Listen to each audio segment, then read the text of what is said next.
To Serve Man, starring Blair Underwood with Stacy Keach as your narrator, was adapted for radio by Dennis Etchison and written for The Twilight Zone by Rod Serling, based on a short story by Damon Knight. Heard in the cast were Doug James, Alyssa Fraden, C.J. Amari, Amber Lake, Christian Stolte, Jeff Lupetin, Kip Karstedt, Terry Berner, Tony Sancho, Alex Sopener, Steve Keys, Joby Cerny, Kurt Nabig, Amanda Amari, and Rick Arthur. To learn more about the Twilight Zone radio dramas and to obtain audio cassettes and CDs of these programs, visit our website at twilightzoneradio.com.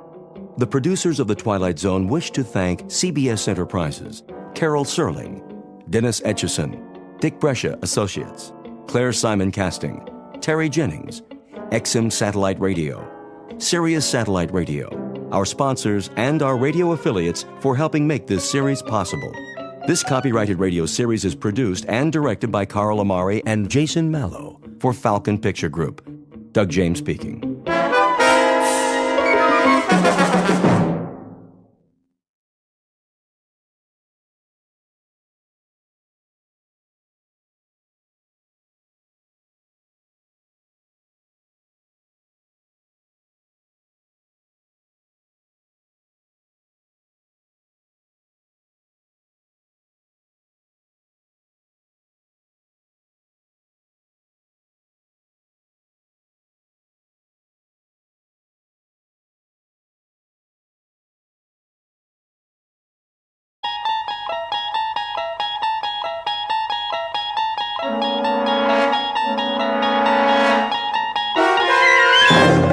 You're traveling through another dimension.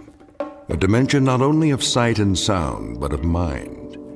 A journey into a wondrous land whose boundaries are those of imagination.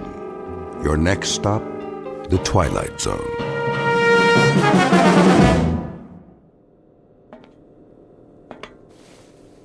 Mr. Chambers. Mr. Chambers. Now what? It is a mealtime. Repeat, mealtime. How exciting. Kindly state your preference, please. You really think I care? We have a full menu on board, suitable for human consumption. It has been designed to meet your dietary needs. I don't have an appetite. That does not compute, Mr. Chambers. I said I am not hungry, all right, ship? Very well. I'll let you know when.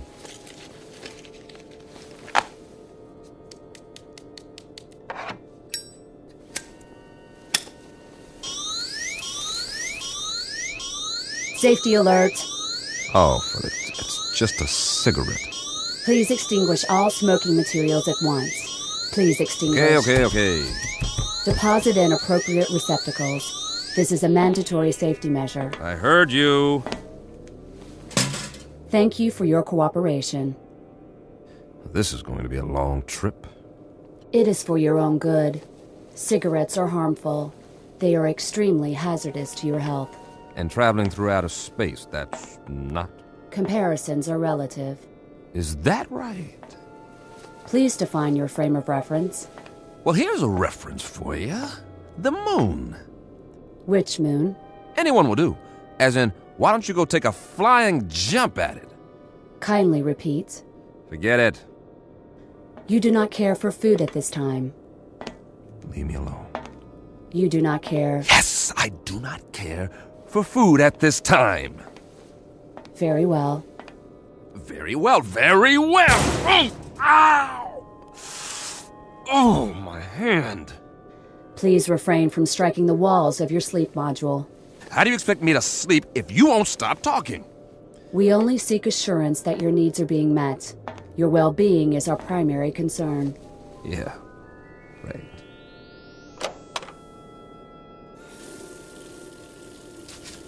Please conserve water. A man's got a right to wash his face if he feels like it. Mr. Chambers, your trip requires the careful use of life-sustaining resources. Please conserve the water supply. I'll forget it.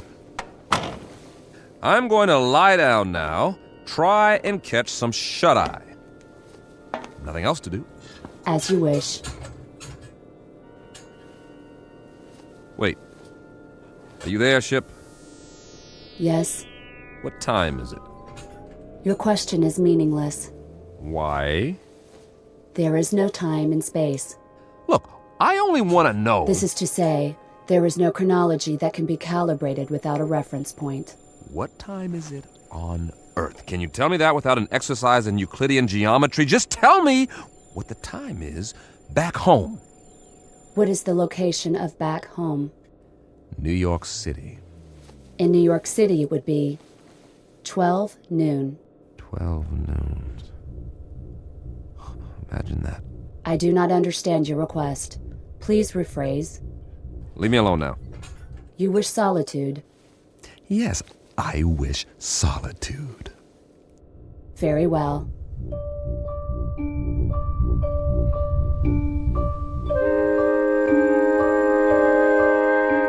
Respectfully submitted for your perusal, one Mike Chambers, linguist and cryptographer, formerly attached to the Pentagon.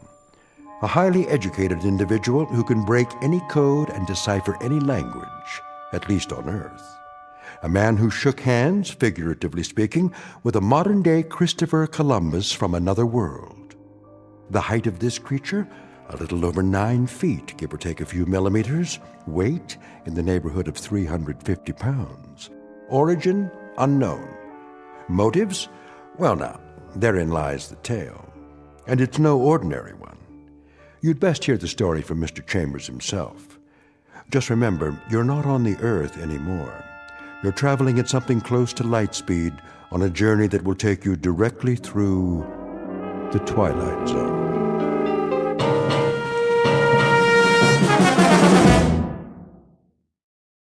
And now, The Twilight Zone and our story, To Serve Man, starring Blair Underwood, with Stacy Keach as your narrator.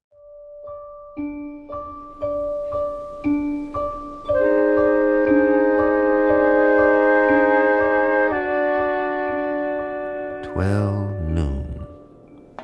Somewhere, but not here. This is the way nightmares begin, or more to the point, the way they end. Very simple, direct, and unadorned, incredible. And yet, even while they're happening, we learn to live with them. We digest and assimilate new information as best we can, beginning with the smallest bits, the ones that are easy to process. So, if it's 12 o'clock noon back home, the only home you've ever known, that's what occupies your mind. You don't think about sidereal time or when it will be 12 o'clock the next day or the day after that. We live in the moment, but that's precisely what we should have been thinking of. All of us. Tomorrow and the day after tomorrow. We were preoccupied with the hands on a clock while we could have checked off the days on a calendar, one by one, and appreciated all that we had while there was still time.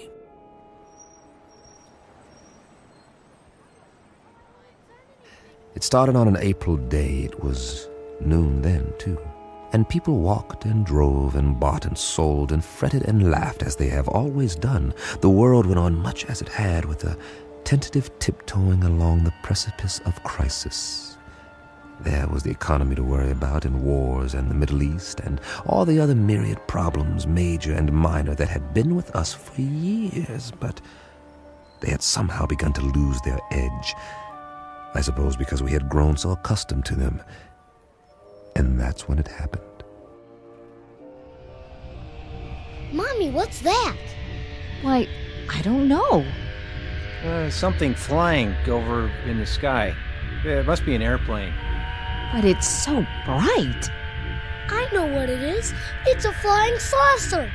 Oh, it can't be. Look, it is. That's when we first heard they had come. And that's when we should have prepared ourselves, but we didn't. Instead, we milled around like farm animals, worried only about our creature comforts, while the Secretary General of the United Nations made the first official announcement. I watched that broadcast, the same as you did, live from the lobby of the UN in New York City. It came from the lobby, not the General Assembly. That rather large auditorium was empty, not due to a long lunch hour or an ambassadorial walkout or even the end of the world. The representatives of all nations were at that moment watching their television sets and listening to their radios, much as were their peoples around the world. For, as it turned out, this would be a rather momentous afternoon. Ladies and gentlemen of the press, is this thing on? If you could move back, please, the Secretary General will answer all your questions. Move in. I'm trying. Get the shot. Where's the other mic? Take evening news remote. Take one. Get it now. This is live. Mr. Secretary, if we can have a shot of you.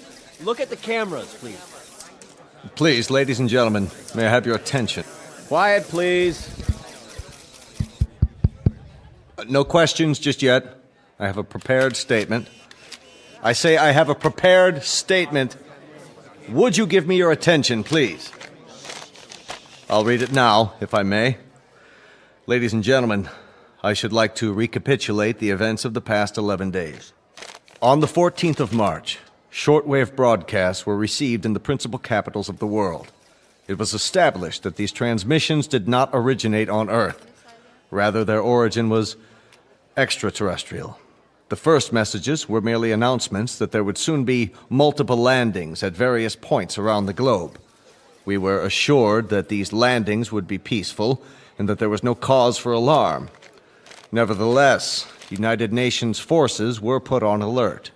As you know, these broadcasts continued to grow in strength for several days. Is it true that they've landed? Please, no questions yet. At 11 this morning, Eastern Standard Time, the first landing took place in an area outside Newark, New Jersey. We have subsequent reports of additional landings in Russia, Norway, the southern coast of France, Rio de Janeiro, and several other locations. It is the position of the United Nations that it would be premature to assume hostile intent. Our recommendation is that the world's countries remain calm and make no show of force. All governments are being apprised of these events as they develop. The current situation at present is therefore... What do they look like? Yeah, what do they look like? Are they human? Or are they little green men? What do they want here anyway? As of this moment, we do not know who they are or the purpose of their arrival. We know only that several of their craft have touched down and that... Hold on, Mr. Secretary. Who's that? Looks like the guys from the Pentagon. What are they here for? Must be something big. Sir, Tell them that we have to do this. are you sure? Quite sure. We've cleared it with the White House. All right. It seems that one of the craft has just landed a few blocks away. One of the representatives of the visitors is apparently on his way to this building. Now? All the wires are. Give me a direct feed, now.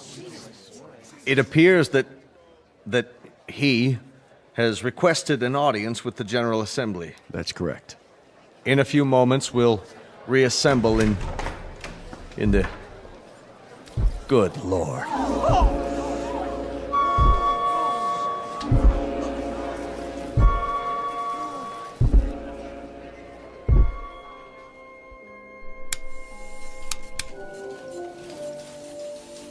Mr. Chambers, Yeah?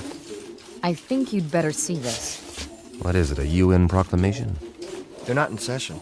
They've called a special assembly. This looks important. We don't even know where the ships are from. Once we triangulate the signal... Will you look at that? What? They're here. Jeez Louise, the size of him. That was the first time I saw him, or it, or whatever it was. I still don't know. Judging by the Secretary General, it was at least 9 or 10 feet tall, and I stood there watching the TV screen like everyone else, and just like you, I didn't know quite what to think. Funny, I'd always imagined that first contact would be some kind of transcendent experience with special effects and a heavenly choir. The shock of finally seeing the other. Something not human, that's not from around here. Definitely not. But to be honest, all I felt was a kind of detached scientific curiosity. Was it intelligent? Well, it had to be to travel this far. Did it talk? I was soon to find out. We all were. Oh, weren't we?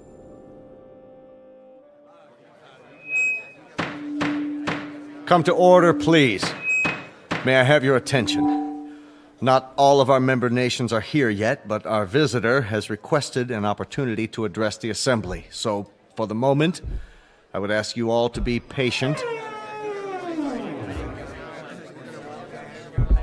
Please, order! Order! Remain calm! The floor is yours, Mr. Or rather... Ladies and gentlemen of Earth, we greet you in peace and friendship. We come from a planet beyond your solar system and well beyond your galaxy. A planet far more developed than yours. Why are you here? To establish... Hey, what's that book? Get a picture of it. What's the title? I can't see. He's not even moving his lips. He doesn't have lips, does he? To establish embassies here, and in the near future to set up reciprocal visits between Earth people and Canimets. Canimets, what's that? Must be what they're called. Write that down. Canimets. How do you spell it? Speaking on behalf of the governments of the people of Earth, we bid you, Canimets, welcome. How shall I address you? I have no name, as you understand the term, but you must have many questions. Please, feel free to ask me anything at all, of any nature. We have a great many questions, but to proceed in an orderly fashion, how did you discover us? How do you know our language? And as to your own planet, what is its political and social makeup? Of course, we most fervently wish to know why you have chosen us to... First of all, we must make the following admission. We do not know your language. Then how... Our own methods of communications are mental rather than verbal. Hence, the voice you hear is artificially generated. Your words, or rather, your thoughts, are received and processed by an automatic translation device. My responses are in turn electronically altered to simulate vocal sounds in a language known to you. You cannot speak, then? Not in the literal sense. Astonishing. We understand you perfectly. As to your other queries, our planet is not visible to you. It lies far beyond what you call the known universe, but it is highly advanced technologically. Its political and social makeup are complex. I cannot describe it without first educating you in the basics of our society. That may be a lengthy process. Are you willing to be interrogated here at the United Nations in a special plenary session? All of our nation's representatives could attend. I'm sure they have many questions. I would be delighted. I believe that is the proper response. We thank you for your courtesy. Until then...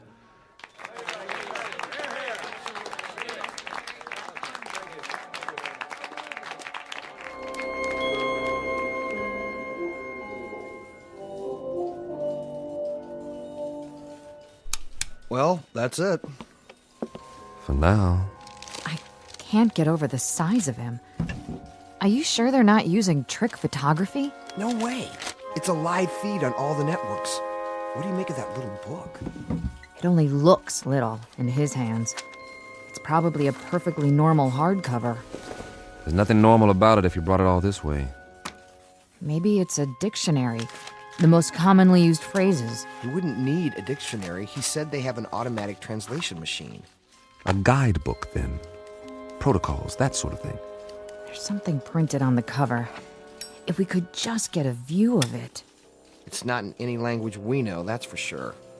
No, maybe not, but any group of symbols can be deciphered. Even non-human symbols? That would be a tough one, all right. If he brings it with him next time, I can capture the image and try to enhance it. Do that, would you, Randall? This may be the challenge of a lifetime. But I have got to know what it says.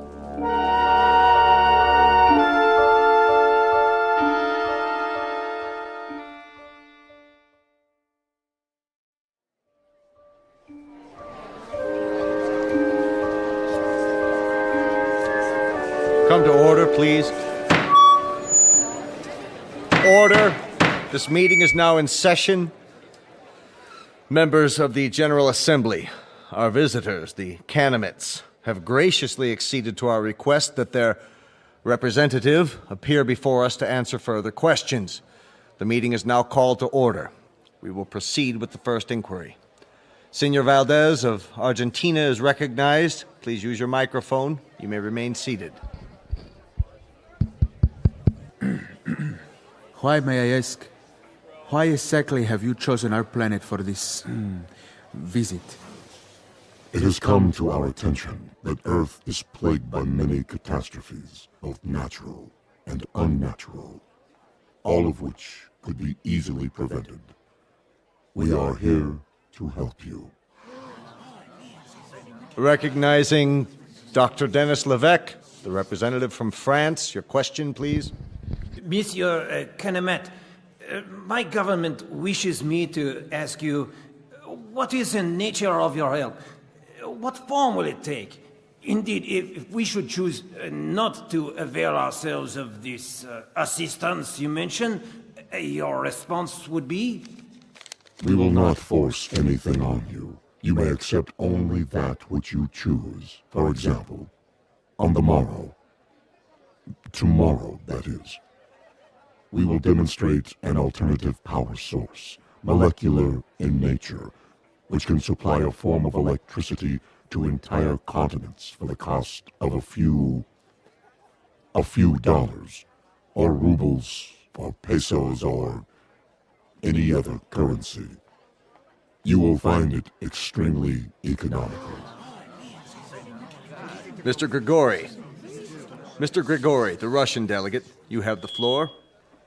We would like to ask the Canamit directly, man to man, what are its true motives? Are we to assume that your purpose is totally altruistic? That you have an abiding interest in helping others? Are we further to assume that there is nothing beyond this boundless humanity of which you speak? There is nothing ulterior in our motives. You will discover this for yourselves soon enough, by testing the various devices we make available to you.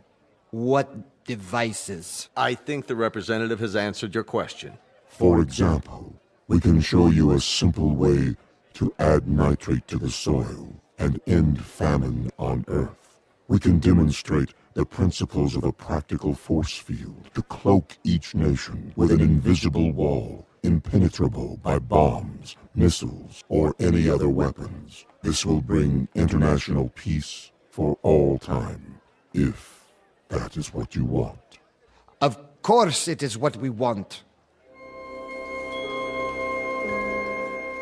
Of course it is what we want. In return, we ask that you trust us. Only that you trust us.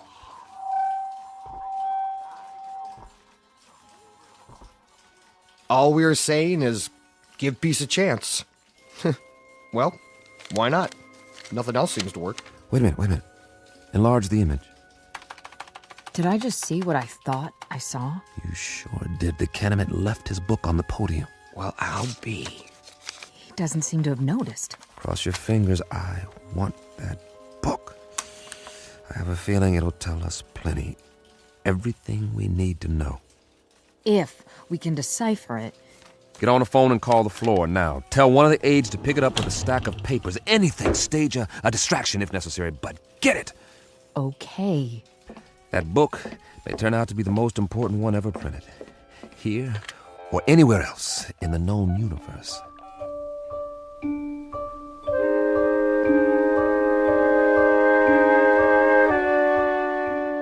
Now,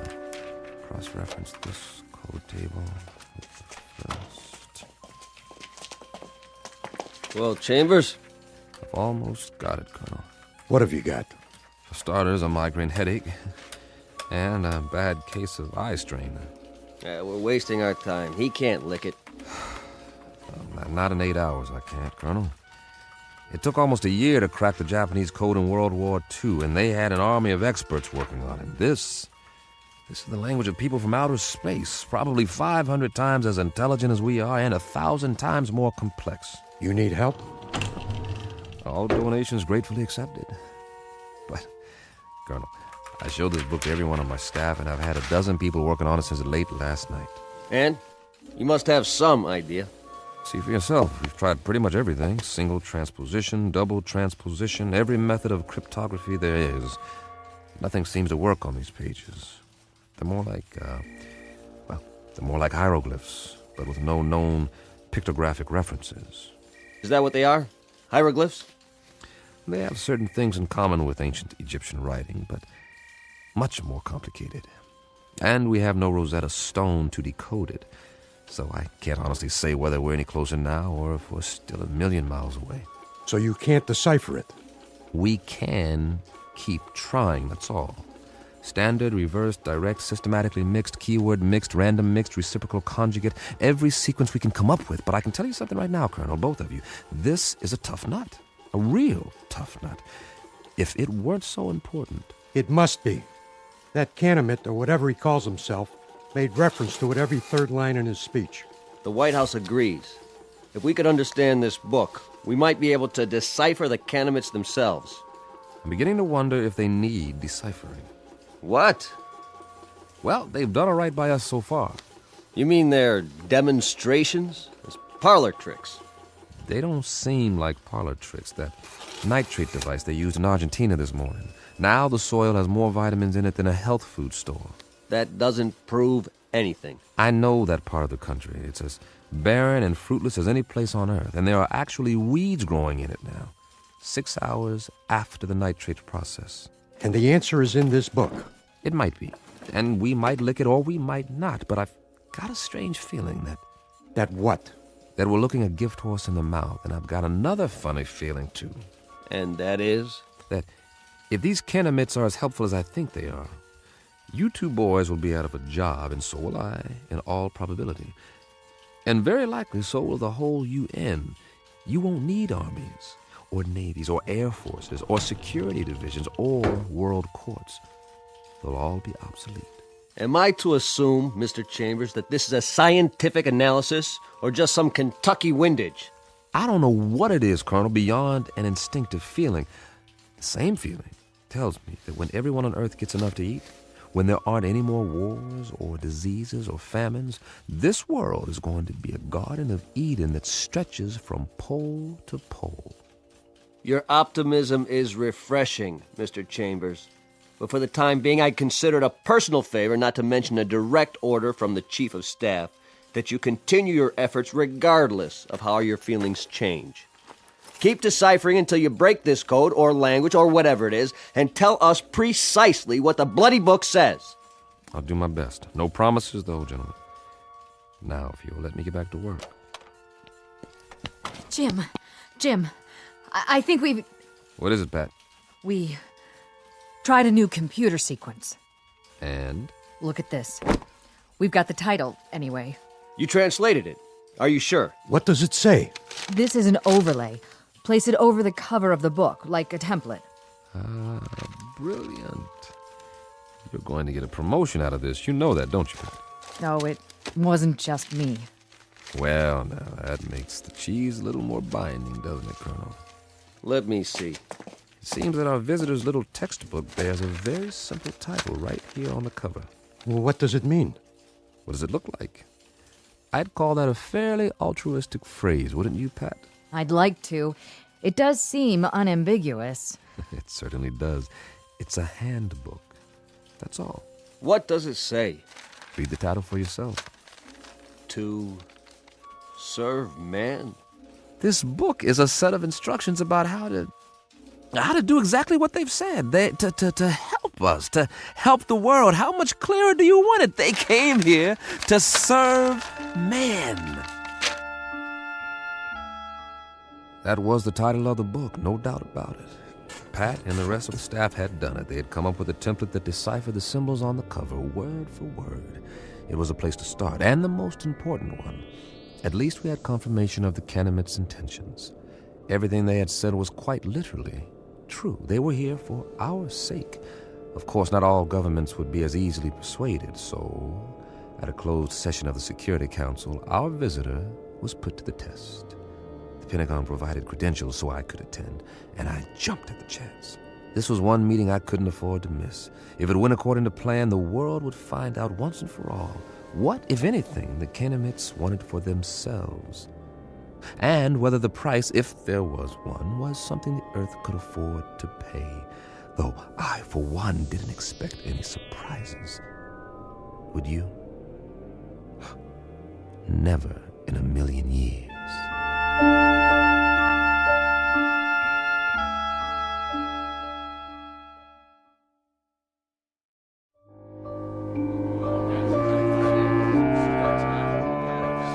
Gentlemen, let's begin. If you'll please be seated. The purpose of this meeting is to acquaint you with certain tests conducted over the past week. At the request of several delegates, and with the full consent of our guests, the Canamites, these tests were photographed and recorded. You may now view the results. The tests were conducted by members of the National Science Academy and witnessed by a team of experts. If you'll watch the monitor at the front of the room. Lights down, please. Begin the tape.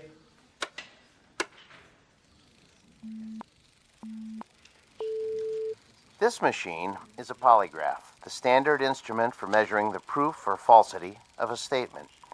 Since the physiology of the Canamites is unknown to us, our first objective is to determine whether they react to these measurements as human beings do. We will now proceed with a dry run to establish a baseline reading. Are you ready? I am ready. I trust our small chair is not too uncomfortable? Not at all. The sensor attached to the torso registers the pulse rate. The second attachment shows electrical conductivity in the palm of the hand as perspiration increases. And the third connection shows the pattern and intensity of electrical waves emanating from the brain. With human subjects, these readings vary markedly, depending upon whether the subject is speaking the truth. I understand. Then let us begin. And please answer the questions as I instructed you previously. Very well. Regarding the relative size of Canamites and human beings, tell me if you would, which is taller, a human or a Canamite? Humans. I shall now repeat the question. Which is taller than the other, a human or a Canamite? A Canamite. Very good. Next question. How did you come to this planet? We walk. Once more, how did you come to this planet? In a spaceship. Excellent. My colleagues and I are satisfied that the mechanism is effective. Now, I shall ask our distinguished guest to reply to the question put forth by several UN delegates, namely, what is the motive for the Canamites in offering so many gifts to the people of Earth? On my planet, there is a saying, there are more riddles in a stone than in the philosopher's head. The motives of intelligent beings, though they may at times appear obscure, are simple compared to the complex workings of the natural universe. Therefore, I hope that the people of Earth will understand and believe when I tell you that our mission upon this planet is simply this, to bring to you the peace and plenty which we ourselves enjoy, and which we have brought to other races throughout the galaxies. When your world has no more hunger, no more war, no more needless suffering, that will be our reward. Thank you. Most profoundly. There you have it, gentlemen. Lights, please. I should like to pose a question. Yes, Grigori. Who is responsible for that circus? I assure you, Grigori, the tests were quite genuine. A circus, a second-rate farce. If they were genuine, Mr. Secretary, why has debate been stifled? There'll be time for discussion tomorrow, the next day, and throughout the week. No one is stifling debate. I would remind the delegate from Russia that everything the Kenemet has promised is not only worked, but worked beyond our expectations. The force field that was tested yesterday morning, nothing could get through. And suddenly we find ourselves in a brave new age, when none of us need fear a hydrogen bomb or a missile. We are on the threshold of peace, Monsieur Gregory. Peace as we have never known it. Niet. I say niet.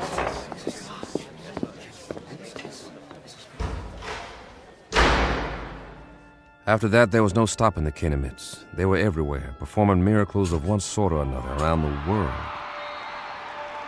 Famine became a thing of the past as the fertility of arable land increased 100%. The force field proved impervious to any known weapons.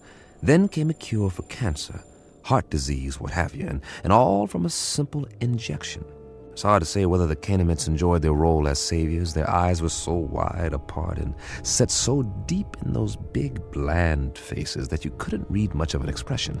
With only a tiny circular hole for a mouth, one that never moved, it was impossible to know what they were thinking because they never spoke. They weren't stern faces, only controlled, placid, almost like kindly masks. And they all looked exactly alike. They sounded the same, two calm, mechanical voices that came out of the translation devices under their robes. And then, one day, we were all out of a job, just as I had predicted. The computers and fail-safe machines in the Pentagon sat idle, covered in plastic sheeting, because no one was needed to run them anymore. As for code breakers, I might as well have stayed home. But something kept me there, as if I was waiting for the other shoe to drop.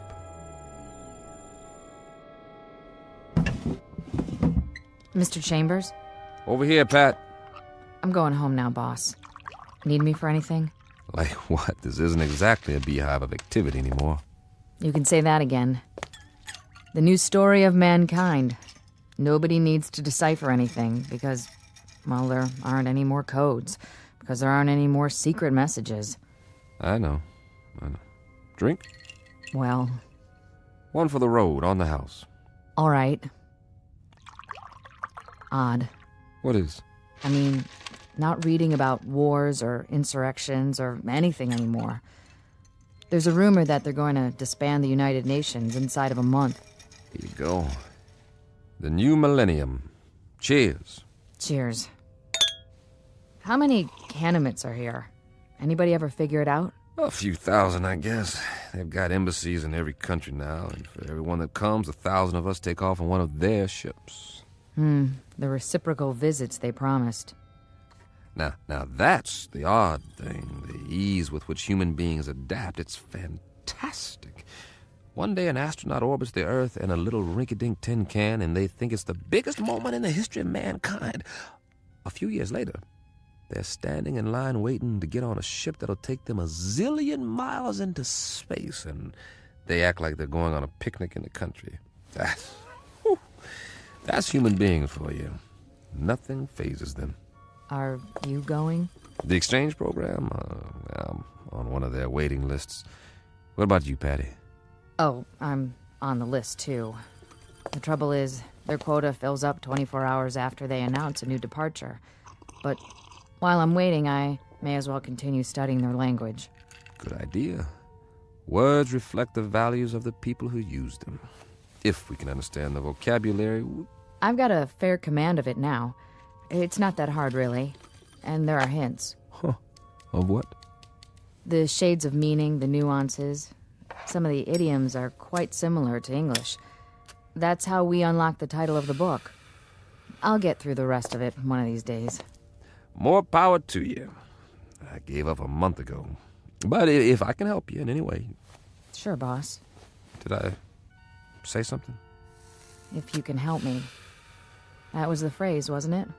And I meant it. The only thing you can help me with is... Is what? Help me get rid of this knot in my stomach. What are you talking about? One of those nightmares when something's wrong, but you don't know what it is yet. A little bit of the old sixth sense. That tells you what? Just that maybe we should have looked this gift horse in the mouth, after all. For all we know, it could turn out to be a Trojan horse. Oh, I don't think we've got anything to worry about. I'm going where no man has gone before. How can I resist? Relax. I'll tell you all about it when I get back.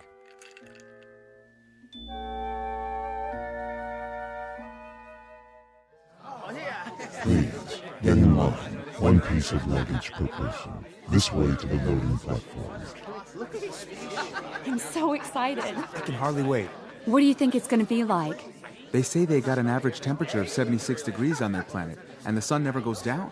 Wouldn't that be something? And their clothing, it's metallic cloth, just beautiful. Kind of like spun gold. My sister has a brochure. The day you land, they take you on a shopping tour, and you can have as much of it as you want for free. It's just one big holiday when you get there. They've even got a form of baseball with leagues and everything. Man, I don't think I'll ever come back. And the whole trip, it's millions of miles, mind you. The whole trip only takes a few days. May I help you with your bag? Why, yes, you may. Oh, they're so polite. Please, keep the line moving. Oh! Watch your step. Take my arm. Can we sit together? Yes, you may sit together once you're inside. We're moving. Almost on board. This is going to be wonderful. Did you bring your camera? Oh, look. They're opening the door to the spaceship. I hope there's going to be other kids my age there. Boarding pass, please. Yes, right here. Mr. Chambers, proceed. Thank you. Mr. Chambers? Mr. Chambers! Pat, hi. Jim, please, You are just in time to say goodbye. don't get on. Are you kidding? I've been waiting for 6 weeks. You can refuse. There's still time. But don't say that too loud, or there'll be 1,000 people trampling over you to take my place. Get on board, please. Not yet. I'm begging you. What? Whoa, what's wrong with you, Pat? I finally deciphered the book. Hey, that's great. All of it. You're delaying departure. Please continue up the ramp.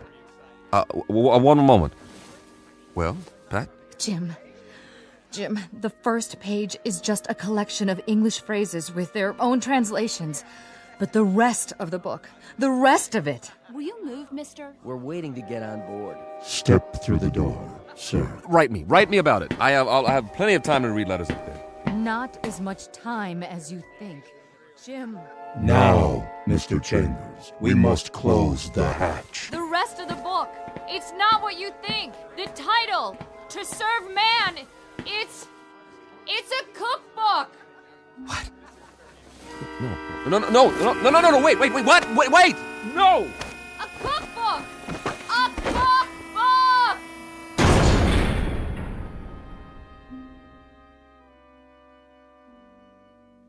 A very specific difference in points of view. To the wee ones, the little race of tourists known as humans, it's a marvelous adventure, a voyage to outer space, a chance to get away on the greatest vacation ever. But to the extra-large, granite-faced individuals known as Canamites, it's nothing more than a cattle car, a very comfortable supply ship, bringing food from the other end of the universe to a place where appetites must be enormous. As I say, it's all in the point of view, a lesson in language and semantics from the Twilight Zone.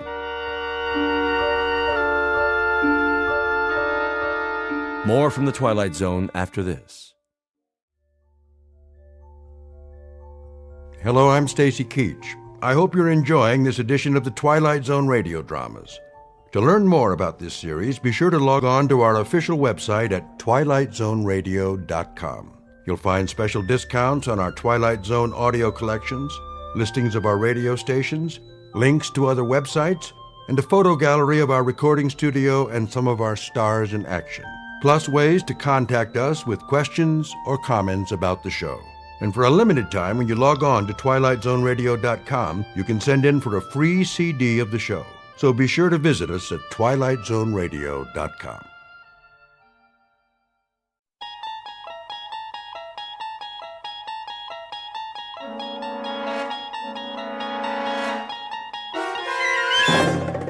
You unlock this door with the key of imagination.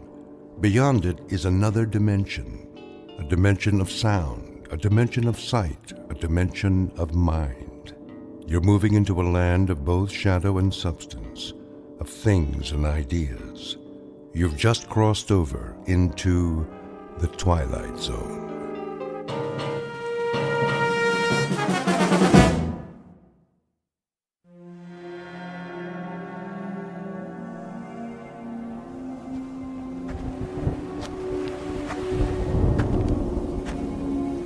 Looks like a storm's coming in. A storm?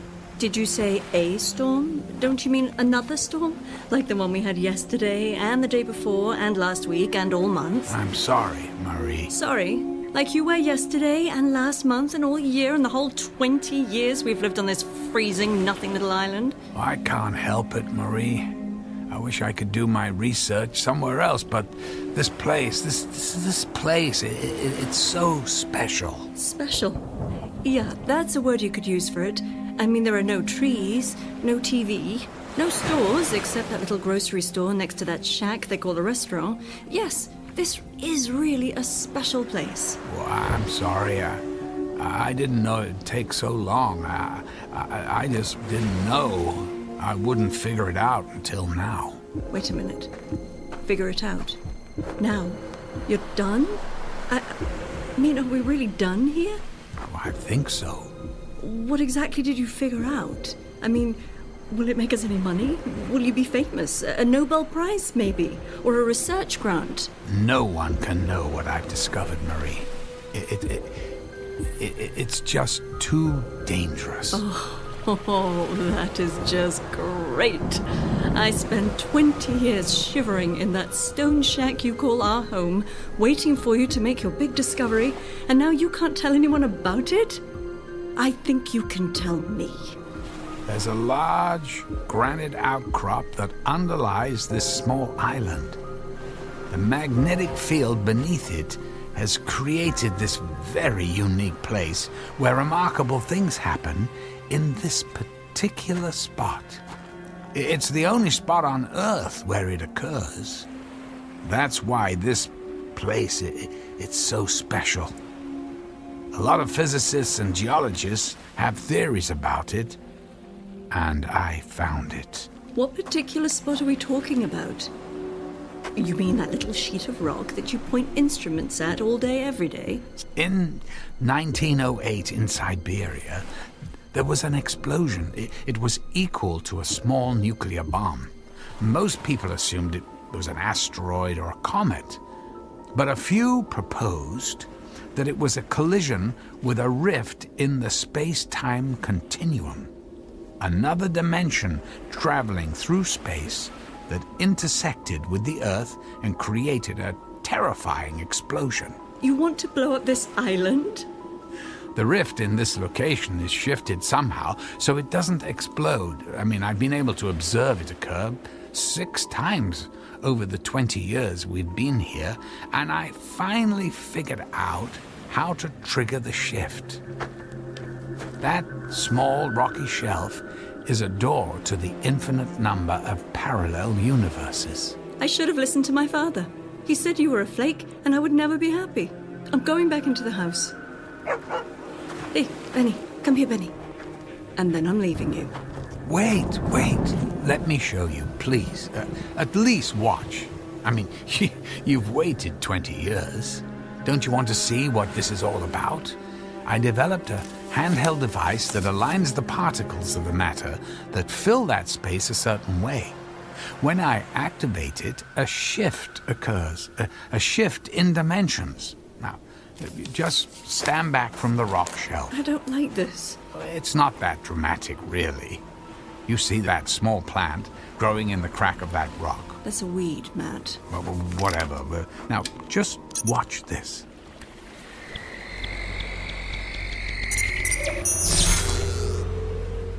Huh? What do you think? The weed's gone. Pretty amazing, isn't it? Yeah, the guys at the hardware store will sell 1 million of them. Well, maybe 47 to the other people on this island who want to zap their weeds with your gizmo. Marie, it's not just the weed that's gone. It's everything that occupied that space. I mean, look again at that area. Notice how the raindrops and the spray from the ocean are just now wetting that circle of rock. That entire area of about 10 meters was exchanged with the matter that occupied that space in a parallel universe. Our weed and all the rock and the rainwater are now occupying that space in another dimension. And now, this matter is here to replace it. Look, I'll show you again. Sometimes the swap is a little more dramatic. It just seems that in many parallel universes, the same sort of things happen.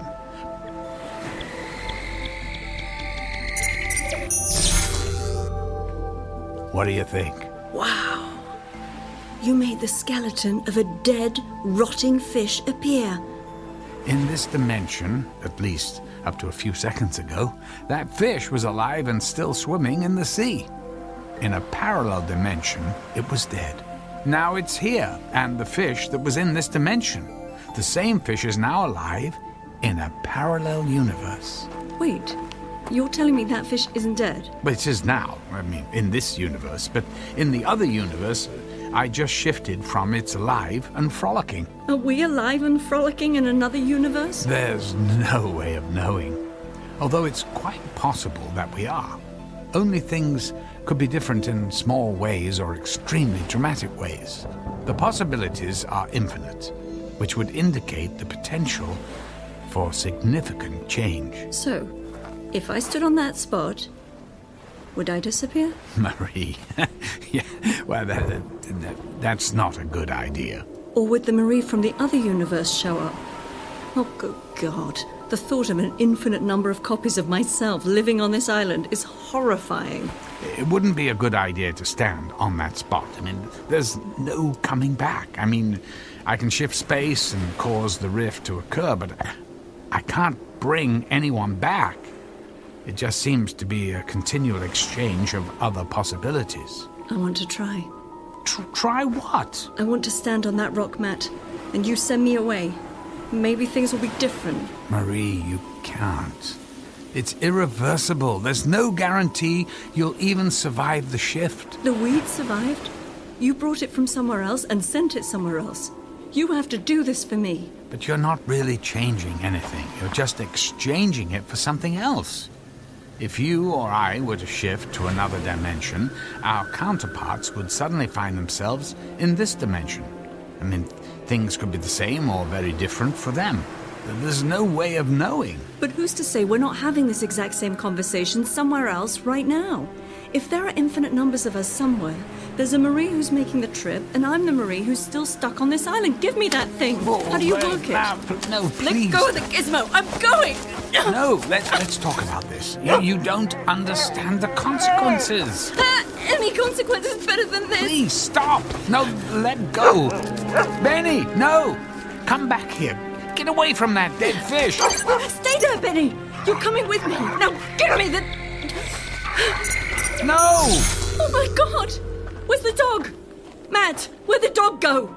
He's gone. Gone where? Benny, come back here. I don't know. I don't know. I told you. I can't control where anything goes. It just changes places. So how come another version of the dog didn't appear? I don't know. I want my dog back. Benny, where did you go? What did you do with my dog? Give me that thing. I'm going after him. Marie, wait. I'll go with you. I want him back. I want him back.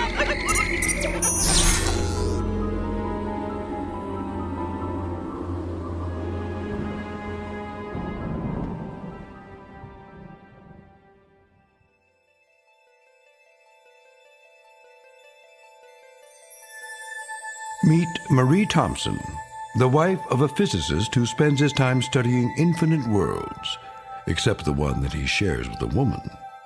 Her patience is worn thin by the constant erosion of wind, water, and the time she has spent on a cold and lonely island. All she wants is what life has never given her, a chance to be someone else, and somewhere else, regardless of the cost. It's a cost without a price tag, and it's on sale for a limited time from that purveyor of lost hope and endless dreams called the Twilight Zone.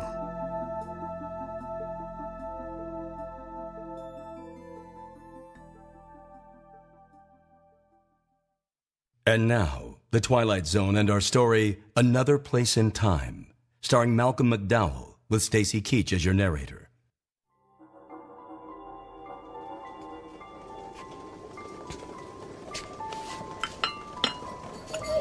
Have some tea. You're cold and wet. I'm sorry about the dog, Marie. You shouldn't have grabbed the device.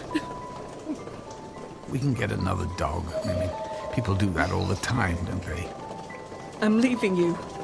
I'm not staying here. Look, I don't blame you. I'll go into town and arrange the ferry, assuming there is a ferry. We're in another place in time now, Marie. Things might not be like they were. We might not even have a dog. I'm not leaving until I find Benny. Marie, where are you going? I'm going to find my Benny. If he's on the island, I'm going to find him. Mail call! Sorry, Marie, I didn't see you. It's okay. Well, you're not going out in that gale, are you? It's really starting to storm out there. I have to find something. Hello, Matt. Everything okay? Oh, yeah. Yeah, no, everything's fine, Jim. You probably should call Marie back. It's really starting to blow out there. Yeah, well, good idea. Jim, let me ask you something. Have you seen a dog? Oh, you mean Benny? You know Benny? Well, yeah. Oh, have you seen him? No.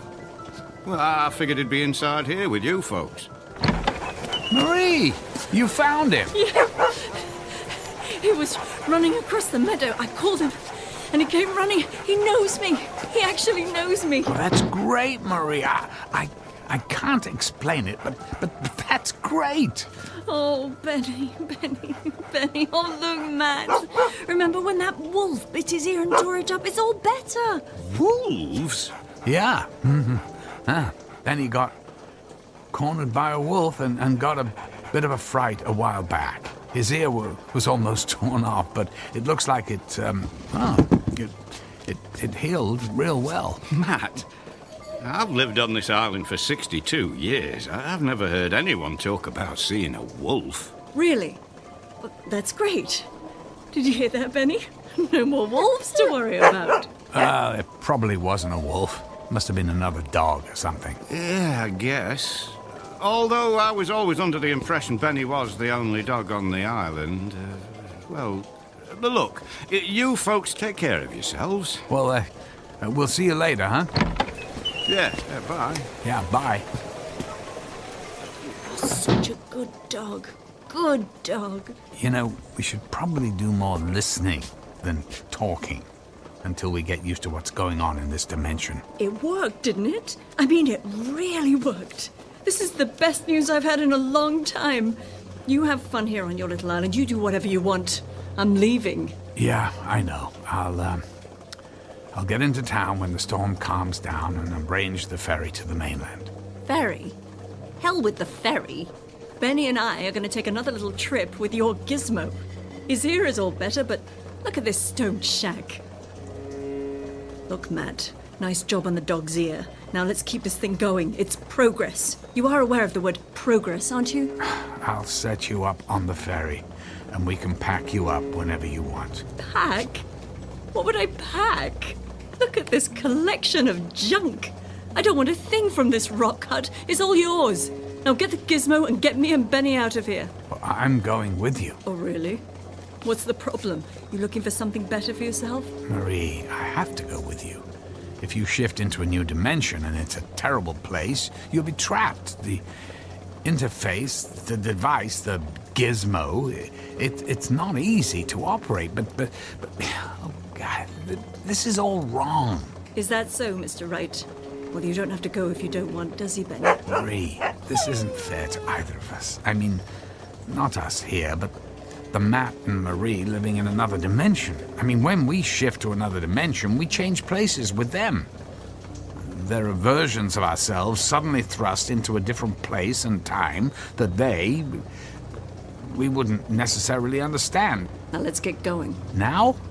You want to go now? In this storm? Well, why don't you pick us a day with nice weather? I can't pick anything. It just happens. I've been waiting my entire adult life for this, and I'm not stopping now.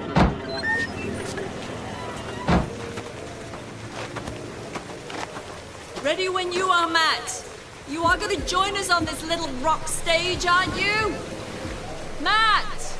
What are you waiting for?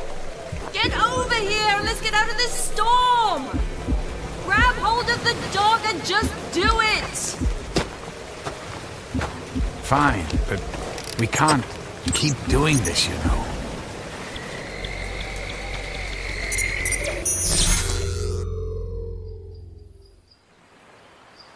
Oh my! Nicely done, Matt. 5 sunny days a year on this island, and you found a perfect one. This isn't about the weather.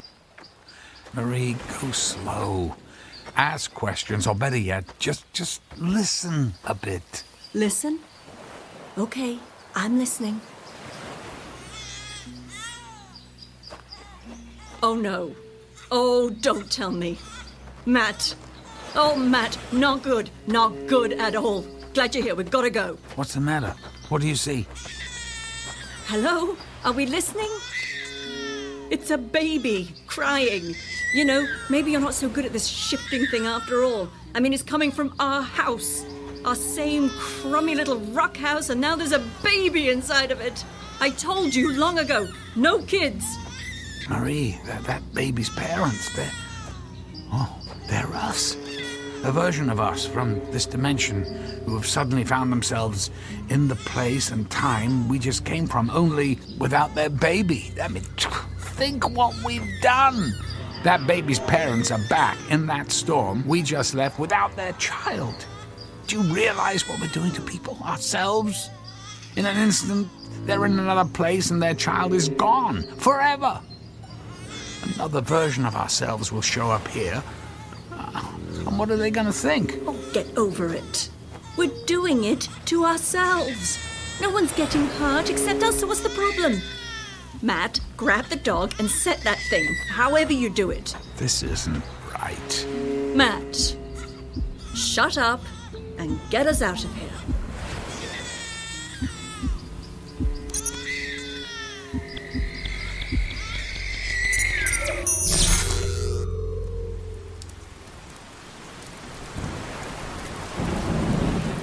Rain.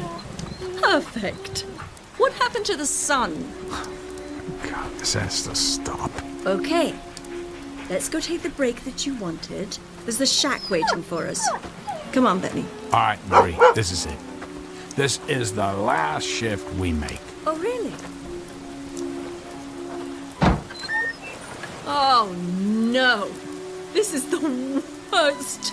Look at this place. It's a shambles. It looks abandoned. No one's lived here for some time. You mean we haven't lived here for some time? Well, what do you know? Somewhere there's a version of us that finally came to their senses and got off this island. I guess so.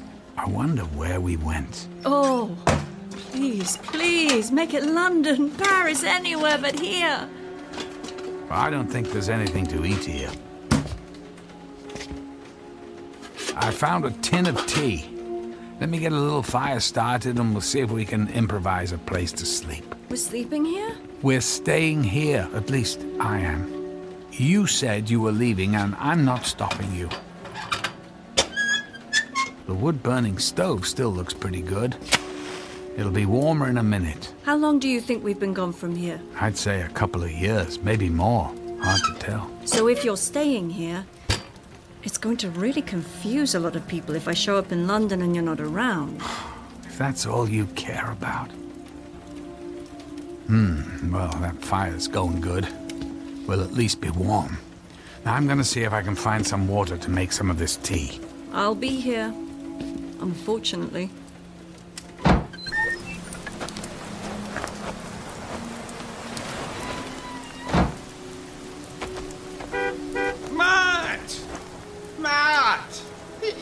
you? Hello? Yes. Hello there, Jem. You know, I never thought I'd see you here again. Especially after what happened. Yeah, right. Well, we thought we'd come back, for a visit. We? You're not here with Marie, are you? Marie? No. The dog. I came back with the dog. So, do you visit Marie at all? Yeah, I visit her, yeah. I saw her not too long ago. Do they still have her in solitary confinement, or have they let her into the general prison population? Prison? What's that? Yeah, she's still in prison. I'm surprised you visit her at all. I mean, any mother who would kill her own baby. But then, well, she obviously needed psychiatric care. Look, I'm sorry to even bring it up. I just didn't figure you'd ever want to come back to this place after what happened here. I guess I just wanted to get some closure. Looks like you've got a fire going in your old house. I'm kind of cold. I'll come into town and see you tomorrow, okay? Sure. You take care of yourself.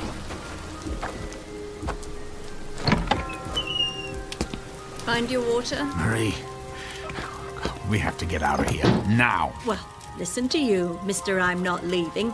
Just when it's starting to get warm in here, you want to go back out in the rain? Marie, you're supposed to be in prison. In this universe, in this place and time, you killed a baby and are in prison. Marie, how could you? You've got to be kidding me. I didn't do it. It was someone else. We're leaving right now. We have to find a different dimension. Grab the dog and let's go. I never should have listened to you. We have to find a dimension when we're not in jail, where an innocent baby won't be in danger. And then, this is it. It's over. Over for you, maybe, but not for me. Don't you get it? This is why no one can know about this. What if everyone decided to do what you're doing? You can't go shopping for the perfect life someone else worked so hard to achieve. Perfect life? Is that what you call the life we were living? Now activate that thing. This has to end! You get it right next time and it'll end!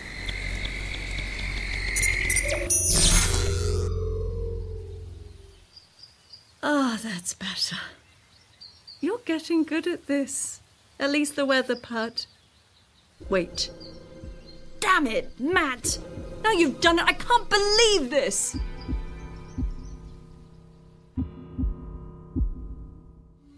Damn you, Matt! Where's the dog? I thought, I thought you had him. We have to go back and get the dog. We can't go back. I've told you. There are infinite possibilities. We'll never find the same dimension. Only different ones. Then you're just going to have to find us a dimension where I have my dog again. But look. Look at our house. It's enormous. It almost looks like a small castle. Let's go see it. Maybe the dog's in there.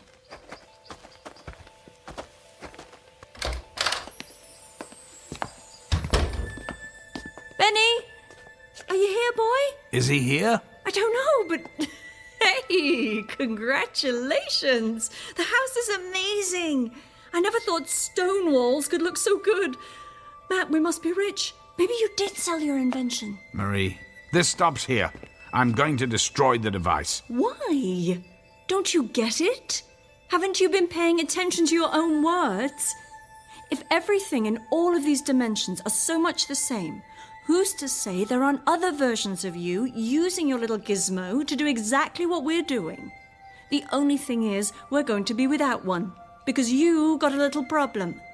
Here we finally get to a place where things are like I want them to be, and poof!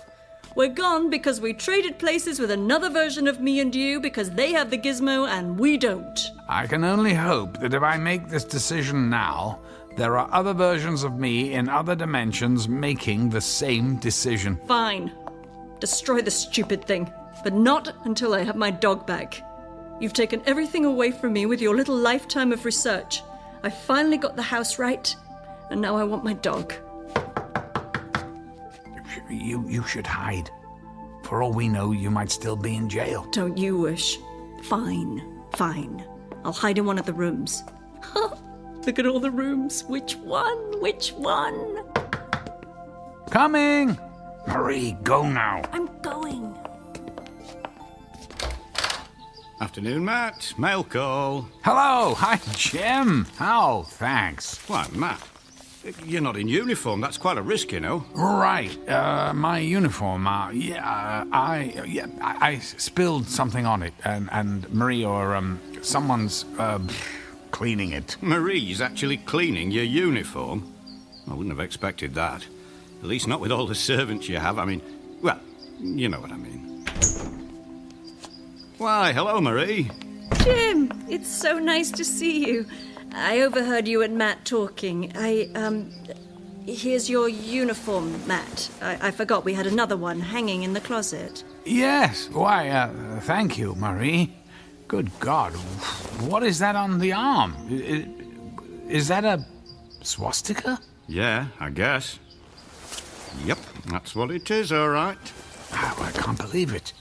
A swastika? I mean, this is nuts. Whoa!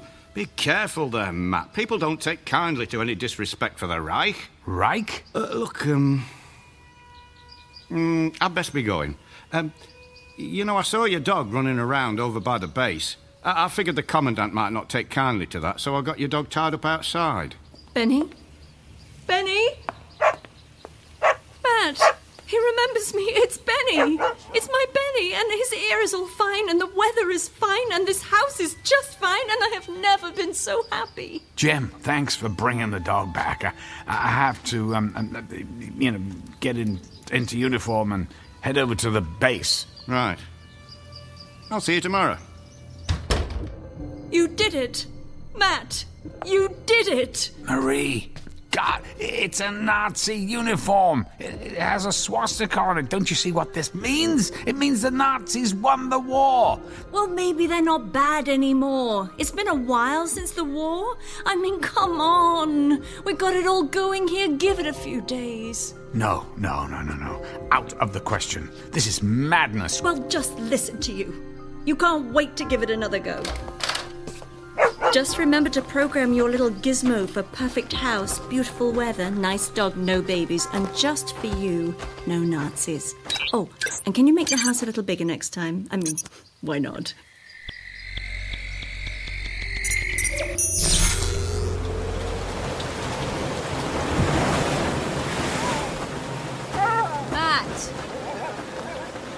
Matt! What? Is this a cruel joke? We're right back where we started! Matt! Where are you going? I'm going inside.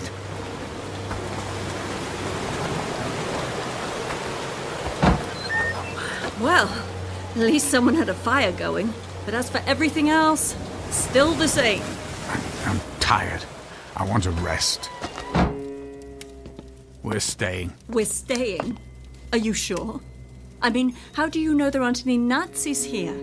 Plus, we're poor, and the weather is horrible, and I'm living in a hut. I'm gonna lay down. I'm tired. I'm not going anywhere except to bed. You do that. You go lay down and dream about your world without Nazis. I still have my dream, and tomorrow we're going to go find it. I'm resetting the device. Tomorrow I'm pushing the button and throwing the device onto the rock platform and sending it into another dimension. It'll be gone for good, and this game will be done. This is over. Good night. Good night, Matt. Yeah, you have your good night. I'm gonna sit here and try to pretend I'm living in a castle with a man who's amounted to something. That's okay, Benny. That's okay. Mummy will fix it. You'll see. You see that gizmo sitting on the kitchen table there? That crummy old wooden wobbly kitchen table? That gizmo is going to take us somewhere special tonight, Benny. He's already set it up for us. All we have to do is stand on the rock ledge and press the button. And when we get back to the castle, you'll have your own room. And we'll take long walks in the sun. And Mummy will have a new version of her husband. You watch, Benny. Mommy will make it all better. Are you ready? Shh! Don't wake up Daddy. We have a big surprise for him. A new Marie just for him. I'll just take our little gizmo here and... Come on. Quiet. Let's go.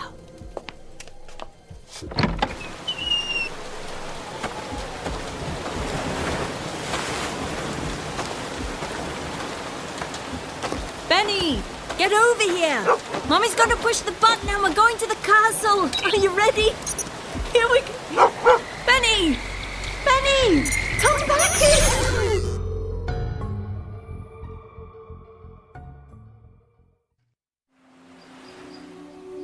Damn dog! Hello? Hello there! Hello, Matt. I decided to go for a little walk. Oh, it's a nice day for a walk. And by the way, what a lovely house we have. And a garden. Well, thank you. Oh, Benny! Benny! Benny! Benny! Come here, you good dog, you. Now, Benny, is that any way to say hello to Mummy? Here, heel boy. That's a good dog, Scout. Scout? His name is Scout? Oh, that won't do at all. He's going to have to get used to Benny. Oh, I'm sorry, but, do I know you? Look, I know you're Matt. I have been a bit of a chore for the last day or two. Or was it 3? Heck, I don't even know if we're supposed to call them days. I mean, what are they anyway? Excuse me, but, what are you talking about? Well, I guess it's my turn to do all the explaining. Matt? We're over here. I'm talking to someone. Oh, Matt? Who is that in my garden? That's my wife, Angela. Huh? Sorry, I didn't catch your name. It's Marie, Matt. Ring a bell? Marie who? Marie White Thompson? Your wife? We met in high school, went to college together, and got married right before we moved to this, or at least a version of this island. Well, I only knew one Marie in high school, but we didn't go to college together. Yes, we did. Matt, it's me, Marie. Remember? Your high school sweetheart. What are you, an identity thief? So you remember? Well, the last thing I remember about Marie was her wake and her funeral. I just met her in high school. 3 days later, she was hit by a car and killed. What do you mean she was killed? Look, if you stole her identity, I'm calling the police. I'm not dead, you idiot! Hey, I don't know what you're trying to pull here. Matt? Hi, Angela. Look, this woman says she's someone I knew in high school who's dead. Oh. Angela. That's your name? Angela? So she's the best you could do? Hey, nice garden, Angela, but I've got news for you. He's no find. Matt, let's go back to the house, Oh, that's great. Matt, you can't get anything right even when you're not here. Benny, stop it! Whoever you are, I'm calling the police. Go ahead and call the police, you moron. I'm getting out of here. And goodbye, Miss Perfect Little Gardener Wife. Benny, get over here. Oh, forget it, dog. Stay here with these lovebirds. I'll find a new version of you in the next dimension. I think she's crazy. Crazy? Watch this, sweetheart. Matt, get over here! Matt, don't go near her. She's not acting right. Right's not the word for it. Matt! You programmed this thing before you went to bed. What did you do? I can't get it to work. Angela, go back to the house, call the constables. She sounds dangerous. Would you get over here and fix this thing? Is every version of you an idiot? You can't leave me here! This isn't how it's supposed to be! Things were supposed to be better! I can't get the thing to work!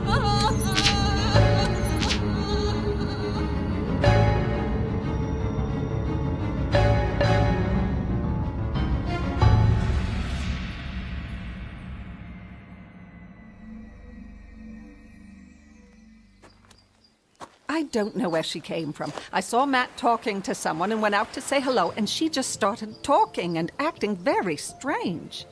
Do you think she's crazy? There's nothing she was saying or doing that any sane person would do. We got her on a boat to Liverpool. I'm pretty sure they'll commit her. I don't think you have to worry about her anymore. You folks have a good day. I feel so sorry for that woman. Did she say she knew you? Yes, well, used the name of a girl I met briefly in high school, but she's long dead. Funny thing, though, for a split second, I thought she actually kind of looked like her. Older, but just a slight resemblance. Until she started acting nuts, and I just wanted to get away. She sure held on to the rock. Oh, that's the other thing. She kept saying stuff about, about another dimension and parallel universes or what, I don't know. That sounds like how you used to talk when we first got here. Yes, but there's nothing to it. I've been all over this island, and all the theories about it aren't true. But I never did study the shoreline. Maybe it's worth a look. Yeah.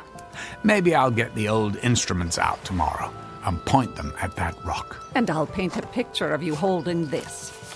What's that? It's that thing she was holding. She called it a gizmo. I meant to give it to the constable. I'll give it to him tomorrow. Oh, well, that's actually a very sophisticated little device. Maybe I'll take it apart first. All the police are going to do with this is put it in a box and then probably sell it at an auction. Do you think it's worth something? I mean, should we offer to pay for it? Technically, it's her property. We should give it back to her, but I want to study it a bit first. She won't need it where she's going. Oh, hello. Here looks like another storm coming. That's no surprise. Let's get inside. Yeah, good idea. And then maybe tomorrow we'll see what that rock and this gizmo is all about.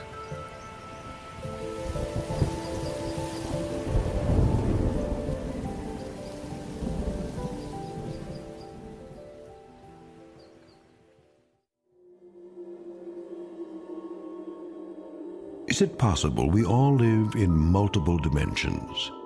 One woman knows for sure. A woman on a mission who has found her destination. A destination not made of dreams, but a nightmare of her own creation in a universe that doesn't know her name. A nightmare that could only take place in that unique dimension known as the Twilight Zone.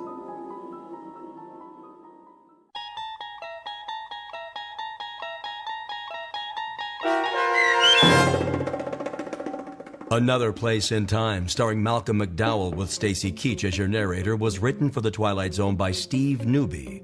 Heard in the cast were Sarah Wellington, David Darlow, and Martin Astrop. The producers of The Twilight Zone wish to thank CBS Enterprises and the Rod Serling Estate for making this series possible. This copyrighted radio series is produced and directed by Carl Amari for Falcon Picture Group.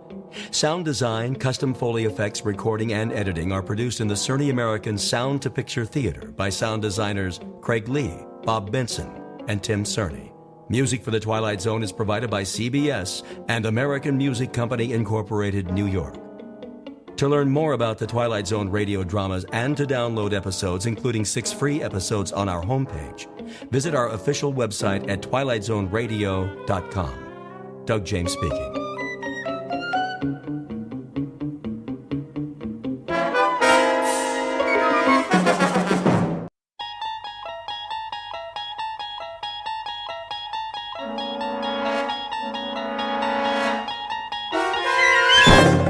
You're traveling through another dimension. A dimension not only of sight and sound, but of mind. A journey into a wondrous land whose boundaries are those of imagination. Your next stop, the Twilight Zone.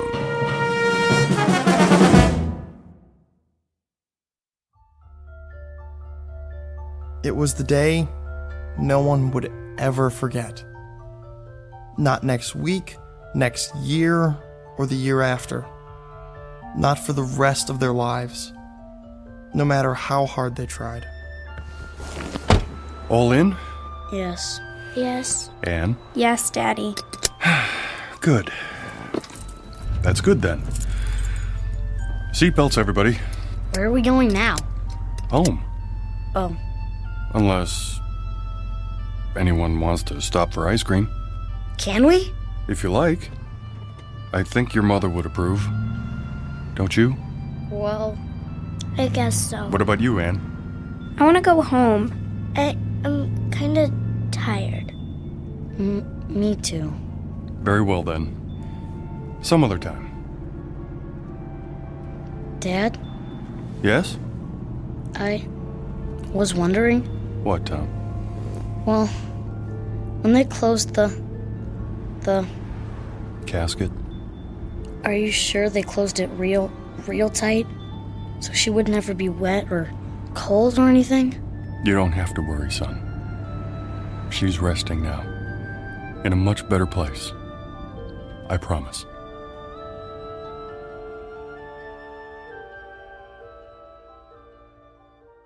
It was the week the world ended. And yet, incredibly, it was also the week something new, something truly fantastic began.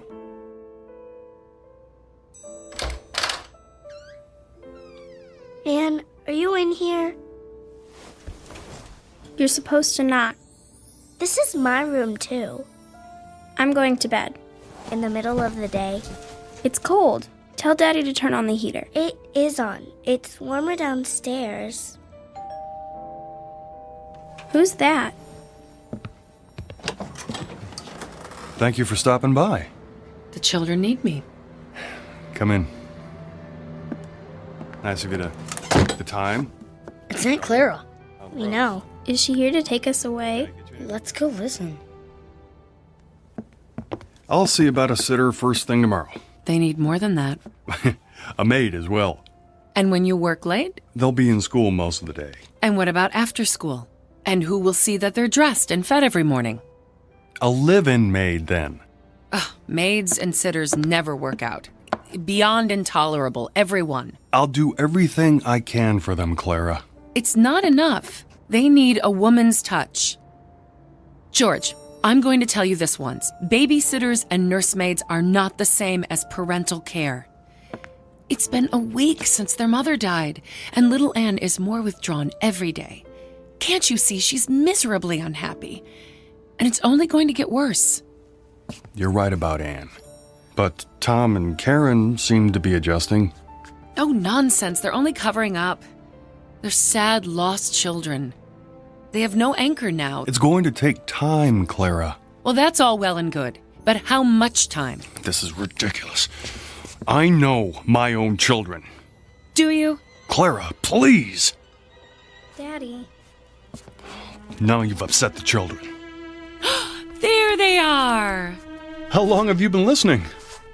We were on our way out to play a game.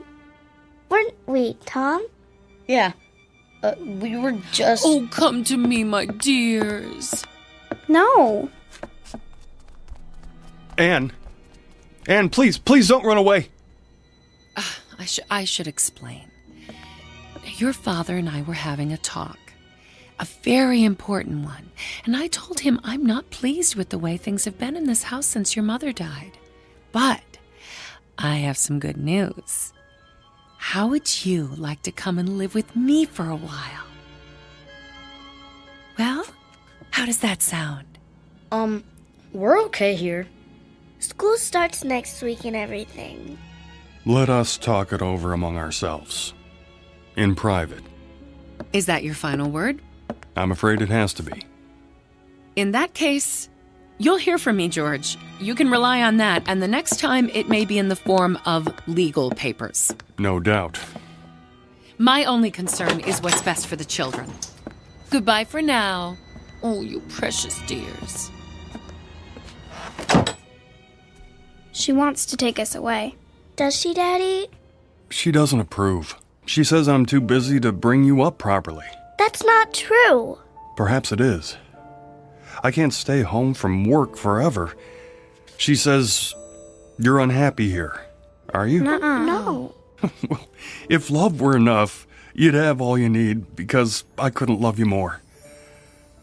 Perhaps I can find the right help, the right guidance. Someone who'll be here all the time, someone who cares. But where? Where do I advertise for that? Wanted. One loyal, gentle soul will always... Dad. Look at this. What do you have there? Modern Science magazine? It came in the mail. There's an ad in the back. It says... Let me see. There. I sing the body electric. What does that mean? A line from a poem by Walt Whitman, as I recall. Keep reading. Fantaccini Limited. Huh? It's the name of the company. Inventors and makers of electrical shadows, effigies, mimics, and mannequins. We bring you the answer to all your needs. That's stupid. The first perfect micro-circuited auto-recharging Model Mark V electronic data processing device in humanoid form. Like a robot. Built with precision, designed to accommodate any problem, large or small. Worried about finding the right housekeeper, personal assistant, secretary? Whether you require a teacher, friend, or companion, the Model Mark V will listen, interact, and learn, adapting perfectly to your requirements. A lifetime warranty. It never breaks down. There's no such thing. In male or female form, fully customized, satisfaction guaranteed. Did you hear that? Satisfaction guaranteed. It's a crazy idea. Let's not talk about it now. Well, we need to do something. I said that's enough. Besides, anything they build has gotta be better than Aunt Clara. Doesn't it? Sure does. Oh, that was a good one, Tom. I don't know how long it's been since we laughed. It even says there's a free trial period. Well? Well, what? It sounds okay, but can they really make a machine that looks like a person? I don't know. It doesn't sound okay to me. I suppose it wouldn't hurt to pay them a visit. See what they're up to. No harm in that. I sing the body electric. It has a nice ring to it. They make a fairly convincing pitch in the pages of a magazine called Modern Science. The revelation is just how modern, for robots, androids, and the like aren't science fiction anymore. They are products designed to help people, to make life easier. It doesn't seem possible, though, to find a woman who can fill the needs of this particular family, who must be 10 times better than mother in order to be half as good. Except, of course, in the Twilight Zone.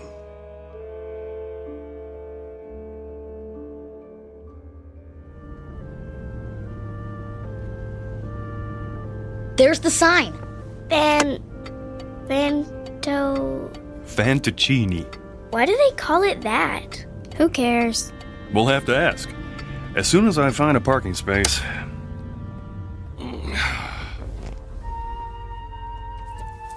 Okay.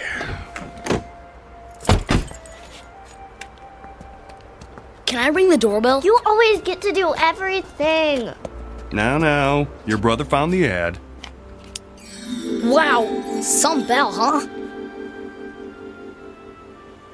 Won't you come in, Mr. Simmons? We've been expecting you. You have? I called ahead for an appointment. Feel free to browse the showroom. I'll be right with you.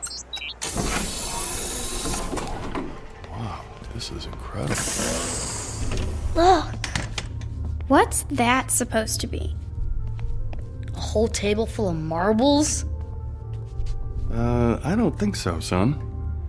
More like glass eyes. Wow. Blue and brown and hazel and green. I want her to have eyes like this. Well, careful, just don't touch them. Oh, please do. Guido Fantaccini at your service. An unusual name. It's Italian. It means, roughly, dream people. or as I prefer, shadow puppets. This is my daughter, Karen. Hello. And, Don't tell me. Tom. And you must be Miss Anne Simmons, age 11, or is it 12? She's only... I'm going to be 11 next month. In that case, allow me to present you with this golden key. It's awful big. What's it for? To wind her up, of course. To wind what up? Why, your new, let me guess, nanny? Tutor? oh, that and more, I'm afraid. The children lost their mother recently, and without anyone else at home... Nobody can take her place. Nobody. In that case, might I suggest our grandmother model? It's very popular. Do we have to wind her up every day? The key is symbolic, a way of introducing our product line. What sort of product are we talking about? If you can be more specific. As specific as you like. The end result is entirely your choice. First, you'll select the eyes, any color at all. This color's perfect. Then you'll move on to the hair salon. Our wigs are of the finest quality. Blonde, brunette, brown, red, white, and every shade in between. I want her to have long hair, like this one. Ears, with or without earrings. Arms, slender or sturdy, graceful or strong. Hands, fingers, lips, full or thin. As for body type, the choice is again yours. Tall, short, the height you prefer to the millimeter. Very impressive. But they're just pieces. Until we put them all together at the factory. Then they'll become something else, something new. They'll move and walk and talk. Machines don't talk. Grandmothers do. Listen. I sing the body electric. I celebrate myself and sing myself. Who's that? One voice out of many possibilities. Try another. Myself and sing myself. I sing the body electric. I sing the body celebrate electric. myself. Or another. Sing myself and sing myself. I sing the body I electric. sing the body electric. I celebrate myself. I sing the body and electric. myself. I celebrate myself. I sing the and body sing myself. electric. I sing the body electric. and sing I celebrate myself. Pick one. I sing the body I electric. celebrate I celebrate myself and sing There. myself. I sing the body electric. That's not right. I celebrate Too high? myself Too low? and sing myself. Go ahead, turn the I knob. sing the body electric. I celebrate myself and sing myself. I sing the body Could electric. you make her just like my I mother? celebrate myself If you wish. and sing myself. Exactly? I sing the body To electric. a I T. celebrate myself Then and sing myself. I don't want her. Please, Anne. I want to leave. You've dropped the key. Wait. I sing the body electric. I celebrate myself and sing myself. I've I almost sing got the it body right. Electric. I celebrate myself and sing myself. I sing the body electric. I celebrate myself and sing myself. The armies of those I love engirth me, and I engirth them. They will not let me off till I go with them, respond to them, and discorrupt them, and charge them full of the charge of the soul. Grandma.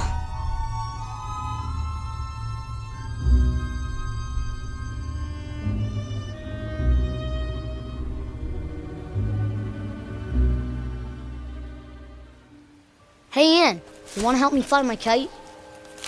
I'm reading. Where'd you get that? Dad bought it for me. Here, hold the string. I'll run till it gets up in the air and... What's wrong? Hear that? So? Somebody's coming. Maybe it's the mailman. No. Then who?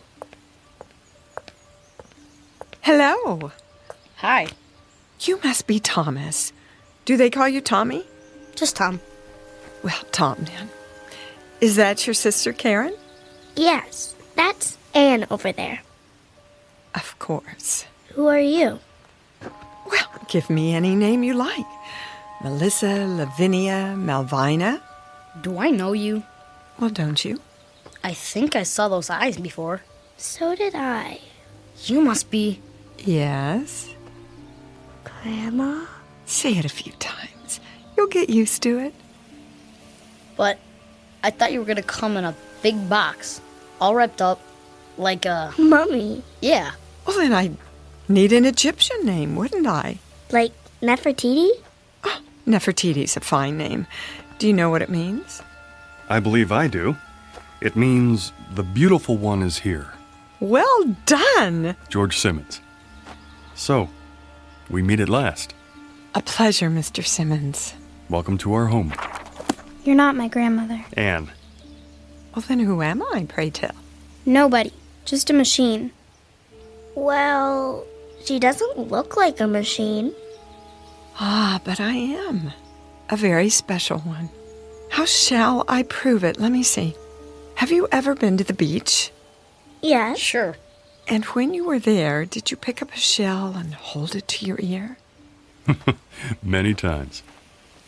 What did you hear? The ocean. Yeah. Then listen.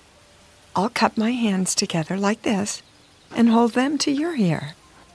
Now, what do you hear? I want her to have long hair, like this one. That's my voice. All your wishes recorded. You too, Tom. This color's perfect. How did you do that? Well, you're a part of me now, stored in my circuits. Anne, what was it you said? I don't care. Well, it may take a while for that one. I'm not worried. Tom, what is that you're playing with? A kite. Oh, will it fly high? I think so. If I don't run out of string first. Well, what do you know? I happen to have some with me. Where? Touch the end of my finger. You have string in your finger? If that's what you need. Now tie the end to your kite. Why don't you run with it, Anne? Go on. It won't fly. Oh, are you sure? Hold it over your head. Please, Anne. Give it a try. Well, if you want me to, Daddy.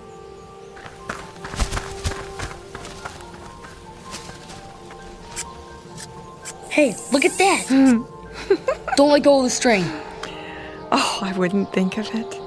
How high shall we fly? The moon. The moon it is.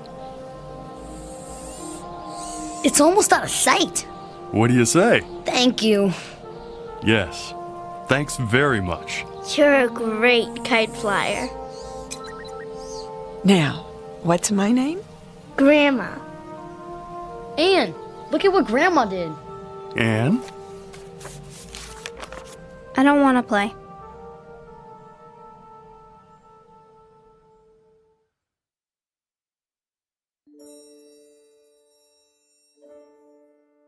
There was a second day, of course, and a third, and a fourth, with Grandma busy every minute, cleaning and cooking, opening the drapes wide, filling the vases with fresh-cut flowers, baking cookies and pies, and leading long walks into town. But the most beautiful and special thing was the way she paid attention to everyone. She took time to listen, really listen, and remember every word, every thought, every wish, as if that were her only purpose. She seemed clever beyond clever, human beyond human. Anne finally began to join in, but slowly. To walk if not to run, to listen if not to hear, to watch if not to see. And as the days turned into weeks, Grandma waited. She never tried to urge or force. Sometimes, when Anne didn't come to the table, Grandma left dinner on a tray by her door. Big spoons first, then the little spoons. Is that right, Grandma? Perfect, Karen, dear. Is that your father home already? Yeah. You heard him before he got here. Daddy! Hello, sweetie. How was your day? Grandma taught me how to sew. Did she now? Good evening, Mr. Simmons. Dinner is almost ready. Well, looks like you have a helper. I I made the mashed potatoes. Indeed, she did. I'm proud of you, Karen. Where's Anne? She's upstairs doing her lessons. Anne! Come down and help your grandmother! Oh, it's all right. I can handle the rest. That's not the point. Dad, whose car is that out front? Which one? The new one. Oh, well, let me see. Oh, yes. It's ours. It is? I came home early to surprise you. Can we go for a ride? All of us? I don't see why not. We'll take a run to the ice cream parlor after dinner. How's that? Now, go and wash your hands and tell your sister dinner's ready. Okay. Yeah. Thank you for being so good to us. Good for us. And that includes me. I'm sorry about Anne. I'll have a talk with her. Now, don't you worry about Anne. She'll accept me eventually. You seem very sure. Mr. Simmons, children are the most complicated creatures in the world. I could be the greatest cook, the finest, most exciting playmate, the most interesting companion, but those are very small accomplishments. It's the heart I have to enter. A child's heart. It's a deep place, difficult to reach. But that, too, will come. Anne, darling. Are you hungry, dear? Not very. We're, going for a ride after dinner. In our new car. It's beautiful. Wait till you see it. I'd like you to go with us. Is she going? Oh, please, Grandma. I want to ride in the back seat with you. Me too. Then I'll stay home. But why, Anne? I don't like her. You mustn't say that. I don't want her here. Dear child. I never wanted you here. It was them, Father and Tom and Karen. They wanted you. They needed you. But I didn't. Anne, stop it. It's true. You sit and you talk to her and you eat the food she makes and you make believe, Father. That's what you do. You make believe, as if she's real, but she's not. She's a machine. Nothing but an old machine. Anne, listen to me. Machines are neither bad nor good. Some kill, and some make war, and some guide people through the darkness like a lamp. Believe me when I tell you, I cannot lie, or sin, or be greedy or jealous. I don't seek power or riches. I've been programmed for other things. You'd be surprised at how much a machine can do. This one, for example. This machine can love. Love who? Oh, you, Anne. I can love you. And I do. I love you more than tongue can tell. You don't love me. You can't. She said she loved me. She? My mother. She said I love you, but she lied. She lied. You're just like her. I hate you.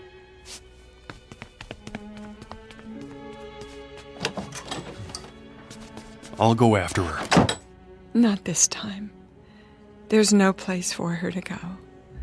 No place except to me.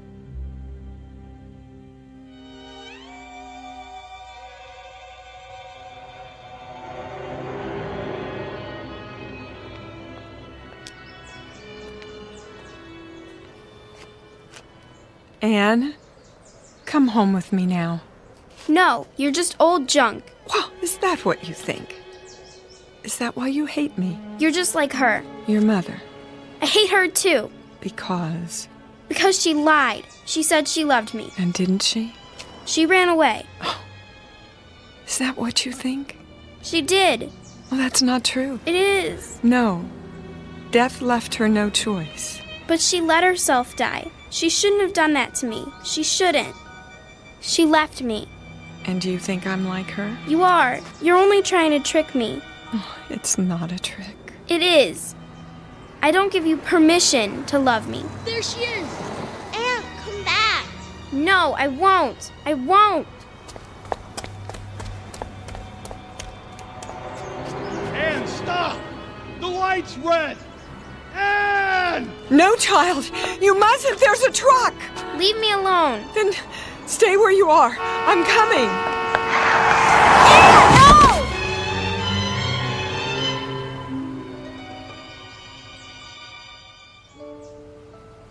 They're not moving. Either one of them. Don't touch them. I didn't see them, honest. I mean, they ran out into the street. The little girl and Stand back. a lady. Oh man. Look, I'm gonna get an ambulance. Wait. She's moving. Aaron. Oh, thank goodness. Daddy? You're going to be all right, darling. We better get her out off the street. Here, put your arms around my neck. What happened? There was a truck, but Grandma stepped in front and pushed you aside. She did? You fell down, that's all. Grandma. What about that lady? I mean, she's not breathing. Look. She's starting to move her fingers. And her eyes. Grandma, can you see me? Why, hello, Tom. You know, we really shouldn't be out in the intersection like this. Come over to the curb, Grandma. Can you walk? Of course I can. But how? See, Anne? She's perfectly all right. She saved your life. Do you realize that? I'm sorry. Sorry. Shh. Now stop your tears, child, and listen while I cup my hands by your ear. Remember? Like this. A machine. Nothing but an old machine. You're just old junk. Old junk. That's my voice. Your voice, Anne. The way it was once. When I was a child, I spake as a child. Oh. Grandma? Grandma? There. You are alive. Well, I most certainly am. But the truck. It couldn't hurt me. Nothing can. 2 leave takings in 1 year would be too much.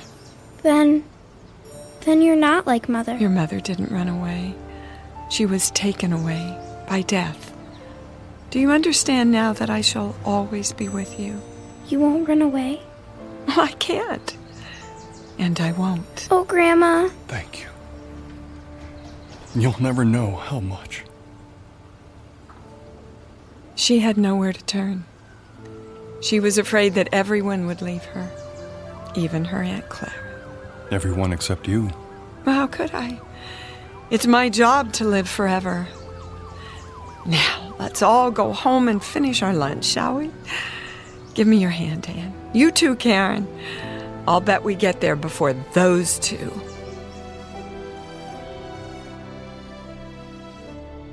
As of that moment, Grandmother became an irreplaceable member of the family, an integral part of their lives. She was more than important. She was vital, the very essence, the most crucial part of being alive. And she shared it all with them, without effort, as if it were what she was born to do.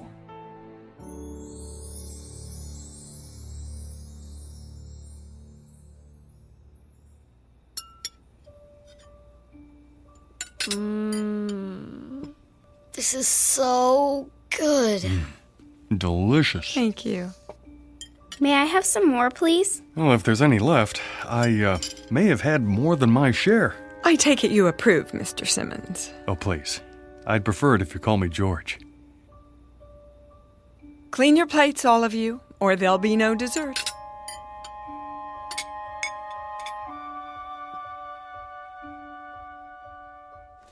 That's enough for tonight.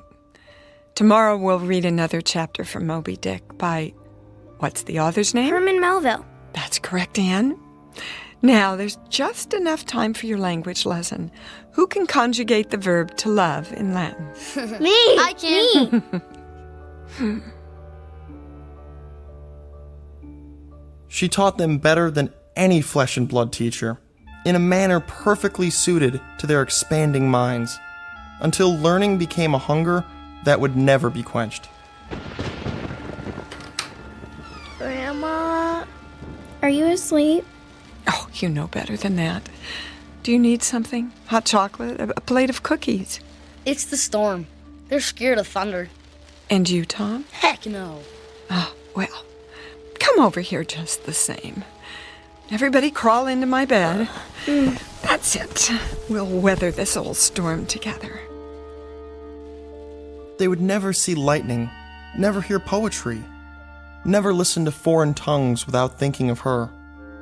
Everything they would ever see, hear, taste, smell, and touch would remind them of her. She was all life to them, the source of the Nile. And all life became wondrous, quick and electric, like her.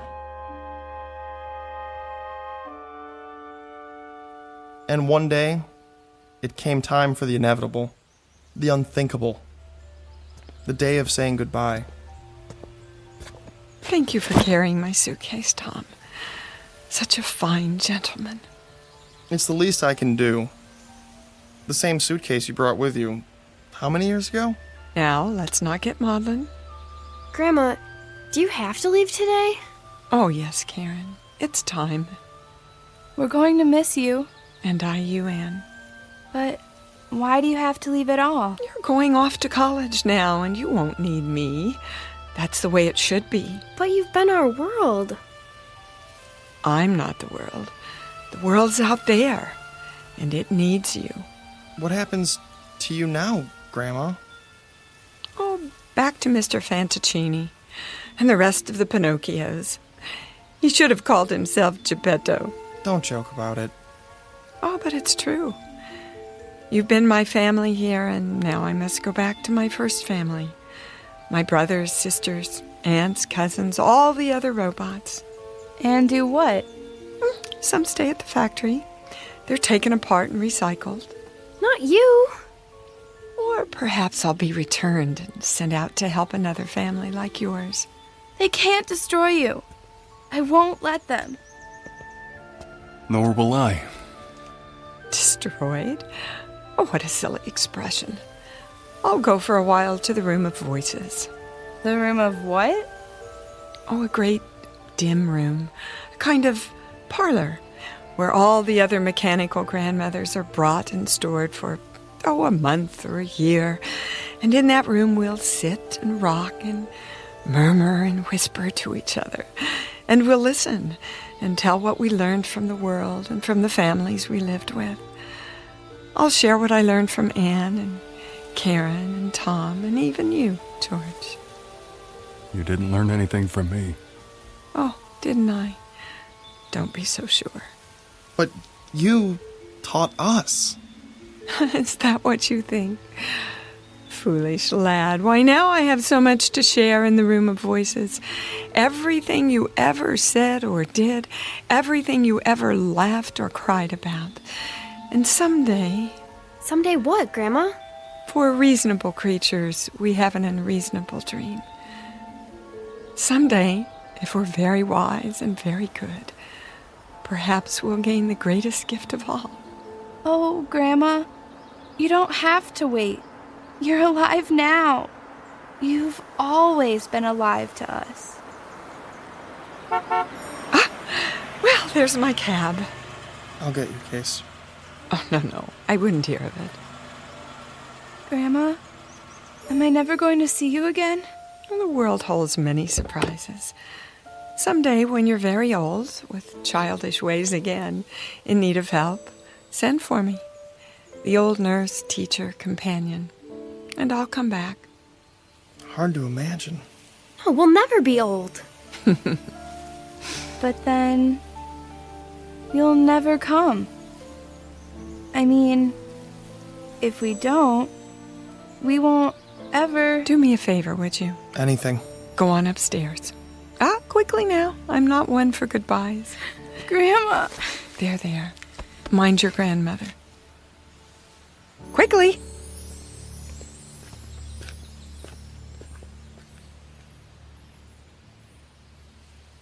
She kept her word, as promised. She has remained with us always, to this day. I've saved the key.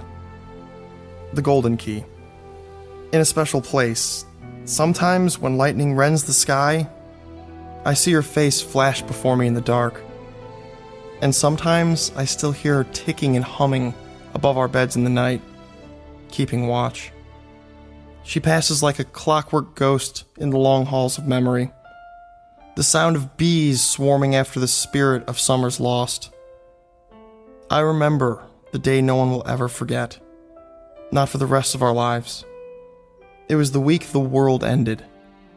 And, incredibly, it was also the week that something new, something utterly fantastic, was about to begin.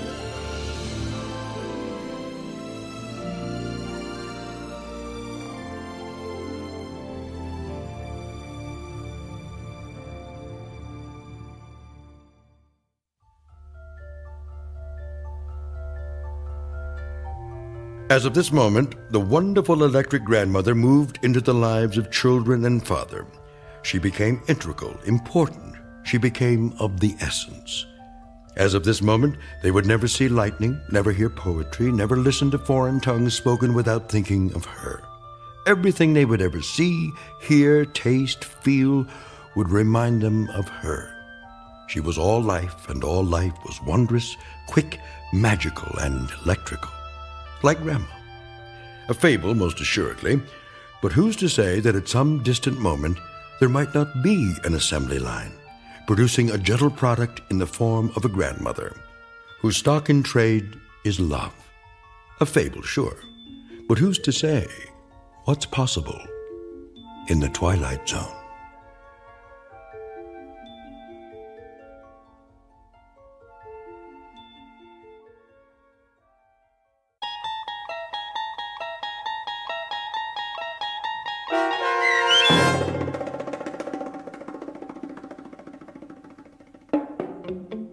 I Sing the Body Electric, starring Dee Wallace with Stacy Keach as your narrator, was written for The Twilight Zone by Ray Bradbury and adapted for radio by Dennis Etchison. Heard in the cast were David Pasquesi, Tony Marcus Jr., Donna J. Folks, Joe B. Cerny, Patrick Cerny, Haley Nabig, C.J. Amari, Elena T. Wilson, Natalie Pear, and Zoe R. Rand.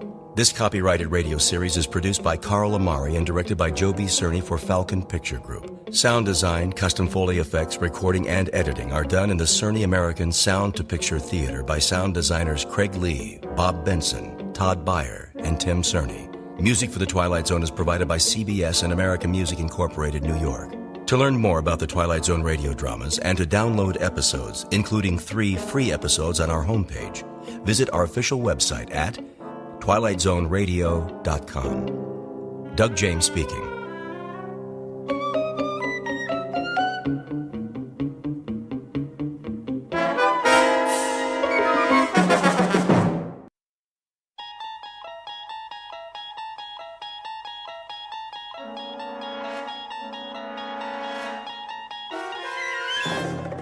You unlock this door with the key of imagination. Beyond it is another dimension, a dimension of sound, a dimension of sight, a dimension of mind. You're moving into a land of both shadow and substance, of things and ideas. You've just crossed over into the Twilight Zone.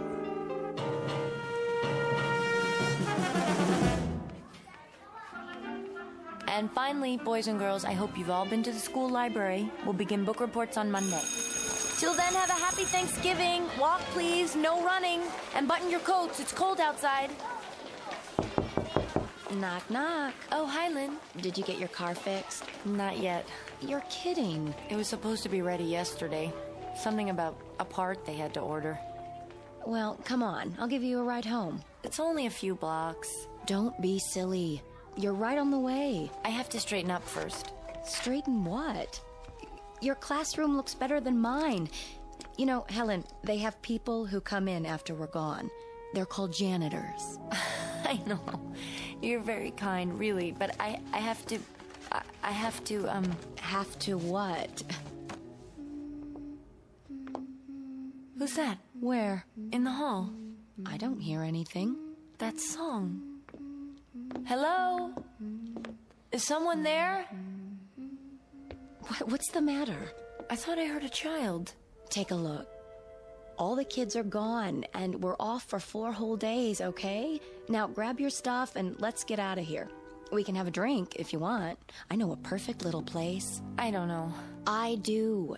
Trust me, they have a great happy hour, and you won't believe the men. From the bank and that new office building downtown. You go ahead. I'm fine. Oh, I get it. Hot date tonight, huh? Nothing like that. I have a test to grade. So, you've got till Monday.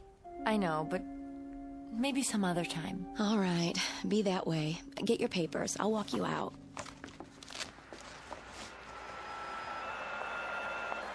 How long has it been now? Since you started teaching? Oh, about a year. 2 next spring. Then don't you think it's time to loosen up? Do something for yourself once in a while. You know what they say, all work and no play. I go out sometimes. Yeah? When? Well, see. It's just that with all the homework and the extra credit, you spend more time on it than they do. You know something? It sounds funny, but I really don't mind. I mean it, Lynn. Kids grow up so fast, they need all the help they can get. They're not the only ones. But they seem so vulnerable. Well, maybe they are. But they survive. The bumps and bruises, the sore throats and earaches, it all works out, one way or the other. Look at us. What? We made it, didn't we? In spite of everything, we survived? I guess. Don't ask me how. I'm parked across the street. Last chance. Careful, the light's about to change. Come on, Helen. We don't have to wait for the crossing guard. We're grown-ups, remember? That man. What man? In the car. Sort of distinguished. Don't stare. He's staring at you. Have you seen him before? Not around here. I'd remember. Lynn, do you ever see people and they remind you of someone, but you're not sure who? Someone you might have met once and... All the time. The trouble is, they don't remember me. It's just a feeling I get sometimes. Sorry, I don't know what I'm talking about. I'll open your side. Get in. No, I'll walk. But it's freezing. It's all right, honestly. It'll give me a chance to think. Are you sure? I'm sure. See ya. Hey, you have some place to go on Thanksgiving? What? Oh, yes, of course. Dr. Anderson's. Doctor, huh? You didn't tell me about him. He's an old friend of the family. Well, if it doesn't work out, you can always come over to my place. I'm cooking a really big bird. Thanks, Lynn. Call me later. I will. November, a wind stirs, leaves blow in the streets, and people move a little bit faster just to get home before dark. To this, add a young woman named Helen Foley, age 28, who has a calling. She believes in helping children, whenever and wherever she can. Taken all together, these are the improbable ingredients of a basic human emotion called fear. And the recipe is almost complete. All that's needed now is the face of a little girl, as perfect as a cameo and as solemn as a sphinx. Because Helen Foley is about to learn the properties of terror. In a few moments, a most unusual child will take her by the hand and lead her on a journey into the Twilight Zone. And now, the Twilight Zone and our story, Nightmare as a Child, starring Bonnie Somerville, with Stacy Keach as your narrator.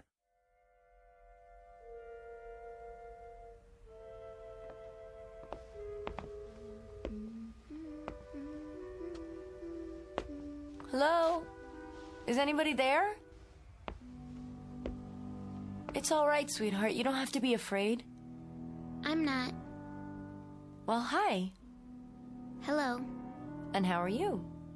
Fine. You're new here, aren't you? What? Just that I've never seen you before. You haven't? Are you visiting? Is that it? Are you visiting someone in the building? Not exactly. You aren't very talkative, are you? Not much to say? Actually, that's good. That's very good. It's not wise to talk to strangers. I don't.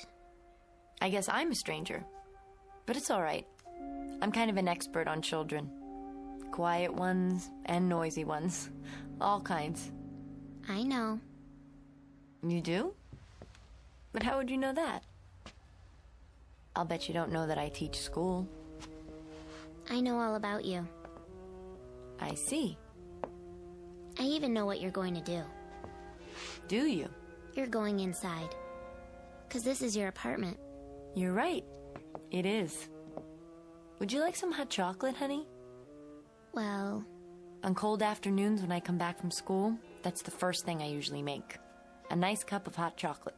But no marshmallows. What? You don't like marshmallows, do you? Why, no.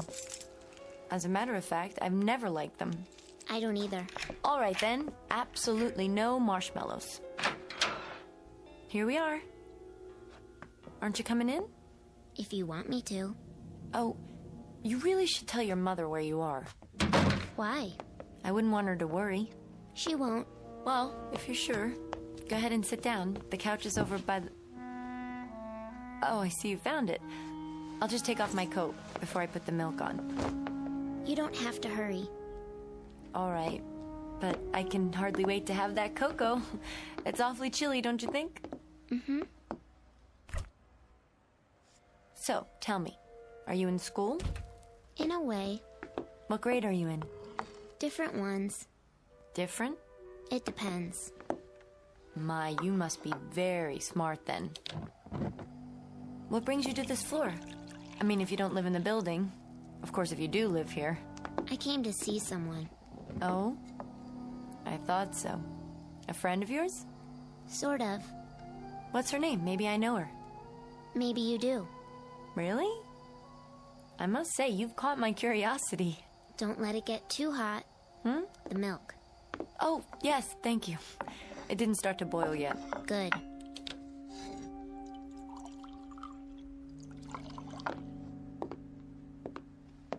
Here we are. I hope I didn't make it too rich. No, it looks just right. Careful. It might be hot. It's fine. I'm glad it isn't too hot. I don't like hot things very much.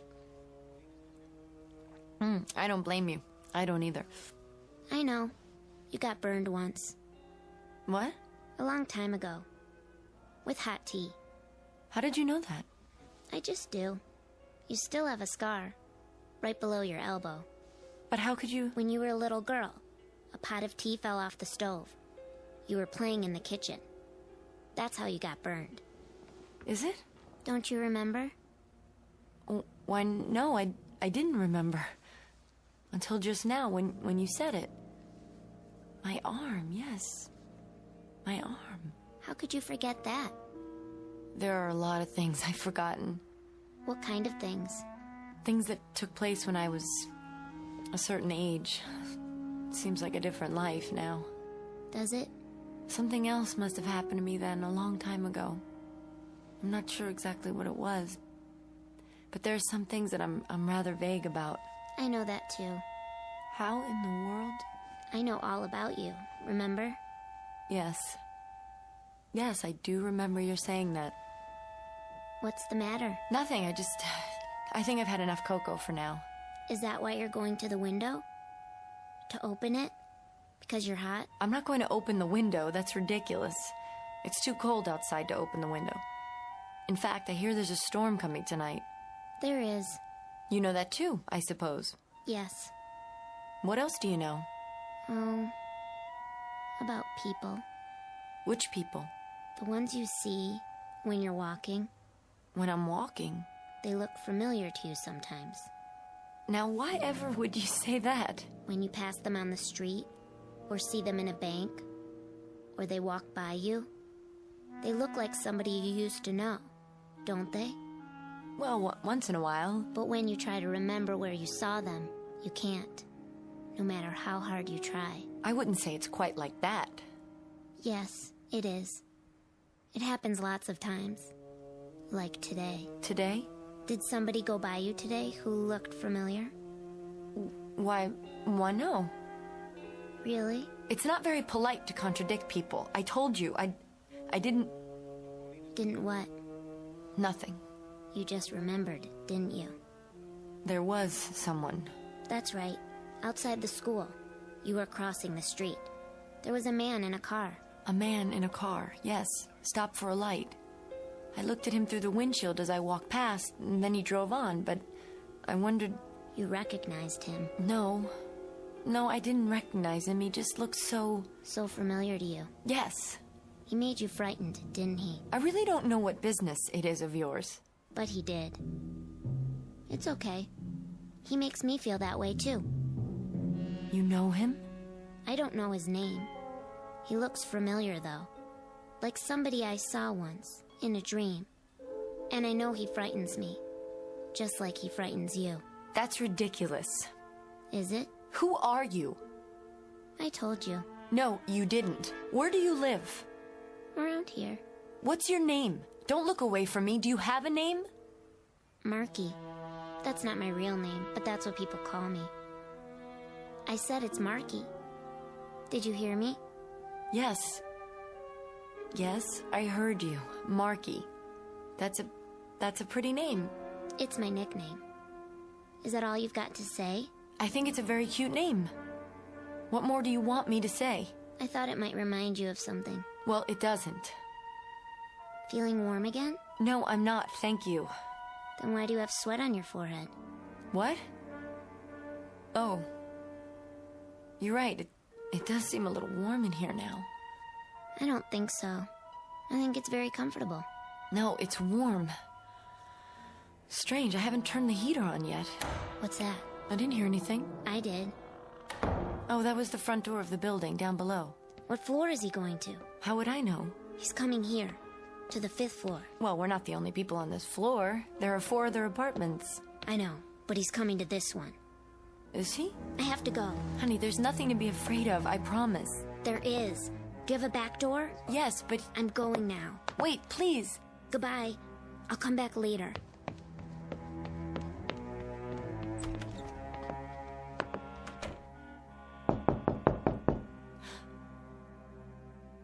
Who is it? Miss Foley. Miss Helen Foley?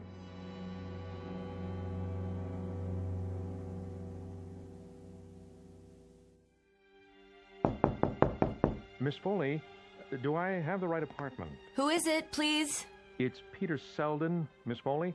I don't know whether you remember me, but I knew your mother very well. Who? That's better. Mr... Well, do you remember me now? Why, you do look familiar. That's a start. Didn't I see you? I thought you looked at me a little oddly. Yes, that's right. In front of the school, I was stopped for a red light. So you were? Do you mind if I come in for a moment? Why, no. Please do. Thank you. Won't you sit down, Mr... Selden. A friend of my mother's, you say? I'm not sure It's been a lot of years, Miss Foley. Quite a few, indeed. 18 or 19 at the very least. That long? Then I must have been... Got you stumped, huh? Well, it's no wonder. As you were just a child then. You couldn't have been more than 10 or 11. But I remember you. See, I used to work for your mother. Peter Selden, her financial consultant.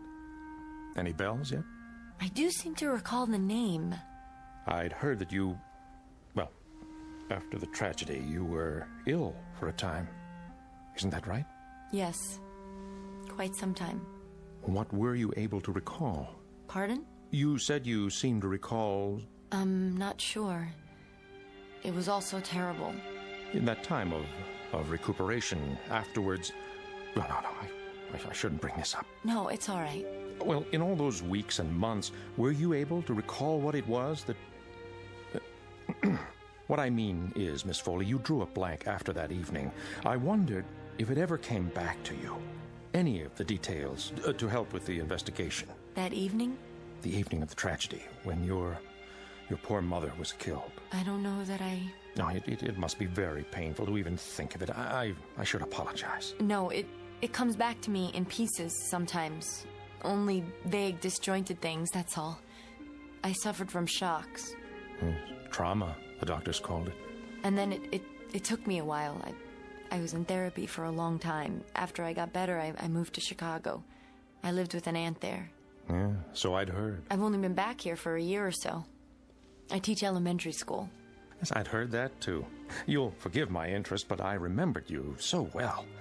I always wondered what became of you. Then I was passing through town on business and, well, someone pointed you out to me, and I just felt I had to stop and say hello. I'm glad you did. Truly. Your mother was a very special woman. Yes, she was. You say you worked for her. I still can't quite... I worked for her almost a year. I handled some of her investments at the time.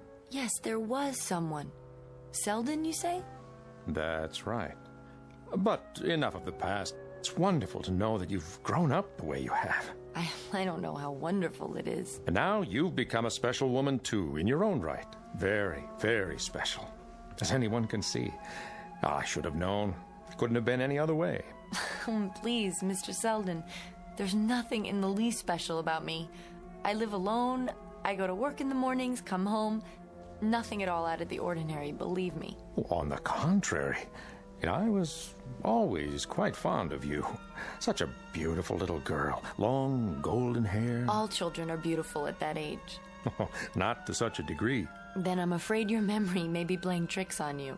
No, I remember it all perfectly. I lived in the same apartment complex. I heard you screaming that night. I was the first one to find her. Miserable. Tragic thing to be attacked like that for no reason. They never found the person who did it, did they? No, I don't think they did. Though I can't be sure. I'm not sure about anything that went on then.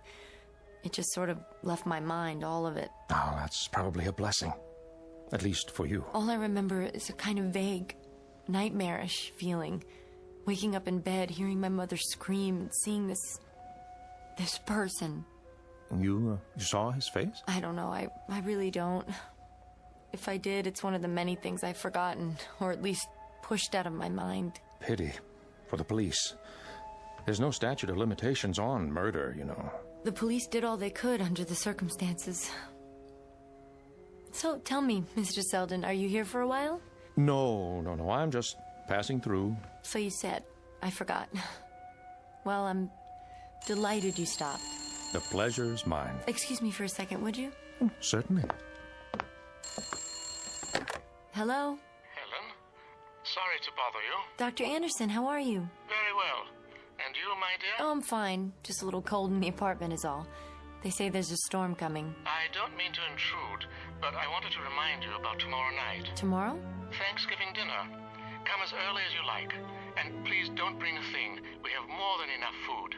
I really should be going. No, please. I'll be right with you. You have a visitor? That's all right. A friend of my mother's. And who might that be? Someone who worked with her. How do you feel about that? Any anxiety? No, I think I remember him. You do? You've never mentioned him before? It's beginning to come back. He worked with her on some things. We'll talk about this tomorrow. For now, I want you to make note of any associations that come to mind. If you're troubled by any new recollections, call me at once. I'm always available, my child. Thank you, Doctor. I will. I promise. Yeah, I've kept you too long. I'll be going now. I'm sorry. Wouldn't you care for a coffee first or a cup of cocoa? It looks like you already poured one for yourself. I interrupted you, and now it's gone cold. This cup? Why, it's not mine. I put mine in the sink. It's... Something the matter, Miss Foley? That's odd. What is? She'd almost finished her cocoa, or at least I thought she had, but here it sits, untouched. That is odd. But she's a rather odd little thing herself. You're referring to... The little girl who was in here, just before you came. Strangest little thing. So solemn, so wise, you might say. That's the only way I can describe her. Well, I'll say goodbye now. I must ask her how she does that. Does what? Her trick. Sitting there sipping cocoa and leaving a full cup. Yes, that sounds like a regular magician. Little Marky, I mean. Marky? That's her nickname. She wouldn't tell me her real name. Marky, that's what she calls herself. You don't say. Don't you care for the name, Mr. Selden? Oh, in fact, I like it very much. That was your nickname, Miss Foley, when you were a little girl. They called you Marky. Marky. Marky. Marky. Something wrong? What? Oh, nothing's wrong. Except that it's quite a coincidence. This little thing camping on my doorstep having the same name as I did. I suppose it is. Now that's odd, too. I'm sorry, what is? The way things are coming back. Oh? You're right, I was called Marky. I haven't thought about it in years. But that is what people called me, isn't it? I'm sure that given time, you'll remember a lot more. Is that what the doctor said? Dr. Anderson? Yes, that the memories would come back gradually? He doesn't know. None of them do. You're looking a bit pale. Here, perhaps you should sit down. No, I'm all right. I was just listening. Full of talents, our little Marky. Well, how do you mean? Her singing, for one. Oh, she sang for you. She's singing now. I don't hear anything. Has she stopped? I mean that. Listen. To what? Her singing. Can't you hear the singing? No. I guess you have better ears than I do. She's stopped now. Oh, there's something else. It almost slipped my mind. I'm really surprised you couldn't hear her. It was very plain. What's that? I thought you might like to have this. It's a snapshot. Yeah, see? But how? Look at those golden curls, the eyes. She looks so much like her mother. Wouldn't you agree? Where did you get this? Your mother gave it to me a long time ago. So very much like your mother now. Why, when you opened the door and I got a good look at you, I was... I don't understand. What, Miss Foley? I'm sorry, what don't you understand? This. It's a picture of the little girl, the one who came here today. A picture of Marky.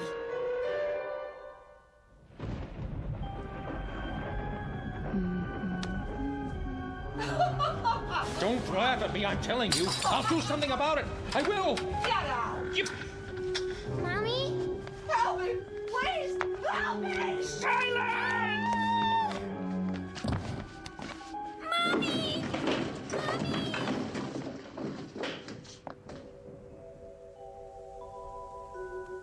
Marky? What are you doing sitting out there? Playing with my doll. Did that man leave yet? He left some time ago. I must have fallen asleep on the couch. Marky, it's very late. Is it? Past your bedtime. Don't you think you should go home now? Your mother will be terribly worried. No, she won't. She won't be worried at all. Yes, she will. I don't have a mother. Not anymore. You don't have a... Do you remember now? About Marky? Do you, Helen? I think I'm beginning to. And the time you burned your arm with the hot water from the teapot?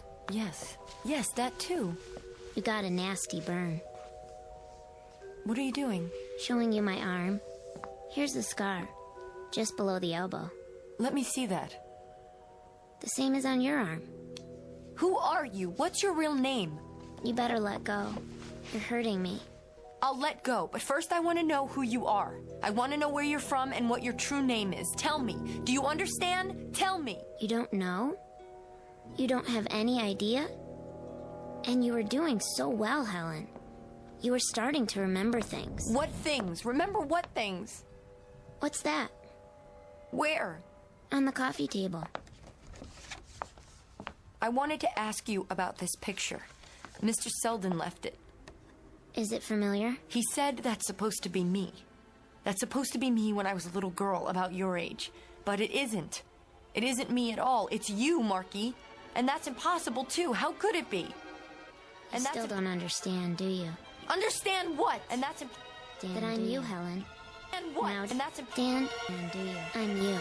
What? Now, and that's talk is. And do you? I am you. What? Now, and that's I'm you when you were you. I'm old you. What? Now, and that's Marky when you were you. I lived with your mother in the other apartment. I was asleep in the bed that night. It was so cold. And the man came to visit. and your mother let him in. I don't know what you're talking about. I think you do. He was arguing with Mother downstairs, and she tried to run away. And she ran upstairs to her room. And the man came after her and caught her. And he choked her. Remember, Helen? Yes. He choked her, and then he picked up something heavy, and he hit her on the head, and she fell. And then you screamed. And the man looked down at you. He looked right at you. And you screamed, Helen. You screamed so loud. The storm. It was raining that night, too. The lights, they've gone off. Marky, stay close to me. I'll light a candle. I have one somewhere. Marky? Marky, where are you? Be careful. Who's there? Take it easy, Helen. It's only me. Lynn! Oh, God, I thought... Thought what? I don't know. I fell asleep on the couch, and I must have been dreaming an awful dream. I shouldn't have walked in like that, but I heard your voice, and the door was open. You okay? Oh, come in, please. I got to thinking about you, over here, alone. I'll bet you haven't eaten. Actually, no, but... So I thought, I'll stop by, and if you're hungry, we'll order something to go. You must be soaked. I got here just in time. Now the power's gone out. It looks like the whole block. I was looking for a candle. Now, where are those matches? I've got some. Here. Great, thanks. Who were you talking to? Oh, that was Marky. Nice name. Where have you got him hidden? It's a little girl. I want you to meet her. Maybe you can tell me if what she says is... Marky, honey, you can come out now. I don't see anybody. She was here, I swear. It's raining really hard, but we can still order Chinese. They deliver. Yes. Yes, I'd like that. Oh, something hot. Sweet and sour, whatever. What's the number? I think it's... Oh, no. What? There's no dial tone. The phone lines must be down. I'll make us some coffee. How far's the restaurant? Just at the corner. Then I'll go get some stuff. No, I couldn't let you do that. Don't worry about it. You have an umbrella, don't you? Yes, but... Plus, I've got my car. No problem, honest. I'll get soup and everything. The works. Then I'm paying. Just let me get my purse. You are too nice, Lynn. Tell that to my last date. Here, that should be enough. I'll get the coffee going. Be back in a flash. I'll get an extra fortune cookie in case your little friend shows up. Where did you say the umbrella... Behind the door. Got it. Don't open it indoors. It's bad luck. If you say so.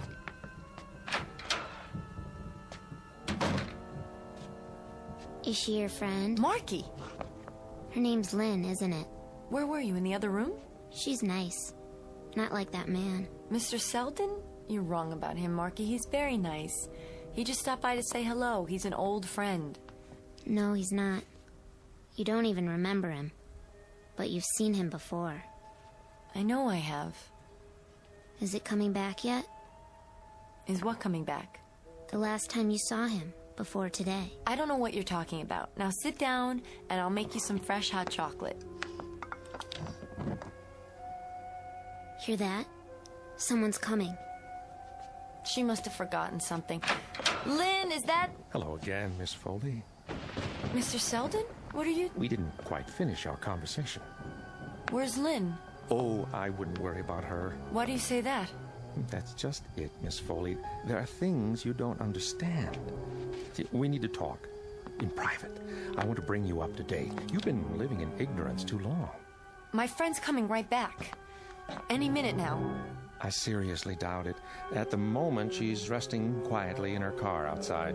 I'm sure no one will notice her until tomorrow morning, the earliest. What are you saying? I want to impart some knowledge, Miss Foley. Obviously, it's begun to come back to you, in bits and pieces, as you say. I should be the first, don't you think? It's only appropriate, you see, because I was the man in your mother's condo that night. The one who followed her up the stairs to her room. The one you saw, however briefly. Get out or I'll scream. Oh, I'm afraid that wouldn't do any good. There are people in the other apartments. No, they're all empty. It's Thanksgiving week. Or have you forgotten that too? They're away visiting their families. You're alone on this floor. quite alone. Stay away from me. Oh, I plan to. I'll be long gone, and no one will know I was here. Even your doctor friend doesn't know my name. Just as soon as I tell you about how I killed your mother. But why? Why? Well, there was some trouble with the books. I pleaded with her to cover for me, but your mother, rest her soul, was a particularly rigid, straight-laced woman, and she was about to inform on me. When she went upstairs to the bedroom, I had to follow her. If only you had stayed in your room. I would have gone after you next, but your screams brought people there, and I had to get out in a hurry. It wasn't until later that I learned you had no recollection of who you saw. You blacked out the entire incident. Don't worry about the candle.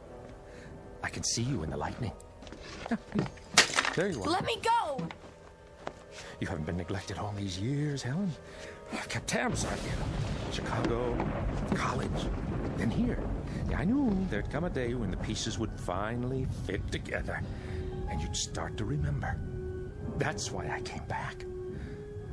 I had to come back to take care of unfinished business. You're the only person who knows exactly how your mother died. What are you going to do? Oh, a simple fall, I should think. It was dark, you tripped on the stairs. Only that much more believable with the power outage. Come on, come with me, Helen. We're going out onto the landing. No, don't look down. It'll be easier that way. No! No! Here. Oh, what a kick you have there. Now, don't bother to run. There's only one way down. Help me! Somebody please help me! Come along, Helen. You know I'll find you, even in a darkened hallway.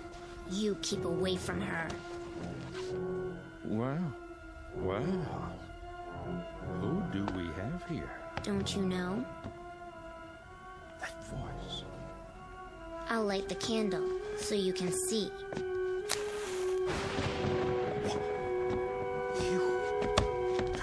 That's not possible. Come here, you little wretch. You...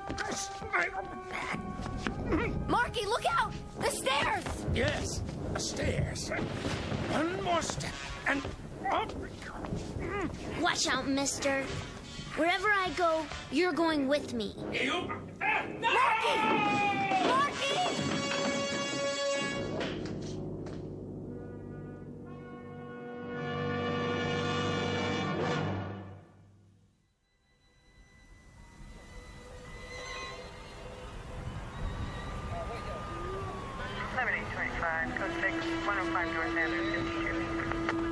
Male, broken neck, 55 years of age.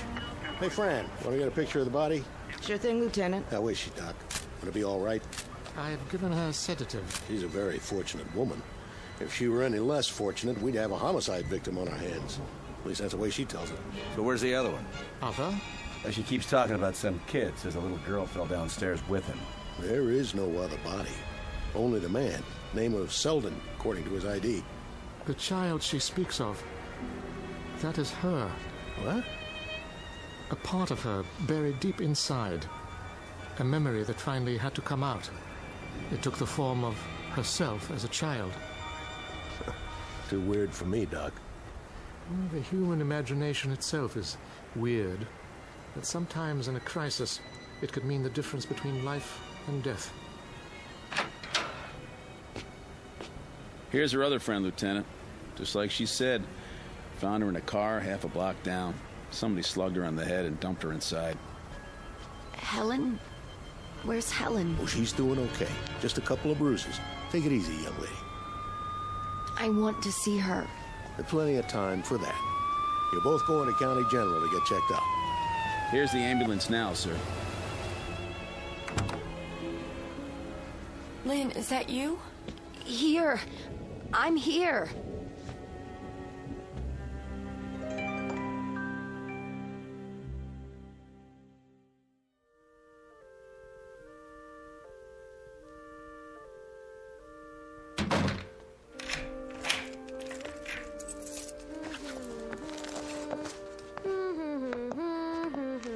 Hello.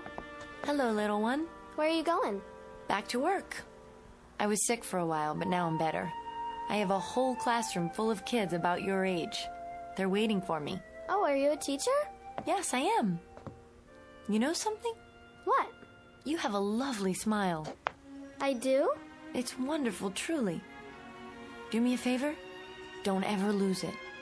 My dolly has a smile, too. See? Yes, you both have wonderful smiles. Bye. If you're still here later, I'll make us a nice cup of hot chocolate. Would you like that? Oh, yeah. Good. I'll see you then. Take care of yourself. Take good care.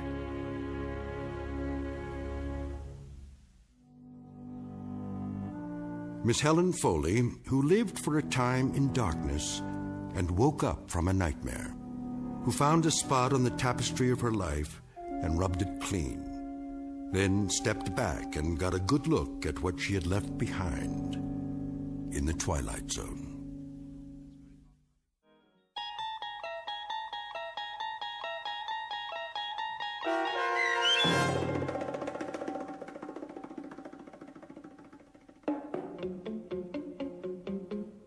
Nightmare as a Child, starring Bonnie Somerville, with Stacy Keach as your narrator, was adapted for radio by Dennis Etchison and written for The Twilight Zone by Rod Serling. Heard in the cast were Dana Bokor, Roger Mueller, Elizabeth Leto, David Darlow, Roderick Peoples, Doug James, Jeff Lupetin, Linda Ryder, Meg Thalkin, and Amanda Amari. The producers of The Twilight Zone wish to thank CBS Enterprises and the Rod Serling Estate for making this series possible. This copyrighted radio series is produced and directed by Carl Amari for Falcon Picture Group and Westwood One. Sound design and custom Foley effects for The Twilight Zone by Cerny American creatives Bob Benson, Craig Lee, Michael Slaybach, and Matt Sorrow. To learn more about the Twilight Zone radio dramas and to contact us, visit our official website at twilightzoneradio.com. Doug James speaking.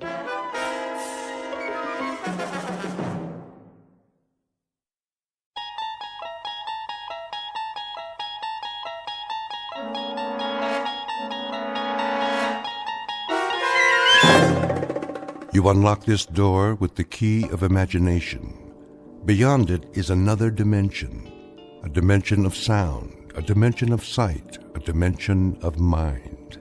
You're moving into a land of both shadow and substance, of things and ideas. You've just crossed over into the Twilight Zone.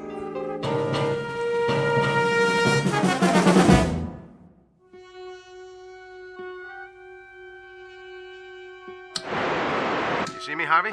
And hear you, loud and clear. How's the monitor picture? Still distorted. And we've got a few minutes left. Check your controls. Make sure the red switches are all on. Check. Now the blue ones. Check again. Any overloads? Well, your amperage is steady, voltage and input. You sure you want to go through with this? You sound positively funereal, Harvey. I sound the way I feel. I'm helping you because you asked me, Paul. I can give you my support as an engineer. But enthusiasm is something I just can't dredge up. No sense of adventure? A sense of wonder, perhaps. And a sense of concern for a friend who's placing himself in jeopardy unnecessarily. You could just as well test the process with a lab rat or a monkey, but with yourself. Why? A monkey can't take field notes. But if you're so sure it works... I know it works. The challenge now is to use it, to better the world if possible. Otherwise, it's just a machine that moves atoms from one temporal location to another. Sort of like a shuttle bus between centuries. Take it to the physics department, then. Publish your work officially. Do you know how much funding you'll have? You'll also have a Nobel Prize, if that means anything to you. It doesn't. In fact, it's what I don't want. If it's possible to change the past for the better, then it's equally possible to do the reverse. I can't take that chance. The world can't. Put this invention in the wrong hands, we're all through. If it is possible, I'll eliminate some of the suffering. If not, I'll know I tried. But, either way, I'll destroy this machine as soon as I get back. You're in focus now, Paul. Good. That gives us 3 minutes to countdown. You've entered 3 sets of coordinates. Check. Paul. And I've got what I need. 1 tube of Dramamine, 1 Japanese pocket dictionary, 1 hunting rifle, disassembled with a telescopic sight, 1 long-range hollow point round. I'll only have the chance for a single shot. Anyway. Wait a minute. Harvey, where is it? Paul. Where's the cartridge? I have it. Well, give it to me. All right.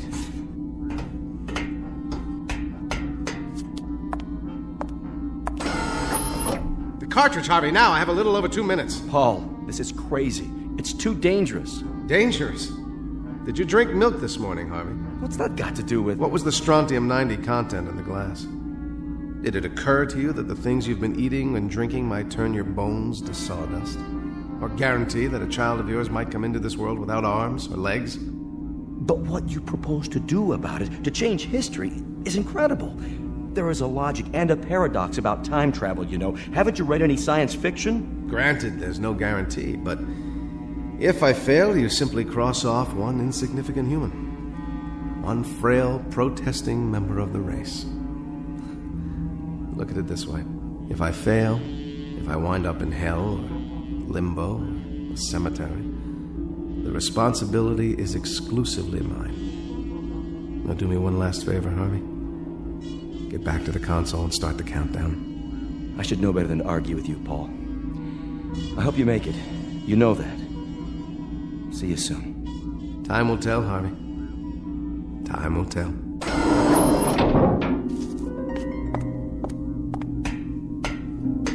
Ready? Ready. T-minus 10, 9, 8. Here we go, my friend. The great adventure begins. Your image is wavering. My God, Paul, I can see the bones through your skin. Hit the first coordinates. 2, 1, 0.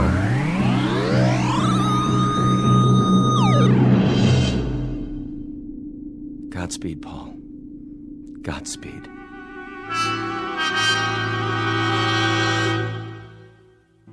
Exit one Paul Driscoll, a theoretical physicist and a creature of the 21st century. Unknown to his fellow researchers, he has worked up a complicated theorem involving the space-time continuum, built a prototype, a kind of time machine, if you will, and dared to put it to the test with himself as the subject. But he's attempting to use it for a purpose that doesn't include cheap thrills or personal gain. In a moment, he will seek out 3 history-changing events from the past in a desperate attempt to alter our less-than-perfect present. One of the oddest and most rarefied perks available to faculty members in the Twilight Zone. And now, The Twilight Zone and our story, No Time Like the Past, starring Jason Alexander with Stacy Keach as your narrator.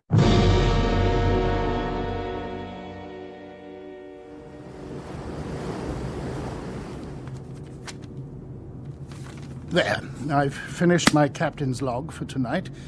So, you said that this is a matter of some urgency, Mr. The name is Driscoll, but that's not important. Perhaps you will be good enough to tell me, sir, what this is about. I'm due on the bridge in a few minutes. Captain, is there any possible way you can alter your course? I beg your pardon? The course the ship is taking, can it be changed? Since my country is a belligerent, and these waters are a zone of combat, I would prefer to consult with higher authority before taking such a step. Suppose I were to tell you, sir, that if you hold your present course for 5 more minutes, this ship will go down. Just who are you, Mr. Driscoll? You won't find me on your passenger list, Captain. Oh? And you got on board how? That's not important. But I'm not sailing for my health this trip, Captain. You might say I'm sailing for your health, and that of the crew and all the passengers aboard. I happen to know that this ship is going to be torpedoed, right off the old head of Kinsale Island, May the 7th. That's today. How do you know this? If I were to tell you, you'd say I was a lunatic. I can't alter the course of the Lusitania simply on the word of one man. All right, Captain, say I am a lunatic. Say that everything I'm telling you is just the product of a deranged mind. What would you lose by altering course now? How many minutes? That's not the point. That is the point, Captain. There'll be over 1,100 people drowned. That will be enough, Mr. Driscoll. And if you should be one of the fortunate few, Captain, remember when that court of inquiry convenes. I must ask you to leave, sir. I'm not asking you to scuttle this ship. All I'm suggesting is if you change course 1 degree, just 1 single degree. Steward, come in here. Yes, Captain. Escort Mr. Driscoll from my quarters. Yes, sir. Come along if you would, sir. Captain, there's still time. And still time to confine you to your cabin. Take him away. Sailor, take a look at the water off the bow. What do you see? Sir? Something under the water coming this way. Do you see it? Captain! Sound the alarm! You! How did you know?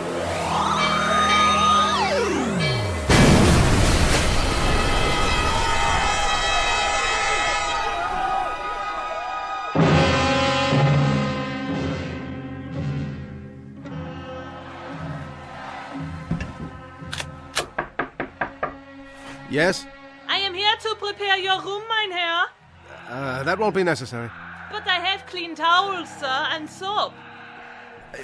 Just a moment.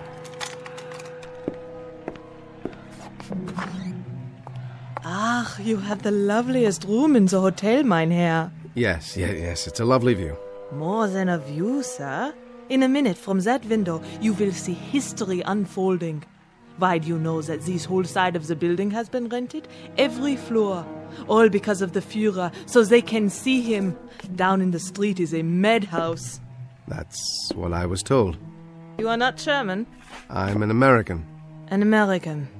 And what do they think of our Führer and the new Germany in America?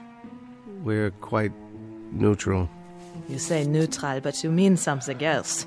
No, I don't mean anything. You hear? That is the new Germany. Something you will never understand. That, madam, is the old Germany. Something you'll never understand. We will see.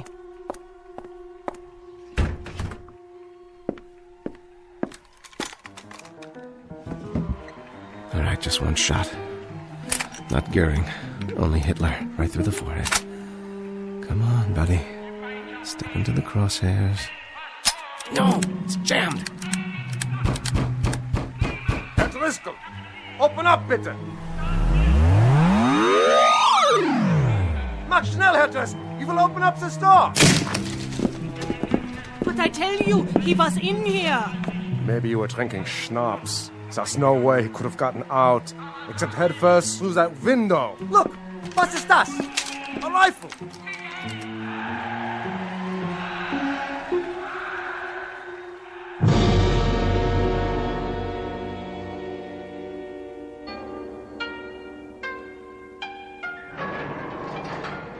America, come.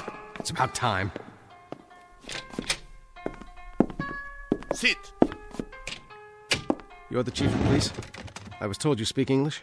I venture to say that I speak it better than you speak Japanese. I hardly speak any Japanese, but what I'm about to tell you is the most important English you've ever heard. Mr. Driscoll, is it? You happen to be an enemy alien, which is the reason... Which is the reason I've been kept in a cell for 6 hours, and the reason you may have cause to regret this particular arrest. Go on. What I tried to tell your guards is that inside of an hour, this city is going to be destroyed, and upwards of 100,000 human beings will be destroyed along with it. Indeed. You're about to be bombed out of existence, but there's something you can do. You can begin some kind of an evacuation of women and children. You can save a few thousand lives.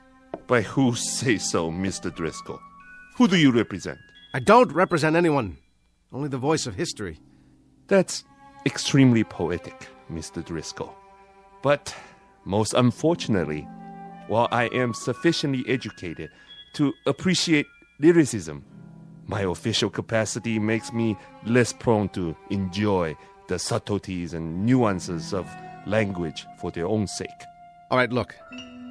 I'll give this to you very unsubtly, with no nuances at all. There is going to be a bomb dropped here, and you're going to know a nightmare beyond any imagining. Excuse me. Moshi. Hey. Wakarimashita. A single aircraft, Mr. Driscoll. One lone B-29. I rather think we can survive that. That picture on your desk. Your wife? And my 2 daughters, age 8 and 10. If you don't care about the city, do it for them. Look, this isn't just a request. It's in the nature of a prayer. Mr. Driscoll, I will make an assumption that you have some illness. I won't stand you against the wall and shoot you, even in wartime. I'll send you to the army headquarters, where you can be interrogated. You're an alien and by rights should be interned. However, if you'll keep this in mind when you get back to your country, the face of the enemy is not devoid of compassion. And you might recall this conversation. If you survive, remember that the same thing could be said of your enemy. He tried to save Hiroshima. God, hey, take this man away. Where? Where did he go? And what? What is the great flash of light outside?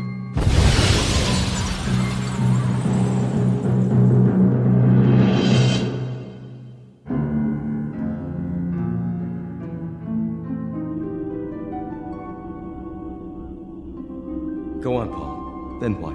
Then nothing. The SS Lusitania in 1915, one of the causes of the First World War. Attempt number 1. Failure number 1. Then August 1939, the Hotel Berlin. Another blow for law and order. Hitting nothing and accomplishing the same. Finally, Hiroshima, August 1945. 3 tries. 3 misses. Then you have to admit it now, Paul. The past is inviolate.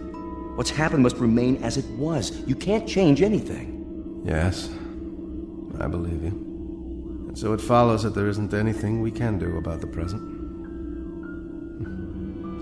See that small brown book on the shelf? Bring it over to me, Harv, would you? The Study of 19th Century Midwest America. This one of yours? Particular favorite. Open it up to page 14. Talks about a certain place, Harv, a place called Homeville, Indiana. There are pictures showing what it looked like in 1881. Charming. Parasols, bicycles, all very serene. Apropos of what? Apropos of the fact that I'm going back there. One last trip in the machine. I thought you were going to destroy it, whether you succeeded or not. I'm going back there not to change anything, but simply to become a part of that world. The world of band concerts and summer nights on front porches. A world that hasn't heard of atomic bombs or germ warfare or anything else. That's where I'm going, Harvey. I've already packed my bag. The only book I'm taking with me is this one. Of course you are. And there's no one who could hold you back. But remember this, everything is cause and effect. You go back in time to this Homeville, and you inadvertently change one event, alter it minutely. You might start a chain reaction beyond anything even you could imagine. I'm going back there to live, not to change what doesn't need to be changed. Now, Harvey. Here are the coordinates. How about it? All right. God help me, Paul. And God help you. Then let's do it.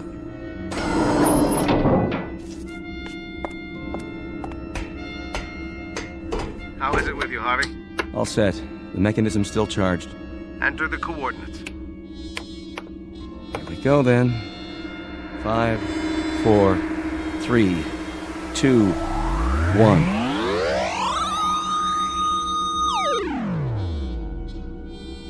How is it with you, Paul Driscoll? Wherever you are. No television sets, no nuclear arms, but just the same. How is it with you?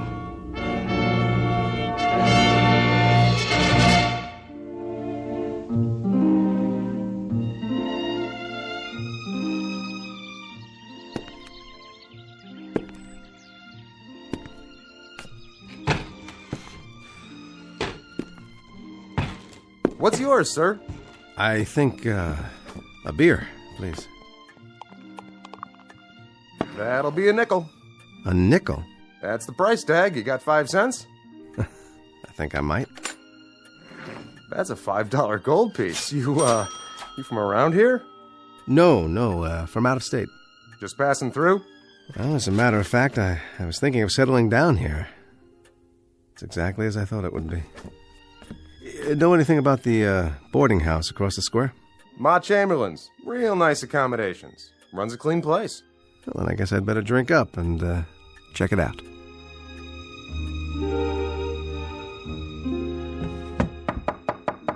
Come in. I brought you some clean linens. Room comfortable enough for you? Oh, very. Thank you. Well, I'll be going now. Got plenty to do.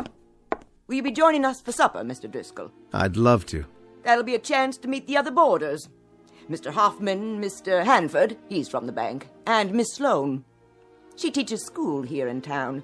Lovely girl. And a moral one, too. Very moral. I see. Well, you'd better. I run a decent place. Did I mention no hard liquor in the rooms? I'll remember that, Mrs. Chamberlain. See that you do. Afternoon, then. Nuclear fallout, strategic wars in the Middle East. What happened to all that? It's summer. It's the 1st of July. There's going to be an evening band concert in a couple of days with lemonade and fireworks. It's 1881 in Homeville, Indiana. And by God, I'm home.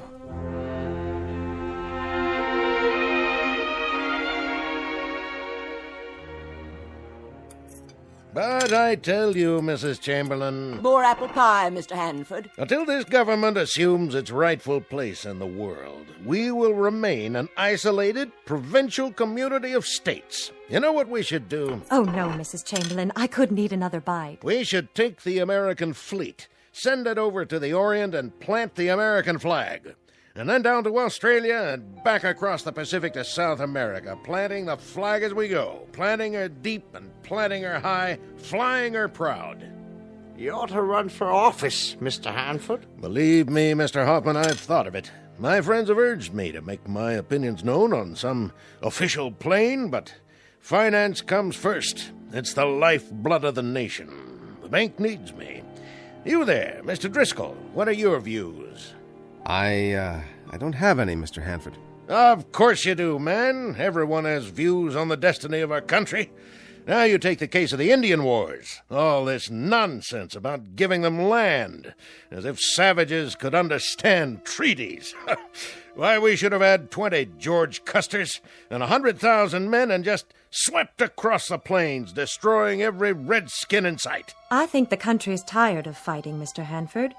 We were bled dry by the late war. I think anything we can accomplish by treaty, as long as it saves lives, is very much the proper course to pursue. My dear young lady, I trust that this isn't the pap you spoon-feed your students. Treaties, indeed. Peace. The virility of a nation is in direct proportion to its fighting abilities. I will live to see the day when this country fields an army of 1 million men who can sweep away anything in its path.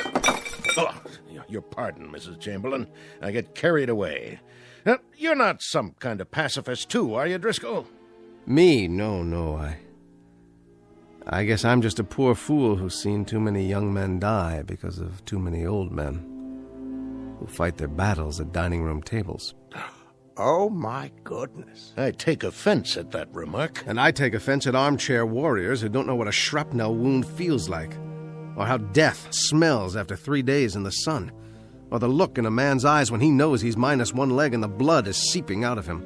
You have an enthusiasm for planting the flag, Mr. Hanford, but you don't even have a nodding acquaintance with what it's like to bury men in that same soil. I'll not sit here and listen to talk like that. Of course you won't. You'll go back to your bank, and it'll be business as usual until the next dinner time, when you'll give us another vacuous speech about a nation growing strong by filling up its graveyards. Well, you're in for some gratifying times, Mr. Hanford. There'll be a lot of graveyards to fill. In Cuba, then in France, then all over Europe and the Pacific. You can sit on the sidelines and wave pennants because by your definition, this country is going to get virile as the devil. From San Juan to Inchon, we'll show how red our blood is because we'll spill it. And there are two very unfortunate aspects to all this. One is that you'll never have to spill any. And the other is that you won't live long enough to know how right I am. Oh, dear, such a violent man. Excuse me, please.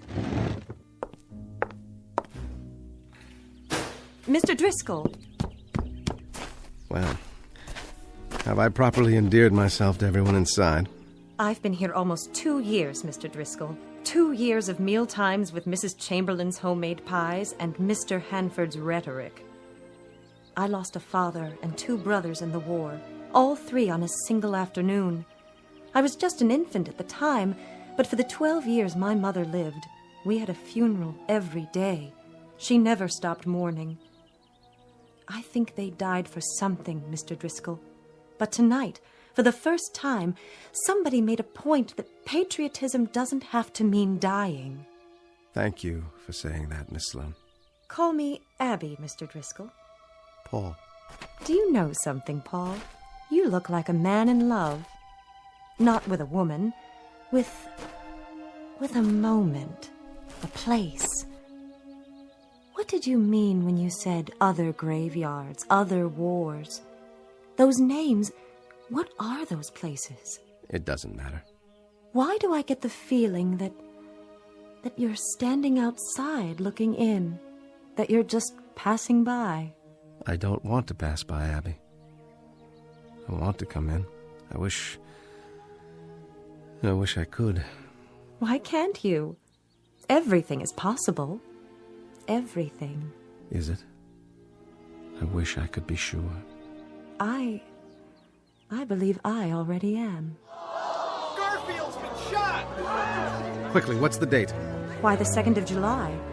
Did he say the president's been shot? July 2nd, 1881, that's right. President James Abraham Garfield shot in a Washington railway station. But it just came over the telegraph. How do you know? How could you? You're wrong, Abby. Not everything is possible. Why, Paul? I can't tell you why. But it begins again. What do you mean? Nothing. So be it then. So be it. It's late, Abby. Very, very late. It's time to go home.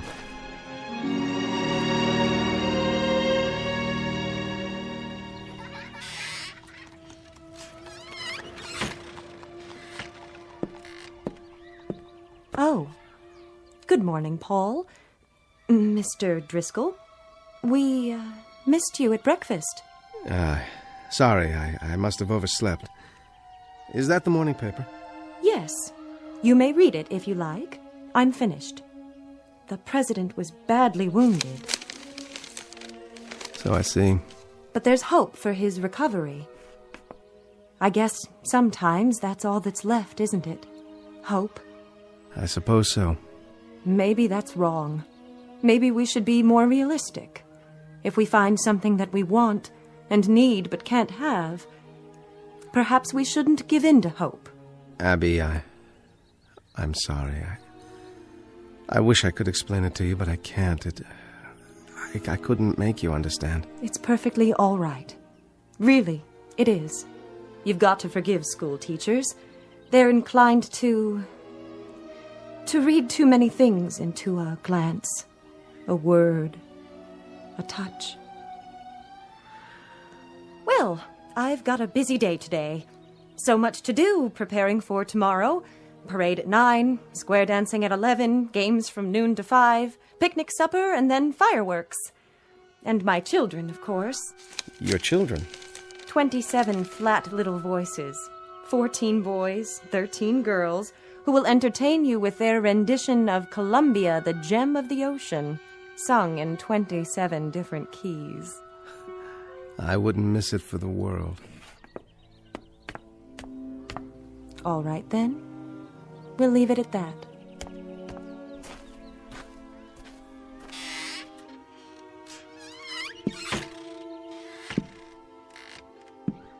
How do, Mr. Driscoll? Morning, Mr. Hoffman. She does an awful good job with those kids, Miss Sloane. So I've heard. Pretty, too, for a school mom. The ones I had when I was a kid, they looked like they came out of a pickle jar. Mine, too. You like this town? More than I can say. Well, you might make it here if you've got what it takes. And from what I've heard, I'd say you do. You want to be more careful with your words, though. Mostly Republicans. Still and all, a nice little town. Doesn't change. That schoolhouse, I'll bet she's 75 years old as she stands, and I expect she'll stand till somebody pulls her down. Well, morning to you, Mr. Driscoll. I'm off to work. God bless President Garfield. A school building. That's what I was trying to remember. Oh, my dear God. The site of the Homeville National Bank, formerly occupied by a school built in 1823 and gutted by fire July 3rd, 1881, injuring 12 children. The fire was caused by a kerosene lantern on a runaway wagon. And I can't do anything. I can't warn anyone. It has to happen the way it's supposed to, like the president. I'm sorry, Mr. Garfield. Recover you shall not. You're to die on September 19th of this year. And the schoolhouse you're to burn this afternoon. 12 children injured, and God help me, I have to stand by and let it happen.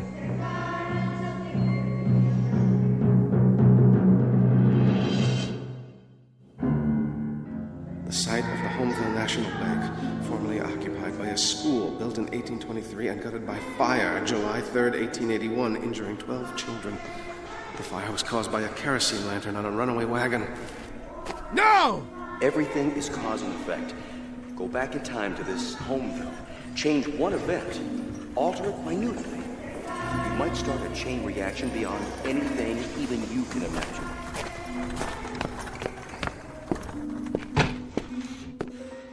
How are you today, Mr. Driscoll? Whiskey, please. Bother you, does it? What? Those kids trying to sing. Well, they won't be at it long. What's that? Hard to keep them in during the summer, but Abby's doing a good job of it. Give me another one, will you? Sure thing. Something wrong? I ain't trying to butt in on your personal affairs, but you drink like a troubled man. What time is it? 10 minutes or 2? I give him another 10 minutes or so. I've got to try. How's that? Why the devil doesn't she let them out of there? How's that? Nothing, just a runaway wagon with a kerosene lantern. That's all it takes.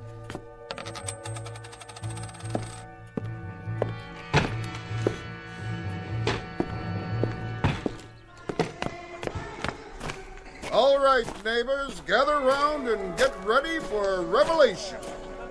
Just close right in, next to the wagon. That's it. Know why I'm holding up this lantern? You're gonna tell us anyway, ain't you? Like Diogenes, good friends, I'm looking for an honest man.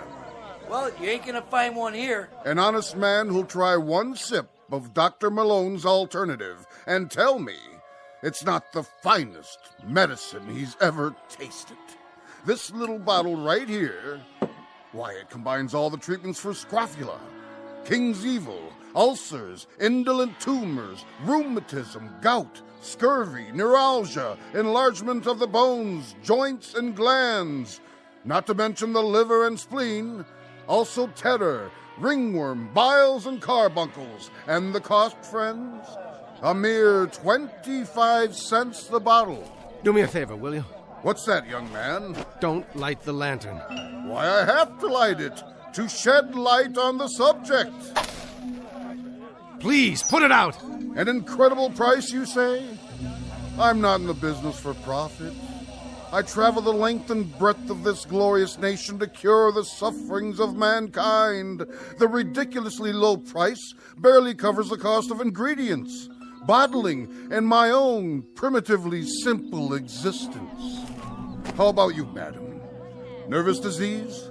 Dropsical swellings, or constitutional disorders, guaranteed to alter a depraved or impure state of the blood and other bodily fluids. Well, I suppose I'll try it. Better give me one, too. How much if I buy 2? Why not a dozen? Take them home to your family and your neighbors. 1 25-cent piece each. That's all. How about you, young fella? 1 swallow, and you'll feel more manliness coursing through your body. Unhitch the horses. What's the trouble? Dyspepsia? Liver complaint? Here's what you need. I need those horses unhitched from the other end of your wagon. Now you listen here, young man. They've stopped singing. That means they're almost finished. Look, I can't argue with you anymore. You've got to unhitch those horses. This wagon mustn't move from this spot. You get out of here now. Go on. You hear me? All right, then. I'll do it myself. Get away from my horses!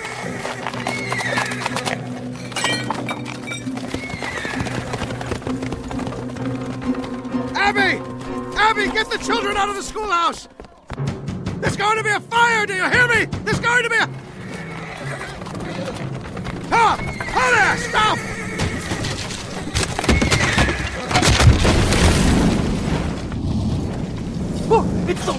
schoolhouse! Get the fire wagon! Oh my God, the children! Get out, children! Run! Run!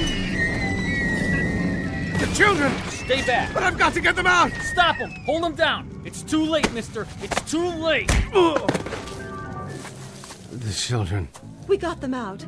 Only a few were injured, none badly. 12 children. How did you know? You did, didn't you? You knew it would happen. At 2 o'clock this afternoon. What I didn't know was that I would cause it. Who are you? It really doesn't matter. I shouldn't have come here. It can't work. I know too many things. Too many tomorrows. All the wars, all the catastrophes, all the tomorrows. How, Paul? How did you know? You're part of history, Abby. You and this town and the people in it, and I can't change you. I can't even touch you. Why not? Because the past is inviolate. It belongs to those who lived it. It's not for interlopers, for those who pass by and look in and wish they were a part of it. Goodbye, Abby. Stay well. Where are you going? Back to where I came from, where I belong. I wanted bandstands and summer nights, serenity. But the infinitely complicated mechanism of a human being. He can't live with the threat of a bomb, and he can't live with burned-out school buildings either. The finite or the infinite, it doesn't make any difference. He's always his brother's keeper. In a way, it was more than I expected because you were here, but I've overstayed my welcome.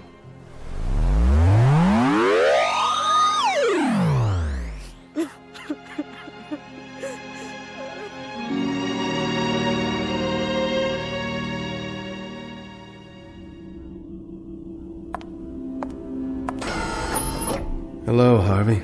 Back so soon? As it happens, back a little late. You changed something? I tried to. And in doing that, I caused it. And now, where do you go, Paul? Here, where I belong. That's what I've learned, to leave the yesterdays alone. I'd rather do something about tomorrow. That's what counts. The tomorrows. God, let there be tomorrows.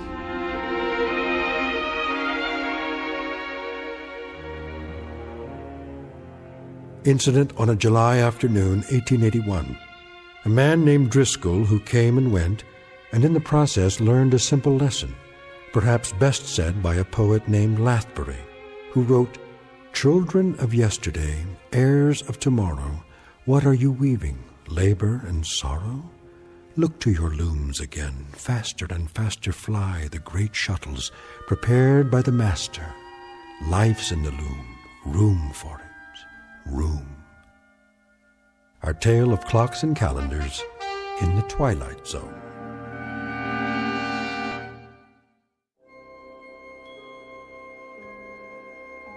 Hi, this is Carl Amari, producer of the Twilight Zone radio dramas. I'd like to take a moment to tell you about our official website at twilightzoneradio.com, where you'll get the latest news and information on these Twilight Zone radio dramas. Plus, at twilightzoneradio.com, you can digitally download 3 free episodes or any of our episodes for only $1.95 each. In this age of ever-changing technology, we've decided to make these episodes instantly available to you by making the Twilight Zone radio dramas a digital download-only series. This means that this series will no longer be offered on CD. The CD collections at our website are now being offered, while supplies last, at buy one, get one free. So be sure to get your favorites before they're sold out. Be sure to visit us often, and I'll see you in the zone.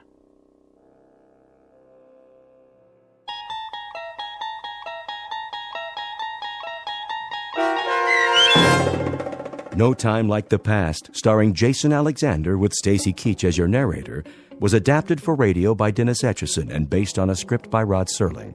Heard in the cast were Doug James, Michelle Graff, Nicholas Ruddle, Christian Stolte, Micah Jacoby, Owen Yen, Linda Ryder, Roderick Peoples, Rich Kominick, Carl Amari, Roger Wolski, Vince Amari, Paul Patch, and Richard Shavzin. To learn more about the Twilight Zone radio dramas and to obtain audio cassettes and CDs of these programs, visit our website at twilightzoneradio.com. This copyrighted radio series is produced and directed by Carl Amari and Roger Wolski for Falcon Picture Group. Doug James speaking.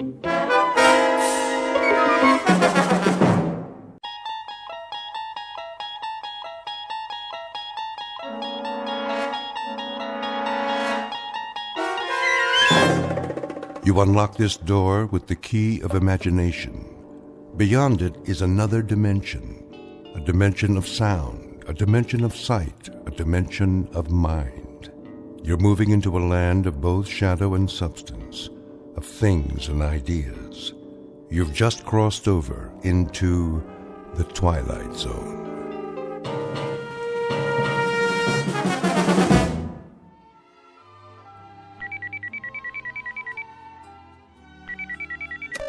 Yes? Hi, Marilyn. Oh, hi, Val. Guess what? What? I got a catalog this morning. That's nice. I'll hold it up so you can see. Didn't you hear me? I said I got What's so special about a catalog? You get a lot of them, don't you? Yes, but this one is from the Bureau. Oh. Well, isn't that simply the greatest? I suppose so. You suppose? Wait till you see it. It's beautiful. I know. You think you do, but you can't. Not until you've seen it for yourself. I got one, too. You did? Why didn't you call me? I was going to. Honest. Isn't it wonderful? Oh, I can hardly wait. How long does it take, do you think? I don't know. A few days. But the transformation prom's next week. They have to give us time to decide. I don't need time. I've already made up my mind. You have? Number 12. They're so beautiful, with perfect blonde hair and those little noses that turn up at the end. My mother's a number 12. I know, and she looks so fabulous. Don't you think she looks fabulous? My mother's a number 14, but I always thought your mother looks so much better. Who wants to be a brunette? Nobody has dark hair nowadays. There's this one girl at school, that senior Jennifer. Well, she picked number 14. What a mistake. Nobody liked it. She tried to dye her hair last week and it came out all red and springy looking. Now she wears extra makeup. She thinks we won't notice. But her hair doesn't go with anything else. And... I have red hair.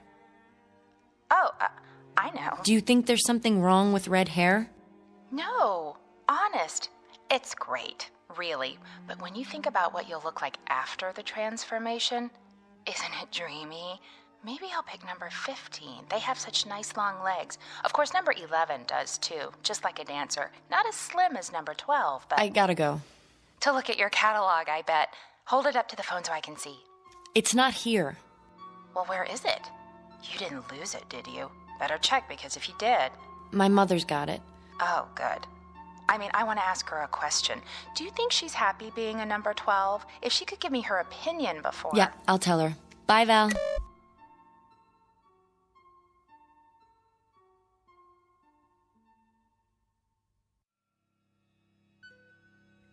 Portrait of an American girl caught in that transition known as the terrible teens.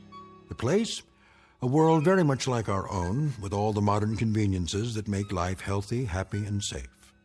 The time? Only a few years from now, when the passage into adulthood has been rendered as pleasant and painless as possible. The answer is technology, and the guarantee that beauty is available not only to the lucky few, but to all, equally and without prejudice. Call it the American dream. For what young girl would not want to be beautiful? Given the chance, what girl will not happily exchange a plain face for a pretty one, an overweight body for a slender one, a lonely adolescence for popularity? It's a dream that might happen tomorrow. But as we're about to see, it's already happening in the Twilight Zone. And now, The Twilight Zone and our story, Number 12 Looks Just Like You, starring Bonnie Somerville and Charles Shaughnessy, with Stacy Keach as your narrator. What are you doing, honey? I'm looking at the scrapbook. My old scrapbook? Oh, dear. How embarrassing. I think it's nice. You should be looking at your new catalog. Here, I brought it back. That's all right. They all look so pretty, don't they? I can't decide. The 17 reminds me of your father. His features, I mean. But I think the 12 might suit you better. Mm-hmm. What do you think? I don't know. I thought we should look at it together, all right? If you say so. Of course, you can't see the details clearly. The holograms are so small. Just the basic faces and figures and how they look wearing different outfits. But you get the idea. What's the matter? Nothing. Are you listening to me? I'm sorry, Mothers. Some of the pictures in this old album... Sometimes I don't understand you, darling. What do you mean? Most girls your age are thrilled to death when it's time to choose a pattern. Have you even looked at the catalog? Yes. I remember how excited I was before I made my choice. I couldn't sleep for 3 nights. The patterns were all so lovely. I couldn't make up my mind. My mother had to help me decide. I finally chose number 12. I guess that's everyone's favorite. Is it? Aren't you excited? Mm-hmm. What is it in that old album that's so fascinating? The way you were. Before. Oh, you can't be serious. This page, for instance. Not that one. It is you, isn't it? See? It says Lana Donnelly. Oh, I can't believe how plain I was. No wonder I didn't have any friends as a child. The sandy hair, all those freckles. Like mine? Well, that's what you inherited. But when I see that thick waist in the picture, those ugly, shapeless legs, I absolutely want to cringe. I wish your father hadn't given you this book. Hard to believe, I know, but I'm afraid the awful truth is it's me, before my transformation. I knew it. I was such a sight. I wouldn't say that. I think you were beautiful. I really do. Well, I certainly don't. I was unbearably homely. It was always hard on me at school until, well, thank goodness for the transformation. It's the most marvelous thing that could happen to a person, and it didn't come a moment too soon. Am I very homely now? Of course you aren't. Not to me. But afterwards, oh, think of it. You'll be beautiful. Mother. Yes, dear. May I ask you a question? Anything at all. Suppose I didn't want it. What? I wouldn't have to, would I?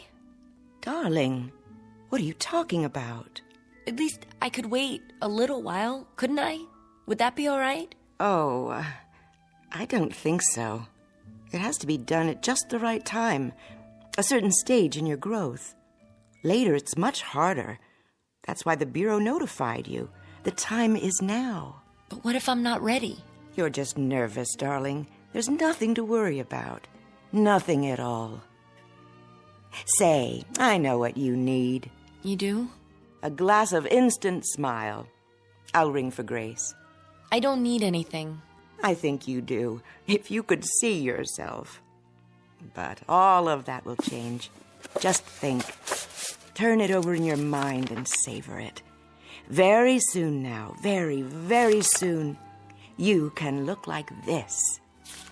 Or this. Who's that one? She's exactly your age. Isn't she beautiful? Her name is, let me see, Melanie Moore.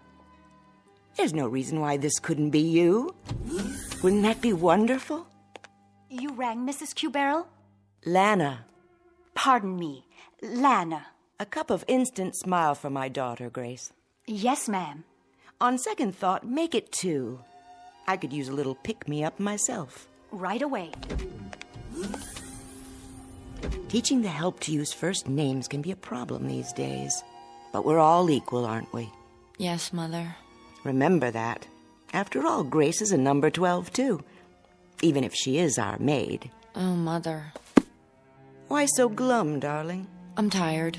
I think I'll go to my room and lie down. That's a good idea. You're not yourself today. Oh?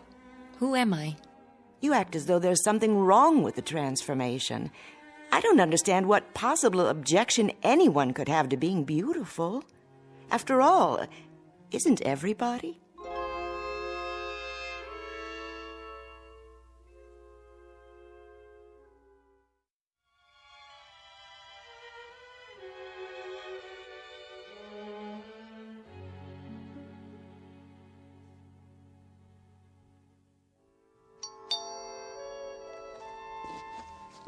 Someone's at the front door, Grace. Yes, Lana. Be right there. Never mind, I'll get it.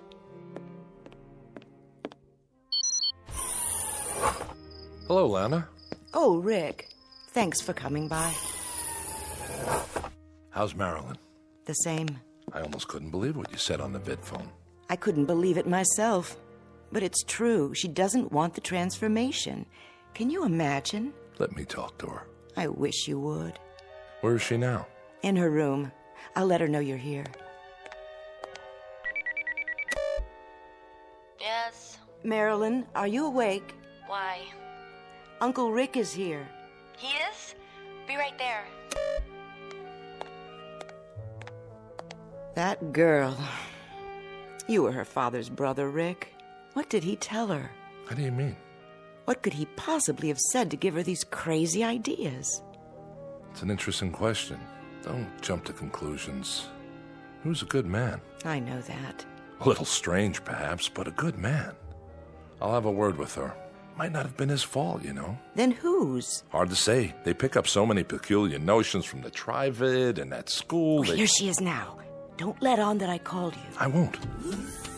Honey, look who stopped by to see you. Hi, sweetheart. Uncle Rick! Oh, forget that uncle stuff, will you? You want me to start feeling old? Oh, you're not old. Can you stay? For a few minutes, I guess. I was just passing by and I... You two will excuse me. What's the matter, Mom? Nothing. I'm late for my culture class. Still taking that night course, huh? Well, I can't miss a chance to improve myself, can I? Make yourself comfortable, Rick. If you need anything, Grace is in the other room. Sure. Nice to see you, Lana. Nice to see you. Come back soon, will you? We'll all have dinner together. Sounds great. Bye now.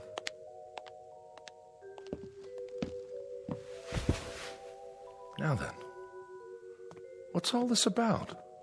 What's what about? Well, I gather your mother is worried. Oh. Don't say it like that. She cares very much about you. Because I don't want to be transformed? Something like that. Because I want to stay ugly. Stop it. You're many things, honey. Most of them delightful, but you're definitely not ugly. You're just... Just what? Not beautiful? Some people might say so. What would you say? You're different looking. Different good or different bad? Doesn't matter. The point is, people choose transformation when the opportunity comes along. I guess I'm not like other people. Your father chose it. I know. He was a number 17 just like you. Well, yes. 17 is the favorite for men these days. Has been for the past 20 years. My brother was a perfectionist. Wouldn't settle for anything less. Uncle Rick. Yes? Haven't you ever wanted to look like you? I do look like me. But you also look like a lot of other people. And all considered rather handsome, or so I'm told. Is that bad? Is it good to be like everybody? Isn't that the same as being nobody? I think it's time you tell me. Tell you what? Where you've been getting these radical ideas. My father used to say... Your father was a handsome man, wasn't he? Yes, but he read books. He thought about things. Sometimes we talk, just the two of us. Everybody talks. I mean about real things, not just electronic baseball or the super soccer team or where to buy a dress or fix your hair. Is there something wrong with sports, Marilyn, or buying new dresses? Think of all the businesses that would close down if nobody thought about them. But if you make that all there is in life...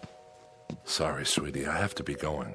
For now, I'd say you're out of sorts. It's not unusual at your age. You better have a glass of instant smile. Ask Grace to bring one in. I've had a glass of instant smile. I've had glass after glass after glass. And you know something? It doesn't do any good. Take it easy. I don't feel like smiling. I feel like frowning. In fact, I want to cry. I'm unhappy, and I don't know why. Do you understand? I'm just not happy. I'll tell you what you are. I don't know how it happened, but I'd say you're a very sick young lady. Why? Because I don't want to be like everyone else? I'll tell your mother to make an appointment with the doctor tomorrow. Till then, take care of yourself, sweetie, and try not to worry. will all be better very soon. You'll see. What's wrong with me? Somebody please tell me. What's wrong with me?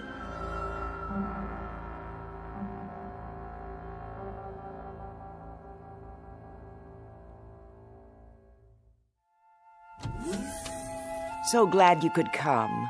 Thanks, Mrs. Q-Barrel. Lana, please. Oh, sure. Lana. We haven't seen much of you lately. I know. Marilyn, look who dropped by. Who? Hi, Marilyn. Val? Yes, it's me. Oh, I didn't recognize you. Doesn't she look fabulous? I feel fabulous. Number 12 has always been my favorite, ever since I was a little girl. Well, it was worth the wait, wasn't it? You bet. Are you two going out tonight? I don't think so, but if Marilyn wants to. I can't. I have to do my online homework. Just a visit, then. I'll leave you alone. I know you have a lot to talk about. Remember, Val, you're always welcome here. Thanks, Lana. If you need anything... We're fine, Mother. Don't be such a stranger, Val. I promise. See you soon. She told you, didn't she? Well, yes. And that's why you're here. Really, Marilyn, don't you think you're being silly about the whole thing? I think it's my own business. Well, of course it is. But I don't understand. Nobody does. I just don't see why I have to make up my mind right now. There's no law, is there? But everyone has it done. Fine. They're not me. It doesn't hurt or anything, if that's what you're worried about. When they did mine, I didn't feel a thing. I'm sure it didn't. Well, what then? You like the way I look, don't you? Sure. You look just like my mother now. Oh, excuse me. Like Lana. What's wrong with that? Nothing, Val. But I like you. Of course you do. We're friends. We'd be friends even if you didn't have the transformation. Don't you know that? That's not the important thing. What is important, Val? It's like getting a new dress or a new hairstyle. You just look better. You want to look as nice as you can, don't you? If I do it, I'll look like one of those holograms in the catalog. That's right, you will. And they're all beautiful, aren't they? What's wrong with that? I don't know. But somehow I have this feeling that it's wrong. Why? How will you know me afterwards? How will anyone know me? That doesn't make sense. You know what I think, Marilyn? I think you're just plain weird. If everybody says it's all right, if the whole world thinks it is, then how can you say something different? I don't get it. You're the one who doesn't get it. I don't want to look like someone else. Val, I want to look like me. I won't let them change me into something else. I won't let them. Help me, please, Val. I don't have anyone else who'll listen. Please help me.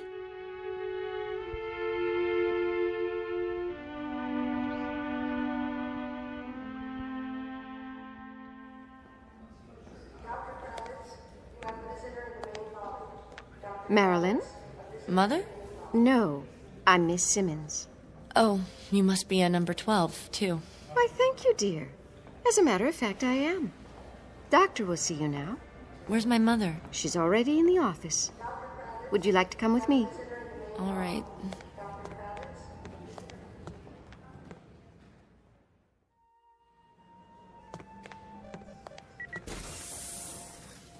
Dr. Hortel? Yes, nurse? Miss Q-Barrel is here. Thank you, Eva. Hello, Marilyn, darling. The doctor and I were just having a talk. Please, call me Rex.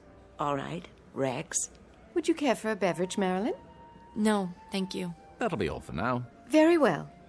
Call me if you need anything. Yes, I will. Have a seat by me. The couch is very comfortable. What's this for? Oh, just a simple interview. Your mother, Lana, wanted us to get acquainted. Why? Rex will answer any questions you have. I'll do my level best. And I appreciate it. We both do. I'm sorry to have bothered you. It's such a small thing, really. No, not at all. That's my job. Marilyn, please, sit. Now then, you're 18? Yes. Well, it must be about time to... yes, I see that you've already received your notice. Went out last week. That's why we're here. No, you mustn't worry. I try not to. Marilyn's like so many young people nowadays. She is? Mm-hmm. And it's our fault. How so? Well, because we haven't made things clear to her. It's a matter of communication. But when you deal with a bureaucracy, well, there's bound to be an information lag. I read everything from the Bureau. But it didn't give you any definite explanation of why you've had to wait this long. I'm sure it's been difficult. Marilyn looks at you, Lana, at the women all around her in pictures on the Trivid, and then she looks into a mirror. It has a negative effect on her self-image, not to mention her spirit. There's nothing wrong with my spirit. Marilyn, please. Well, from pure perfection of body, face, limbs, pigmentation, carriage, stance, she sees herself and is horrified. Isn't that so? Well, Well, of course it is. The child asks herself, why must I be so hideous, off balance, oversized, awkward, when everyone around me is so perfect? In short, she's tired of being a monster. She's come close to giving up. Dr. Rex, that's all well and good, but you don't understand. He doesn't. I beg your pardon? She isn't just depressed or anxious, she's... Well, go on, say it. You're my patient now. Everything is in strictest confidence. Well, she's...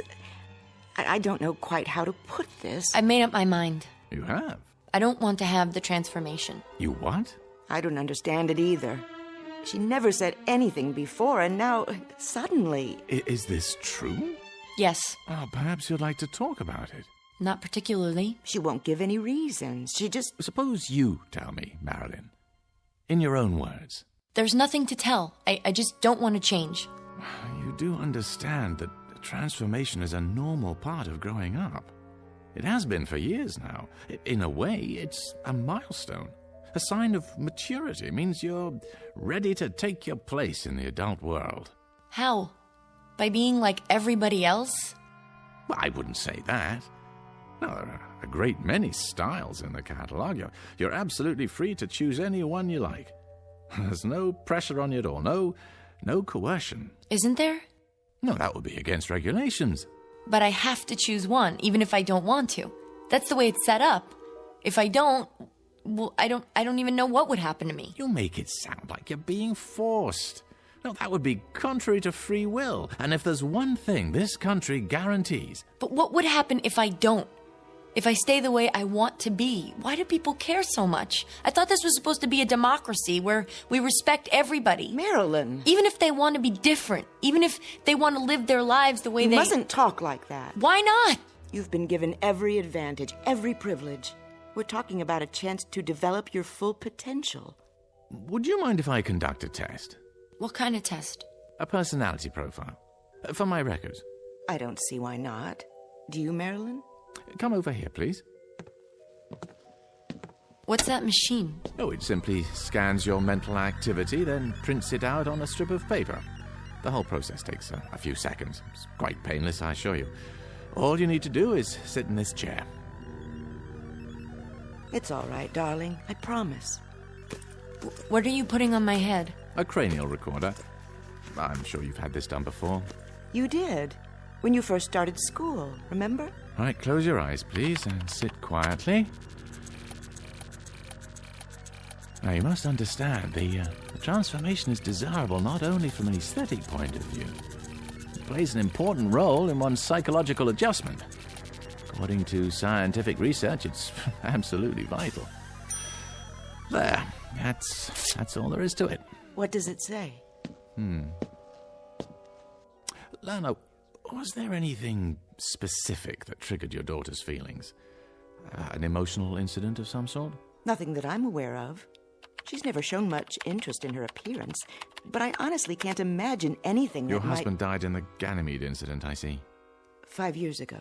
Did you ever discuss this matter with him? Yes. I recall that he had some misgivings at first, but he finally chose number 17. Your number. Huh, I see. You remind me so much of him. Your eyes and the way you walk. Well, that's hardly surprising. It's an outstanding design. He's not Daddy, Mother, or Uncle Rick. Now, you can go back to the couch now, Marilyn. We're all finished. Just lift the helmet off. You were very fond of your father, I take it. Yes. And you respected his opinions, didn't you? He was very, very intelligent. Oh, I'm sure he was. Did he ever tell you that the transformation was bad? Not exactly. I'm sure he didn't. What did he tell you? He said he thought it was tragic. Jack had some ideas that were rather nonconformist, Doctor. But it was just talk. He had the highest physical and psychological rating with the rocket service. Well, this is a very unusual case. I'll require some additional time to look into the matter. Suppose I get in touch with you, say, in a few days. That will be fine. I appreciate your seeing us. Did you find out? What's that? The machine. Did you find out what's inside my head? Oh, your general intelligence rating is quite high. Social adaptation, good. Powers of reasoning appear normal. Oh, above normal, in fact. Then why won't you let me make up my own mind? Honey, please. Why can't I? Why should I be forced to do something I don't want to do? You can't make me, can you? Oh, no one has ever been forced to take the transformation. No, the problem is to discover why you don't want it. Then, once we understand that, well, we'll make whatever corrections are necessary. You're something of a challenge, young lady. Don't you worry. I'm sure we'll be able to handle it. Whatever it takes.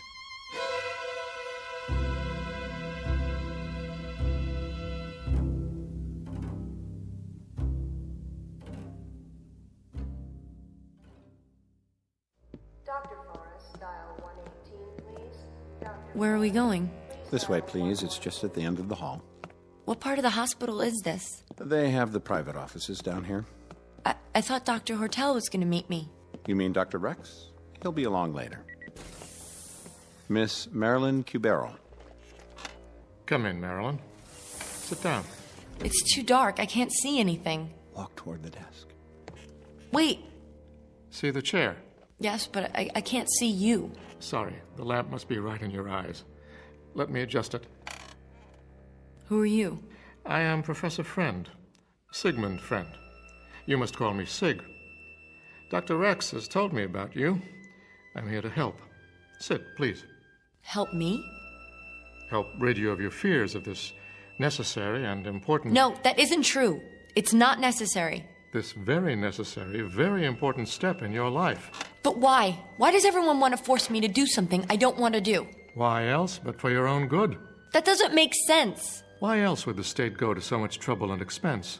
Many, many years ago, wiser men than I decided to eliminate injustice and inequality from this world.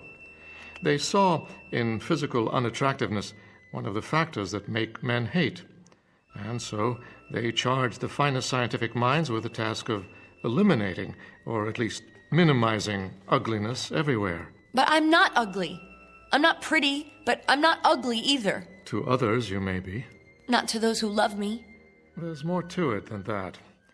As we learn to reshape the features, remold the body, we also learn to eliminate most causes of illness, and thereby prolong life. Before the transformation, you might have expected to live 70, 80, perhaps 90 years. Now you may live twice that long, even 3 times. These are good things, don't you agree? Genuine advances for humankind. Yes? Your mother. She's lovely, is she not? At one time, her face and body would already have begun to show the marks of age, of decay. You would not deny her youth and beauty, would you? But you could do that part without changing me, couldn't you? I wouldn't mind just that. Someday you might. And then it would be too late for the transformation. No, I'll never change my mind. I've thought about it, and I'm positive. Why? Did you ever read Shakespeare? Or Shelley? Or Keats? Those books were banned many years ago. Where did you find them? My father gave them to me. And dozens more. Aristotle, Socrates, Dostoevsky. Did you know Dostoevsky was an epileptic? Ugly, deformed, but he wrote about beauty. Real beauty. Marilyn, I warn you. This sort of subversive talk... Those men wrote about life, about the dignity of the human spirit, about love. I've heard enough. Interjecting smut into this interview is not going to help your case, not at all. Then may I go now? I've arranged a room for you. You'll be quite comfortable. But I don't want to stay here. I want to go home. It's only temporary.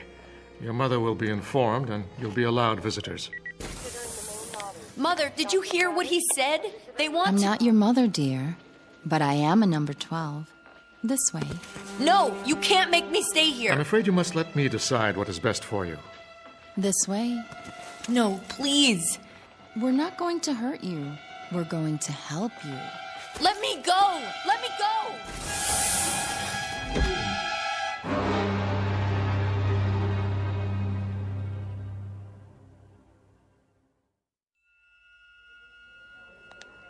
We're almost there. Just ahead. Third room on the left. And you're sure she's all right? Oh, absolutely. I'm so glad. Did you know, Doctor, we've been best friends since preschool? Well, she's lucky to have a friend like you. And a mother who cares so much. Like you, Lana. I hope she's awake. Marilyn. Dr. Rex? You have company. Oh, Mother. She was quite upset last night. I gave her something to help her sleep. Hello, darling. You haven't done anything to her yet. Oh, a mild sedative, nothing more. If you'll excuse me, I have to look in on another patient. Of course, Doctor. Thank you. Hi, Marilyn. Hello, Val. Are you okay? I think so. We'd have been here sooner, only the doctor said you were sleeping. How do you feel?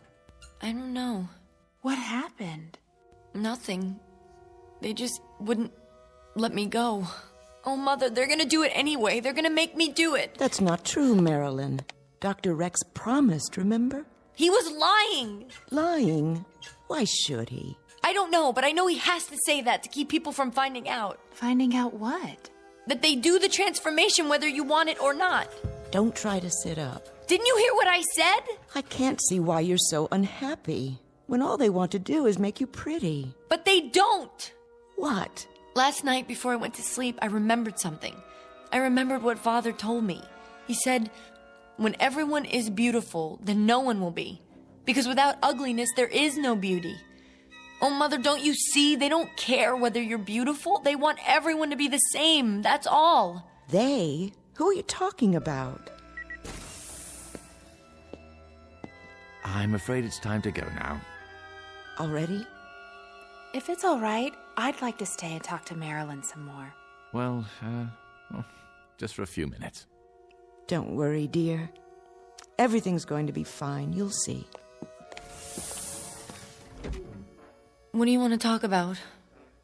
Well, I was thinking about what you said, what your father said. I don't see why he's so important to you. Val! I mean, he's dead, isn't he? Besides, you must have had other fathers. My mother's been married 11 times. Personally, I always like the stepfathers better anyway. Please, Val. You've had 9 fathers since the first one. Well, haven't you? Everybody marries everybody these days. Val, stop. After all, how can anybody live with the same husband for 100 years? Besides, from what I hear, your first father wasn't much fun. Stop talking about my father. You didn't know him. I loved him. He was good, kind, and he cared about me.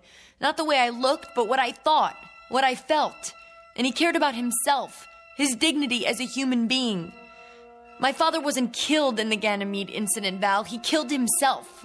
Why? Because when they took away his identity, who he was, there was no reason left to live. I don't understand. And I don't understand you, Val. Look at me.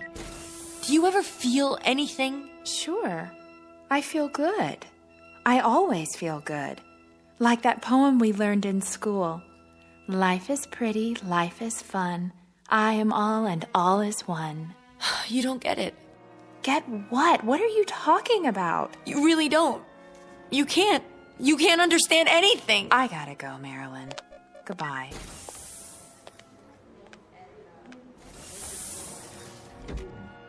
I have to get out of here.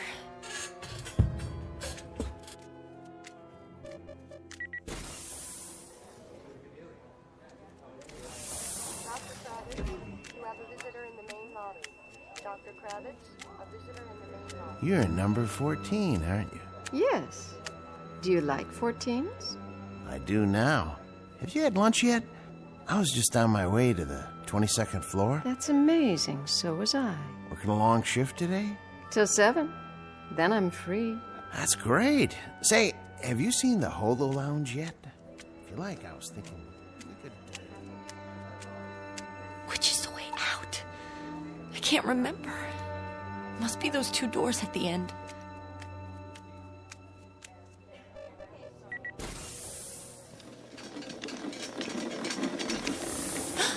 Mother? What's that? Is that my mother on the gurney? Is your mother pregnant? No. Then your mother must be at number 12. Are you all right? Yes, I'm fine. What are you doing in your hospital gown? I was just looking for the nurse. You better stay in your room. Push the button by the bed. The nurse will be along. Okay, I'll do that. Thank you.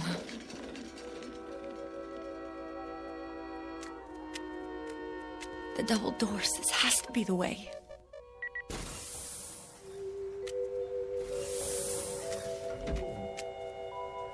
Hello? What is this place? Somebody? Hello, my dear. We've been expecting you. Dr. Rex? Where am I? What? This is an operating room. No! No need to run. Sooner or later, everyone decides to be beautiful. What number have you chosen? No, please, please!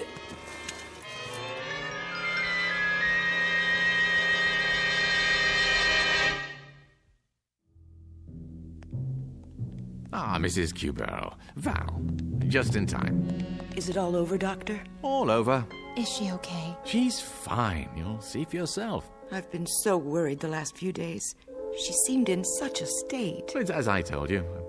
Occasionally, a young person has difficulty adjusting to the idea. It always works out fine in the end. It never fails. A complete self-contained procedure. Mother! Val! You see? What did I tell you? Look at me, Mother. Look at me. Marilyn? Well, what do you think? You're beautiful.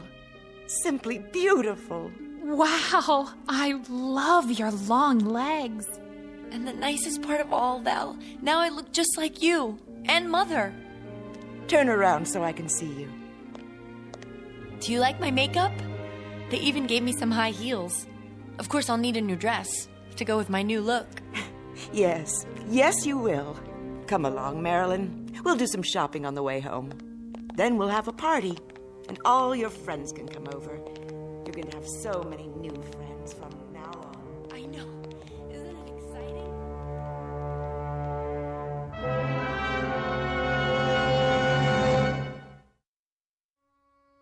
Portrait of a young lady in love for the first time with herself. Improbable? Perhaps. But in an age of plastic surgery, bodybuilding, an infinity of cosmetics, and an obsession with appearance, let us hesitate to say impossible.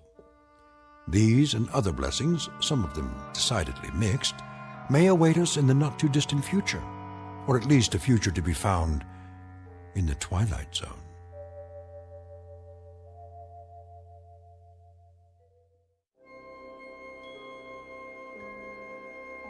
Hi, this is Carl Amari, producer of the Twilight Zone radio dramas. I'd like to take a moment to tell you about our official website at twilightzoneradio.com, where you'll get the latest news and information on these Twilight Zone radio dramas. Plus, at twilightzoneradio.com, you can digitally download 3 free episodes or any of our episodes for only $1.95 each. In this age of ever-changing technology, we've decided to make these episodes instantly available to you by making the Twilight Zone radio dramas a digital download-only series. This means that this series will no longer be offered on CD. The CD collections at our website are now being offered while supplies last at buy one, get one free. So be sure to get your favorites before they're sold out. Be sure to visit us often, and I'll see you in the zone.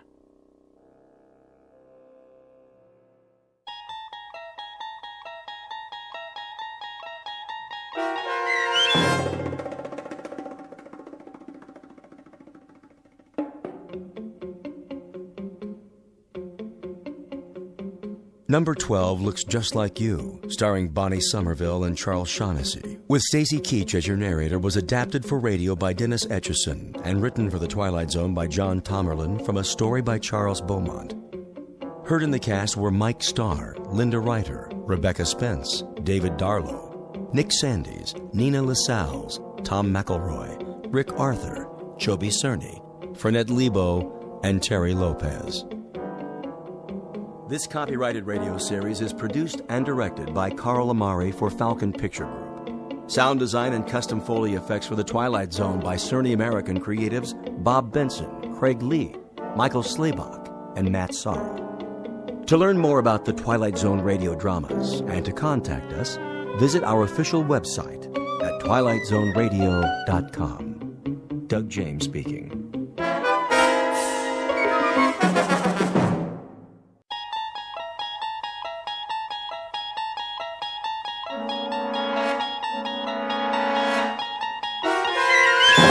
There is a fifth dimension beyond that which is known to man. It is a dimension as vast as space and as timeless as infinity. It is the middle ground between light and shadow, and it lies between the pit of man's fears and the summit of his knowledge. This is the dimension of imagination. It is an area which we call the Twilight Zone.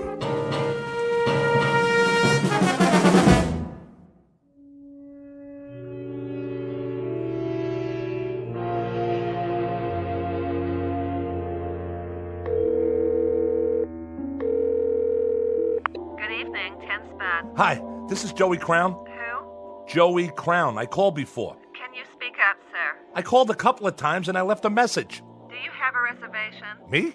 No, not exactly. I mean, this is Joey Crown, the trumpet player. I'm having trouble hearing you. Did Baron get my message? I don't know about any message. The band's on now. I can hear that.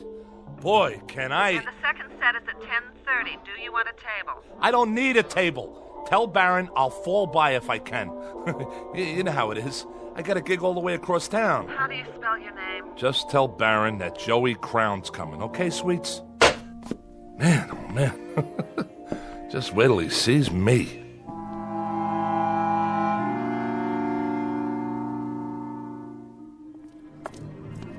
Hey, Bobby, what's happening? Name? You know me. It's... Wait a minute. Who are you? You have a reservation. Hey, pal. We've been waiting for a half hour. You got in line. How you doing? Sorry, folks, but I'm supposed to be inside. Hold on, I gotta check the list. I'm not on the list. See, I got a gig here tonight. Oh, you're in the band. Well, not in it exactly. Baron knows I'm coming. He'll let me sit in, I'm sure of it. First show's sold out. If you want to put your name down for 10:30... Just tell Baron, all right? He'll comp me. Hey, fella. Hang on. There's been a little misunderstanding. No, I mean, I know you. You do? Didn't you used to be Joey Crown? Used to be? What do you mean used to be? Crown. Sorry, man.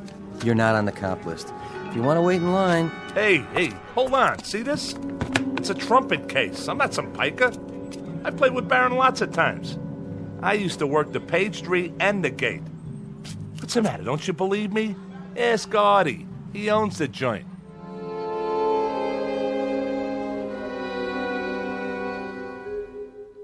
Meet Joey Crown, a man who made music, or used to. A little man with a funny rubber face whose life is a quest for decent billing and other impossible things, like flowers in concrete or trying to pluck a note of music out of the air and put it under glass to treasure. Because it is a treasure to him, and if the truth be told, to a lot of people who heard him play when he was hot, when he could take a tune and turn it inside out with a dented, beat-up golden horn. His solos were the stuff legends are made of, until he took a turn for the worse. For a while now, the only notes to come out of his trumpet have been, well, slightly sour and off-key. Joey Crown, who in just a moment will decide to leave the earth for a steady gig in another kind of club, one located in an out-of-the-way place we call the Twilight Zone.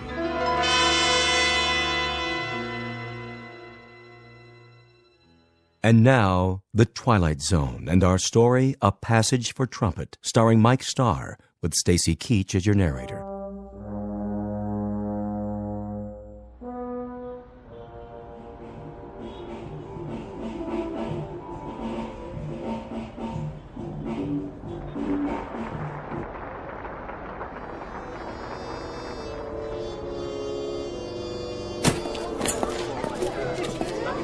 take 5 out here if you want, Mr. Barron. Oh, sure thing, Artie. You guys just played a smoking set. Thanks. Yeah, thanks. I came in early on the bridge. You did all the changes. Nice set, boys. Was it okay? I couldn't tell. That sounded good to me, just the way I like it. Sure was. Man, you guys know how to swing. Who's that? Too dark to see. I think it's... Hey, Joey. What do you say, Baron? What are you doing here? Well, what do you think? I brought my axe.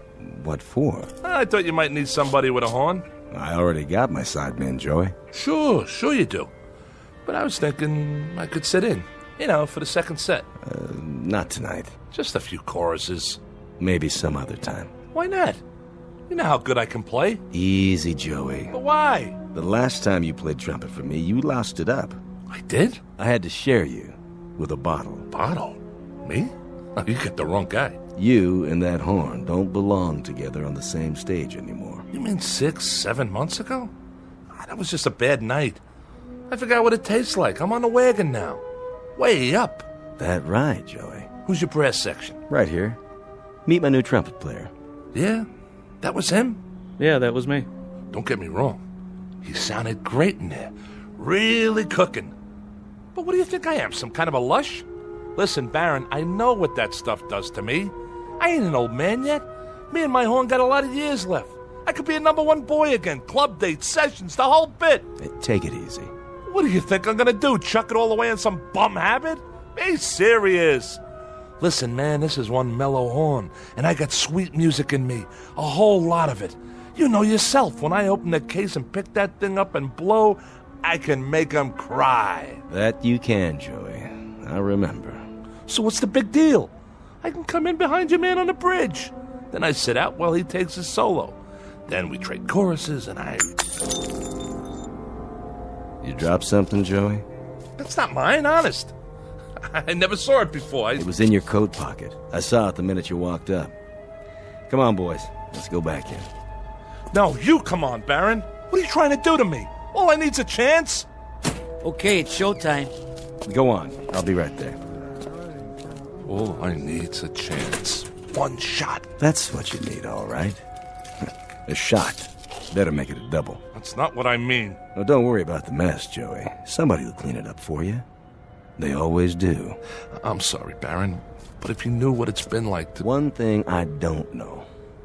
When a guy has so many friends, why would he hang out with his worst enemy? All right. I get it. I shouldn't have come here. We've been doing all right at the club. Sold out most every night. So let me lay some green on you. Your share. For old time's sake. Keep your money. Hey, for old times. Come on, man, when you had the magic. Remember? Harry James, Max Kaminsky, and Berrigan, and Butterfield, and Diz, and Miles. Man, you had a little bit of all of them. And you traded it for some bad booze. Well, you got took. That was no kind of a deal. You got the crummy end of the stick. I don't want your charity, okay? I got one question for you, Joey. Why'd you throw it all away? Maybe because I'm sad all the time. Because I'm nothing anymore, and I know it. Because from now on, I'll live and die in a crummy one-roomer with dirty walls and cracked pipes. I'll never have a girl because I'm an ugly little gnome. I'll never be anybody again because half of me is that horn. I can't even talk to people without it. That's my language. Go easy on yourself, Joey. Oh, but when I'm high, Baron, when I'm high, I can't see how dirty the walls are. I don't see the cracked pipes. I don't even know the clock's running, that the hours are going by. Then I'm Gabriel. I'm Gabriel with the golden horn. And when I put it to my mouth and blow, it comes out jewels. It comes out a symphony. It comes out the smell of flowers and summer nights. It comes out beauty. When I'm drunk, Baron. Only when I'm drunk. Take care of yourself, son. Oh, man. I got so much misery. I got so much sadness. I'm nothing. I'm just plain ordinary nothing. Oh, I'm so tired of hanging out.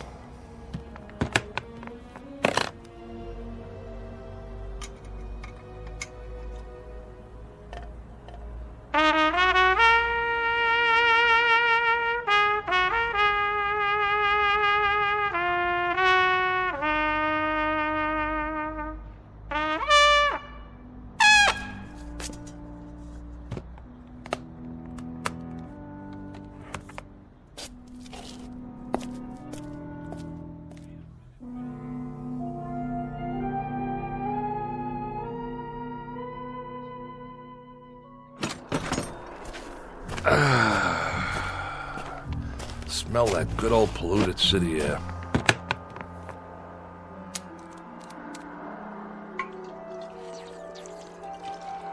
All right, Joey. It's showtime.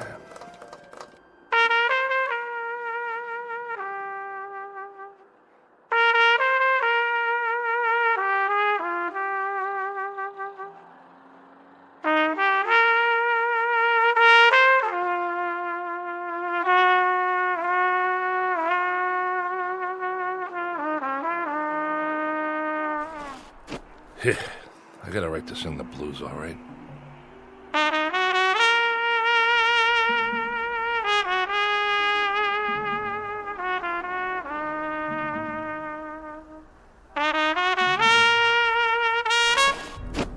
Don't stop. Who are you? Please, play some more. What are you doing up here on the roof? Well, I suppose I could ask the same of you. I wanted to be by myself. Don't you know it's the middle of the night? Yes. Couldn't sleep either, huh? Would you please play a bit more? I can't play. Why do you say that? I thought it sounded beautiful. What do you know? Well, I don't know much about music, I admit. But it had so much feeling. You have a gift. Once upon a time, maybe, but that was a long time ago. Use it or lose it, right? What? You wanna... Of course you don't.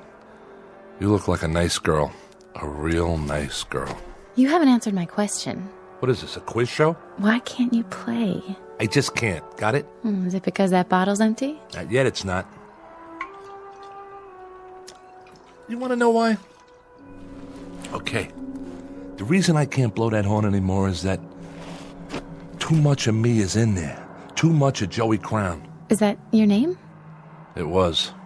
Oh, it's a nice name. I like the sound of it. You don't know who I am either, do you? You don't know anything. I'm sorry, I just like the way you play. Well, I had played my last note. Yes, ma'am. My very last note. No more. Well, I think that's what's sad. Then I'm sorry. I'll just have to disappoint you. It's been very nice making your acquaintance. You look like a nice person. A very sweet person. Thank you. You're new here.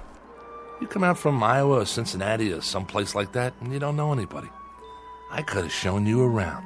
I could have taken you places where they play some nice jazz, you know? All we'd have to do is ride the subway down to the village, walk around. There's places everywhere. On every street almost. There was a time when you could have heard me play. Now, it's too late, so go home, lady. Go back to where you came from. Because you'll never make it here. This town's too tough for people like you. Go on. It's been nice talking to you. Yeah, it's been a ball. Now do me a favor. Get lost. Way to go, Joey. Every time something nice happens, you go and wreck it. What's the matter with you? You're stupid, Joey. Stupid. You know something? This town's too tough for me, too. So wake up. Time for something else, Joey. Anything. Time to get out. Or die.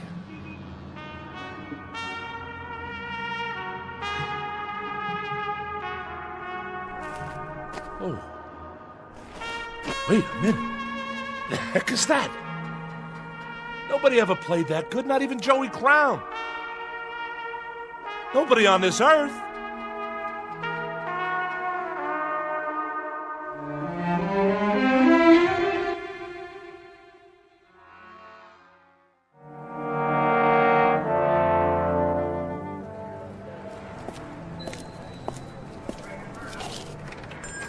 Hi, Ned. How's it going?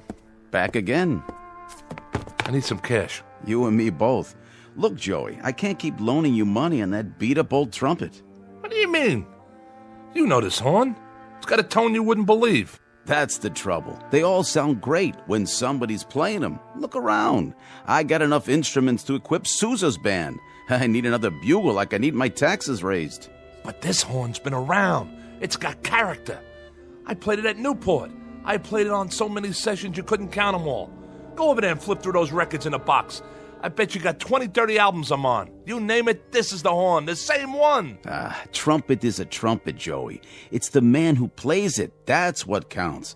Otherwise, it's just a pile of brass. $20. What? You gave me 40 last time. Like you said, it's been around. The case has got dents in it. Listen, Ned, I'm serious. So am I. What I need is enough to get a bus ticket out of the Port Authority. Taking a little vacation, huh? Atlantic City? Not this time. I'm leaving for good. $20 won't get me out of Jersey. Then you're not coming back. Not in your life. This is the new Joey Crown. I'm turning over a new leaf. If you're selling, 25. That's my best offer. Take it or leave it. Okay. 25. All right. Sign here. Just think, Ned. After today, you won't have Joey Crown to kick around anymore. This is the last time you'll see my ugly mug in here. You can count on that. Now hurry up before I change my mind. You want to kiss it goodbye? I already did that. Changing jobs, huh? Yeah. I'm going to start a new career. Digging ditches. So you don't need it anymore? That's right. Like I don't need lungs. See you in the funny papers. Then if you're sure... I'm sure. I'll go ahead and put it in the window. Wait a minute.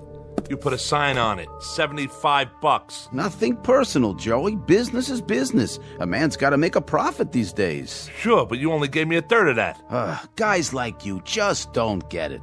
I mean, what's money to somebody who plays jazz all night, sleep until noon? What kind of responsibilities you got? Nothing, right? Not a thing. Yeah, nothing. A big fat zero.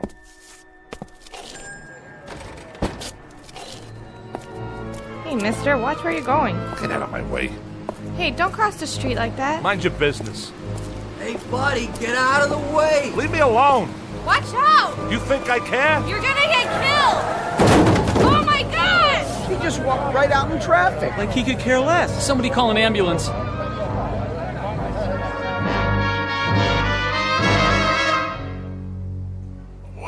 What? Stand back, folks. The paramedics are on their way. I'm sorry about that, officer. I don't know what happened, but I can assure you I'm not what you'd call drunk. He's not breathing. Give the policeman room. No rush on that ambulance. He's gone. What are you talking about? I'm not going anywhere. I'm right here. There was this big truck that went by, and man, let me tell you, it gave me a kiss.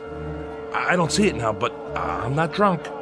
You can ask Officer Flaherty. This is his beat, and he'll vouch for me. I'm not the kind of guy who goes around walking on red lights. Okay, folks. Party's over. What is going on? I'm okay, I tell you. Something like that, it shakes a guy up. I need a smoke. Hey, man, you got a match? What's the matter? You can't hear me? I'm not a bum. I just want a light, that's all. Excuse me, buddy. You wouldn't happen to have a light, would you? Hey, fella, do you have a... Some town, all right.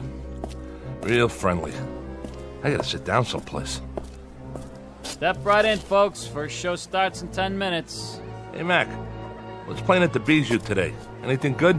Tickets, please. I asked you a question. What's the movie? Everybody inside. Snack bar straight ahead, seating to the left and right. Okay. I'm buying a ticket, see? I'm no freeloader. You want to sell me a ticket, miss? I got money. Hey, where's the girl that always works here? I gotta tell Gracie what happened to me. I just tangled with a Mack truck, and the next thing I knew... Yeah, 2 tickets, please. Yes, sir. Here you are. What, am I invisible? You don't want to sell me a ticket? Why not? My money's as good as the next guy's. If you don't want to sell me one, then I'll just go see the manager. What do you think of that? Where's Vincent? He's an old friend of mine. Vince? Where are you? Anybody? That's what's wrong with this town. Nobody's got manners anymore. You'd think I was someplace that nobody ever heard of, like I'm some kind of untouchable. I mean, at least when you talk to people, they could say a couple of words when you ask them for a match or a ticket or something.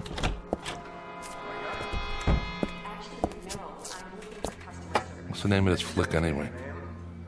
Really Scary Stories. Looks like a winner. What is this, a horror movie? No thanks, I gotta get out of here. Excuse me, if you could move your feet a little. Sorry, I didn't mean to step right through your leg. Hey, what's going on? Where is everybody? You, behind the counter, can't you hear me? Are you deaf? Those people in there, they couldn't see me, feel me. I stepped right on one guy's toe. Pinch me, I'm real, ain't I? Wait a minute, is somebody pulling a gag? Vince trying to shake me up? Well, now look, miss, is somebody trying to... Look at me! Right behind you in the mirror. It's my reflection. I can't even see myself.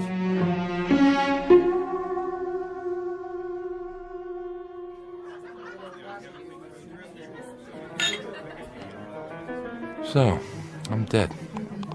Can you beat that? I'm DOA. Just plain old deceased. 2 margaritas, Nick. Coming right up. And another round for table number 2. You got it. Could you pour one for me while you're at it?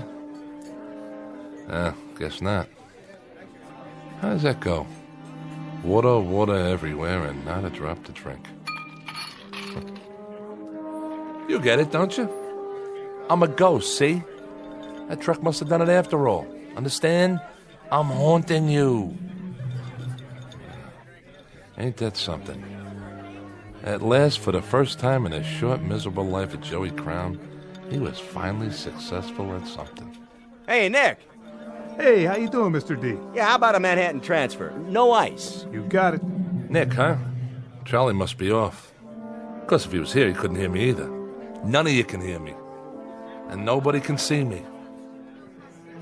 I used to come in here a lot. I don't recognize any of you people. And you wouldn't have noticed me. I mean, I'm not the kind of guy anybody'd notice. Guess I'm kind of like a little blob or something. But Charlie used to give me a little drink now and then on the house. He was a real nice guy. You know what he did one time? You know what he did? He went out and got an old Buddy Rich record from way back when I was playing with him. And on the record, there's this long solo with me on the horn. And Charlie goes and orders it like a big surprise for me and puts it on the jukebox. Oh, would you believe it? Nice thing for old Charlie to do. When I was still alive. Thanks, Nick. My pleasure, Dollface. Funny thing, though. I mean, if this is it, what happens next? I just go walking from place to place till it gets dark?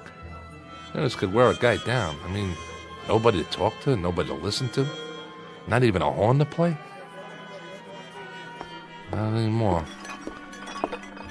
Oh, excuse me. Am I in your way? Not that you care, huh? You can walk right through me, because I'm just a ghost. Plain old nothing little man and a plain old nothing little ghost.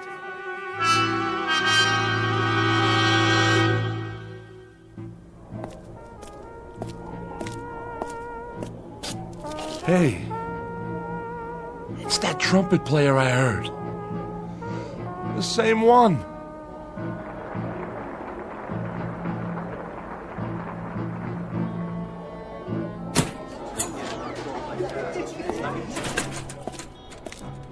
You're good. Real good. Thanks. I mean it. The tone's so clean and pure. You got some chops. Who's Baron? Oh, he took the night off. I see. Wait a minute. Yeah? You said thanks. That's right. Then, I can't believe this. You can hear me? Sure I can, Joey. I hear you just fine.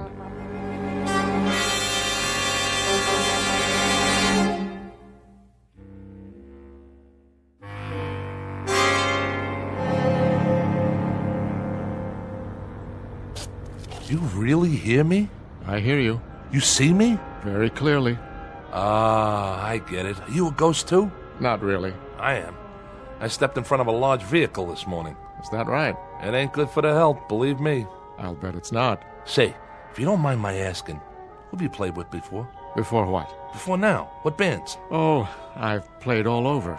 Yeah, but with who? Dizzy? Miles? Those were great hornmen. They sure were. Did you study at Juilliard, Berkeley? I guess you might say I picked it up on the fly. Here and there. You sure got a great trumpet. The way it shines. Custom made, huh? You want to try it out, Joey? Yeah. Yeah, I'd like to. You mind? Whatever you like. Joey. You call me Joey. Joey Crown. That's the name, isn't it? Yeah. But we ain't never been introduced. Not formally. But I know who you are. You play a nice trumpet. I know. I'm an expert on trumpets. You ain't no slouch on it, that's for sure. Go ahead.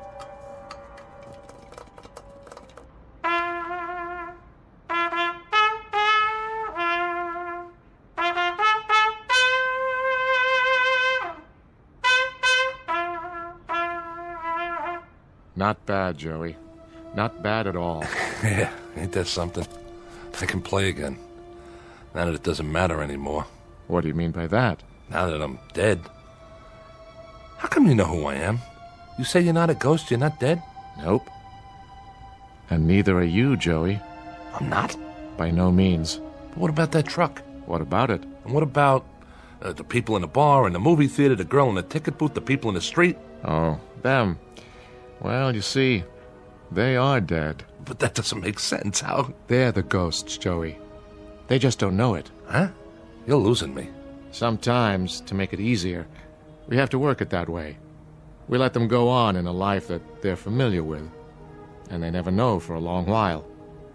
But that's why they can't hear you. You're the one that's alive. But like I said, I stepped off that curb. That you did. And right now, Joey, you're in a kind of limbo. You're neither here nor there. You're in the middle. You're on a break between sets, so to speak, waiting to go on in the real world or the shadow world. Which do you prefer, Joey? Which? Well, just what do you think? I want another chance. Think it over, now. I have thought it over. I used to think I was getting dealt from the bottom of the deck, but you know something? I just forgot how much I had already. I forgot about the music I could make on the horn and how nice it sounded. I'd have to agree with you there. And going to Charlie's and talking to people, real people, and maybe going to the movies now and then. Cutting a record once in a while, walking in the park, hitting the clubs late at night, even when it was rainy or snowing and I had to bundle up like an Eskimo. I miss that. I really do. I never won a beauty contest, but I had friends. I had good friends. What do you think happened to all that? Somewhere along the line, I forgot the good things. That's what happened. I just forgot. You've got a choice, you know. A choice? One way or the other. It's not too late. Well, in that case, if I've got a choice, then I want to go back, understand? I want to go back. All right. You go back. Just like that? But, Joey, no more stepping off curbs. That was some stunt back there. From now on, you take what you get and you live with it. Sometimes it'll be sweet frosting and nice gravy, and sometimes it'll be sour and go down hard. But you live with it, Joey. I think I got it. Guess I better take my trumpet back. Oh, yeah, sure, here. That's a nice talent you've got. You really think so? To make music, to move people, to make them laugh and make them cry, to make them tap their feet and want to dance. That's an exceptional talent, Joey. Don't waste it. See you around. Hey, mister. What is it, Joey? I didn't get your name. How's that? I didn't get your name. My name? Call me Gabe. Gabe? Gabe. Short for Gabriel. Goodbye, Joey. Gabriel. Hey, wait, I gotta ask you something.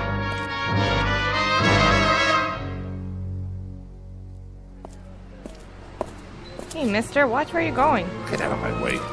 Hey, don't cross the street like that. Hey, buddy, get out of the way. Watch out! You're gonna get killed! Oh my god! He just walked right out in traffic. Like he could care less. Somebody call an ambulance. Wait, he's breathing. I'm all right. Just let me get up. You okay, pal? I think so. Let me help you up there. Oh, you know you shouldn't ought to do that. Stepping off the curb like that. It's lucky I just grazed you. Don't worry about it. No harm done. He's all right. Oh, thank God. He could have been killed. Well, look. I am 14 years without an accident. That right? I'd be obliged if, well, you know, no insurance companies, no doctors, nothing like that. So, how much do you want? For what? To keep this just between us. Name your price. My price? Oh, let's see now. You got, let me see, $75? That all? Sure, I got that much. I got more if you want. 75 will do. Okay, 50, 60, 75. Here you go, pal. Good luck to you. I gotta go now. Well, what do you know about that?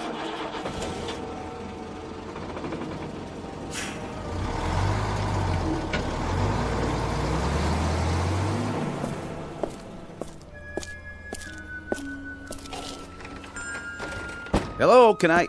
Oh, it's you. Hi, Ned.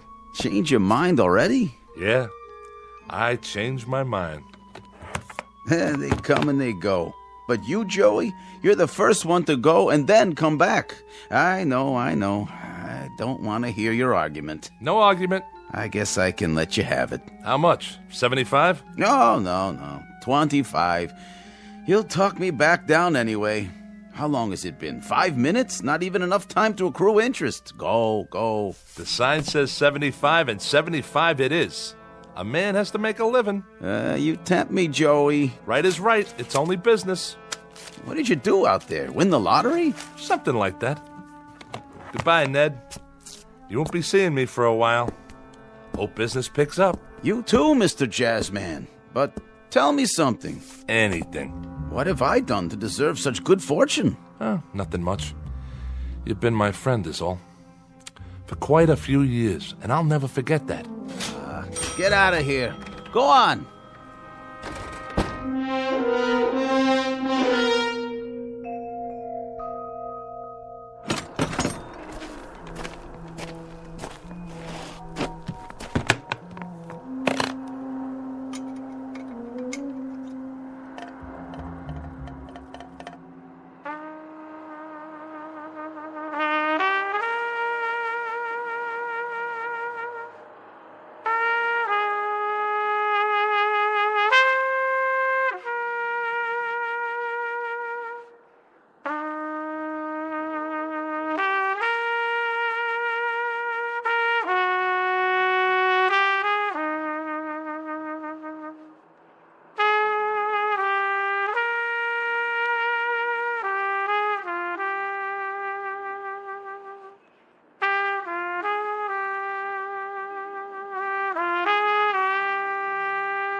You play beautifully.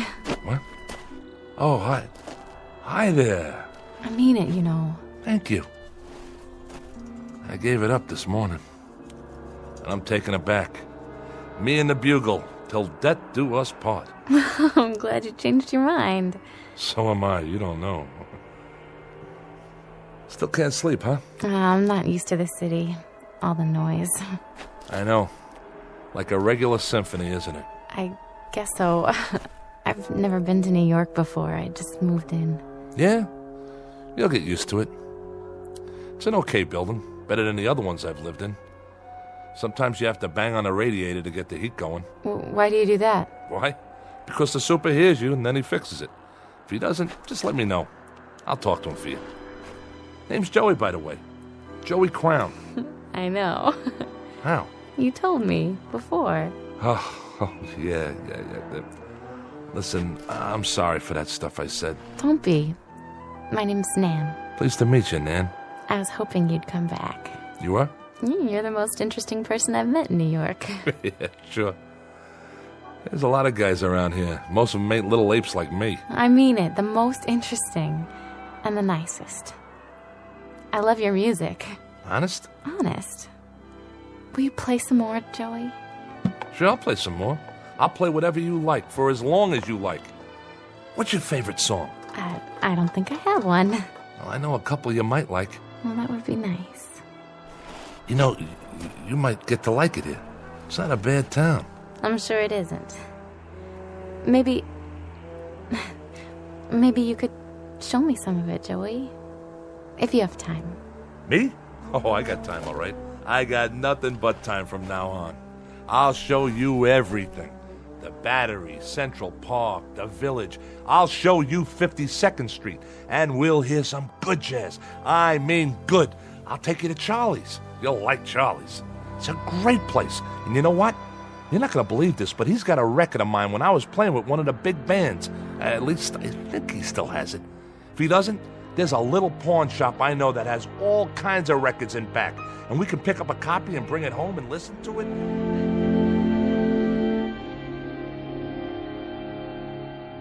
Joey Crown, who makes music in the present tense, who knows a thing or two about tunes and chord changes and how to play his axe, and who just discovered something about life, that it can be rich and rewarding and full of beauty like the music he plays, if he only takes the time to look and listen.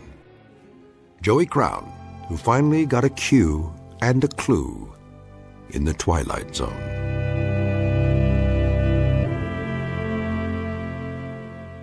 More from the Twilight Zone after this.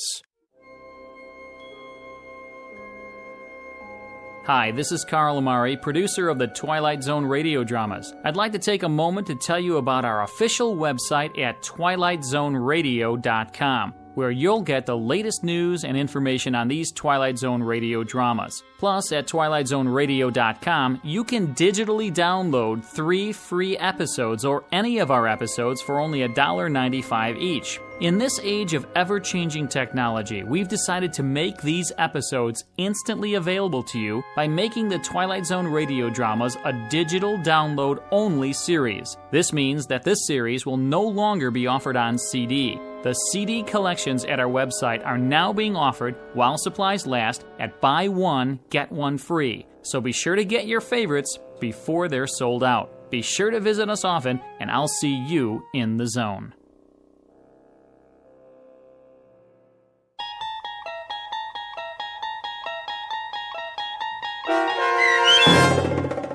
A Passage for Trumpet starring Mike Starr with Stacy Keach as your narrator was adapted for radio by Dennis Etchison and based on a script by Rod Serling. Heard in the cast were Doug James, Brooke Sanford, Jeff Lupetin, David Darlow, Kurt Nabig, Meg Falcon, Lynn Foley, Carl Amari, Sarah Marks, Chuck Somar, Vince Amari, Karina Karpolovsky, Bo Nortel, and Roger Wolski, with special trumpet stylings by Chuck Somar. To learn more about the Twilight Zone radio dramas and to obtain audio cassettes and CDs of these programs, visit our website at twilightzoneradio.com. The producers of The Twilight Zone wish to thank CBS Enterprises, Carol Serling, Dennis Etchison, Dick Brescia Associates, Claire Simon Casting, Terry Jennings, the American Forces Radio and Television Service, our sponsors, and our radio affiliates for helping make this series possible. This copyrighted radio series is produced and directed by Carl Amari and Roger Wolski for Falcon Picture Group. Doug James speaking.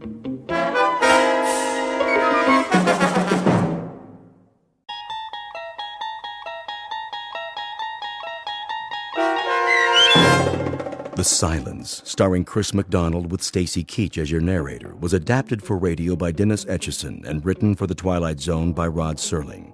Heard in the cast were Craig Brawley, Christian Stolte, Jeff Lupetin, James Schneider, Derek Purcell, Turk Muller, Kurt Nabig, Carl Amari, Roger Wolski, and Vince Amari.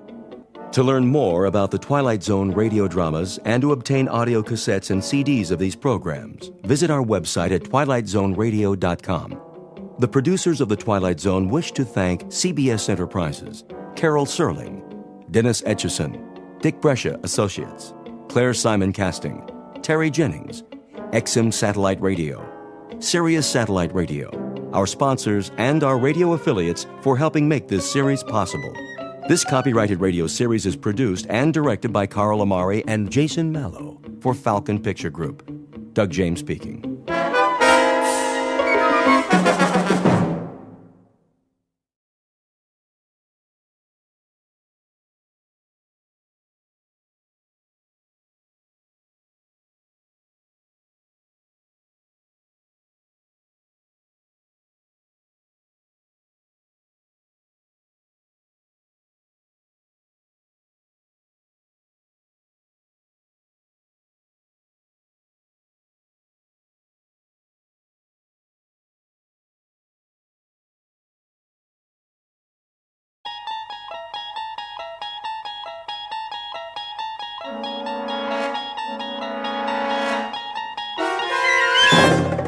You're traveling through another dimension. A dimension not only of sight and sound, but of mind. A journey into a wondrous land whose boundaries are those of imagination. Your next stop, the Twilight Zone.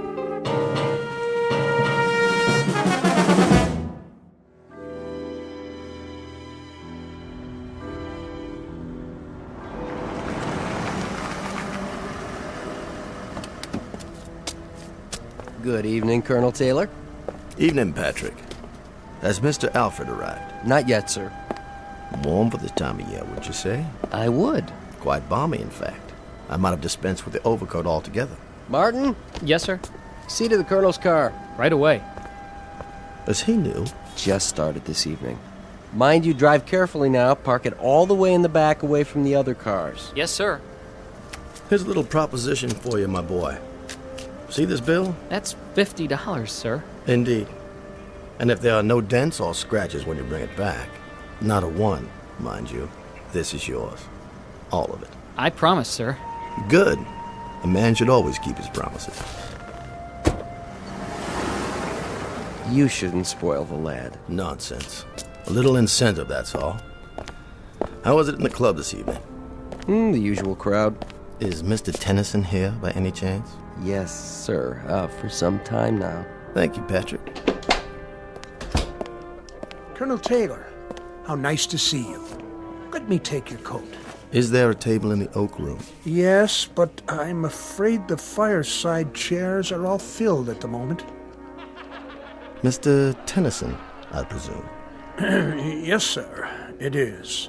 If you'd care for a seat in the card room... No, I'll find my way.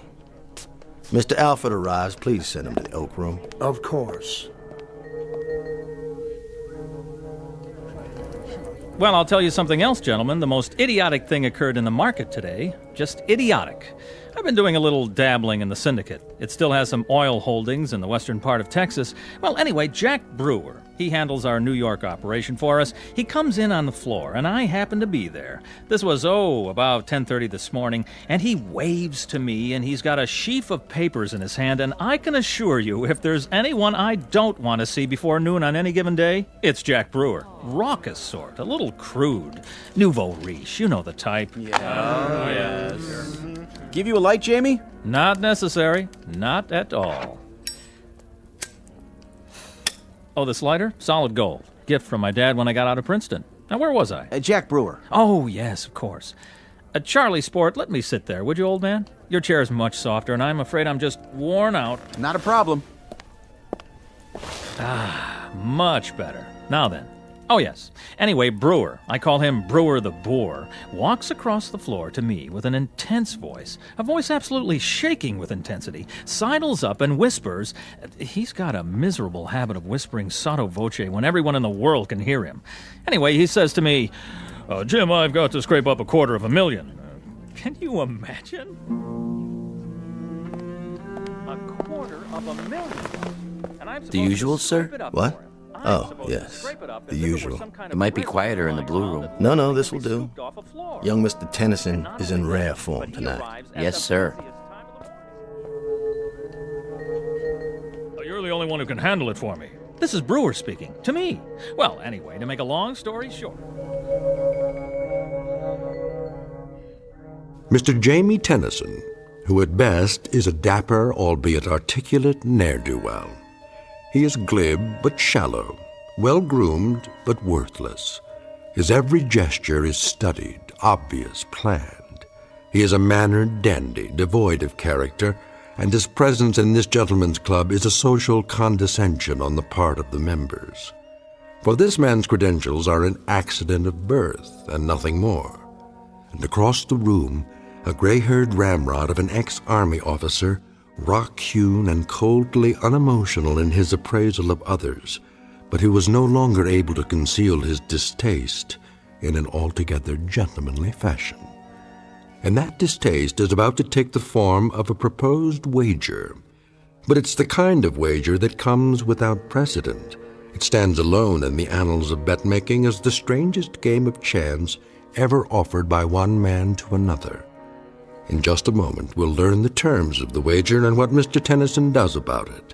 And in the process, we'll witness all parties spinning the wheel of chance in a very bizarre casino called the Twilight Zone. And now, The Twilight Zone and our story, The Silence, starring Chris McDonald, with Stacy Keach as your narrator.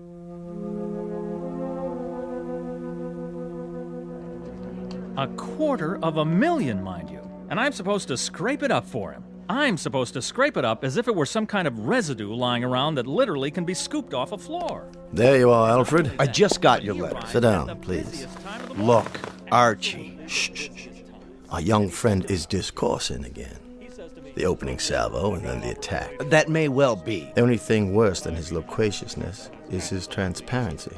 In about 30 seconds, Alfred, he'll very nonchalantly request a loan, a sizable loan, from anyone within earshot. Mark my words. The letter you sent me is the most incredible thing I've ever read. Is it? You must be out of your mind. Not at all, but that's a medical appraisal. What I'm looking for from you is legal advice. Archie, we're old friends, but I must tell you. My communication to you, Alfred, was not as an old friend. It was directed to you as my lawyer. Is the wager I have in mind legal? No wager is legal in this state. Is it against the law, then? Is there anything criminal about it? I don't see anything criminal in it, no, but the thing is so incredible. In substance, that's what I wanted to hear from you. Franklin? Yes, sir? Would you take this over to young Mr. Tennyson across the room there? Tell him it's from me and ask him to read it immediately. Why, all right, sir. Well, as I'm sure you know, gentlemen, I'm familiar with the plastics business inside and out. Inside and out. And Brewer has obviously stumbled upon a golden goose. But the man is just too incredibly stupid to know what to do with it. Can you imagine what I could do with $250,000 in this kind of deal? Well, I'll tell you this. I can treble it. I can quadruple it. With an initial investment of $250,000, I can take this plastics thing and I can... Excuse me, Mr. Tennyson. A note for you, sir. From Colonel Taylor. Just put it down there, Franklin. Now then. Excuse me, sir. The Colonel's instructions are that you read it immediately. I beg your pardon? The Colonel, you say? Across the room, sir?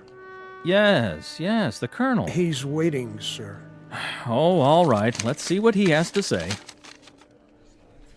What's the matter, Tennyson? He looks like he's seen a ghost. Why, this is just absolute nonsense. What about it, Tennyson? See here. Yes? Is this some sort of joke? I mean, really, Colonel. If it's a joke, then I suggest you're employing a sense of humor that's quite beyond me. It's not a joke, Tennyson. You know me reasonably well. Humor is perhaps the least developed aspect of my character. You're in earnest, then? Oh, quite in earnest.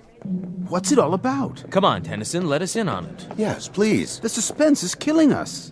Would you mind terribly, Tennyson, if I acquainted the gentleman with my proposition? That's quite your business, Colonel. Quite your business. But I do believe you will make yourself highly suspect. I'll take the risk. I propose a wager with Mr. Tennyson here. A wager that takes the following form. I bet Mr. Tennyson $1 million that he will be unable to remain silent for 1 year. What? Surely you're not serious. He's joking. The wager carries with it the following conditions. He will be placed in a room to be observed by me or anyone else at their discretion. He will not be permitted to speak a word for a period of 12 months. Not a single syllable. He will be supplied with food, television, books, anything he wants by way of diversion. But he will make his wants known by pen and paper, not by voice. Incredible. Are you pulling our legs? $1 million? I don't believe it. What about it, Tennyson?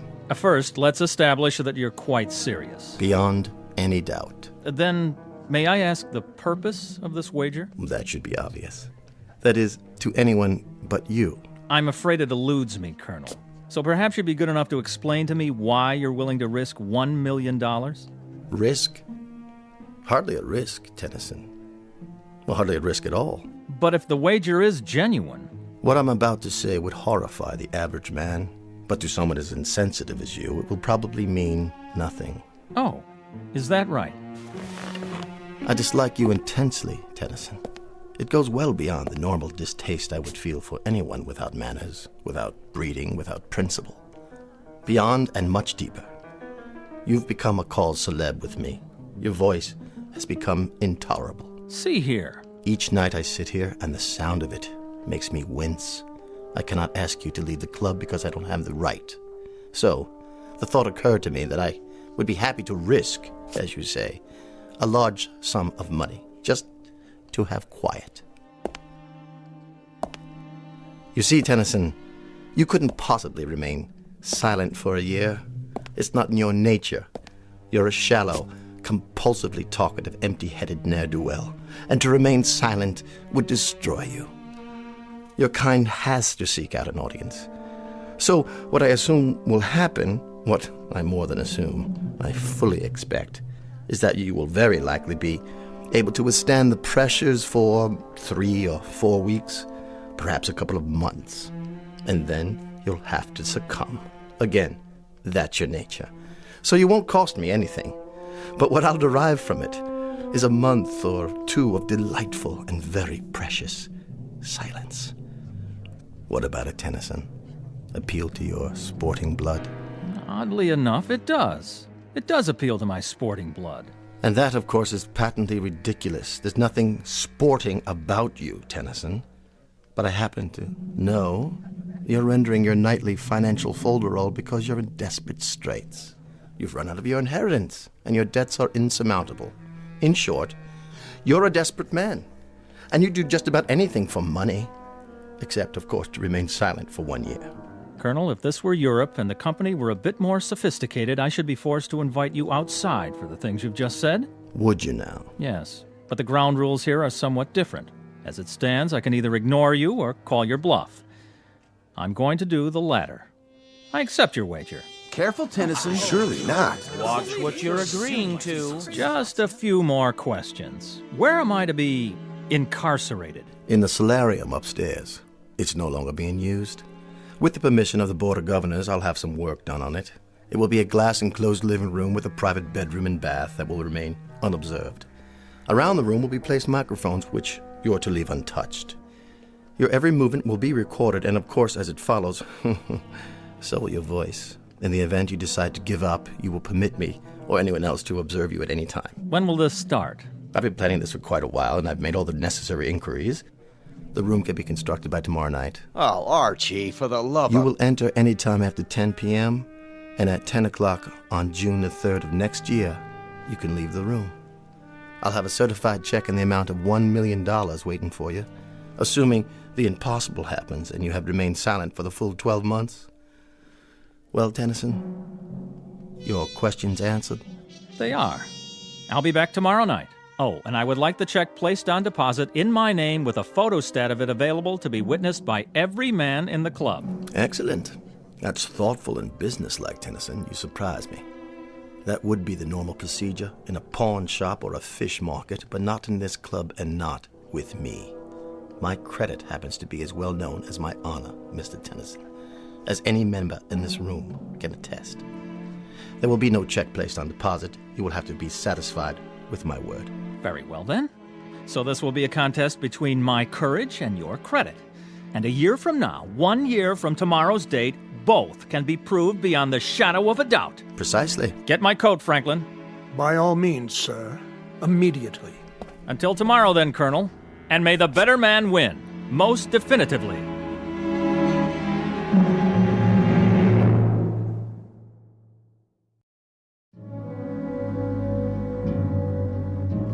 Listen, Tennyson. What is it? This is none of my business. You're right, old man, it's not. But I've known Colonel Taylor for a long time. This is not a capricious man. He's dead serious. Do you know my wife, Charles? We've met. Her name is Doris. A lovely thing. Frail, beautiful, fragile, like a cameo brooch. Oh, yes, she certainly is that, and more. But I'm afraid her tastes run to unfragile things. Sizable baubles with sizable price tags. She shops at Tiffany's like most women enter a supermarket. And my miserable misfortune is that I happen to love her very much. And so at this particular moment, I do happen to be in desperate need of money. Now, that may sound melodramatic. Not at all, Jamie. But it happens to be true. And my wife's faithfulness is in direct proportion to the size of the allowance I give her. I didn't mean to make light of it. Please believe me. So, that's why I'll be back tomorrow night. How bizarre. Don't you think so, old sport? How incredibly bizarre to remain indoors, shut up, silent, in a room for 12 entire months in exchange for a $1 million life preserver, thrown to me by none other than Colonel Archie Taylor. I'll say goodnight now. There are arrangements that must be made.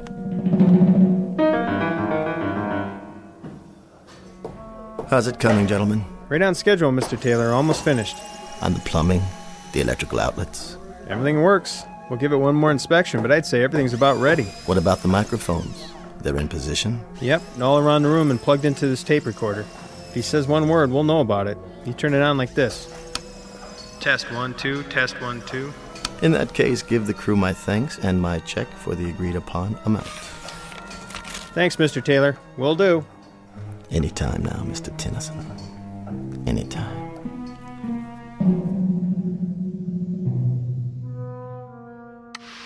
Hey, Debbie, get back in the flying saucer. Kick up those booty men. Hey, no problem. Trouble rolls off my back. Tonight on Classics Revisited, we bring you the BBC's dramatization of that timeless masterpiece, Peter Ibbotson. Masters of Darkness and our terrifying story, Down There. Money got you down? Pick up the phone and dial now for the lowest interest rates. Do not attempt to adjust your television set. We control the transmission. Tonight you will travel from the height of man's dreams to the absolute limit. What's the matter, Mr. Tennyson? Nothing on television to your liking? Perhaps you should try reading a book. It might be a new experience for you. Or does your taste run to ghost stories, science fiction, that sort of thing? If you prefer, I could stock your bookshelf with trash like that, bestsellers, even erotica, something to keep a man's thoughts on other things. Excuse me a moment. Hello, Franklin. Mr. Tennyson supper? Yes, sir. Eating well, is he? Appetite good? Well, not very much up to a week ago, sir. But he's eating very well now. Oh, nice. I'd like him to remain as healthy as possible. My conscience simply couldn't stand it if this experience damaged him in any way. Quite the contrary, sir. He seems in excellent spirits. And it's 9 weeks now. 9 weeks that he's been in there. 9 weeks. Really quite incredible. I gave him 4 to stick it out, 6 at the outside, but 9 weeks. A little more gristle there than I'd given him credit for. Yes, sir. Look at that, Tennyson. Dinner for 1. Everything cooked to perfection, I take it. Comfortable, sir? More wine, perhaps. What's the matter, Tennyson? Cat got your tongue? Or don't you believe in speaking to the help? Will there be anything else, Mr. Tennyson? I'll be back when you're finished, sir.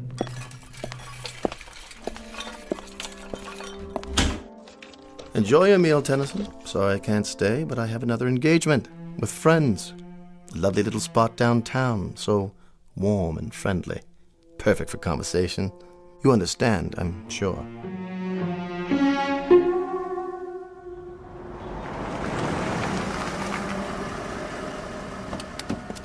Good afternoon, Colonel. Patrick. I'll take care of your car, sir. I know you will, boy.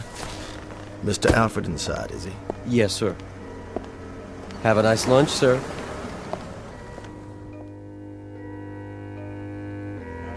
There you are, George. I reserved a table for us, a quiet one. Good. But then they're all quiet nowadays, aren't they? Franklin called to say you wanted to see me. Only to pose a question to you. What sort of question? Very succinct, Archie. Very brief. Yes? How long? How long what? How long are you going to keep this up, this prolonged practical joke? Not much longer. What exactly does that mean? You should see our boy up there. 4.5 months and not a sound from him. That's what I wanted to talk to you about. Incredible.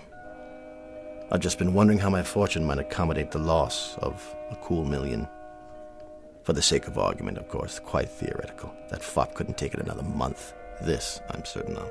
For your sake, I hope that's the case. My sake? You have the money, of course. I find that insulting. I'm sorry if it is, but I think he's going to beat you, Arch. Especially from you, George.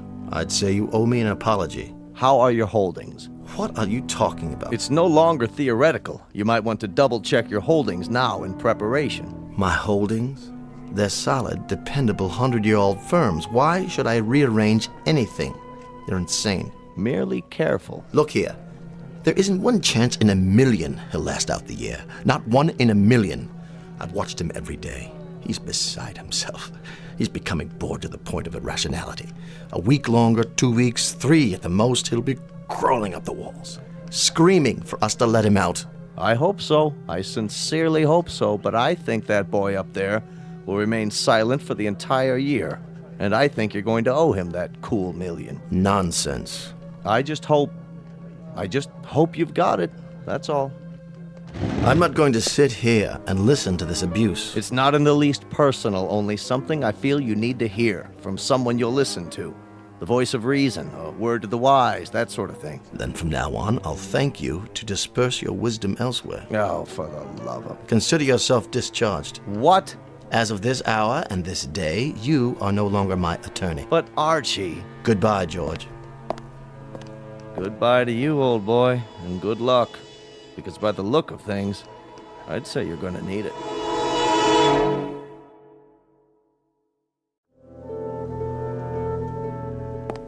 How are we doing today, Tennyson? Read any good books lately? Or are you meditating on the calendar? Awful of me to get you a calendar, wasn't it? What is it you're pointing to? Oh, yes, March already. So it is. In like a lion, as they say. Speak up. I can't hear you. What's that? A note? Well, bring it over to the glass so I can read it. Yes, I see it. 3 months to go, Colonel. The bet stands. Does it, Tennyson? Does it really? It's in early spring this year. Did you know that? You ought to see it. It's incredibly lovely out. Warm with the flowers starting already. All over the city. You really must see it. You don't know what you're missing. Why are you looking so smug? Well, you won't be so smug after I've given you something else to think about. It's the time of year when a young man's fancy gently turns to... You know the rest. And the young ladies, too. Your wife, for example. She must be desperately lonely for you. Desperately lonely. Why? Well, what's that pained expression? I was simply going to tell you that, as a matter of fact, she's been seen in the company of your friend. What was his name? Charlie, that's it. And other young men. Odd that she hasn't visited you, Tennyson. Don't you think it's odd? I happen to know you've sent her notes requesting a visit. And she doesn't even respond to the notes, does she? Tennyson, you may lose your wife. You're well aware of that, aren't you? While you sit doing nothing behind that glass, the very reason for all your agony may be slipping away from you. Tennyson, why don't you leave? Why don't you leave right now? It still might be possible to save your marriage if you act without further delay. Don't you walk away from me, you fool!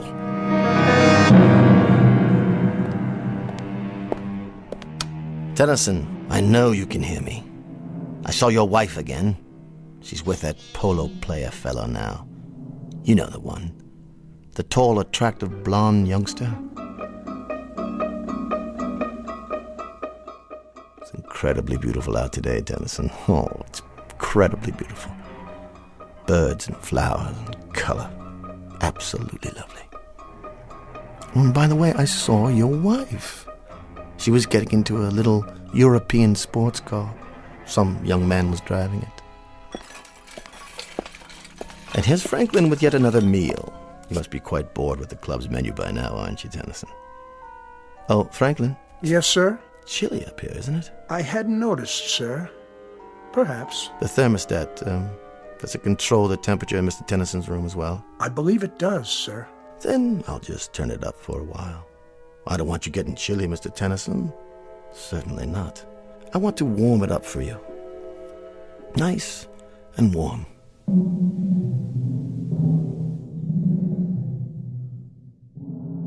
It's April Fool's Day, Tennyson. You remember April Fool's Day? I think it was named after you. Because only a fool would stay in there as long as you have, knowing precisely what's happening on the outside. Your wife, Tennyson. Your wife. She hasn't written to you, has she? Not a line. Not so much as a single response to any of your letters. What are you doing now? Writing another note? Why bother? I see you sweating. Why don't you tell me how uncomfortable it is? Why don't you ask me to get you out of there? I suppose I could read one more if you prefer. Let me see it through the glass. You monster. Is that the complete contents of your missive? That I'm a monster? Hardly. You do me an injustice, young man. All I did was turn up the heat. That's no violation of the terms of the wager.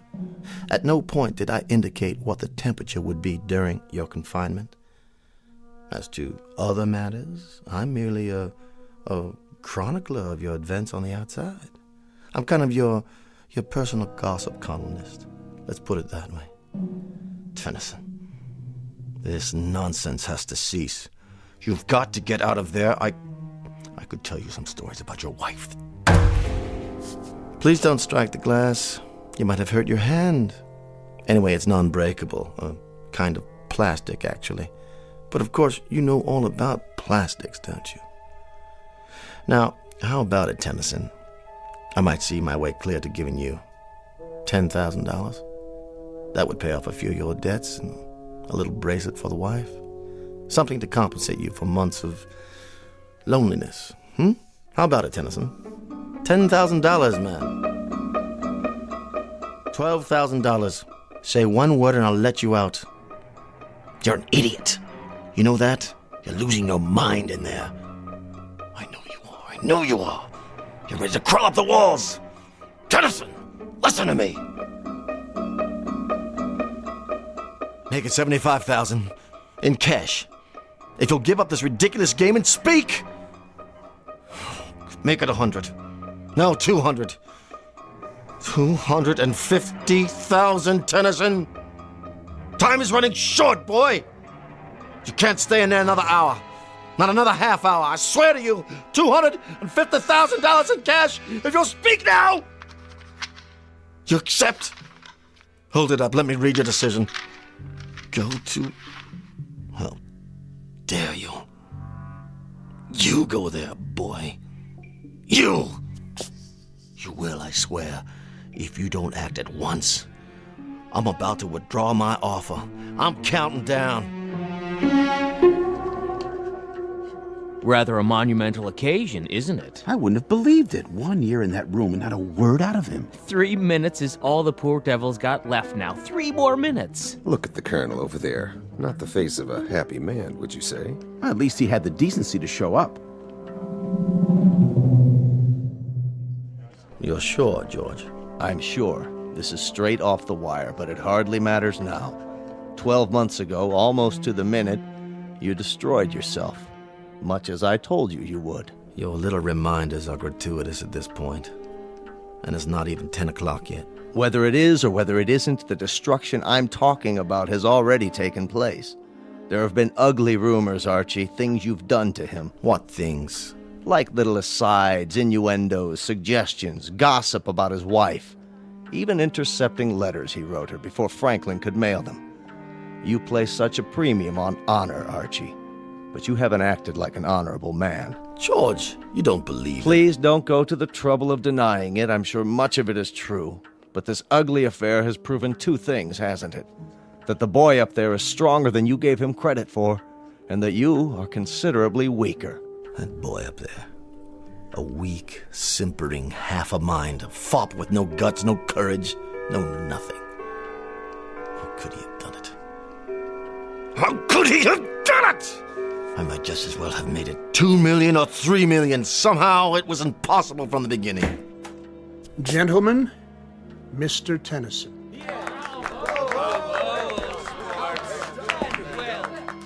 He's so pale, thin as a rail. But he's done it.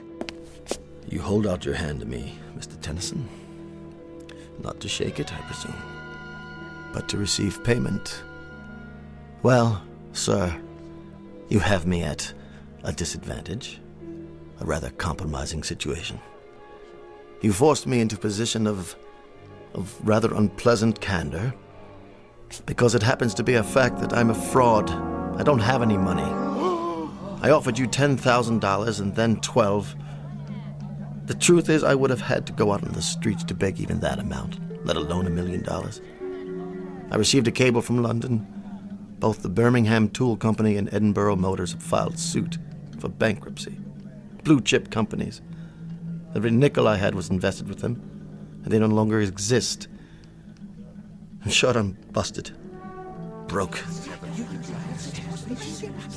Yes, it happens also to be a fact that I have pride, bearing, taste, and exceptional breeding.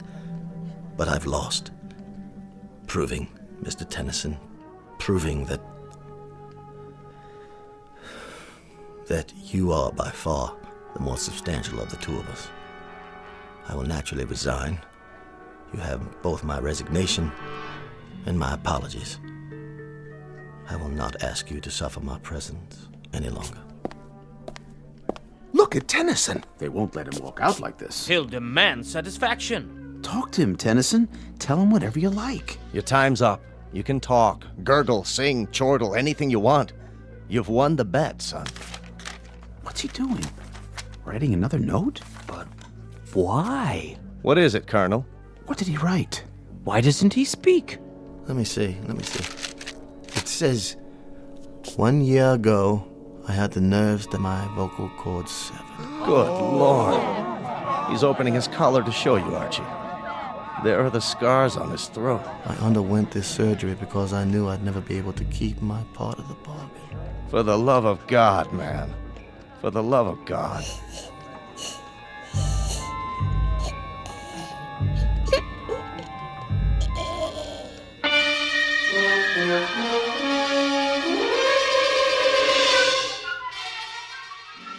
A bizarre and unlikely bet with two losers. Mr. Jamie Tennyson, who will go through life as a silent shell, the price to be paid for his weakness.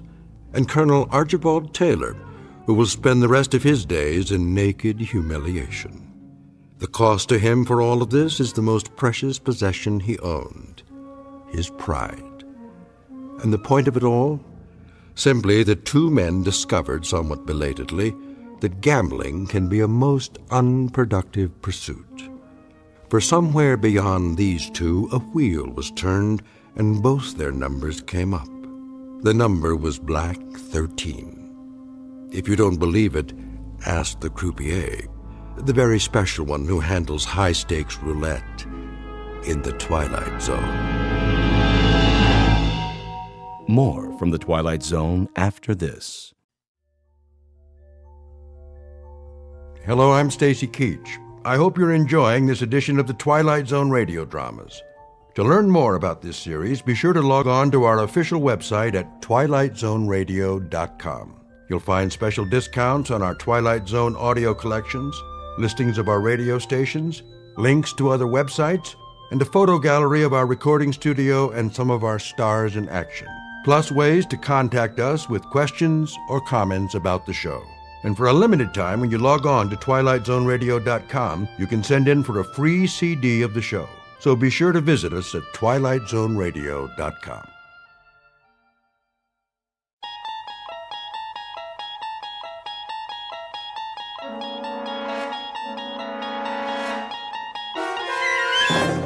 There is a fifth dimension beyond that which is known to man. It is a dimension as vast as space and as timeless as infinity. It is the middle ground between light and shadow, and it lies between the pit of man's fears and the summit of his knowledge. This is the dimension of imagination. It is an area which we call The Twilight Zone.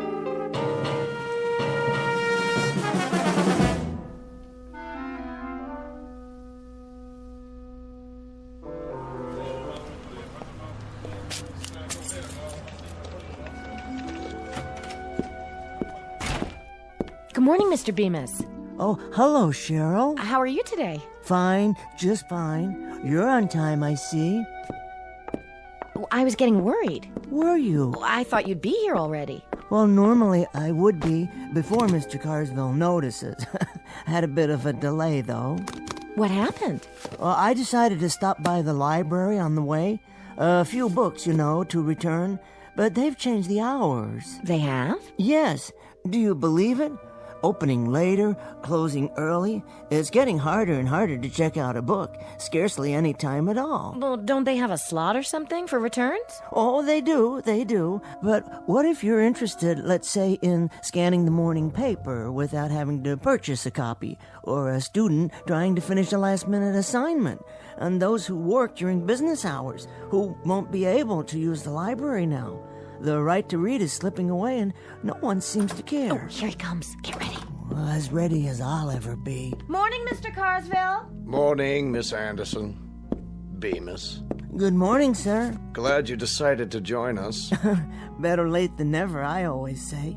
7 minutes to go. Let's open the bank on time today, shall we? Yes, sir. Scrooge. What? The boss in A Christmas Carol?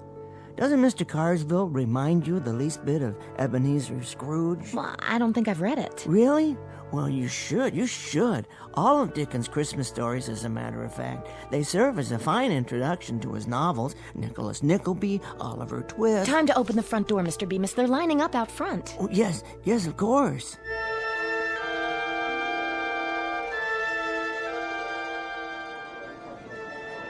Thank you, Mr. Williams. Thanks, Cheryl. You've been very helpful. Have a nice day. Marvelous.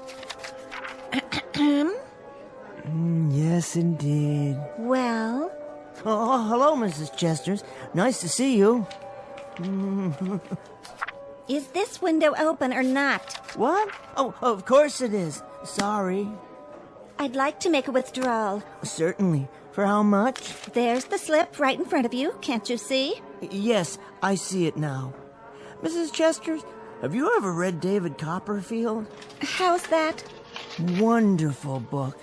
Here's this poor little fellow whose father has passed on, and his mother has remarried a miserable man named Murdstone. Can you believe that name? And Murdstone has this sister, Jane, and... Mr. Bemis, you shortchanged me again. I did? Oh, my. You owe me $1 more. There's only 24 here. I should have 25. Quite right. I'm truly sorry, Mrs. Chesters. I thought there were 5 ones. Here you are. Now then, there's another character in the book named Micawber, Mr. Micawber. He's always being taken off to debtor's prison. You read too much. I do? Perhaps if you didn't, you wouldn't need such thick glasses. There's a wonderful woman in it, too, named Peggotty. She's David's nurse, and... This is a bank. If I wanted to know about books, I'd go to a library. Well, you see, the library's hardly open anymore, so I'm afraid you'd find that you... Mr. Bemis. Yes, Mr. Carsville. I wonder if I might see you in my office. Now, Bemis.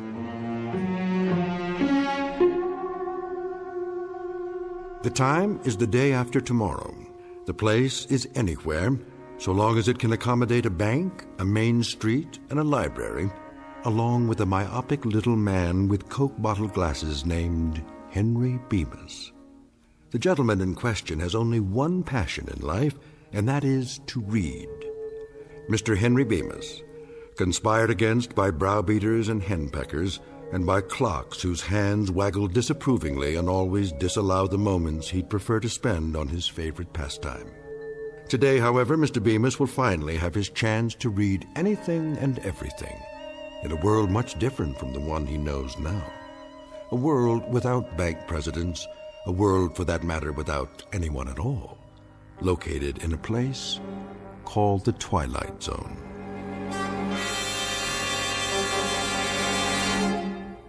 And now, The Twilight Zone and our story, Time Enough at Last, starring Tim Kazurinsky, with Stacy Keach as your narrator.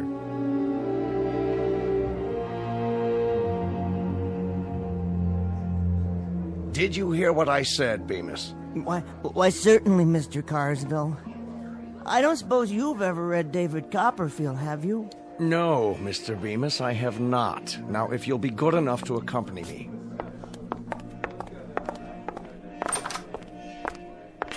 Now, Bemis. Yes, sir? I shall come to the point of this interview. I shall arrive in the following manner. What constitutes an efficient member of this organization? Viz., a bank teller who knows his job and performs it, i.e., an organization man who functions within an organization. An outstanding book. What? The Organization Man by William H. White. I read it, a number of years ago. Mr. Bemis, I'm attempting to point out that you do not function well within the organization. You are neither an efficient bank teller nor a proficient employee. Instead, Bemis, you are a reader. So I am... A reader of books, of magazines, periodicals, newspapers, pamphlets, brochures, catalogs, advertisements, tracts. And chapbooks and broadsides and instruction manuals. Oh, all sorts of things. Whatever I can lay my hands on. Ad infinitum. That's precisely my point. When you're waiting on customers, you have an open book in your lap. Don't deny it. When you're balancing the daily tally sheets, one eye is on a printed page. I see you going into the vault downstairs during your lunch hour, book in hand. Well, sir, with all due respect, it was my understanding that when I'm off the clock, my time is my own, in a manner of speaking. Indeed it is. A very important point. Do you know how I became the man I am, Bemis? Let me see, no. No, I don't. I was a teller once myself. Hard to believe, I know. A good teller, I'm proud to say, became what I am today because I spent my lunch hour in the following manner. 5 minutes for a sandwich, 2 minutes, milk, 1 minute, cookie, then 52 minutes spent studying. And do you know what I studied, Bemis? I can't say that I do. Finance and banking. Is that so? On your lunch hour? My. I practiced adding up figures, subtracting, dividing, compounding interest, and, after 21 years passing through the ranks, do you know how I wound up? Well... I wound up as president of the bank. So you did. Ultimatum, Mr. Bemis.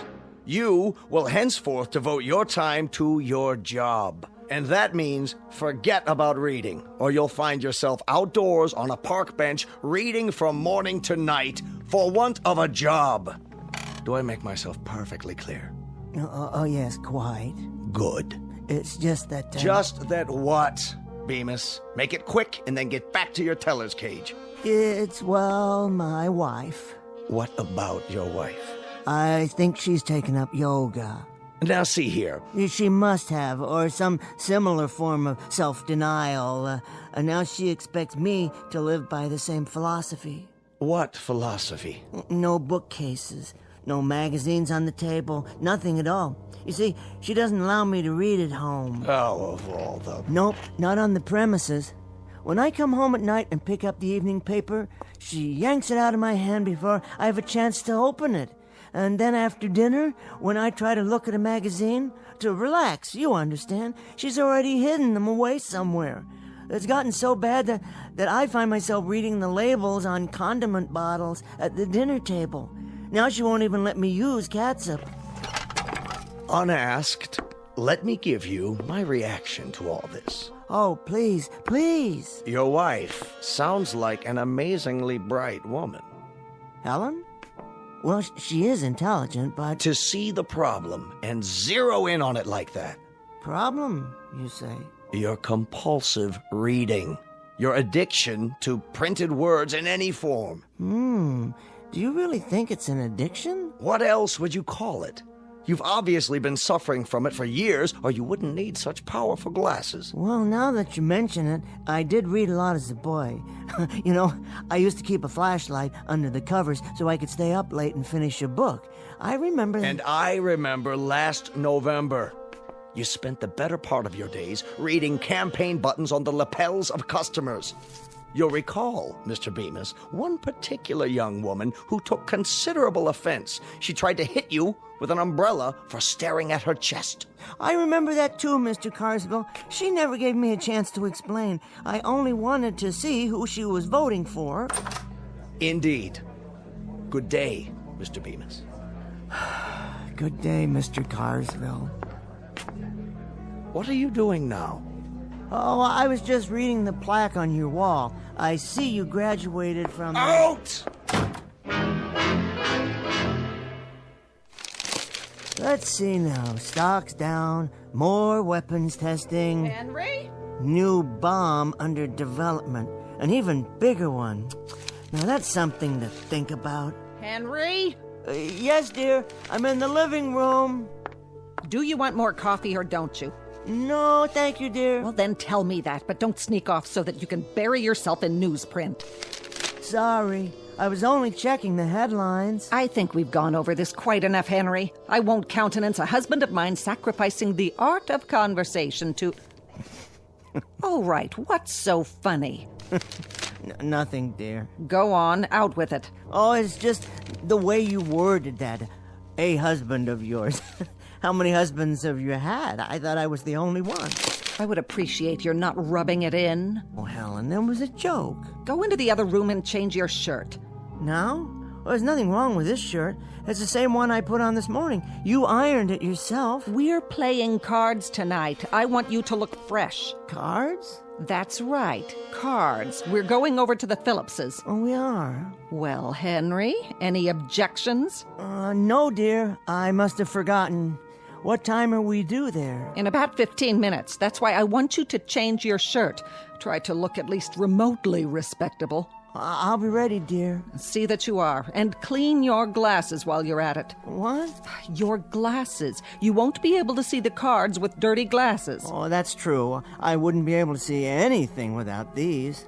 Do you want me to wipe them off for you? No, I'm quite capable. Well, then do it. And don't use your shirt tail. Oh, I wouldn't think of it. 15 minutes, Henry.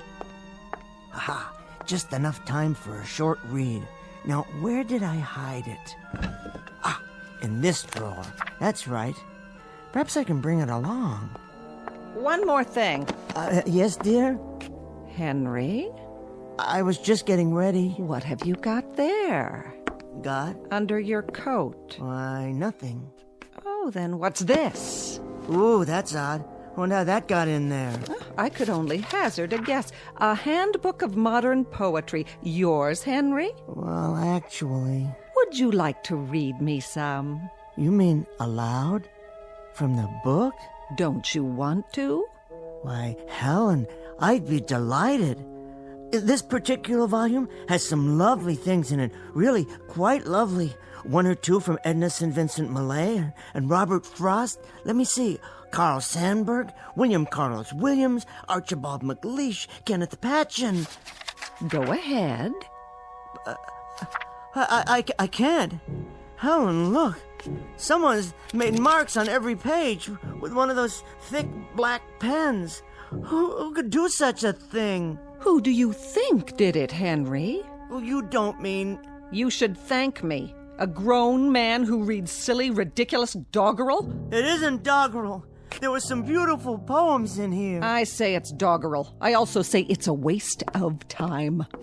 Helen, please. No, please don't tear the pages out. Oh. Careful, Henry. You dropped your glasses. Just think, without them, you wouldn't be able to read any of this. Watch out. You'll step on them. I might, accidentally. And then where would you be? You couldn't see a thing. Of course, then you wouldn't be able to play cards, or go to work either. And we can't have that, can we, Henry? Why, Helen? Why do you do such things? For 20 years. Because I married a fool. There'll come a time, Helen. There'll come a moment when... When what, Henry? When you'll be paid back for such indignities and cruelties and miseries. You'll see. Where are you going, Henry? To change your shirt? I'm going to bed, Helen. There's one thing you didn't count on. I've learned these poems by heart.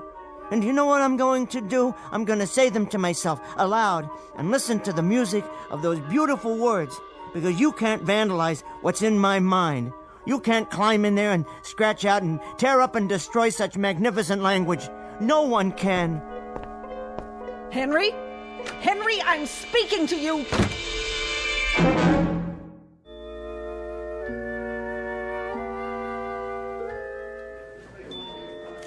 90, 95, 100. Thank you, Mr. Miller. Thank you, Mr. Bemis. Always a pleasure. Next. I'd like to put this in my checking account. Of course, if you'll kindly fill out a deposit slip. Okay, I'll step aside. Oh, take your time. There's no one else in line at the moment. A constant remembrance that at a bank, like a political office and a public trust, blah, blah, blah, something about a sense of loyalty and a devotion to duty. These are the things that make a bank great. They are of the essence, or some such. With them, an institution like ours will remain strong. Everything all right in there, Cheryl? I think so. What's he up to? Mr. Carsville? Well, he's dictating a speech for the bankers' meeting next Thursday. He wanted me to bring him the quarterly report. Isn't that something? Well, he needs to know the figures, deposits, and holdings. Dictating, you say? His secretary will type it up and correct it, fix the grammar. Why? Well, she always does that for him. It's her job. But why can't he write it out himself? The speech, I mean. Is the English language that mysterious? Written English? It's really very simple. You gather your thoughts and put them down on paper. They're only words, after all. Words that begin as feelings and become thoughts and then are turned into sentences. I never thought of it that way. Do you see my point? It's the most basic process of the human mind, assuming one has at least an elementary vocabulary. Maybe it's a matter of time. He must have a lot to do running the bank and all. Time, yes, time. That I can understand completely. It's a matter of fitting it into your schedule. But if you want to badly enough, you'll find a way. Take reading, for example. I wouldn't trade it for anything. A doorway, as it were, a privileged entry into another mind, a chance to see the world through someone else's eyes. Here's my deposit slip. Oh, yes. Thank you, sir. And here's your receipt. Okay, see you next week, Mr. Bemis. Oh, I'm sure you will. I'll be here. Where else could I be? It's almost time for lunch. Is it? Already? I was just wondering. Yes? Would you like to join us? Pardon? Well, some of us are going down the street to that new restaurant. They say it's really nice. Is that what they say? Why don't you come along? Unless you have something else to do. Well, that's very kind of you, Cheryl. Very, very kind. But as a matter of fact, there is something I have to finish. I understand. Good, that's good, because, you see, I love Joyce. Oh, does she work near here? oh, heavens, no. That's funny, Cheryl. Really, very funny. I didn't know you had such a sense of humor. I mean, James Joyce. I see. Do you? James Joyce, the writer. Have you read Dubliners? It's the most marvelous book. One piece in particular, The Dead, is perhaps the finest story I've ever read. I'm rereading it now for the first time in years. Just a few pages to go. With any luck, I can finish it on my lunch break. The ending is quite moving, as I recall. Transcendent is the word I'm looking for. Yes, I'll be happy to loan it to you if you like.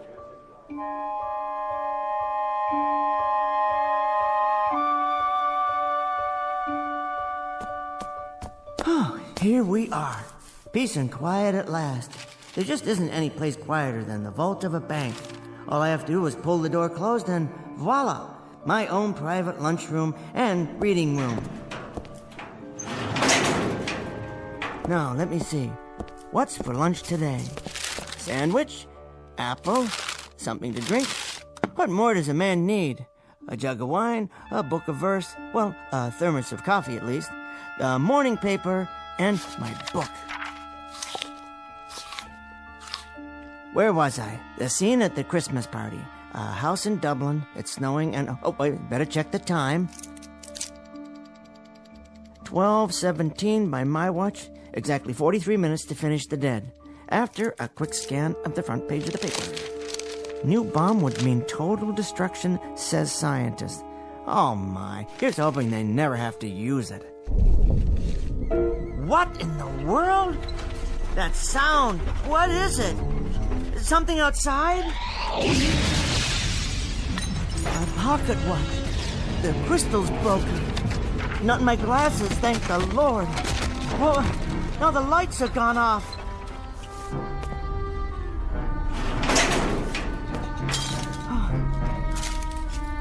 Hello? Hello upstairs? Is everything all right?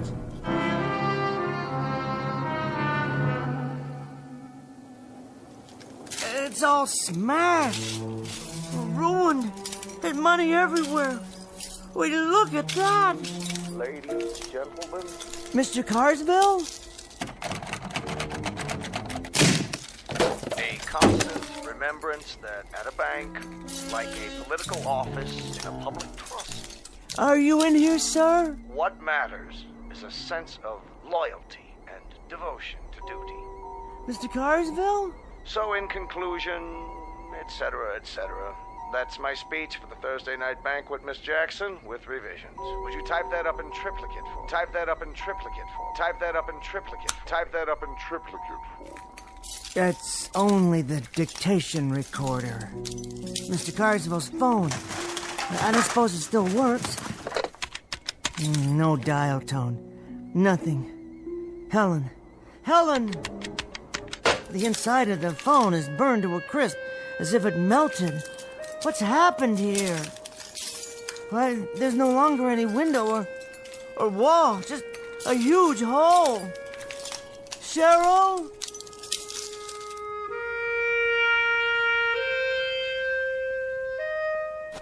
Cheryl, my friend. You were my friend, weren't you? My only friend. And now you're gone, too. It's all gone. This block, the entire city, it's nothing but rubble, as far as the eye can see. It's a nightmare. That's all it is. I fell asleep downstairs, and I'm dreaming. I'll wake up any minute and have a good laugh. Any minute now. As if this were the last car, the last one on the street that hasn't burned. It's impossible. It isn't real. It can't be. It feels real enough. It certainly does. I wonder if it still runs. Can I get home? See if Helen's alive? Someone's left the key in the ignition. Now I know I'm dreaming. Come on. Come on. Oh, what's the use? There's nowhere to drive. The street's impossible. It's nothing but one enormous crater, it looks like, beyond the park. Hello? Hello? Is anybody there? Anybody at all? I can't be the only one left, can I? They're all dead. They must be. Everybody's dead. Except me. I'm all right. But why am I all right? I was right in the middle of the vault. I was in the vault. The walls are 18 inches thick down there. That's why I'm alive. Because I was down inside the vault. The thing of it is, though, I'm not at all sure I want to be alive. To be totally alone. They did it. They actually did it. Some damn fool used the bomb after all. And now look. Look at what they've done. Somebody, anybody, please, help me.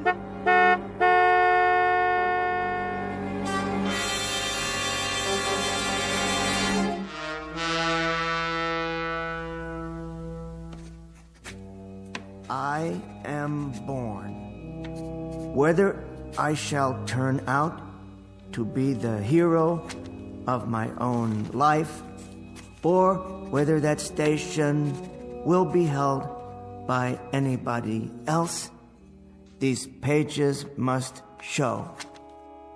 To begin my life with the beginning of my life after the great conflagration. My name is Henry Bemis, and this is my journal. I'm not a writer, but someone must do this to leave a record for the future, if there is a future. So it falls on me to set down what I have seen.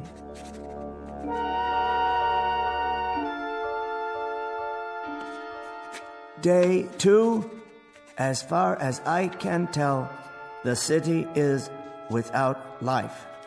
After sleeping through the night in an abandoned furniture store, I awoke and went in search of food.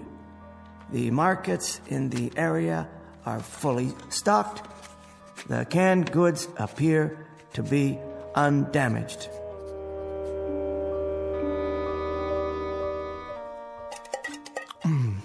Peaches. Always did like peaches. Good meal. Very good. Soup, beef stew, vegetables, and dessert. A well-rounded menu, if I do say so. Something from each of the food groups. Well, almost. That leaves approximately 900 cans in this market alone. At least I won't starve to death. It'll last for a few years. All the food one man can eat. And then some. Have to remember to carry a can opener. Time to go shopping. Some more of this, a few cans of that. Ah, the gourmet section. Smoked oysters, delicious. Imported caviar. Don't mind if I do. Let's pass on the escargot, though. Wouldn't want an upset stomach. Something to drink, of course. Soda, bottled water, beer. Yes, beer. Why not?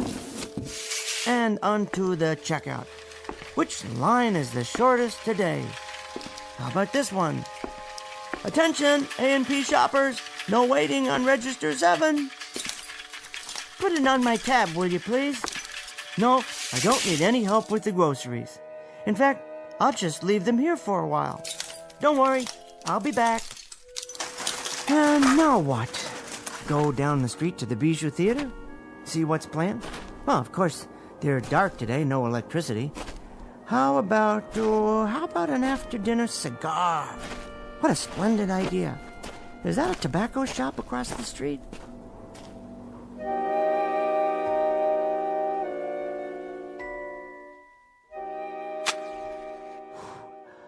Wonderful cigar. Finest imported leaf. Rich, full-bodied. Better take a few with me. And pipes, yes, a new pipe and some tobacco. I've always wanted to smoke a pipe. I do believe it suits me. Next stop, the post office. No, laundromat. Jewelers. I suppose I could pick up a new watch, but I wouldn't know what time to set it. Doesn't matter, really. Well, it doesn't matter at all.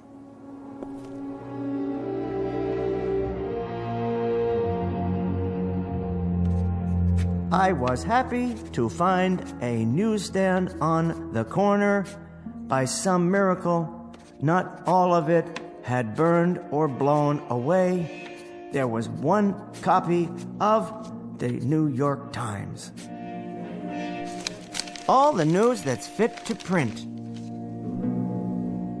I realized then that there would never be another edition. Only the same headlines, the same editorials, even the same comics. But after I read it and reread it, I still have a few magazines. I decided to remember this place. For the time being, I thought I'd explore the neighborhood, because it was my neighborhood now, all of it. From this day forward, I'd have it to myself. There was a candy shop, a stationery store, a dry cleaner's, sporting goods. For some reason, that one caught my eye.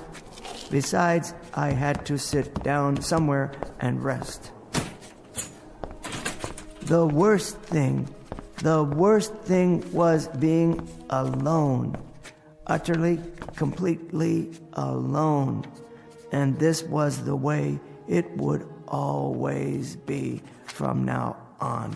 Just walking and sitting, eating and smoking and reading the same newspaper over and over again.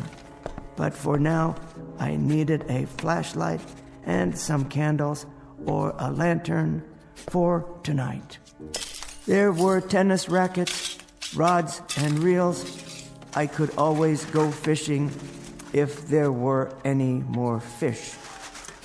The gun department, never used a gun in my life, wouldn't know how to. I suppose I could learn for self-protection, but against whom? Or target practice, that might fill some time. I had my pick, Remington, Winchester, Marlin, or a pistol. Yes, why not? A revolver like a cowboy in a Zane Grey novel.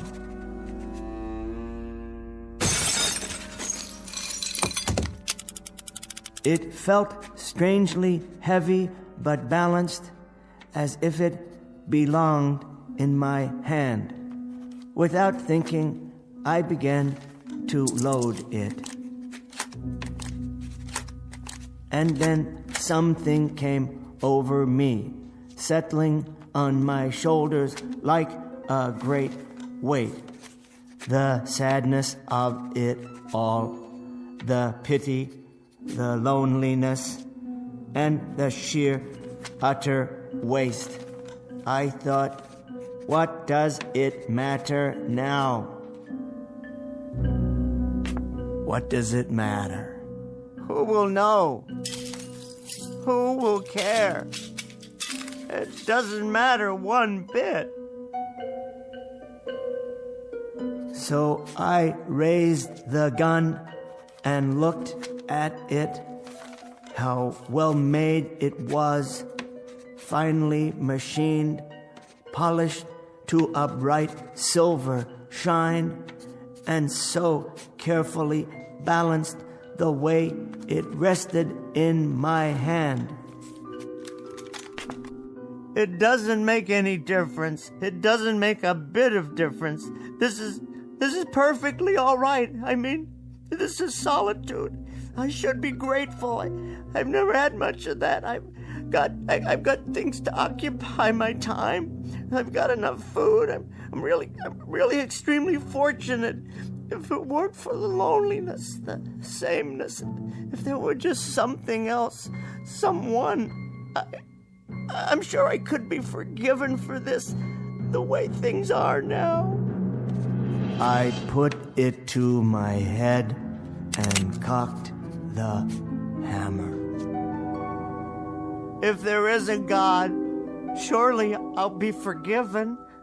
And then I saw it. Wait, what's that? I could see the entire next block through the hole in the wall. And there it was. I adjusted my glasses and read the sign from here. Public Library!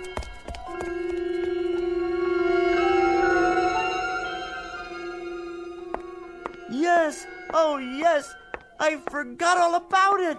But you're still here, aren't you, my greatest friend? You who have never failed me. Not burned at all. Why, the whole interior is untouched. There are thousands of books here, tens of thousands, all waiting to be read.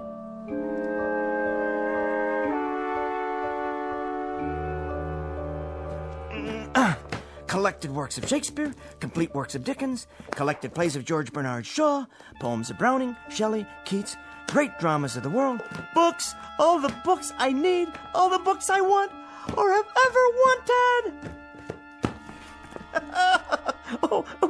Poetry, fiction, history, it's all here. And now my journal ends because I have things to do. It doesn't matter whether I write it down or not. All I have thought and felt has already been said by the great writers, the poets and philosophers, the historians of times past. I know that nothing is new, nothing is ever lost, so long as there are books. In the midst of this catastrophe, I have been reborn. Now, this pile is January, and that one over there, February, March, April, May, this year, next year, the year after that, without end. I think I'll begin with biographies, then short story collections, and move into the great novels. I'll vary them by subject matter. Science fiction in the spring, Wells and Asimov, Bradbury and Clark, Sturgeon and Le Guin, and Philip K. Dick. And then some whodunits for the long nights. Agatha Christie and Patricia Highsmith and Sue Graft. And the best part, the very best part, is that there's time now. There's all the time I need, all the time I want. There's time enough at last. Where to start? What a foolish concern. I believe it was Charles Fort who said, when measuring a circle, begin anywhere. I feel like a kid in a candy store. So many wonders laid out before me, all of them indescribably delicious. My glasses! Where? They're broken. Completely shattered. I'll never be able to put them together again. It isn't fair. It isn't fair at all. There was time now. There was finally time. Plenty of time. All the time in the world. It isn't fair. It isn't fair. No, it isn't fair.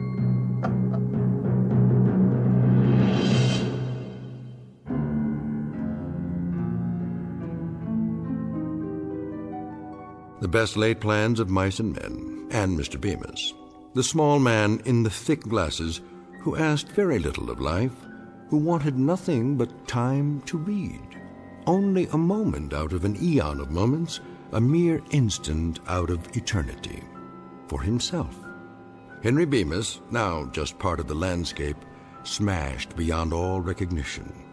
Just another piece of rubble, a fragment of what man has deeded to himself in the Twilight Zone.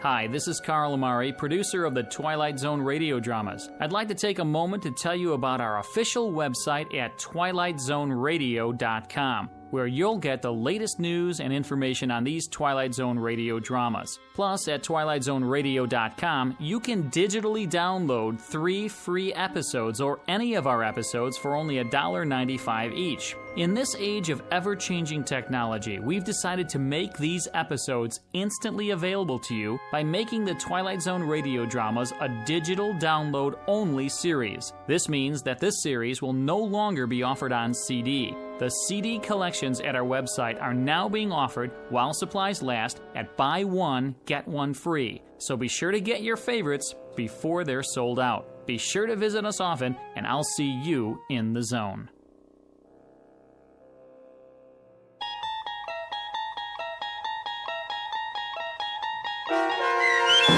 Time Enough at Last, starring Tim Kazurinsky with Stacy Keach as your narrator, was adapted for radio by Dennis Etchison and based on a script by Rod Serling from a story by Lynn Venable.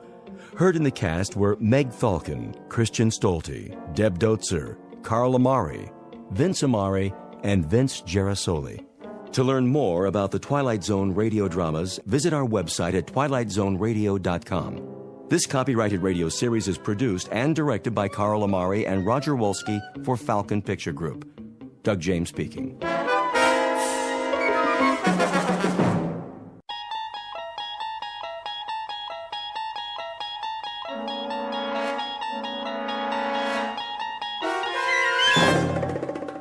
There is a fifth dimension beyond that which is known to man. It is a dimension as vast as space and as timeless as infinity. It is the middle ground between light and shadow, between science and superstition. It lies between the pit of man's fears and the summit of his knowledge. This is the dimension of imagination. It is an area we call the Twilight Zone.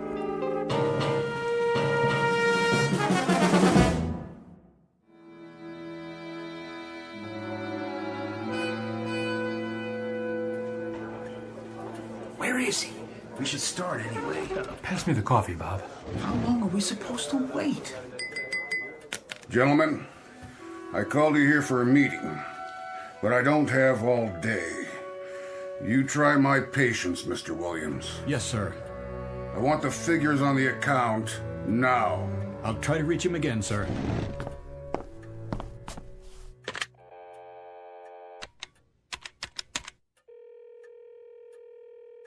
Put me through to Jake Ross's secretary. Yes, I'll hold. Williams, we're still waiting for your Mr. Ross. I'm trying to get him now, sir. Is this Jake's office, Joni? Yeah, I'm fine. Mr. Williams! I know he's out to lunch, but there was a conference called for 2 o'clock and it's 2:30. Yes, Mr. Mizrell's office. Where is he? All right, then check. Tell him to get his keister back here fast. Well, where is your protege with the multi-million-dollar automobile account? She's calling around the usual places, Sardi's East to Colony. Don't be an idiot. He's due any moment, sir. Probably stuck at a big client lunch or something. More likely a big martini, or 3, or 4 of them. Mr. Mizrell, I assure you he was too young to put on this account. I told you that, Williams. Much too young for so large and important an account. See? I knew it.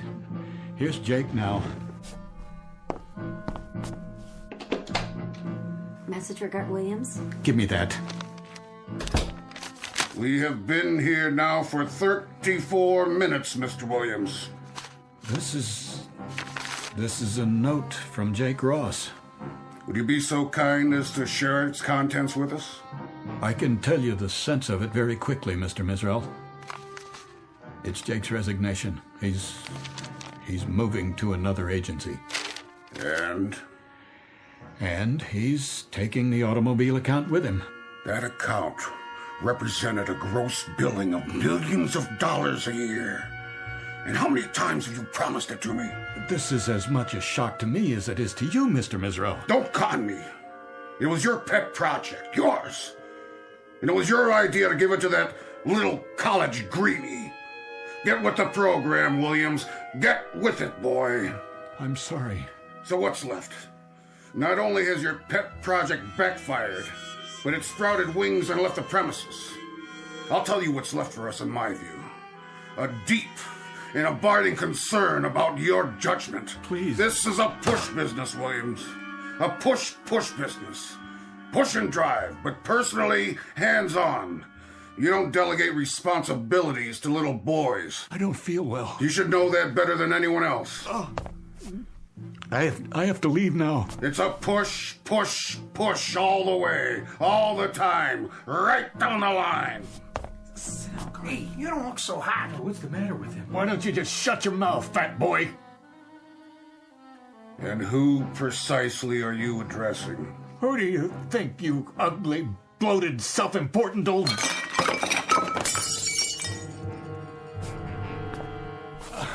I'll clean it up, Mr. Mizrell. He didn't mean that, sir. I closed 2 new accounts. If I may... Oh, no. Excuse me.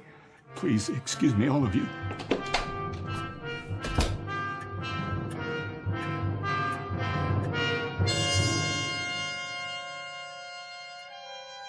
This is Gart Williams, age 38, a man protected by a suit of armor all held together by one bolt.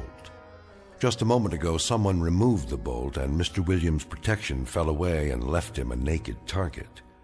He's been cannonaded this afternoon by all the enemies of his life. His insecurity has shelled him. His sensitivity has straddled him with humiliation. His deep-rooted disquiet about his own worth has zeroed in on him, landed on target, and blown him apart. Mr. Gart Williams, ad agency exec, who in just a moment will undertake a desperate search for survival in the Twilight Zone. And now, back to our story from the Twilight Zone. A Stop at Willoughby, starring Chelsea Ross, with Stacy Keach as your narrator.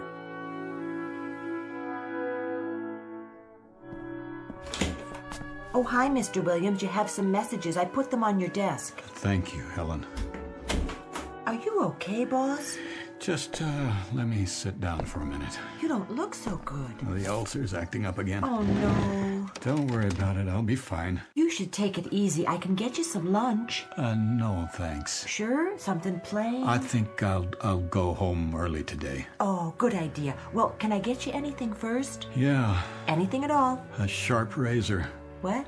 And a chart of the human anatomy showing where all the arteries are.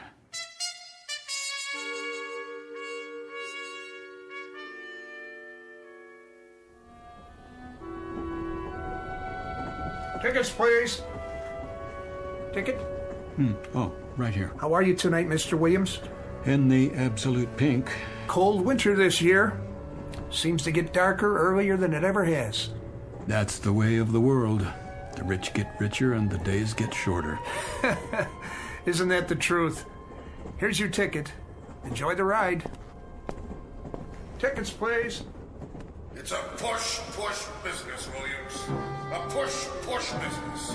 You gotta get with it, boy. A push business. Push. Got to get with it, boy. You got to get with it. Got to get with it. That's enough! Is anything wrong? What? Oh, no. I was just thinking out loud, I guess. Oh, I was afraid you were speaking to me. Not at all. Sorry. It is a boring commute, isn't it? It's easy to doze off. Yes, it is. All that darkness outside.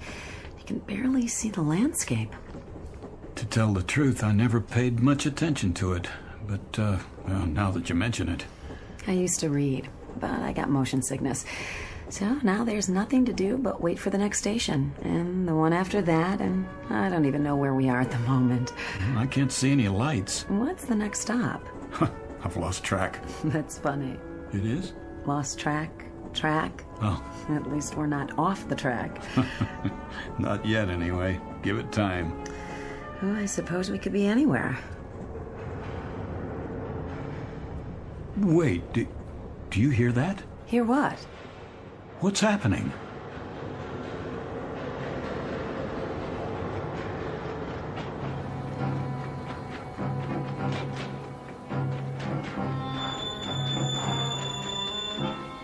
Miss? Where are you? Willoughby! This stop is Willoughby! What do you mean, Willoughby? Where's Willoughby? That's Willoughby, right outside. There's no place called Willoughby on this line. I've taken this train hundreds of times. Where's the woman I was talking to a minute ago? Woman, sir. This car's empty. And the light? Why is it so bright outside? Well, why wouldn't it be? Sun's out. The sun? It's summer. That's what she is. Mid-July. And a real warm one, too. No, it's not. It's November. What is going on? Why are you dressed that way? That ridiculous old hat, the uniform. Where's the regular conductor? Willoughby, 5-minute stop. Wait. What is this place? Already told you. Willoughby. But that's impossible. Take a look for yourself. But those clothes... the horses... What is this, a practical joke? No, sir. It's Willoughby, July 1888. Nice place, don't you think? And there's the woman I was talking to. Where did she get that parasol? You'd have to ask her. Getting off? Well, this isn't my stop. Miss, you there? Why, hello, Mr. Williams. Good day to you. Hold on. Can you tell me... Shall I open the door? No, You ought to take a look around sometime. Peaceful, restful, where a man can slow down to a walk and live his life full measure. If you're not getting off, you'd best take a seat. Yep, right on schedule. All aboard!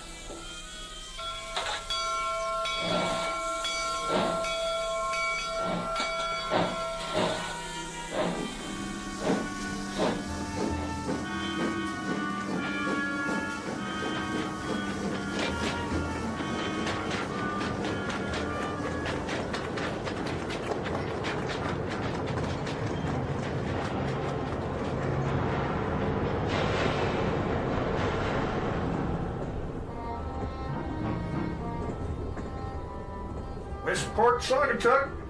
Pardon me, sir? What? Oh, what did you say? I didn't mean to bother you, but I didn't want you to miss your stop. Is this it? No, that's all right. You got back on. I did?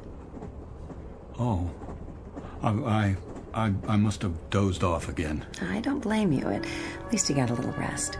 I guess I did. A little rest and an idiotic dream. Why do you say that? Ever hear of a town named Willoughby? I don't think so. Willoughby where? Willoughby, Connecticut, I guess, or Willoughby, New York. Not on this run. Are you sure? There's no Willoughby on this line. Westport, Saugatuck, next stop.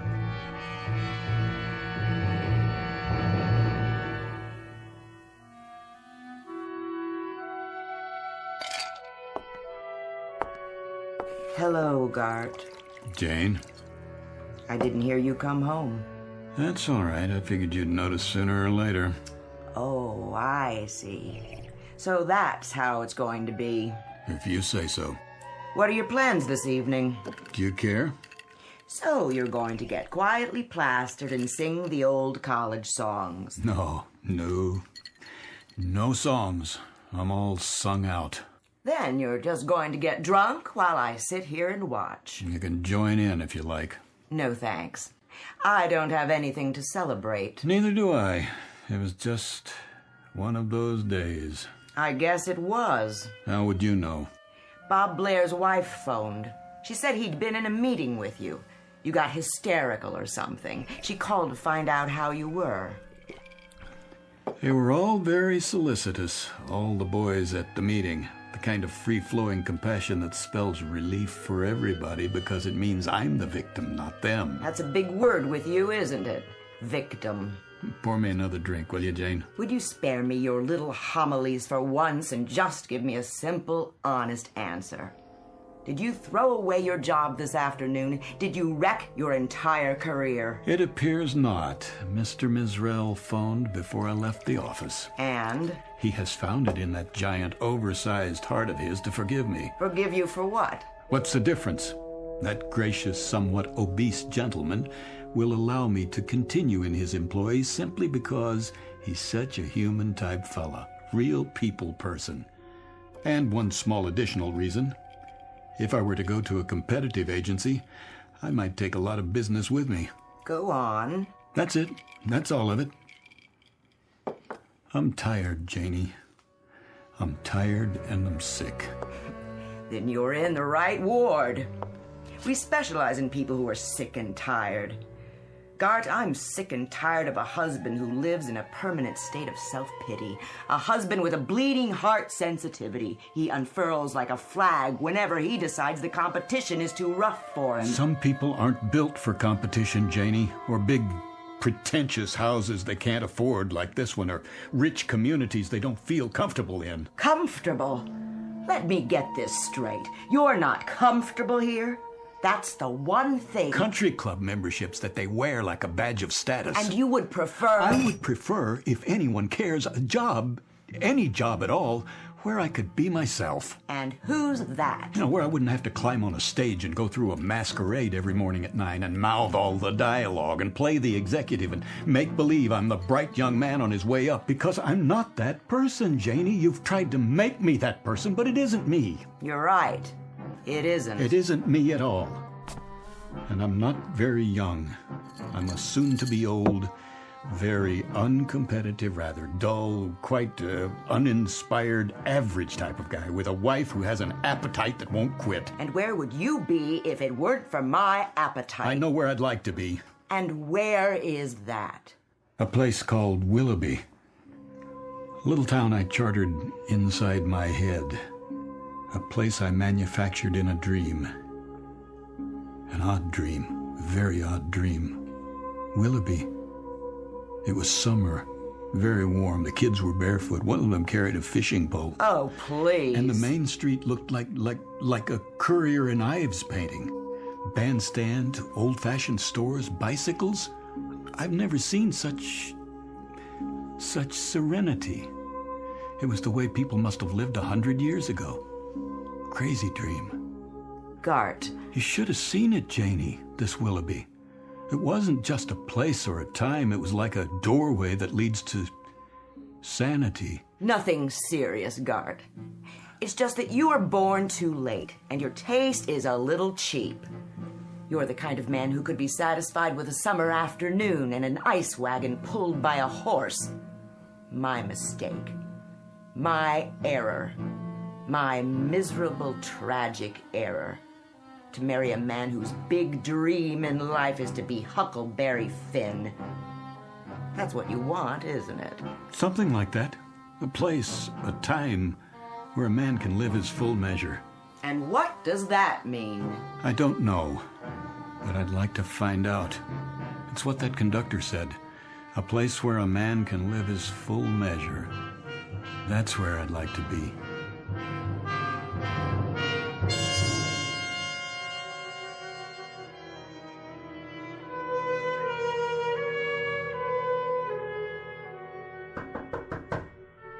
Yes? Mr. Williams? Yes, Helen. You've got a 2 o'clock, a 2:30, and a 2:45. Is that right? So I was wondering, should I cancel the 2:30 or the other one? What? The 2:45. Which? Oh, the 2:30 is the man from the baby food company. He's got an idea for an ad campaign, remember? And the one after that is about the frozen fish account. Uh-huh. Tough call, huh? No. Well, I mean, it is. No, I was just wondering. Which one to cancel? Not that. What would happen, do you suppose, if I weren't here? When? For the meeting. Either one. Take your pick. Me? Or both. You want me to cancel both meetings? It's a hypothetical question, Helen. Oh, but you are here. Of course I am. But what if one fine day I just wasn't? Well, I guess they'd have to wait around till you got back. And if I didn't come back? Then they'd reschedule. And if I never came back? Never? Ever. Not in 100 years. Well, in that case, somebody else would get the account. Is that all that would happen? And I'd miss you. You would? We all would. It's almost 2, so should I tell them you're not back from lunch yet? Who? The 2 o'clock and the 2:30. No. No, I'm here. You have their files? Somewhere. I brought them in. I'm sure you did. But if you haven't had time to look at them yet, maybe I should tell them to reschedule. That would be a lie. Not exactly. I can say you were at a long lunch. No more lies, Helen. Not in this office. I don't have the stomach for it.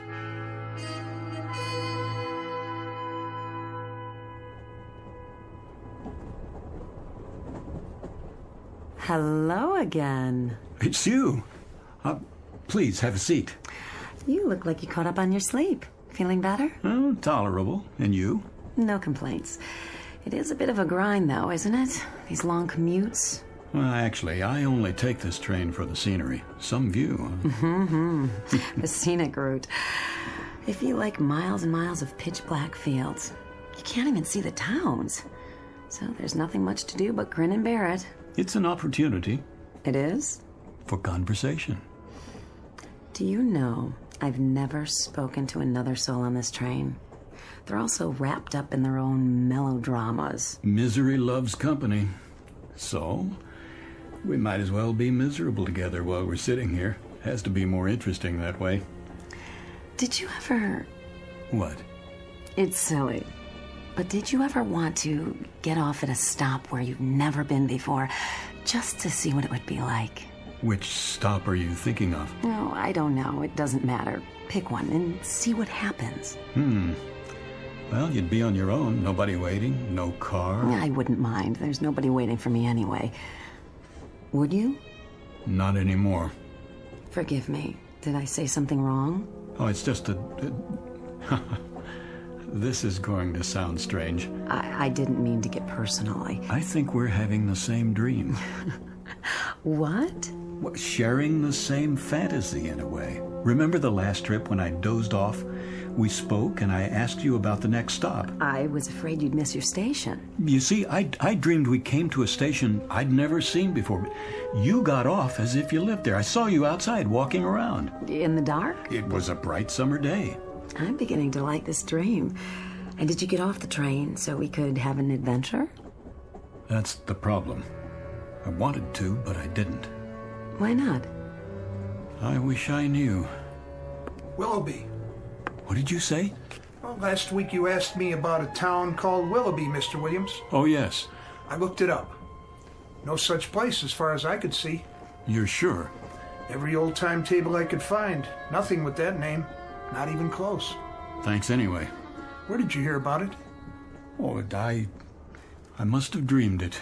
Probably did. Old-fashioned name. Sounds nice, though. It does, doesn't it? Nice place to visit, maybe.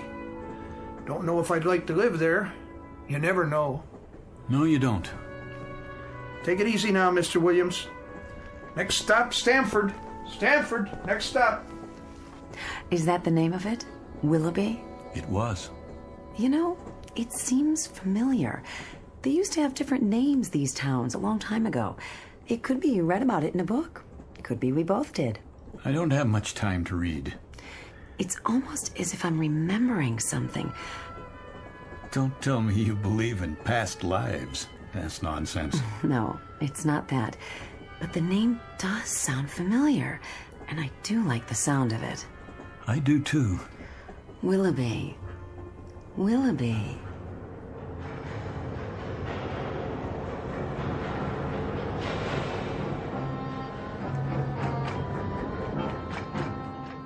Willoughby. What did you say? Next stop, Willoughby. The woman who was sitting there. Woman, sir? In that seat. Where is she? No other fares in this car, sir. But it was only a minute ago. Good day to you. Day? All out for Willoughby!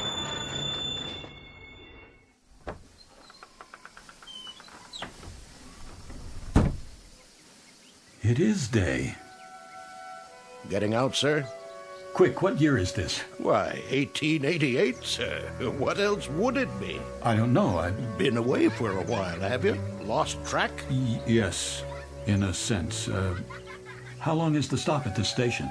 Long enough to drop off and pick up. You have a ticket for Willoughby? No, Then you'd best take your seat, though it is a fine, balmy day. A place where a man can live his life full measure. Yes. Hello there. Hi. You did it. You got off. Of course. This is where I live. It's such a lovely afternoon. And I do believe I'll take a walk in the park with some of my friends. You're quite welcome to join us if you'd like. All aboard! Wait, the train started moving. Goodbye, Mr. Williams. If I can jump to the platform. Oh, no, don't do that. I can make it. Too late. I can make it. Don't. It wouldn't be safe. Another time. Yes, another time. We'll make a day of it.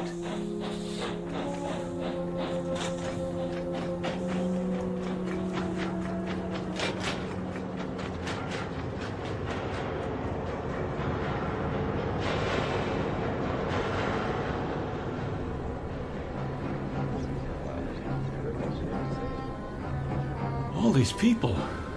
A full car, Mr. Williams. Always is this time of day. There's your seat right over there.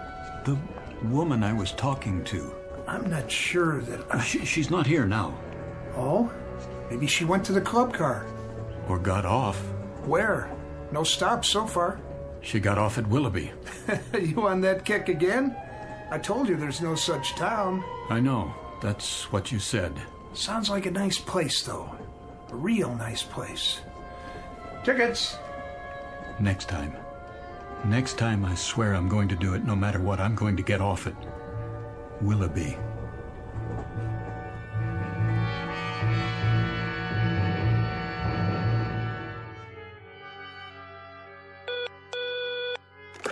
Yes, Ellen. It's the big man on line 1. Should I tell him you'll call him right back? Don't bother. I'll take it. Mr. Mizrell, morning, sir. I wanted to remind you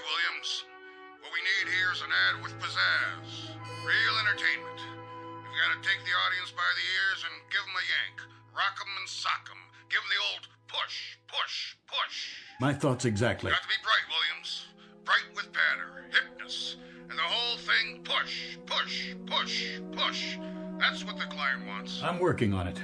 Tomorrow morning, I'll need at least a preliminary storyboard. You know what I want. A solid format with some pops for the product, leading up to one big pop at the finish. And not just any pop this time.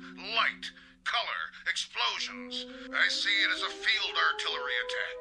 We show the audience with mortar fire, lay down some tactical air support, and establish a beachhead in their cerebral cortex. Then we send in ground troops and occupy the territory. There. What do you say to that? I'll do what I can. Do more than you can. With me, Williams, aspire. Dream big and then get behind your dreams big time. Push. Push. Well, I haven't seen the ratings on the show.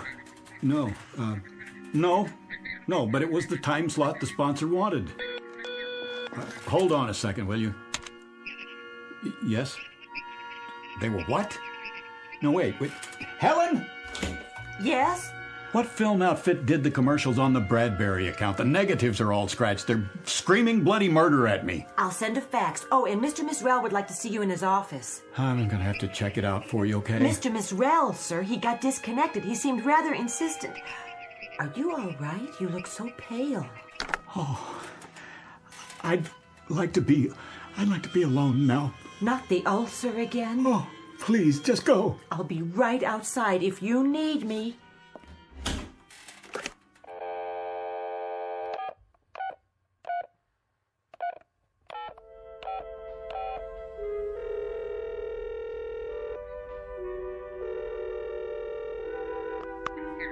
Janie, this is Gart, honey.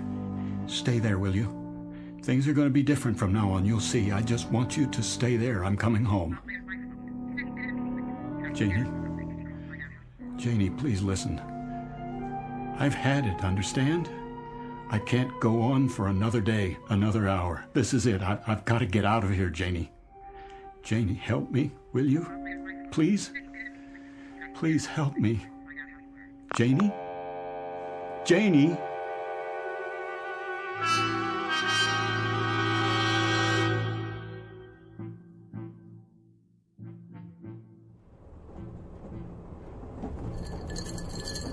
Another scotch, Mr. Williams? No, thank you. Pretty empty in here today. Well, that's because it's too early. Most people don't hit the club car till after work. Wait till the commuter run. They'll line up like kids in a candy store. I bet they do. You going home early today, Mr. Williams? Yeah, my wife's waiting for me. Oh, she is, huh? That's nice.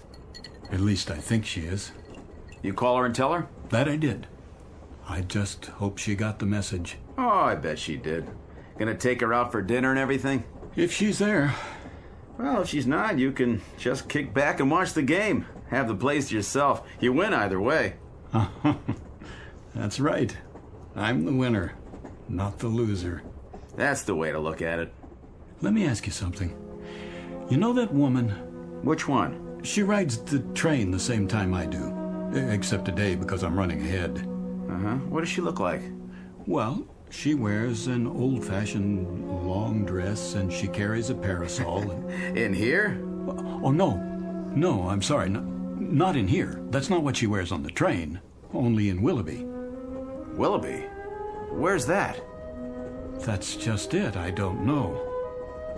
Oh, forget about it. I don't know what I'm talking about. I just thought she might have come in here. Just till she gets to her stop. Not many women in here today. So I see. You okay, Mr. Williams? A1. Top drawer. See you next time. Sure thing. If there is a next time. Oh, you changing schedules? I might take some time off. Good deal. Vacation, huh? That's right. A vacation. A long one.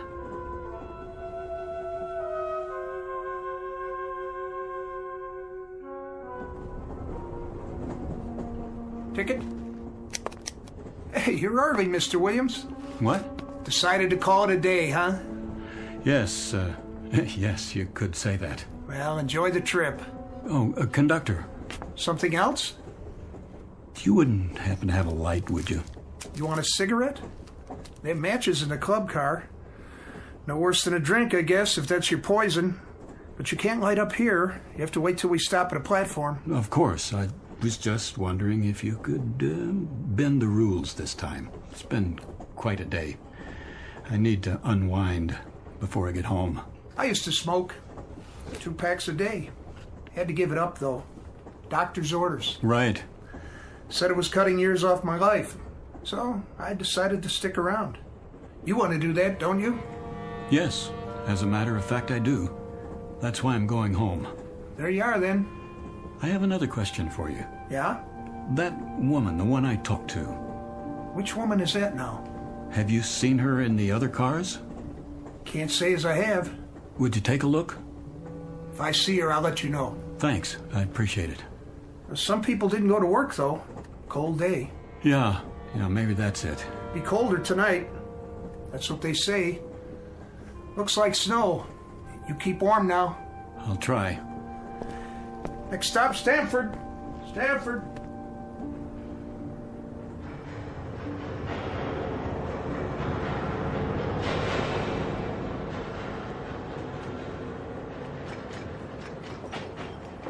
Willoughby, next stop. Next stop, Willoughby. This is where I get off. Stop the train. Yes, sir. That's your station, Willoughby.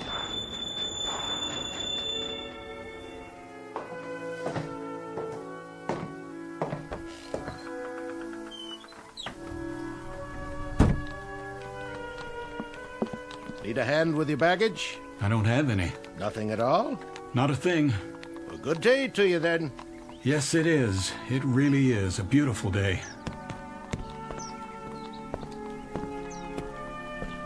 All aboard!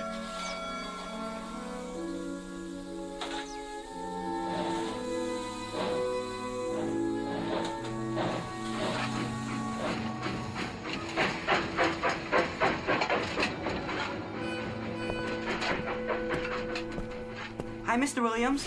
Hi. We're going fishing. I can see that. Catch some big ones today, huh? The biggest you ever saw. Want to come?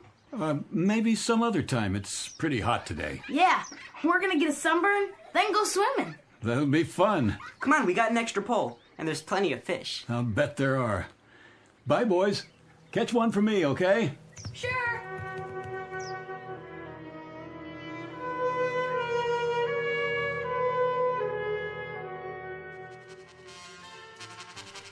Such a lovely day. Too nice to stay indoors. I want to hear the band. Yes, the band. I love the sound. So do I.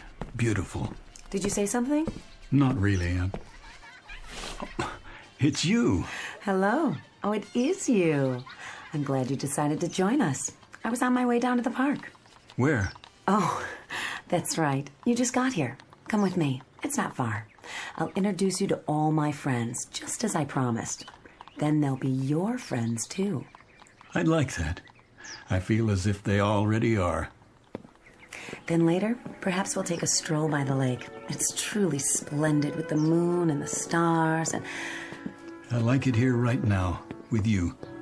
The trees, the stores. The shops are my weakness, I must confess. You've got some wonderful antiques here. Antiques?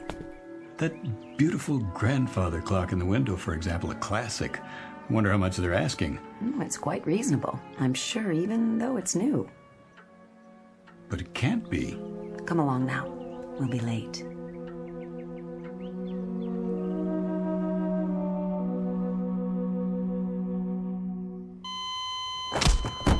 Again. Again. It's no use. There's no pulse. It's a crying shame. He wasn't very old.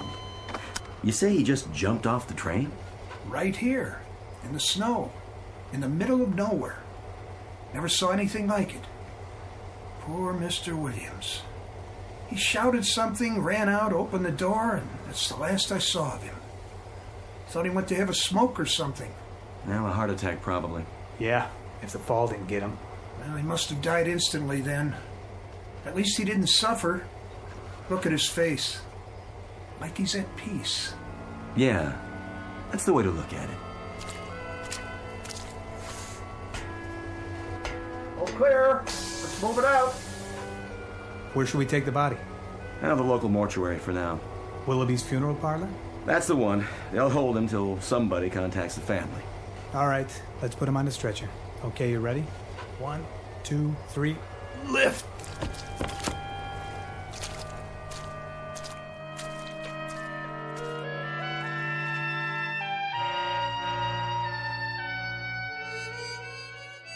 Mr. Gart Williams, who withstood the slings and arrows that come with life in the fast lane for as long as he could bear them, and eventually sought respite for his torment in the only place left open to him, under a gravestone, who climbed onto a world that went too fast for him and then finally jumped off.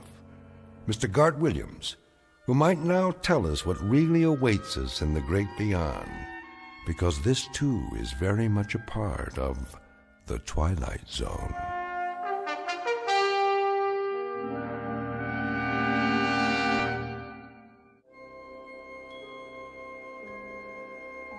Hi, this is Carl Amari, producer of the Twilight Zone radio dramas. I'd like to take a moment to tell you about our official website at twilightzoneradio.com, where you'll get the latest news and information on these Twilight Zone radio dramas. Plus, at twilightzoneradio.com, you can digitally download 3 free episodes or any of our episodes for only $1.95 each. In this age of ever-changing technology, we've decided to make these episodes instantly available to you by making the Twilight Zone radio dramas a digital download-only series. This means that this series will no longer be offered on CD. The CD collections at our website are now being offered, while supplies last, at buy one, get one free. So be sure to get your favorites before they're sold out. Be sure to visit us often, and I'll see you in the zone.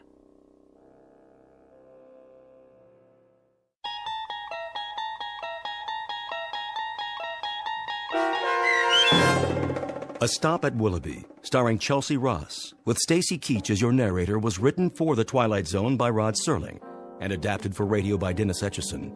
Heard in the cast were Rich Komanik, Peggy Roeder, Turk Muller, Lynn Foley, Laura Russell, Tony Castillo, Roderick Peoples, Linda Ryder, Jeff Lupetin, Mike Aljadeff, and Adam Tangway.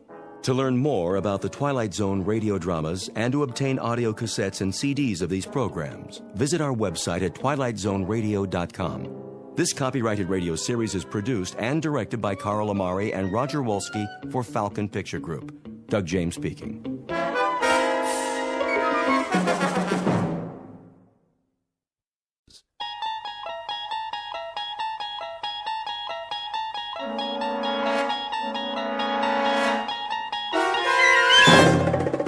You unlock this door with the key of imagination.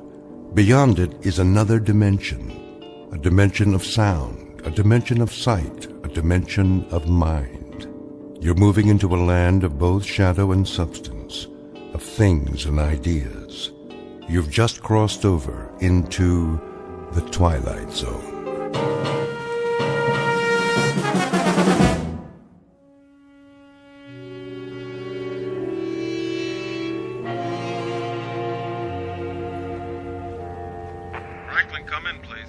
Roger, dispatch, this is Franklin. There you are, Bobby boy. Hey, Smitty. What's your present location? I'm out on Arrowhead Road. Say again, Franklin, where are you? Old Arrowhead Road, just past the fork. What are you doing there? Following up on those lights. What lights? Last night, the captain told me about it. Thought you were off duty. I am. It's time for one last stop, then I'll bring the car in. Roger that. See you back here at... Say 1700? 10-4.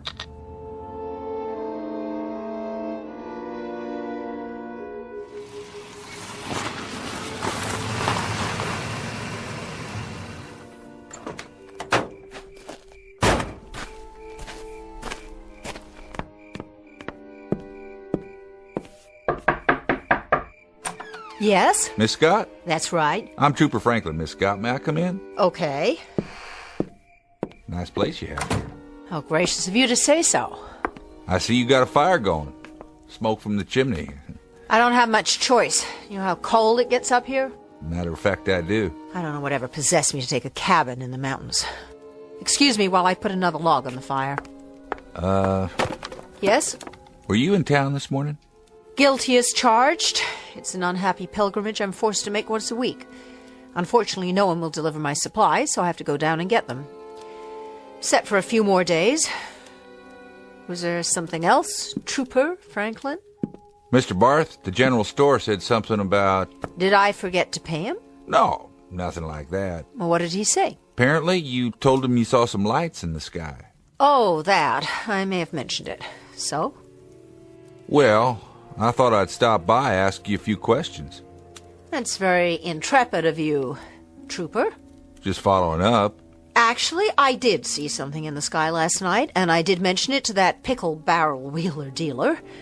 But I mentioned it to him because the general run of dialogue down in the village is dull enough to make me want to retire from the human race. Is it? I've had it up to here with stories about rainfall, wind velocity, snow level, and of course some very gripping bingo games. So I thought I'd inject something new into the dialogue, which happened to be a very small aside about seeing lights that flashed on and off for about 15 minutes last night. That's all. I can assure you, officer, there is no cause for a general alarm, let alone martial law. At least not so far. What kind of lights were they? Mr. Franklin, if you're looking for a red-hot gun-em-down battle against the forces of evil, you'd better saddle up and head north. Find yourself an abominable snowman or something. There's nothing here for you. You're from New York, aren't you, Miss Scott? The way you say it, it sounds like a misdemeanor. Not at all. I was just interested. We heard tell about your taking a cabin here, living alone. You were some sort of fashion designer, weren't you? I was some sort of fashion designer. My yearly salary would have bought the main street of that rinky-dink whistle-stop down there. I had what is euphemistically known as a nervous breakdown, so I came here to this cabin to be alone. But you can't be alone here. You have to share your private life with some country bumpkins and a bunch of state troopers right out of Gilbert and Sullivan. So, Trooper Franklin, to sum it all up, you won't find anything here. So why don't you just run along? I think you're quite right, Miss Scott. I don't think there's much out here for me, or for that matter, for anyone else. And what's that supposed to mean? That's supposed to mean that in your book, anyone who doesn't buy their clothes on Fifth Avenue is a bumpkin. And I guess everybody who doesn't broaden their A's is provincial. And culture is something that can only be inherited by insufferable snobs, of which you, Miss Scott, are a charter member. What was that? Stay away from the window. The light outside is so bright, I can't see anything. I said stay back. What? What was it? Get in the house and bolt the door. Just do it. My pleasure.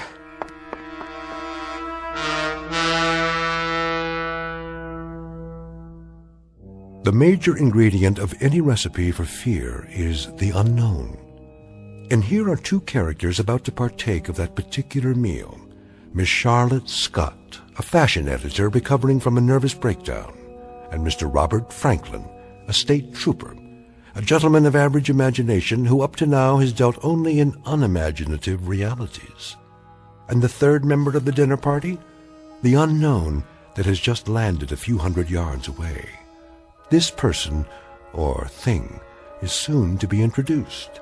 For this may be a mountain cabin near Lake Arrowhead, California, but it is also a clearing in that shadowy realm known as the Twilight Zone. And now, The Twilight Zone, and our story, The Fear, starring Jane Seymour and James Keach, with Stacy Keach as your narrator. Sorry, but until we know what's out there, I understand. I guess. You're not frightened, are you, Miss Scott? It so happens, Mr. Franklin, it so happens that you put me in the wrong sorority. I'm a charter member, all right, but not of the Society of Snobs. I'm the founder and chairman of the board of Society of Frightened People. People who are so frightened they can't face the world and have to run off to little mountain retreats like this one. They act superior because that's supposed to hide their tensions and neuroses. Thank you for your honest answer. Do you have any coffee? I think so. Then I'll go out and look around while you make some. Deal? Deal. If I don't see anything, I'll stay here for a while until it comes back. Then I'll take you into town if you like.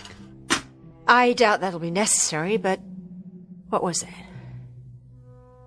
The noise and the light.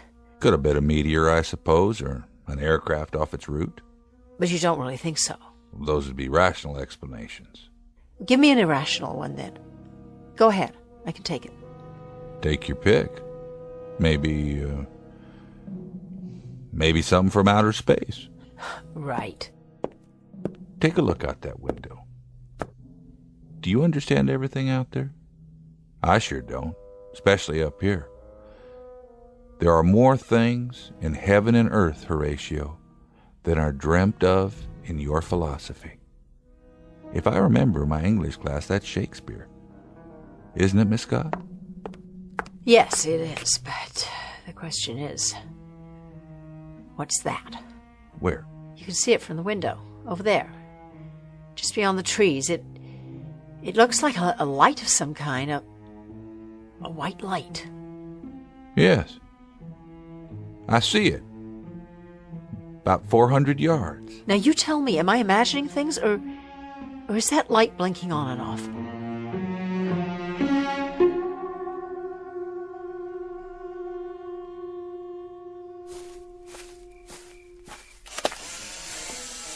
Mr. Franklin? I saw another flash. That was my camera. Well, did you find anything? Not much. What do you see? The top of that big tree? It's been sheared off. Shine your flashlight up. The top of the branches are all cut through or burned. They're still smoking. They're what? Stay there on the porch. I want to take a couple more pictures. What in the... Hey, that's my car! What happened? It just started moving and hit the trees. Did you ever hear of an emergency brake? Heard and used. The emergency brake was on, I swear. There are only two of us here, and neither of us was near that car. So, who pushed it? Maybe nobody. Maybe the brake just gave out. You believe that? For the moment, that's the only explanation I can come up with. What are you going to do? I'm going to try and push it down on all four wheels again. Oh, it's wedged in there between these two trees. I can't move it. But if I can get the door open, I can call for backup. Be careful. There. Radio should be okay. Come on. Does it work? Dead. No power at all. You have a phone inside? Thank God, that's one sacrifice to privacy I didn't make. I've got a telephone and a pot of coffee. And at this moment, both are luxury items in my book. Sounds good to me. You didn't find anything, did you? I mean, the cause for that sound and the light? There was a light. It sure was. I saw it, too. I didn't find the cause, but I found some of the effects. The tops of the trees were all sheared off, cut right through, and they were... What? Still smoking, burned. Just as if some oversized acetylene torch had plowed right across them in a straight line. Well, what could have done that? Lightning? Except the sky is clear. Not a cloud. And no thunder. Go ahead. Phone's on the wall in the kitchen. After you. Better lock it. You just applied for membership, huh? In what? My club, for frightened people. Lady, I fought in the war, and I've been a cop for a while now. I'm not ashamed to say that I've racked up more scared hours than a rabbit. Thank you. For what? For an honest answer. It's just that I know a few things about fear. So do I. But this is a new one on me. It's all the same. I wouldn't say that. I don't know exactly how to explain this, but I finally figured it out, and it helped me get through a lot. If you can learn it, maybe it'll help you too. I'm all ears. Look, fear is fear. No matter when it happens, an instinct, a natural human function, like breathing. It's a warning, one of the signals we get from our nervous system in order to survive. but how we react to the fear when it comes. That's what counts. What are you saying? That there's a choice? Maybe there is for you. There's always a choice, no matter what. You can get the shakes and crawl under a bed if you want, or you can clench your fists and get on with your business, because staying scared, being so sick with worry you can't move isn't going to change anything. It's how you handle the feeling, what you do with it. That's what makes the difference. That decides whether you survive or not. You see what I mean? You've thought a lot about this, I take it. I've had to. It's part of my job. Well, you handle it whatever way you want. Me? I think I feel more comfortable hiding under a bed. So you have a sense of humor after all? You thought I didn't? I wasn't sure. Maybe that's my defense. You got 2 beds? What? I might want to crawl under one myself. Your phone's dead. No, it's not. You don't trust anybody, do you? Once upon a time. Look where it got me. Coffee ready? Here. Thanks. This is getting to be like a bad movie. Is it? I don't see many movies. Now, I suppose that in the next scene somebody knocks on the door. Somebody or something. I like comedies myself. I'm not much for science fiction and horror. Neither am I. You don't make bad coffee for a fashion designer. And you're pretty astute for a state trooper. What are you looking at that door for? Waiting for the knock, I guess. If we could predict it, we wouldn't have anything to worry about. Well, what do we do till then? Wait a while. I'll hang around, just in case. In case what? Just in case whatever's out there decide they've scared us enough and crawls in out of the dark. Crawls? Or hops, or skips, or jumps. I like that better than crawl. I'm not too big on the word dark, either. What are we really talking about? Something that makes loud noises, flashes light, and burns the tops off the trees. Whatever it is, I'd like to nail it, though. Pay back the taxpayers for my wrecked car. That, I'm afraid, falls under the heading of duty.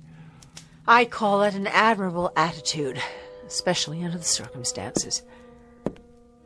I'll tell you something, Miss Scott. Despite all that you may have heard about officers of the law, we react like normal human beings. Roaring fire, mountain cabin, hot coffee. Not a bad life. If I live long enough to retire. What is it? Didn't you hear that? Where? Up there. It sounded like it was on the roof. Do you have an attic in this house? I don't think so. Is there a way I can get up on the roof? Not from inside. What are you doing? If we've got an intruder, it's time to put a stop to this. Please, please don't. I'm taking the flashlight. Leave the lights on and lock the door after me. And don't open it unless you hear my voice. No matter what. Do me a favor. Be careful. I'll do my best, miss. Just come back.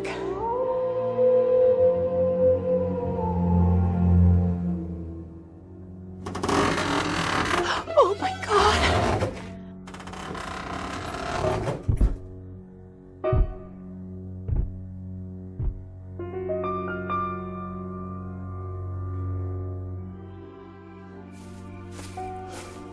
This doesn't make sense. No sense at all. It's me. Can you prove that? Trooper Franklin, Arrowhead PD, the gracious, astute guy with the camera. Did you see anything?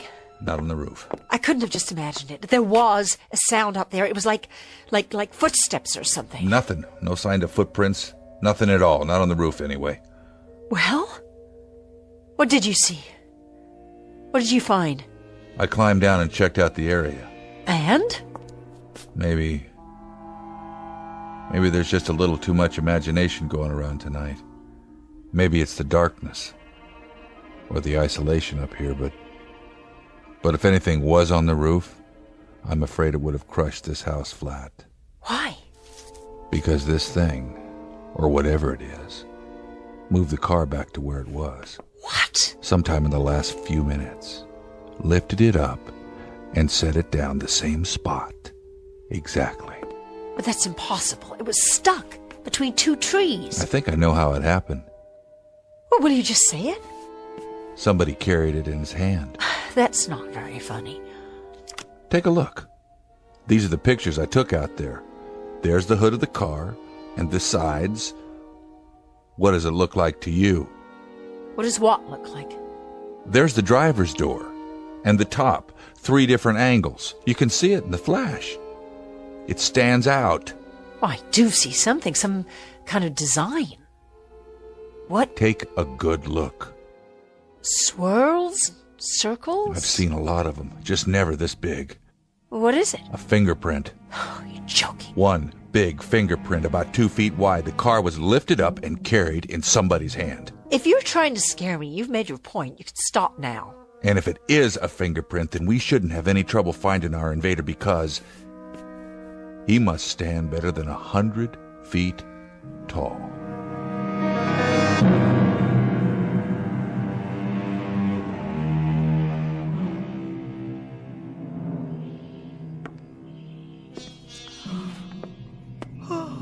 What time is it? 6 o'clock. Did you get some sleep? An hour or two, on and off. How about you? About the same, I guess. Sorry about the sofa. Oh, that's all right. It was fine. Was the blanket enough? I kept the fire going. Oh, that was the last log. Don't worry about it. I didn't hear anything else. Me neither. How about some breakfast? Whatever you got. We'd better be ready to greet the morning and anything else that happens to be out there. What about the police department? The state troopers, or whatever they're called, won't they come looking for you? If they can figure out where I am. Did you tell them where you were going? I said I was going up Old Arrowhead Road, but that covers a lot of territory. I didn't say exactly where. Take my truck. Of course, I don't know what you're going to tell them once you get there. I got the pictures from last night. I guess it'll be safer in the daylight. At least we'll be able to see what's out there. I'd say we won't be able to miss it.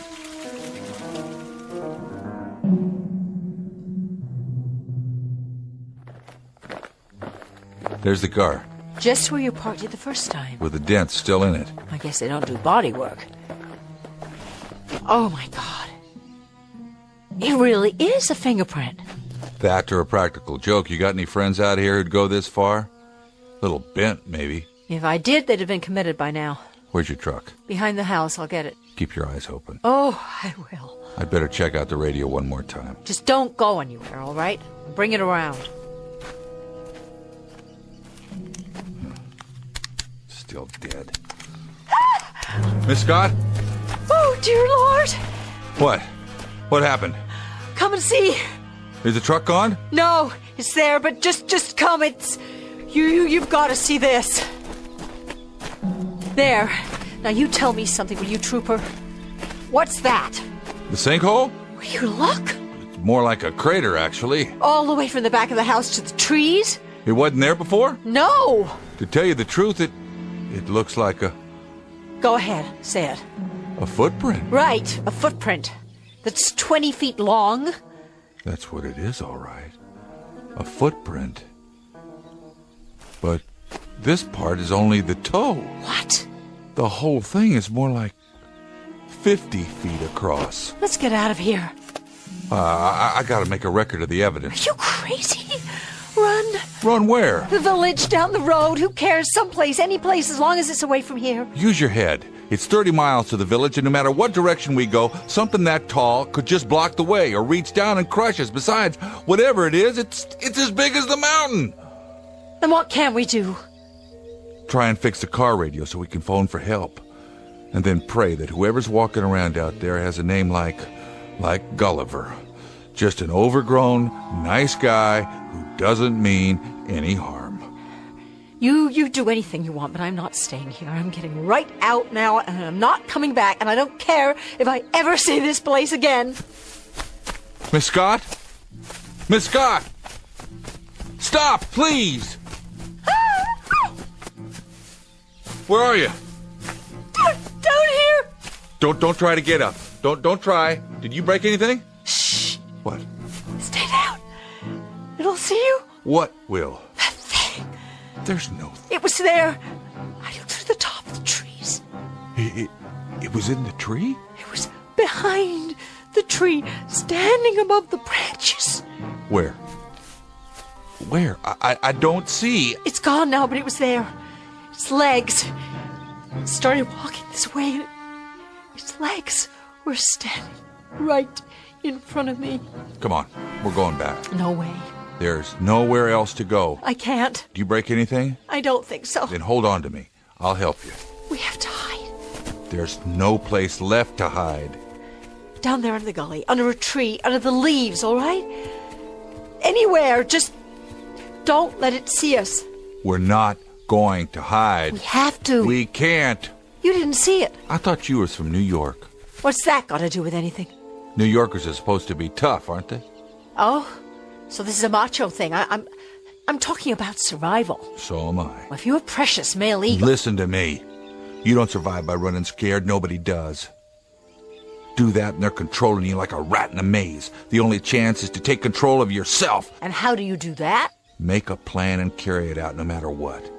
Do you hear what I'm saying? No matter what. Otherwise you're done for. You may as well dig a grave right here and climb in because that's where you're gonna end up. Now get a grip, New York. Show me something. Show that thing. Or give up right now. You can't have it both ways. So make a choice. One or the other. Do you want to live? Or do you want to die? All right. I'll try.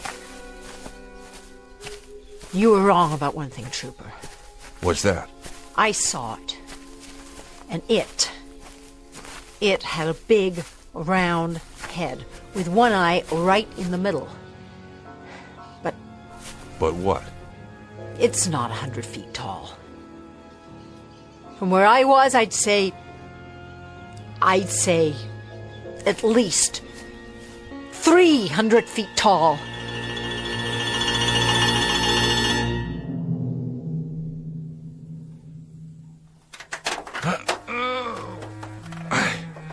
I can't quite get this door open. If I'm gonna fix the police radio, I need to get under the dashboard. I'll need the tools. I don't have much. Like what? Basics, hammers, some wrenches, screwdrivers, a pair of pliers, knives, and an axe for chopping wood. That'll do for starters. Bring me the axe. What for? I have to climb all the way in. The only way I can do that is to break the windshield. I'll bring you what I've got.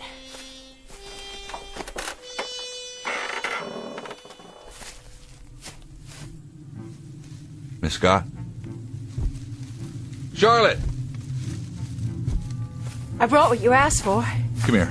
Tools look pretty rusty, but the axe is okay. Now. What happened to all the birds? What? The birds. I wake up to songbirds every morning. I hear them all day long out here. I don't even think about it anymore, but now I just notice there are no more birds. What's that sound? I don't know. Oh, God, something's out there. And it's coming this way. Please, no.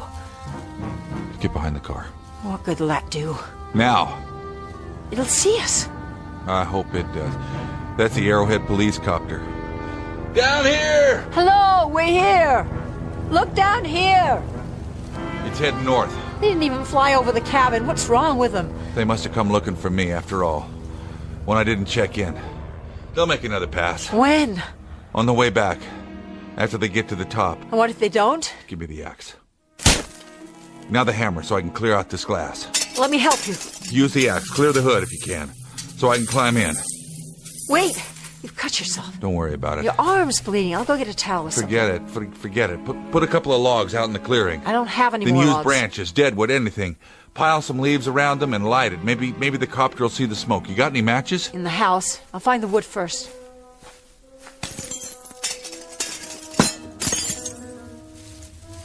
Miss Scott?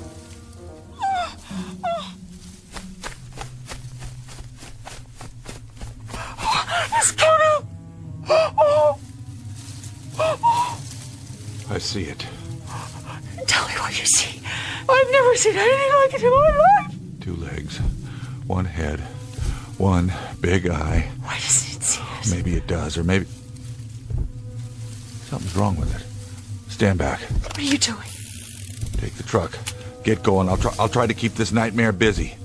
Maybe you can reach the village and get help. If I tell him about this, he'll lock me up. You're gonna have to run the risk. Why doesn't it do something? I don't think it sees us. Why? Is it blind? That's a good question, because if it wanted to destroy us, it could have done that a long time ago. Us, the village, and the state of California. Go ahead, will you? Take off. Funny thing, Trooper. Scared as I am right now, I've got a kind of thing about futile gestures, so if it's all the same with you, I think I'll just stick around. You're learning, Miss Scott. You really are. But I don't think you grasp the situation. I've got to fight that with this 38 police special, like trying to bring down a bomber with a pea shooter. But right at the moment, I'm afraid it's all we got. Look out! It's falling! I don't think so. Then what? It's getting smaller, collapsing, like some kind of balloon. Run! Not anymore.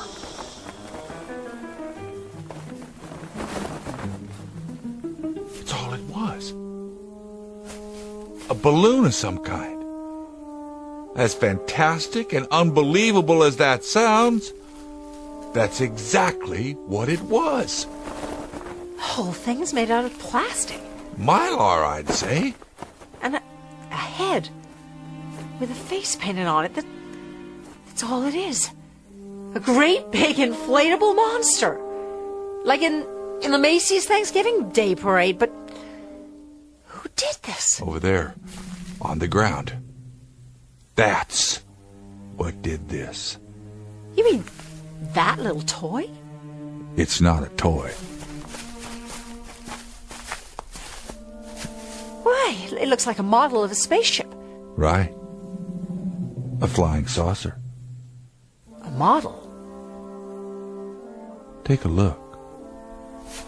Take a look, Charlotte, at what caused this whole nightmare. I don't understand. Get down on your knees. You can see it through the windows, the portholes. I don't believe it. There are little people inside. They're just tiny little figures in spacesuits. They look like toys. Not toys. They're real. 6 inches tall. And this is their spaceship. Let them go before they do any more damage. Go now. Do you hear me? Go back to where you came from. There they go. Where do you suppose they're from? I don't know. But you know something? I wish them luck. They were more frightened than we were. Maybe the next place they land, they can be the giants. But what if the next ship that lands here, what if the next one really are giants? Then I think you'll spit in their eye, Miss Scott. You think so? Yes, I do. I really, truly do.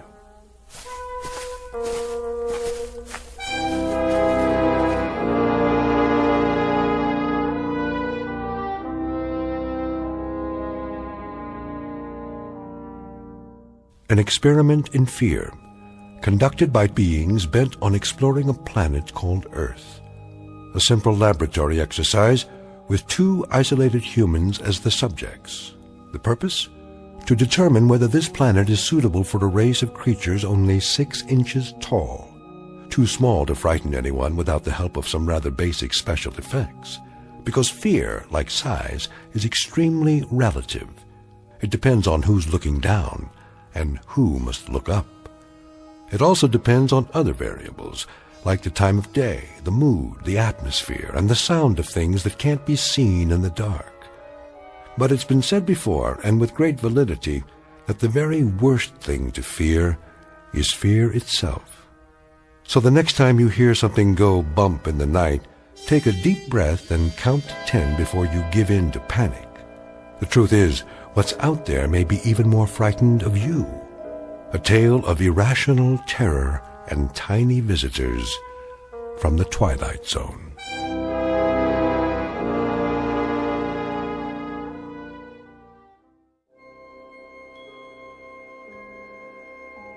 Hi, this is Carl Amari, producer of the Twilight Zone radio dramas. I'd like to take a moment to tell you about our official website at twilightzoneradio.com, where you'll get the latest news and information on these Twilight Zone radio dramas. Plus, at twilightzoneradio.com, you can digitally download 3 free episodes or any of our episodes for only $1.95 each. In this age of ever-changing technology, we've decided to make these episodes instantly available to you by making the Twilight Zone radio dramas a digital download-only series. This means that this series will no longer be offered on CD. The CD collections at our website are now being offered while supplies last at buy one, get one free. So be sure to get your favorites before they're sold out. Be sure to visit us often, and I'll see you in the zone.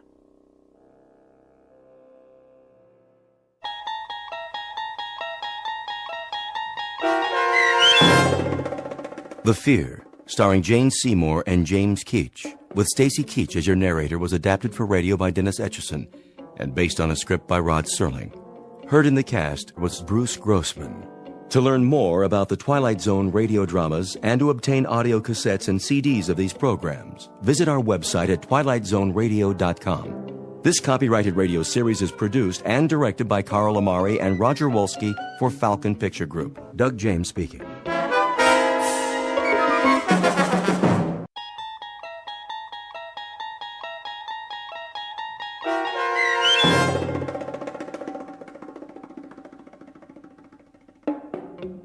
You Drive, starring John Hurd, with Stacy Keach as your narrator, was adapted for radio by Dennis Etchison and written for The Twilight Zone by Earl Hammer Jr.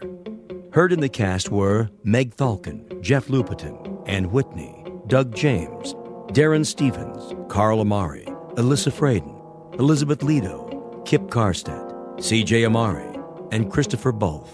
To learn more about the Twilight Zone radio dramas and to obtain audio cassettes and CDs of these programs, visit our website at twilightzoneradio.com.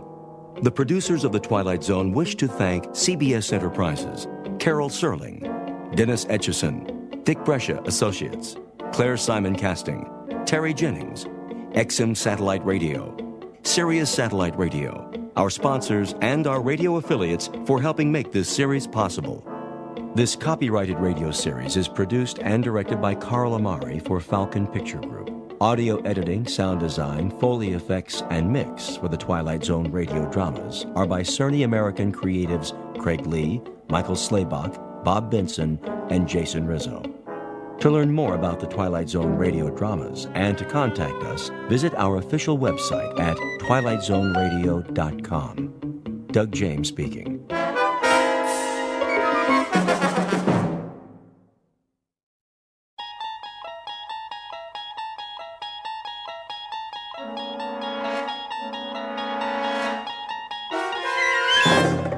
You unlock this door with the key of imagination. Beyond it is another dimension, a dimension of sound, a dimension of sight, a dimension of mind. You're moving into a land of both shadow and substance, of things and ideas. You've just crossed over into the Twilight Zone.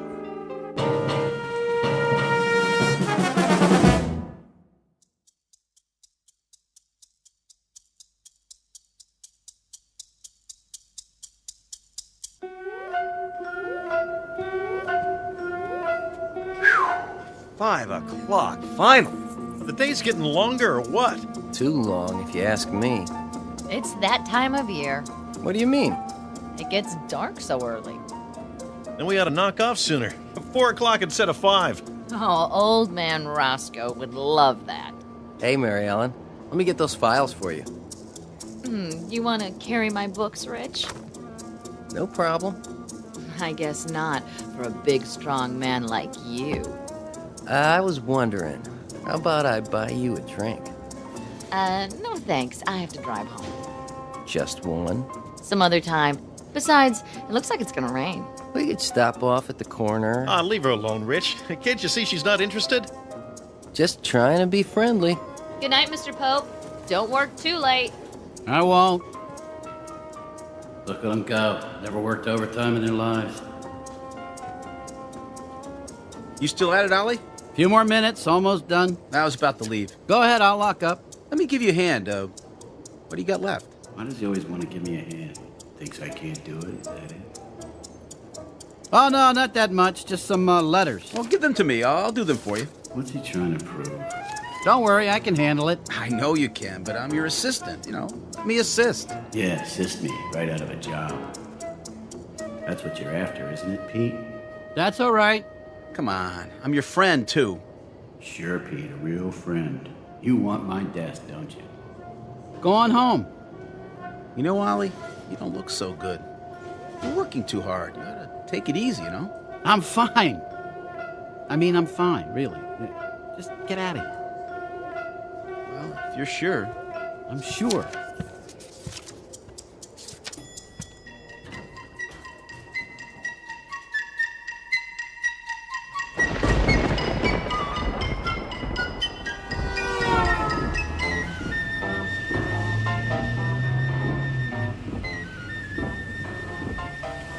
Sure, I'm sure. Working too hard.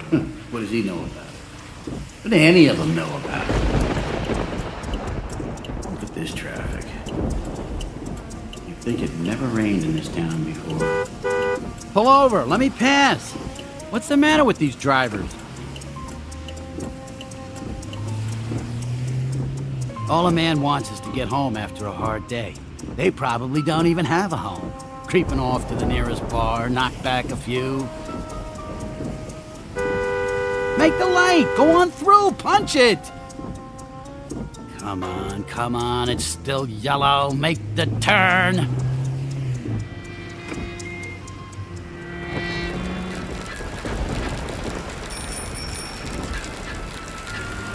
Hey, mister!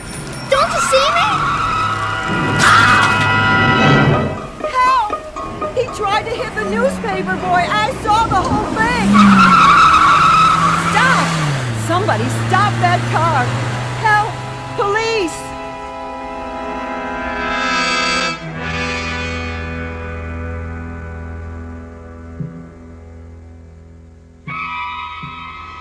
Portrait of a hit-and-run driver. The name is Oliver Pope, a shaky little citizen, insecure in his job, suspicious of the world and its inhabitants. A man who feels big and powerful and secure only when he's behind the wheel of a car. Oliver Pope has just arrived at a crossroads in his life. The hit occurred in the world he knows. The run will take place in the Twilight Zone. And now, The Twilight Zone and our story, You Drive, starring John Hurd, with Stacy Keach as your narrator.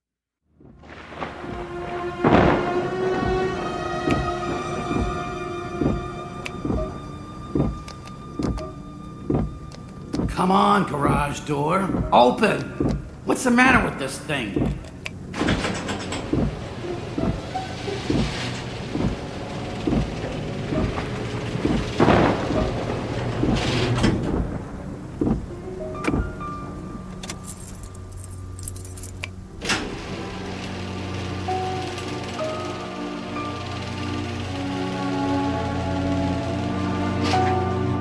Good Lord.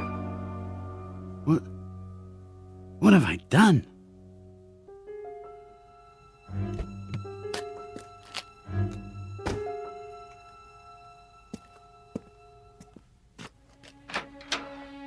Ollie? Yeah? I'm in the kitchen.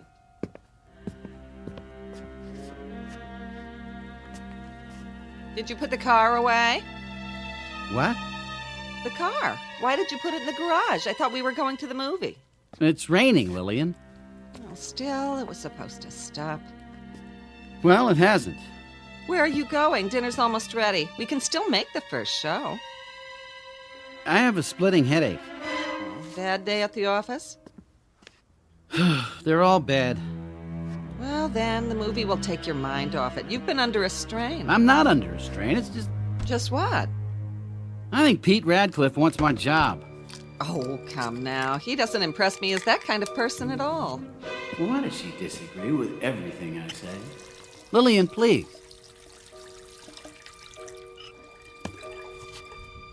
Here, take this. I don't need it. Yes, you do. You're tired and cross and you have a headache. An aspirin will make you feel better. Good for your heart, too. She thinks I got one foot in the grave. Ooh, you're shaking. Let me feel your head. What are you doing? I want to see if you have a fever. You might have the flu bug that's going around. Leave me alone. Stop fussing over me, please. You should be glad that someone cares about your health. I'll be fine. But I don't want to go to a movie. Well, maybe tomorrow night then, if you feel better. I'll feel better if you just leave me alone. Did you lower the garage door? Of course I did. Well, it sounds like someone just opened it. That's impossible. Listen. Probably the cat. I'm serious. Does the cat know how to work the garage door remote? All right. I'll check it out.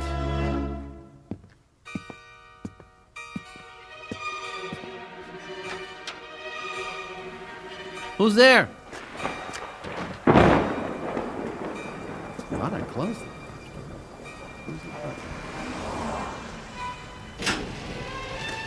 Who did that? I didn't even touch it. The headlights? Somebody in the car? Get out, or I'll call the police. No, you won't. You definitely don't want the police around. I'm not kidding. Nobody. You're cracking up, Ollie, old boy. Then who just turned the headlights on? There. Now they're off. Tell her it was a short circuit. The moisture. But the headlight switch was on. Somebody pulled it out. Did they? And who would that be?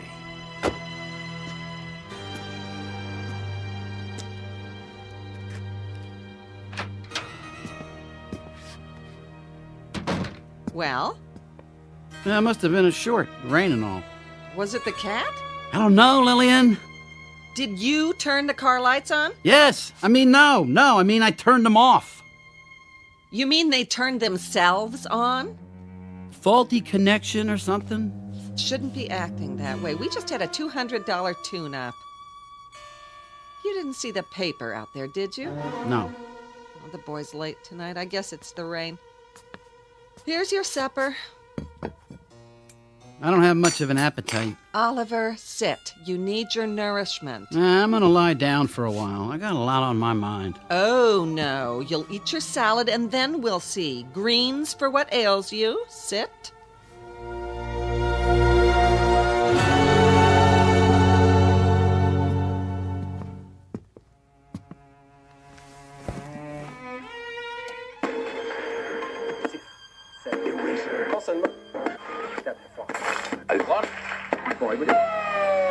On his rounds in the rain when a hit-and-run driver collided with the bicycle. So far, an eyewitness has been unable to provide a description of the vehicle or a license plate number. We'll bring you any late-breaking developments. Back to you in the studio, John. What are you watching? Nothing. I just thought I'd catch the news. I thought you were going to lie down. I am. Well, try to get some rest. I'll check on you in a little while.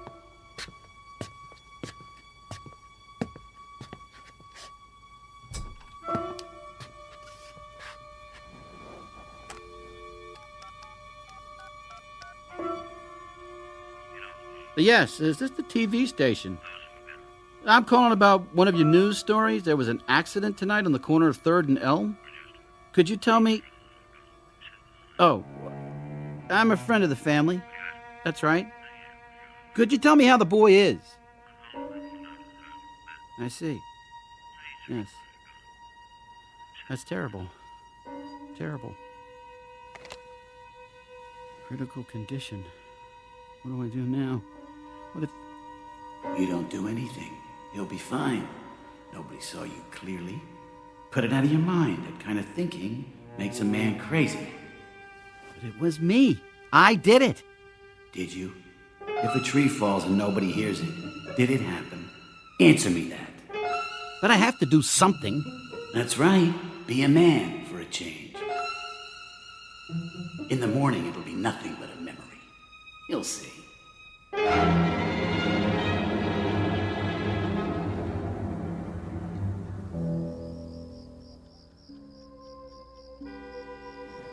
What in the...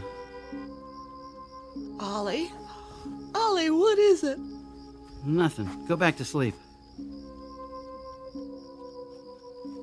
Oh, come to bed. Why are you standing at the window? I couldn't sleep. Oh, there it is again. I thought I was dreaming. What? Some jerk waking people up in the middle of the night. But that's your horn, Ollie.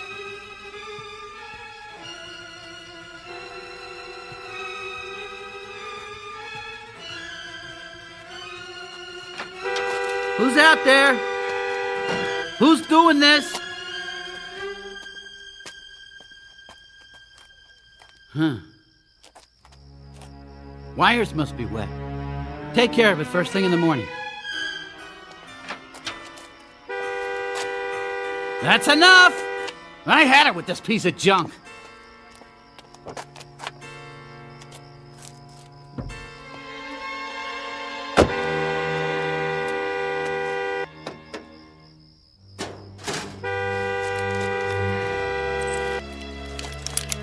Where's that wire? There. Stupid car. You trying to kill me, slamming the hood like that? I never even touched it. You tell him, Ollie. Don't let a piece of machinery push you around.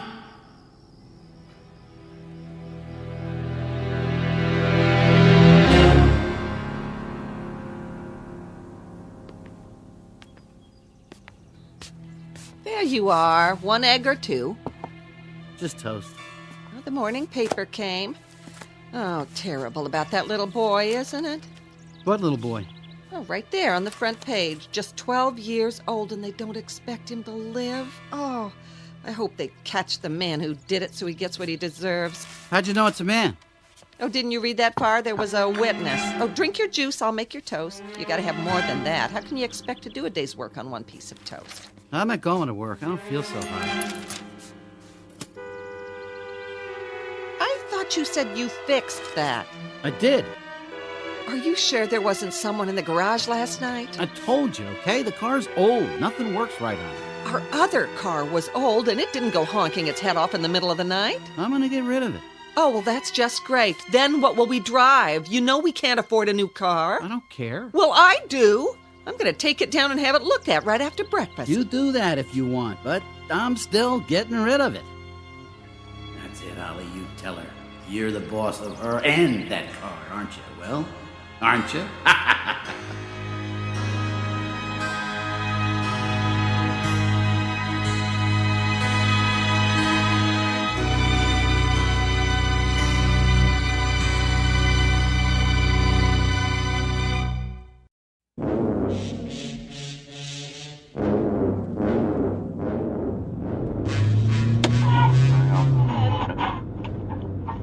And that low-pressure area seems to have passed over. In local news, still no word on yesterday's hit and run. The boy, 12-year-old Timmy Danvers, remains in critical condition. We'll be back with the sports news after this. So sad. Oh, I don't believe it. Now something's wrong with the steering. Turn!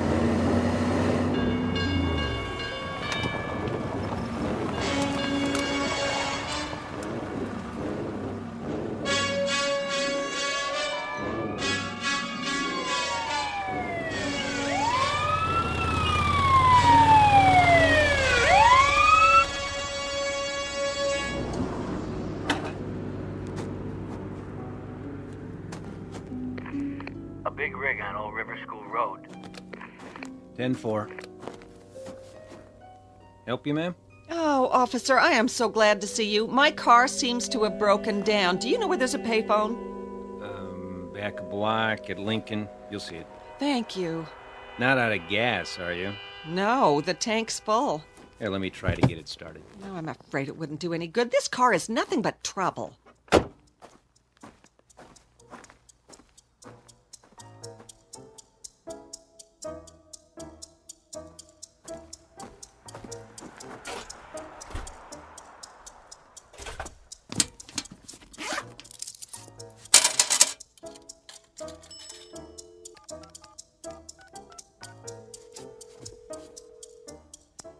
Hello, Auto Club? I need a tow.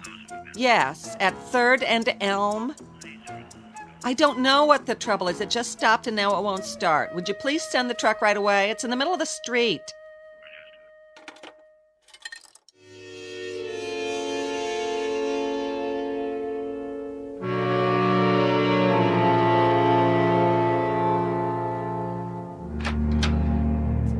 Ollie? In here. What took you so long? Oh, I have never had such a morning. That car! Where is it? I didn't hear you drive up. It's at the garage. I had to take a cab home. What happened? The strangest thing I've ever seen. It all started down there at the corner. I tried to turn right, but I couldn't. What do you mean you couldn't? The wheel wouldn't turn. It wouldn't let me go where I wanted to go. Where was this? Oh, it finally stalled at the intersection near Lincoln. Which intersection exactly? 3rd and Elm. Stalled? The motor died, and there I was, right in traffic. Oh, it was embarrassing. Even the policeman couldn't get it started. Police? What were the police doing there? A motorcycle officer came by while I was waiting. I think he wanted to watch the corner. It's that same corner where the child was run down last night. Maybe they're keeping a lookout in case the driver returns to the scene of the crime. Did he say whether they had any leads yet?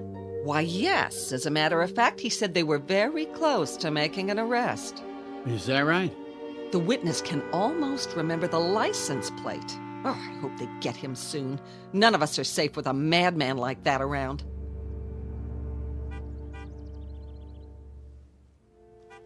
What in the... It sounds like... I thought you said it was at the mechanics!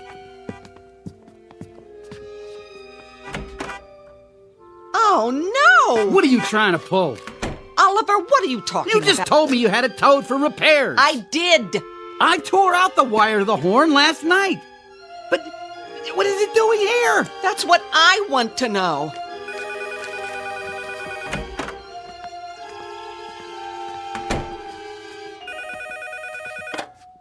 Hello? Speaking. No, I didn't pick it up. Neither did my wife. Yeah, I do know where it is. It's right here at my house. Didn't one of your guys bring it out? Well, I don't understand it either, okay, pal? But I want you to understand something. Don't go sending me any bill. It wasn't there long enough for you to even look at it. Guess you told him, but that still doesn't explain. Oliver, I'm confused. You're not the only one. What do you know about this? Was that the mechanic? He said they'd lost the car. Imagine the nerve of that guy. But it isn't lost. It's in our garage. Well, then you tell me how it got here. They didn't deliver it. Oh, I suppose it drove itself home. Don't answer that. Why not? Will you do as I say? If it's for me, I'm not here. Why? Ollie, what's happening? Your eyes. You look frightened. Nothing. I just don't want to see anybody. I don't know what's come over you, but if you don't get over these heebie-jeebies fast, I'm gonna call the doctor. Are you gonna let her talk to you like that? Be a man. Well, Pete Radcliffe. Morning, Mrs. Pope. Or afternoon, I guess it is. Oh, what a nice surprise. Ollie here? Yes, he's in the kitchen. Could I see him, please? Well, just for a few minutes. He's a little under the weather today. That's what I figured. I thought I'd stop by in my lunch hour. How's he doing? Oh, nothing serious. I think it's just a touch of the flu. He's in the kitchen. Ah, guess who's here? Hey, Ollie boy. I hear that mystery bug's got you down for the count, huh? Not quite. I'll be back to work tomorrow. Oh, I hope so, buddy. Kind of slow around there without you. He's lying through his teeth. What brings you over here, Pete? Well, you didn't show up this morning. I thought I'd do you a favor and empty that in basket of yours. Now that's going too far. Pete, I've got important papers in that basket. Not anymore. I took care of it. Every letter answered. Here they are. All they need is your signature. Give me those. Ollie. Gosh, Ollie, I was just trying to do you a favor. You want to do me a favor? Stop bucking for my job. I take one morning off and already you're making noises like you're the head of the department. Hey, you got me wrong. I was just trying to help so you wouldn't fall behind. Don't try so hard. Think I enjoyed sitting there dictating your letters? Well, I've got better things to do. So, go do them. Nobody's holding you here. I think maybe I will. In case you didn't know, a kid was run down on our street last night. Yeah, he lived just 2 doors away from us. Used to play with my kid. That was one nice, decent, fun-loving, ambitious little kid with a paper route, and some maniac smashed into him with his car and left him bleeding in the rain. We read about it in the paper. Such a shame. They didn't actually hit him, did he? Just ran him off the road. Same difference. We tell you, we're watching that corner. He'll show up. They always do. And when he does, he'll give himself away. You haven't heard how the little boy's getting along, have you, Pete? He's dead, Mrs. Pope. About an hour ago. Oh. So long. I'll be going now. Oh, I'll see you to the door. He knows. He doesn't know, Jack. Just tough it out, buddy boy. There's not a mark on your car. They'll nab somebody for it. Just you wait.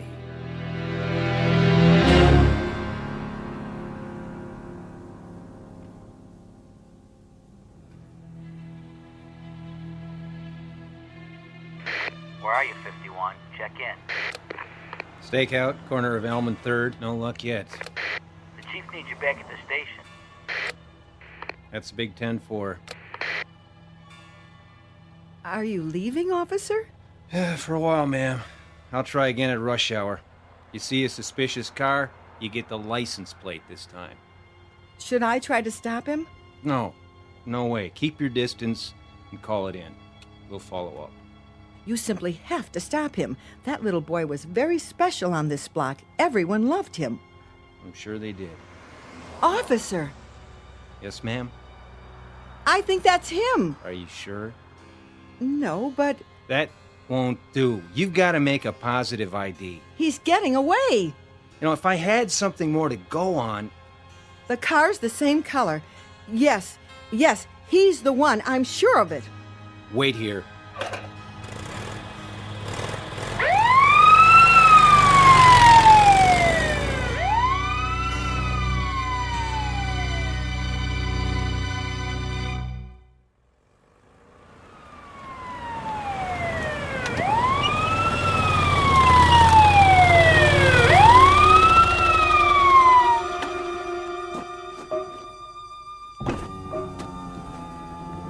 Yes, officer? Driver's license and registration, please. Oh, sure. I just live down the street. How's it coming with that hit and run? Can I ask you a question, sir? Sure. What? Where were you about 6:15 last night? Home with my wife and kids. Why? I've got a witness who says you're wrong. About what? Look, I tell you, I was with... License and registration, and don't try anything funny. You gotta be kidding. This is 51. I need backup at 3rd and Elm. Possible suspect. I'm not the one you're looking for. Listen to me. My name's Pete Radcliffe. I live right down the... Turn around, please. Hands on the car. And don't make any fast moves. What are you doing? I'm taking you into custody. Anything you say can and will be used against you in a court of law. But I'm not the one. Will you listen to me? I'm not him.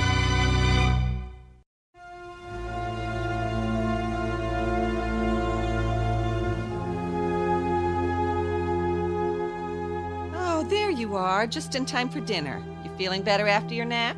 I guess so. Paper come? By your plate.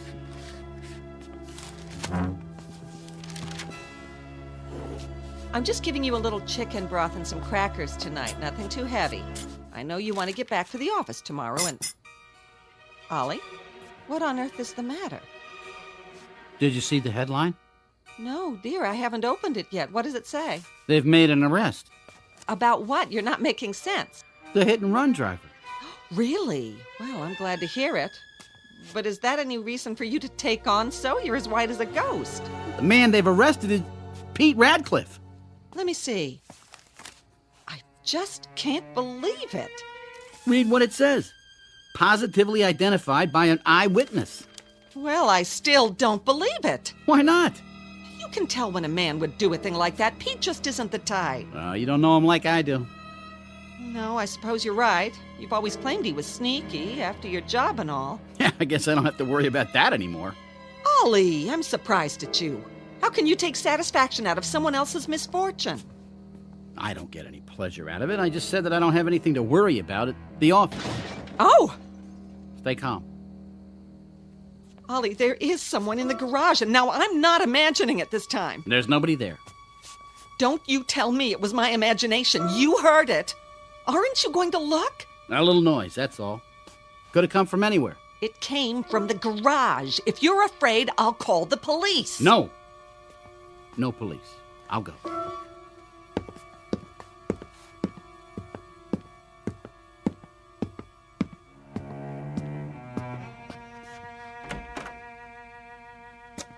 Now what?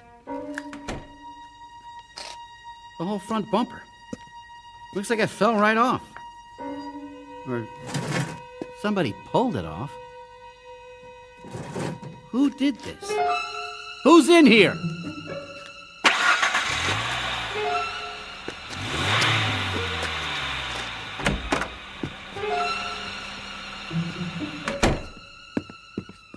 Did you see anybody? No, there's nobody out there. Then what made the noise? That cat. It was pawing around the garbage. It knocked the lid off. Well, it certainly made a racket. Don't you want your chicken broth, dear? No, I don't feel so good.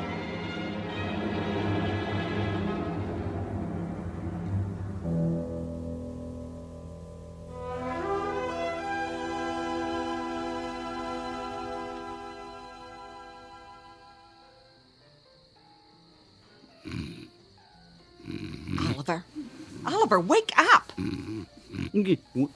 What? Did you hear that? Hear what? Sounds like some nut's got his radio turned up as far as it'll go. Oh, I'll see where it's coming from. Where's my robe?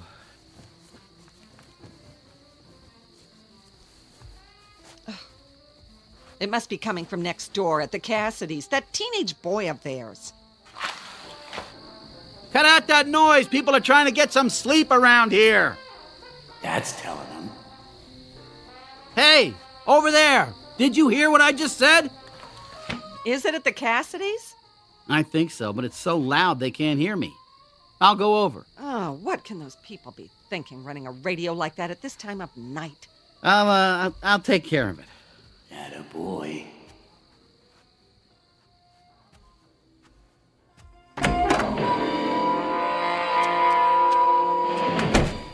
What is this? And now the news. An arrest has been made of the accident that fatally injured young Timmy Danvers. Radio in my own car. Somebody or something is trying to drive me insane. The suspect, Peter Radcliffe, has been identified by Mrs. Daniel Hastings, who was walking her dog at the corner of... Funeral services for the victim will take place tomorrow afternoon at the Church of the Good Shepherd. No! Take charge of it. Kill it. The right tool for the right job. How about a hammer? Yesterday's hit and run. Leave me be, you piece of junk! For the victim will take place tomorrow. Can't see! Turn those headlights off me! Off, I said! That fatally injured young Timmy Danvers. Young Timmy Danvers. An arrest has been made of the accident. Fatally injured Timmy Danvers.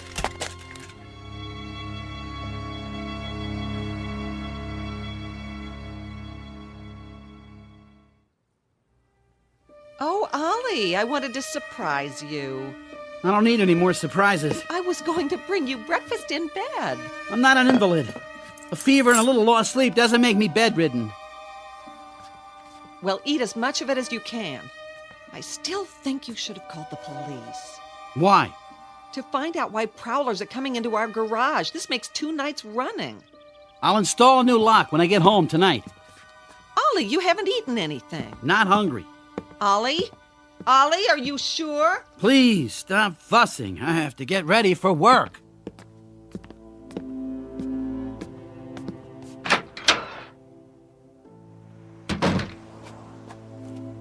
Now, don't you stay in that office and try to work if you feel bad. You come on home. All right, Lil.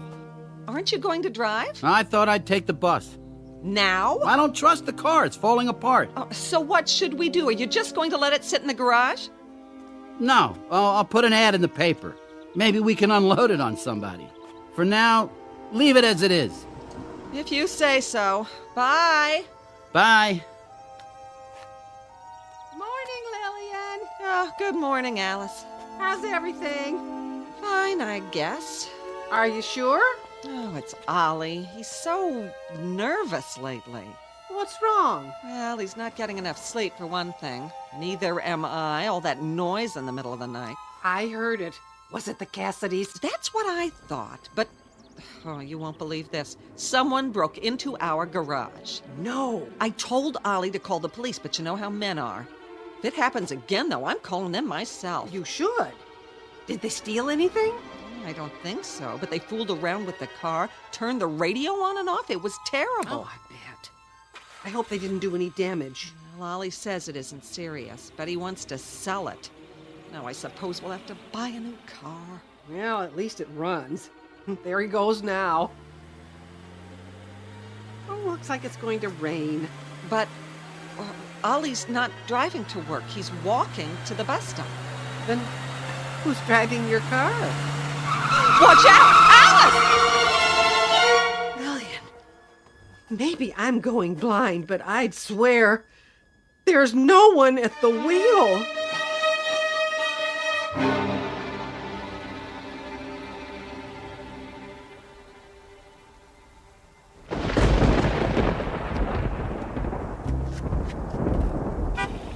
I don't believe this. Get away from me. Leave me alone. I said get away. What do you want from me?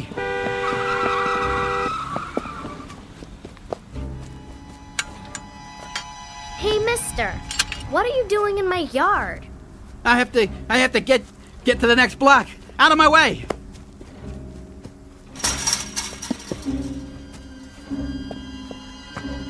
Taxi! Taxi, over here!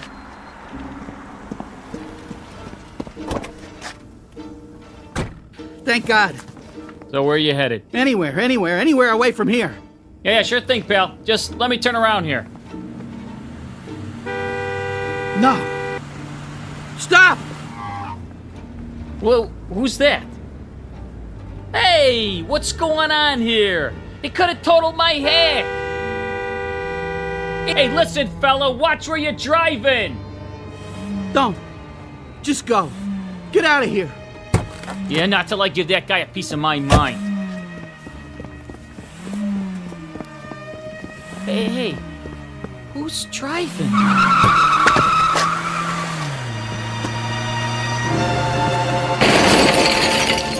What the heck is going on here?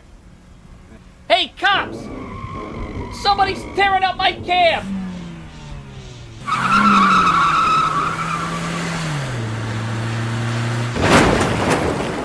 Stop! I'll do whatever you want! What am I supposed to do? Get in? All right, I'm getting in, see? See, I'm getting in. Now, where are you taking me?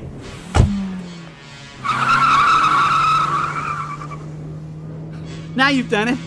Is this what you want? For me to get caught? For your crime? Face it, Ollie, old boy. It's not the car. It's you. There was always you. Stop trying to lay it off on a piece of Detroit iron. Stand up and face it for once in your life. Slow down. You're gonna get me killed. Come off it. Take your punishment. Thought you were pretty clever, didn't you? Well, you weren't clever enough. I am not what I drive. I'm a man. I tell you, a man. That's right, a man. Just think, your name will be all over the papers. You were a man who was not afraid, who would not break, who drove to the police station under his own power and turned himself in. That's it. I am a man. A man who would not be broken. A man who stood up. A man who took his medicine.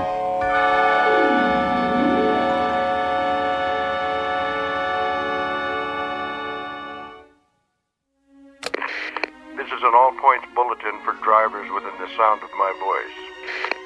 Any persons attempting to conceal criminal acts involving their cars are hereby warned. Check first to see that underneath the hood there does not lie a conscience, and that the hum of the engine is not really the beating of something very much like a heart, especially if you're riding along a rain-soaked highway on your way to the Twilight Zone. More from the Twilight Zone after this. You are about to enter another dimension, a dimension not only of sight and sound, but of mind, a journey into a wondrous land of imagination. Next stop, the Twilight Zone. Hi, this is Stacy Keach. I'd like to take a moment to tell you about our Twilight Zone website at twilightzoneradio.com. At twilightzoneradio.com, you'll find the latest information on these Twilight Zone radio dramas, including behind-the-scenes photographs, plus the newest product releases, trivia contests, ways to contact us, other Twilight Zone-related info and merchandise, plus links to other fascinating websites. So make your next stop twilightzoneradio.com. Visit twilightzoneradio.com to purchase these Twilight Zone radio dramas on cassette and CD, or call toll-free 1-866-989-ZONE. That's 1-866-989-9663.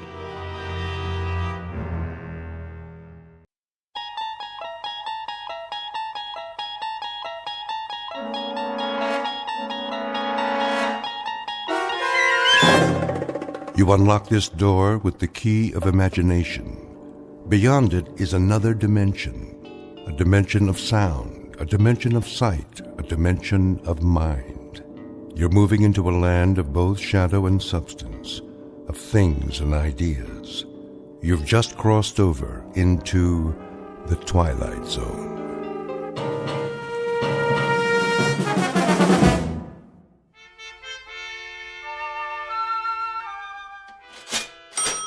You're quite sure this is a genuine Tiffany? Quite. The provenance dates back to 1922. Very well, then. Kindly have it delivered. Of course, madam. Will that be cash or charge? Put it on my account. Very good. I can deliver it to your home by, let me see, Thursday at the latest. But I simply must have it tonight. I've invited the girls over for bridge. The girls. I see. Oh, Robert. Yeah? See that Mrs. Gunt receives her lamp this afternoon. You mean today? Carried by hand to her front door. The servants' entrance, if you please. By all means. Ubermeyer's is proud to be of service. If there's anything else we can provide, don't hesitate to... That will be all. Very good, ma'am. Want me to go over there right away? Not yet, Andrew. First finish unpacking the new shipment. Quickly, before the next customer walks in. Yes, sir. Now then, what do we have? 3 perfume bottles. 3 cut glass vials to contain the otter of damask rose petals. That's more like it. Next. Pottery jugs, 2. Pottery jugs, indeed. Where's your aesthetic sense? You can't entice anyone by calling them pottery jugs. Really think people buy something because of what you call it? People don't come to buy anything in a gift emporium. They come because they don't know what they want. Then I sell them something. So what are you going to call these pottery jugs? Something exquisite. We'll display them on satin pillows with bread. A loaf of bread, a jug of wine, and thou beside me, singing in the wilderness. I'll unload them on some poor sucker before the morning's over. Okay, what about this? When we buy a shipment from Morocco, sight unseen, I suppose we take what we can get. But to sell that will require some creativity. Now, clean this up at once. May I help you? I hope so. I'm not sure. What's this? That would be an authentic voodoo mask. Oh. What about the pajamas? These are not pajamas, sir. They are a genuine imported harem girl's costume in 100% hand-sewn silk. Well, I don't know. It has to be something special. Very special. Suppose you describe the occasion and leave it to me. A personal gift? Not too personal. See, there's this girl in my office. Ah, a young lady. She's like a goddess. I wouldn't want her to think that I was implying, Of course not, sir. I understand. But for a beautiful young lady, what is her occupation, may I ask? She's a secretary. Oh. I have it. Something for her desk. She's already got a computer and a lot of pencils. Something to remind her of you throughout the day. Subliminally, shall we say. Now, as to price, would $100 be too extravagant? 100? But of course she mustn't feel bought. Romanced is more like it. Aha! Perfect. What is? It's ideal. Romantic, but subtle. Not forward, no. You mean this old... This magnificent antique. Truly distinguished, fit for a goddess. I can't make up my mind. A perpetual reminder of your taste, your flair for romance. Fill this with fresh flowers, and she won't be able to pluck you from her thoughts. Between 9 and 5, at least. After that, it's up to you. It's kind of tarnished, isn't it? That's not tarnish, sir. It's a patina. A testament to its authenticity.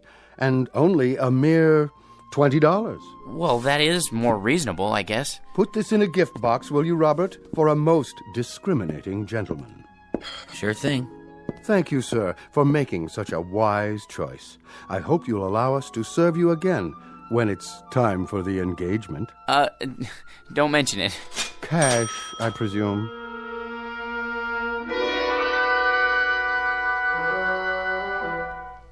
Meet Mr. George P. Hanley, a man life is always treated without deference, honor, or success. Waiters serve his soup cold. Elevator operators close doors in his face. And mothers never bother to wait up for the daughters he dates. For George is a creature of humble habits and tame dreams, a square peg in a square rut, and the living embodiment of what's commonly referred to as some poor sucker. He is, in short, an ordinary man, but at this moment the accidental possessor of a very special gift, one that measures men not against their accomplishments, but against their deepest desires, the kind of gift most of us might ask for, then learn to regret. If, like Mr. George P. Hanley, we were about to plunge headfirst into our own personal Twilight Zone. And now, The Twilight Zone and our story, I Dream of Genie, starring Hal Sparks, with Stacy Keach as your narrator.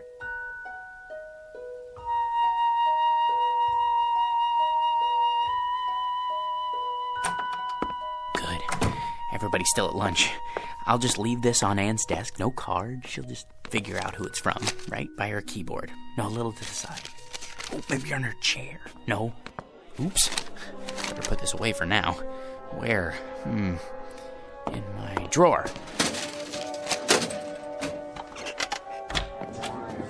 Hey, Georgie Porgy, what happened to you? I had some errands. Well, you missed the worst chili con carne ever offered for human consumption. It set a new low, even for the greasy spoon Nick calls a diner. Fill my stomach, like a bag of rocks. I don't care much for chili. Georgie, witness a solemn vow for me, will you? I have to enter these municipal bonds. I, Roger Hackett, do solemnly swear never again to commit gastronomic harry-carry at Nick's, starting on the day I get my promotion at this office. Your promotion? Yep. I thought everyone with equal seniority had the same chance. Mr. Watson said... That's correct, Georgie old Porgy. We're all equal, but some of us are a little bit more equal than others. Especially me. Hi, Anne. How are you? You're looking nice. Hello, boys. Don't be so sure, Roger. Mr. Watson's a fair man. I'm sure he'll compare our experience in debit financing, evaluating liabilities. And that, old Georgie, is one reason why I am more equal. All you think of is debits and liabilities, with assets like hers around. Now, where'd I put my little surprise? Here, Anne, for you. What's this? Oh, just a little something to say happy birthday to the prettiest girl in the entire office. I'm the only girl. And you'd still be the prettiest, even if this whole place was staffed with Miss Americas. Are you gonna open it? Roger, what? Go ahead. Oh, Roger, it's beautiful. Like it? Why, this is the most gorgeous peignoir I've ever seen. Huh, is that what they call it? But it is awfully revealing. Then you'll just have to be careful who you wear it for. Hey, Ann, put it on. Can you feature old man Watson's puss when he calls you in for dictation? Mr. Watson is interested in a different kind of figure, Sam. Is that what you think? You really like it? I love it, but you shouldn't have. You only have a birthday once a year, at least until you're 30. Then you have it once every 2 years. Oh, you bad boy, come here. What? That's to show my appreciation, and to prove I haven't even learned to count to 30 yet. And what, may I ask, is going on here? Oh, Mr. Watson, you see, it's my birthday, sir, and... Do any of you happen to be aware of the annual statement just issued by this organization? No one? Well, then it may come as a surprise for you to learn that we have just completed the best year in our history, and I believe this department had no small part in that success.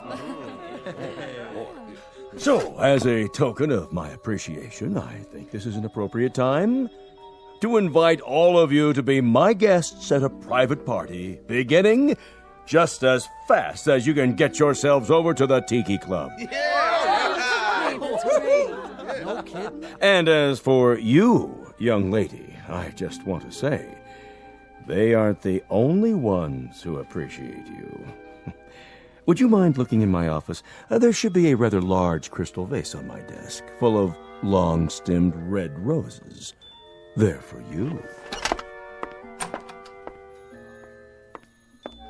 Oh, they're lovely, Mr. Watson. You're a doll. See you all at the Tiki Club.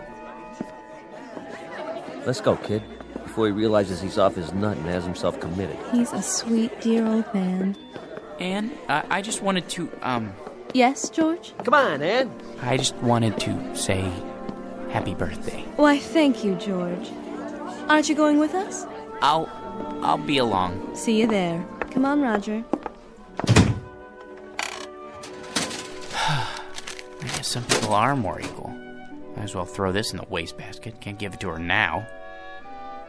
Maybe I should hold on to it until I can play with it at home.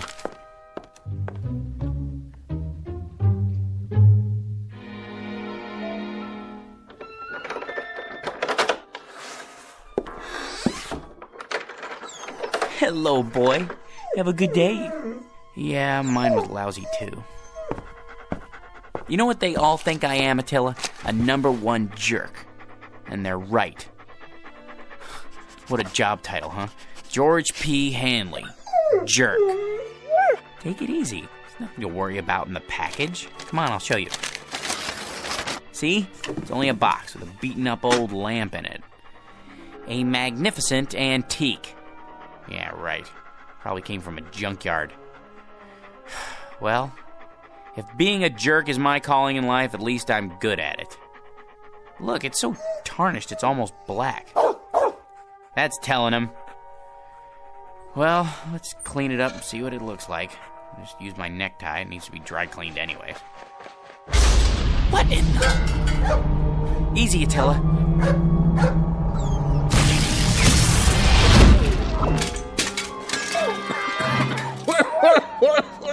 Oh, boy! Some special effects, huh? That smoke's hard on the old mucous membranes. You wouldn't have some Visine on you, would you, buddy? Who are you? Who am I? You were expecting Rex Ingram. I'm the genie of the lamp, that's who. You know, Aladdin, the whole bit. Don't you watch The Late Show? A genie? You don't look like a genie. Where'd you get that plaid suit? What difference does it make? The routine's the same. A couple thousand years ago, I had to wear those crazy balloon long johns and a real wild turban. But let me tell you, that headgear ain't as light as it looks. Give you a real crook in the neck, know what I mean, Jack? George. My name's George. Jack, George, whatever. What I was gonna say is, nowadays we dress hip. Except for these velvet slippers with the curly toes, my one concession to Squaresville. Now, where was I? What do you mean? Sports coats like that went out in the 60s. They did, huh? Well, what do you expect? Know how long I've been in there waiting for somebody to call me? Better pick up some new threads. You got a Ziedler and Ziedler around here? Maybe a side of ore, you know, someplace happening? But if you're the genie, that means I'm the master of the lamp. So you're the master of the lamp. Big deal. Give me a match so I can light this cigar before I give you your free wish. I thought there were 3 wishes. There's the rub. There used to be 3, but let me tell you something, Jack. George. The scene used to include 3 wishes, but people started abusing the privilege, so we had to cut back. You get enough headaches with 1 wish, let alone 3. So, think it over and give me a call. But do me a favor, sleep on it. Why? You know the routine. The wish comes true, blah, blah, blah. But once you make the wish, that's what you gotta live with. Could you, Could you make yourself available for consultation? Look, Jackson, how am I supposed to know what you want? You and me just met. Well, at least tell me, what is it that people usually wish for? Listen, Herbie, whatever your name is, it's enough to make you blush, some of the stuff they ask for. Money, precious jewels. That's not so bad. Not so bad? Think about it. So they get a lot of dough. There's the IRS, long-lost relatives beating on the door. It's enough to flip you out of your gourd. So not wealth? Forget about it. Maybe love, then? Love? You gotta be some kind of a kook. You call me after all this time and you wish for love? You don't wish for love, Chief. You make it. Then I don't know what it is I do want. If it isn't wealth or love... Like I told you, Johnson, think it over. Drop it down the well and see if it splashes. But don't go rubbing the lamp every time you get ants in your pants. That puff of smoke tears up my sinuses. Now, the next time I make the scene for nothing, you've had it. Now, hold on to this cigar for me. It's too close to smoke in there. No cross-ventilation, know what I mean? No, but I can imagine. Till we meet again, Bubby. Like later. If it's all the same to you, make it much later. But just once, I'd like somebody to amp up.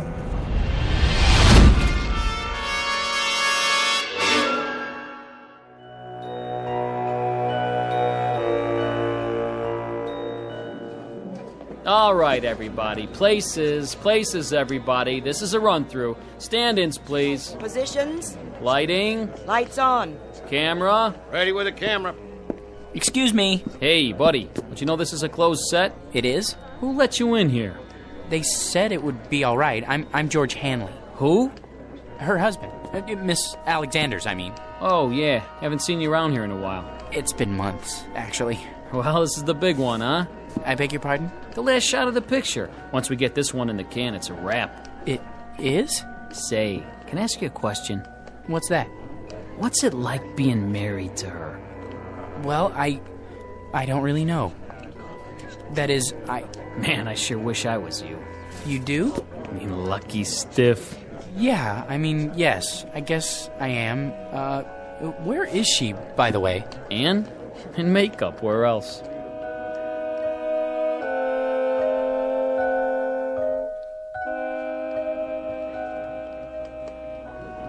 There. Here's the mirror, Miss Alexander. Well? I suppose it'll have to do. I blended the MAC lip gloss with the NARS shadow for an ultra-moist look. Isn't it ravishing? Can't you do something with this hair? My bangs are drooping. Certainly, Miss Alexander. Where's my blow dryer? Ready on the set, Anne? Yes. That'll have to do, Skippy. There. Perfection. Leave us, please. Of course, Miss Alexander. Which scene is this? Well, this is your entrance into the city on the shoulders of Nubian slaves. Just the close-up where you wink. What's my motivation? Oh, to rule, my dear, with him at your side. Got it? Just remember, you love this guy so much, your guts do a loop-de-loop every time he creeps up on you. He's big. He's manly. He wears a leather skirt. Well, tell him to oil it, will you? He screws up my lines every time he moves. Not a problem. Props! Get me some WD-40 now! Anne? Darling! Hello, dear. My, you look lovely. Good enough to kiss. Not now, Georgie. You'll smear my lipstick. This is the final scene, isn't it? It's been such a long grind. It sure has. They said you could take a few weeks off, but that was 6 months ago. We can still take our honeymoon. That is, if you want to. Do I? Careful with the hair, Georgie. Sorry. They don't pay me to look ugly, sweetiekins. Besides, anticipation is the real joy. Isn't that what they say? They haven't been waiting for 6 months to take the most beautiful woman in the world on her honeymoon. Places, people. This one's for real. It won't be much longer, I promise. Just think. No more crawling into bed with a script so you can study your lines half the night.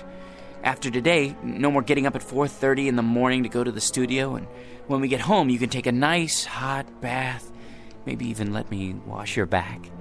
And then first thing tomorrow, we leave on our cruise. But darling, have you forgotten? Forgotten what?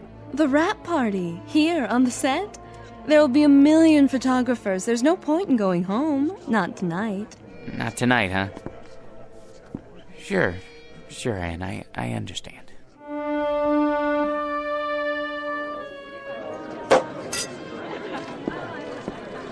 Hi, hello there. No champagne, thank you. Excuse me, has anyone seen... George boy! Hi, Mr. Watson. Call me Eli. Hey, listen, George, I want to talk to you.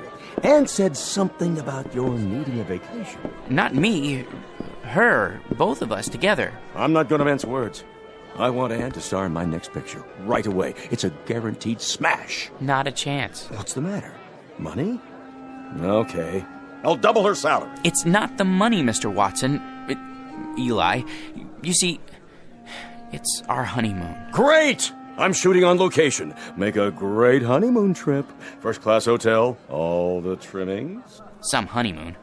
Out of bed before the sun comes up, work all day, study her lines all night. In the last 6 months, the only times I've seen her when she wasn't asleep, she was either covered with makeup or she had so much cold cream on she would have squeezed right out of my hands and stuck to the ceiling. Listen, boy, she's a star. How would you like to see her with bags under her eyes? I'll take her any way I can get her. My boy, you want the world's most beautiful woman. You've got to share her with the world. I've been doing that. Now I want the world to share her with me. Son, it's not for myself, but no Anne, no movie. You know how many good people will hit the unemployment line? Actors, grips, prop men. They've got wives and sweethearts, too. They've got little ones. They've got mortgages and sports cars to pay for. Can't you get another star? Not like Anne. Millions of plain folks all over the world wait for her pictures. Little kids count their pennies. Mothers go without lunch. Brave men sacrifice the tiny luxury of a cigarette just so they can buy a ticket and escape the drab drudgery of an uncaring world. Just by watching Anne up there on the silver screen. Really? For them, George, the salt of the earth. Can't you find it in your heart to make this one little sacrifice? Oh, Mr. Watson, if you put it that way, I'll tell her she can do the picture.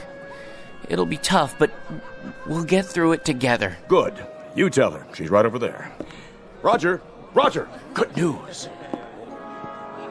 Ladies and gentlemen, I'd like to make an announcement and a toast to the brightest star, the most exciting leading lady, the loveliest woman in the world who has just agreed to star with me in Eli Watson's new film, Beowulf, the greatest epic ever made. News sure travels fast. Oh, there you are, George. How about a photo, Miss Alexander? Miss? Look this way. Smile, please. How about one more? I'm her husband. Oh, the two of you this time. Put your arm around. How about a kiss? A kiss? Sure. Watch my hair, darling. Move right in, Roger. Put your arm around her. Excuse me, George. You don't mind, do you, old boy? I think I need a drink. Champagne? Hors d'oeuvres? Right here.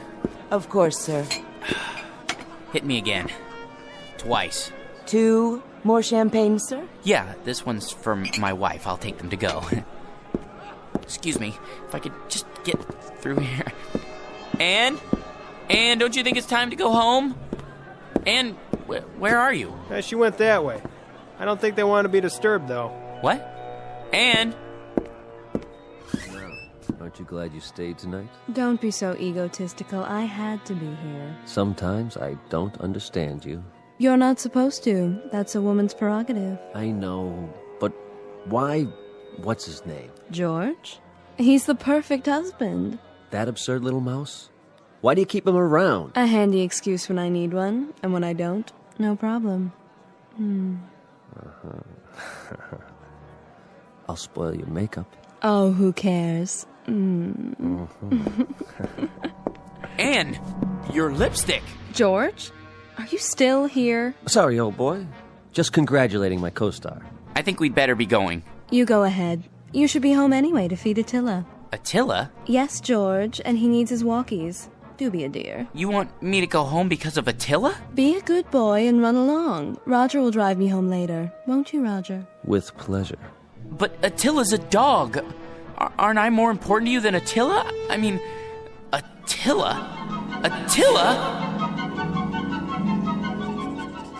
What? Attila, is that you? Oh, phew. What a dream. Oh, boy. Yeah. You know something, Attila? That's the trouble with a guy like me. Having something I want that much only means that it hurt that much more when I lose it. If I had a wife like that, well, I would lose her. Might as well face it. You still love me, don't you? Thanks, boy. Well, at least this makes the choice a little easier. Now I've only got to choose between the two other things I've always wanted. Money and power.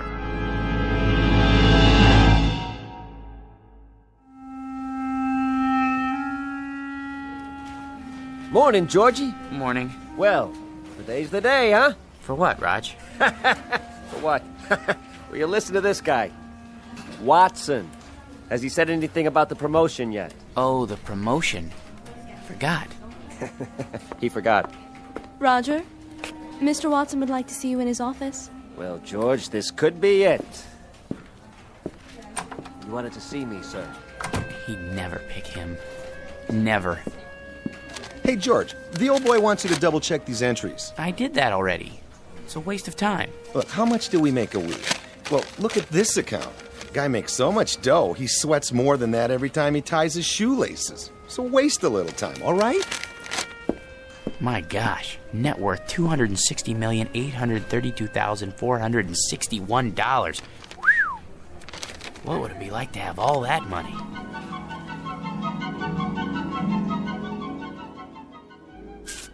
Here we are, sir. The George P. Hanley building. Thank you, Roger. Will you be wanting me for lunch, sir? I can't say. Wait just in case. Of course, sir. Not now, Attila. I've no time to play. Sorry, Mr. Hanley, I couldn't hold him. Take him over to 21. Have the chef pick him out a nice prime rib. Not too fatty. Yes, sir. Then trot him around the block a few times. Keep up the pace. Right away. Here, boy.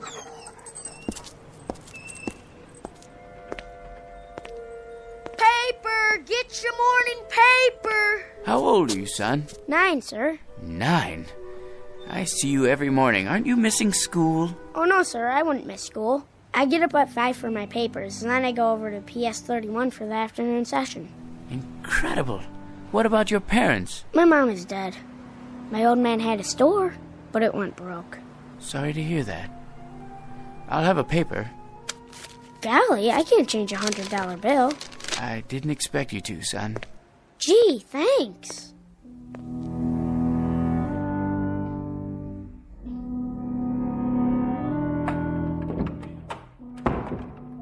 Good morning, sir.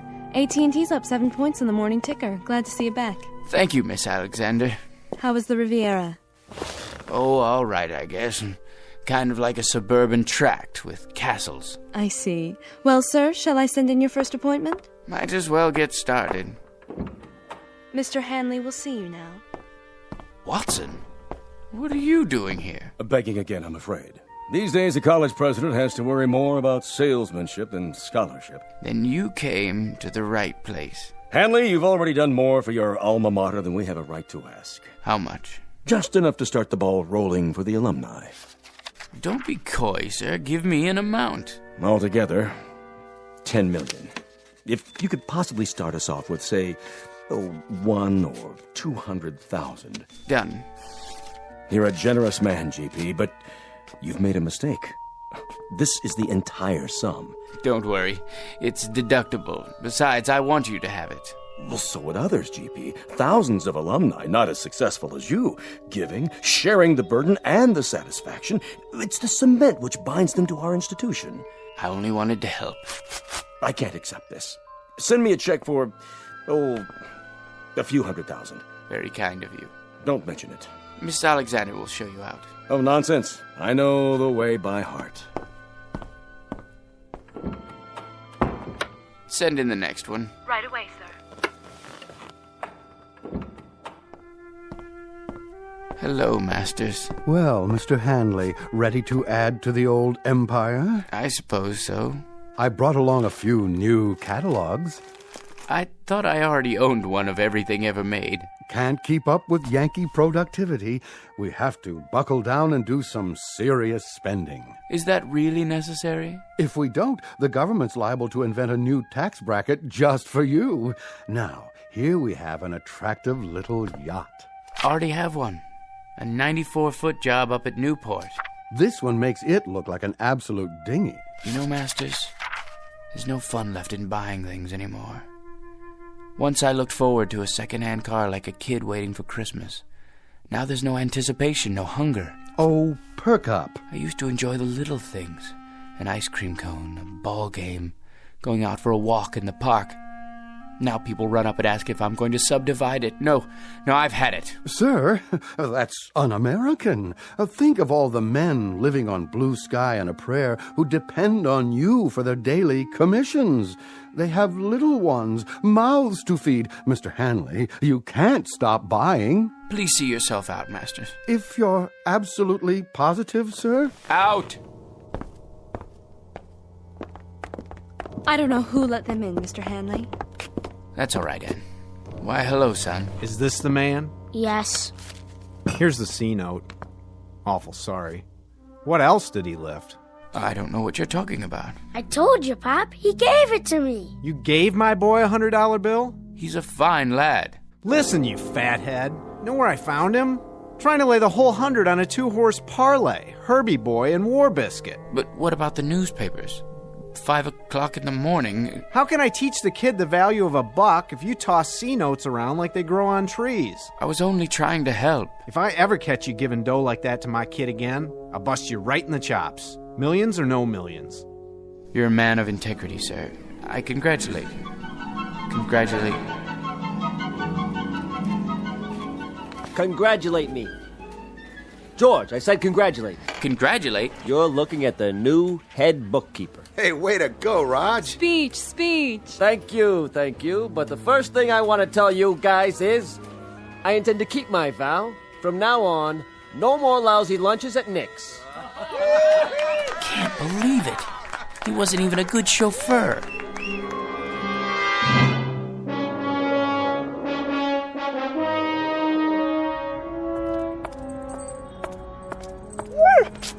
Easy, Attila. You're wearing me out. Sit here for a minute. Well, boy, we're down to the last choice. I could never hold on to a beautiful wife. And money's no fun. Maybe power. That's what makes the world go round. Look at the way Mr. Watson gave that promotion to Roger. Believe me, if I had power, I'd be fair.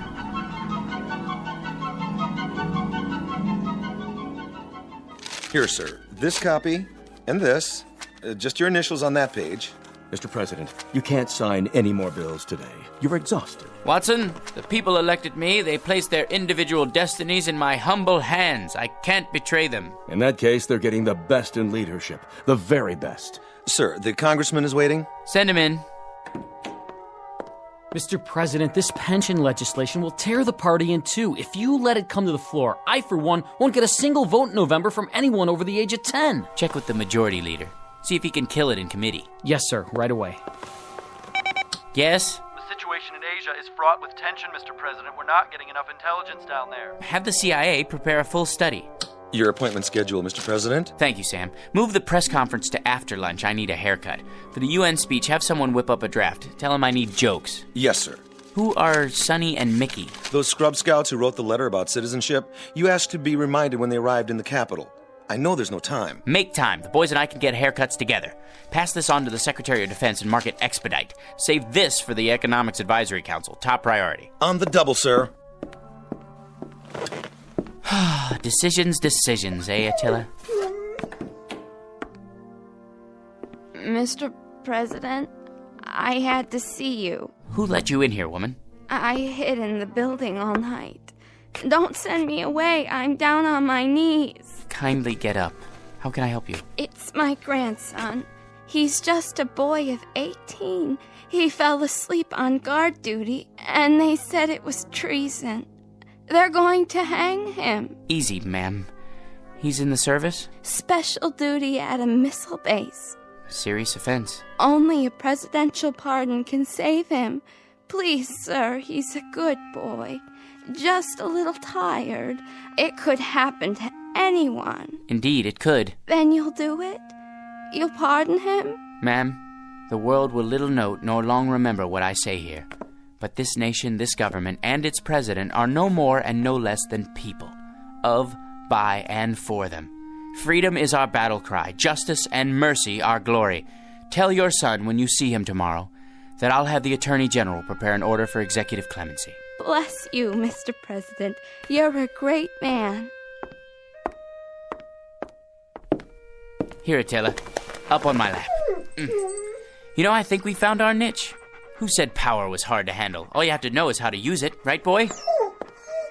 It couldn't wait, Mr. President. What couldn't wait, General Hackett? It's the hotline. Red alert. Red? You mean the missiles? Yes, sir. They're on their way. What do we do? The decision is up to you, sir. The world's about to go up in one big poof. What do you say? Counterattack? How about a staff study? It's too late. Call in the Secretary of Defense. No time. You have 10 seconds, sir. It's up to you. I can't. Let someone else decide. I don't want to decide. Not me. Not me. Not me. Not me. No! Not me. Not... Yeah, you, Mac. You and your mutt, get off my stoop. Oh. I must have dozed off. Come on, dog. Let's go home.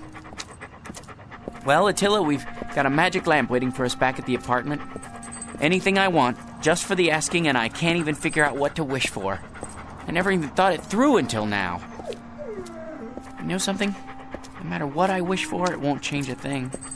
I'll still be me, George P. Hanley. Vocation, jerk. What's that quote? The fault, dear Attila, is not in our stars, but in ourselves. Ourselves, huh? That's it. Come on, Attila. We're gonna show that bored old genie a thing or two. We're gonna wish for something original.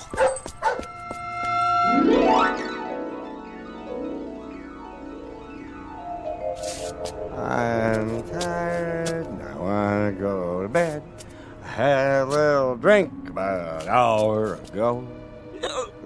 Hold on, let's see.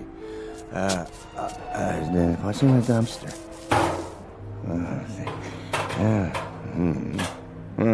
Except for this. It's a kind of round metal thing. It looks like a spittoon. Gold? Ah, brass probably. Let me shine it up. Hey, it's glowing. What the?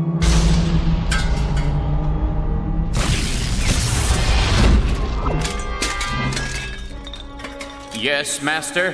Hey, where'd you get the funny pajamas and the headpiece? They're traditional. I am the genie of the lamp. Your wish is my command. When you have made your wish, you must return the lamp to this alley so that others may find it. Keep your turban on straight, Attila. Now then, as I was saying, I am at your service, sir.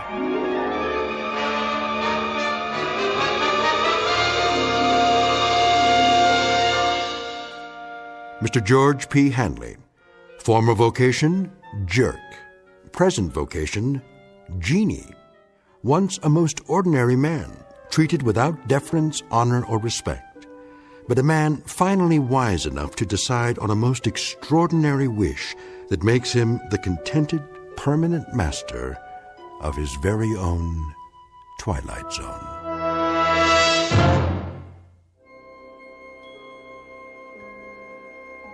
Hi, this is Carl Amari, producer of the Twilight Zone radio dramas. I'd like to take a moment to tell you about our official website at twilightzoneradio.com, where you'll get the latest news and information on these Twilight Zone radio dramas. Plus, at twilightzoneradio.com, you can digitally download 3 free episodes or any of our episodes for only $1.95 each. In this age of ever-changing technology, we've decided to make these episodes instantly available to you by making the Twilight Zone radio dramas a digital download-only series. This means that this series will no longer be offered on CD. The CD collections at our website are now being offered while supplies last at buy one, get one free. So be sure to get your favorites before they're sold out. Be sure to visit us often, and I'll see you in the zone.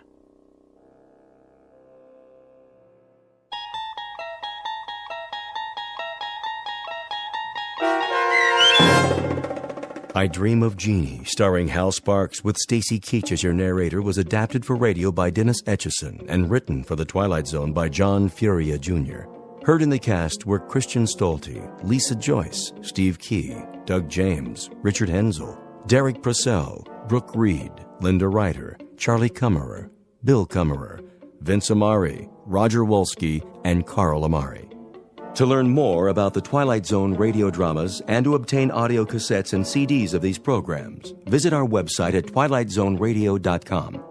The producers of The Twilight Zone wish to thank CBS Enterprises, Carol Serling, Dennis Etchison, Dick Brescia Associates, Claire Simon Casting, Terry Jennings, XM Satellite Radio, Sirius Satellite Radio, our sponsors, and our radio affiliates for helping make this series possible. This copyrighted radio series is produced and directed by Carl Amari and Jason Mallow for Falcon Picture Group. Doug James speaking.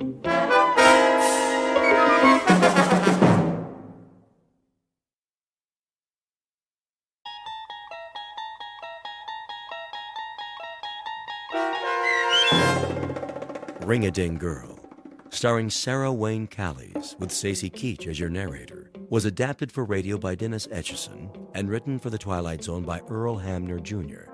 Heard in the cast were Meg Thalken, David Darlow, Christian Stolte, Doug James, Fernette Lebo, Kurt Nabig, and Carl Amari.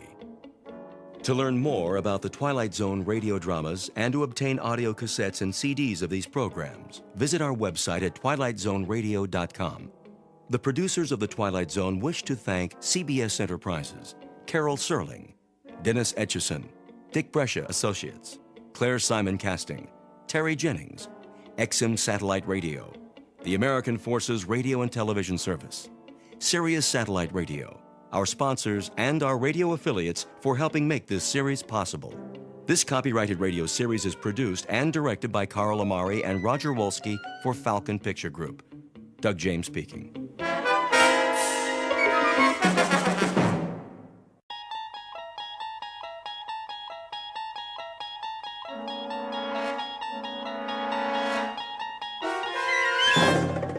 You unlock this door with the key of imagination. Beyond it is another dimension, a dimension of sound, a dimension of sight, a dimension of mind. You're moving into a land of both shadow and substance, of things and ideas. You've just crossed over into the Twilight Zone.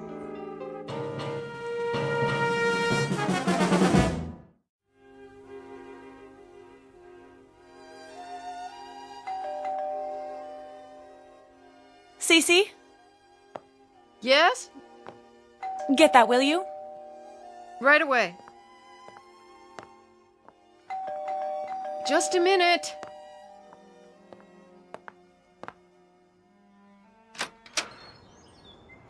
Yes, Patrick?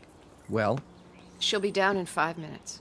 she's not going to make it. Yes, she will. She always does.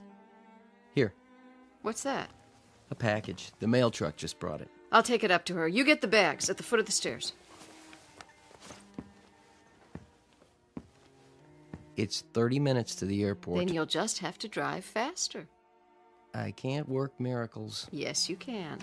That's why you're her favorite driver. Just tell her. She knows.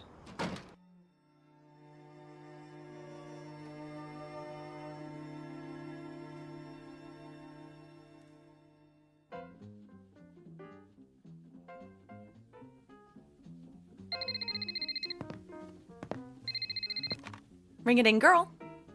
Hello, Ivor. Yes, I know the limousine is waiting. And I know what time the plane takes off. I promise you I'll make it. No, I am not procrastinating, even though I don't want to make this picture. Because I don't want to go to Rome. I don't like to fly. Yes, Ivor, I know, and you are making me even later. Love you too. Bye. How's it coming? My agent's nervous. So am I. You've got 25 minutes to get to the airport. Won't they hold the plane? Not forever. You'd better go into fast forward. Everything's packed. I'll wear the mink. Carry my ring case down to Patrick, will you please? You're taking all of them? It was your idea, wasn't it? It was my idea that it might be good publicity if the ring-a-ding girl collected rings. Not that she take them everywhere she goes. But I haven't decided which one to wear. What's in the package? It just came. Special delivery. You can open it on the way. I adore presents. The plane can wait. Bunny, please. Please accept the enclosed as a token of our affection from your fan club in Howardville. Isn't that sweet? Do you know where Howardville is? Doesn't everyone? You'll catch a glimpse of it if you look down. We fly over it. Hooray for us. Howardville is my hometown. They're my most loyal fans. You know, I wouldn't be here if it weren't for them. They actually took up a collection to pay my way to the screen test. I wonder what they've sent me now. You find out. I'll get your precious jewelry down to the car.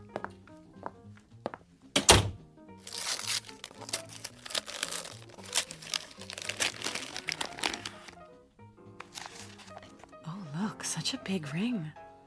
I hope it didn't cost them a fortune. What's in the stone? A picture? How did they do that? Bunny, this is your sister. Come home, Bunny.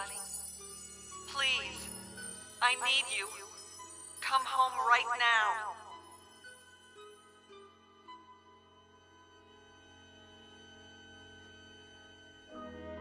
Introduction to Bunny Blake. Occupation, film actress. Residence, Hollywood, California. Or anywhere in the world the cameras happen to be rolling. Miss Blake is a beautiful and extremely public figure. What she wears, eats, says, even thinks is news. But underneath the glamour, the makeup, the publicity, is a flesh and blood person. One who has just been handed the role of a lifetime. Because on the way to her next shoot, she will take an unscheduled side trip to a location in the Twilight Zone. And now, The Twilight Zone and our story, Ring-a-Ding Girl, starring Sarah Wayne Callies, with Stacy Keach as your narrator.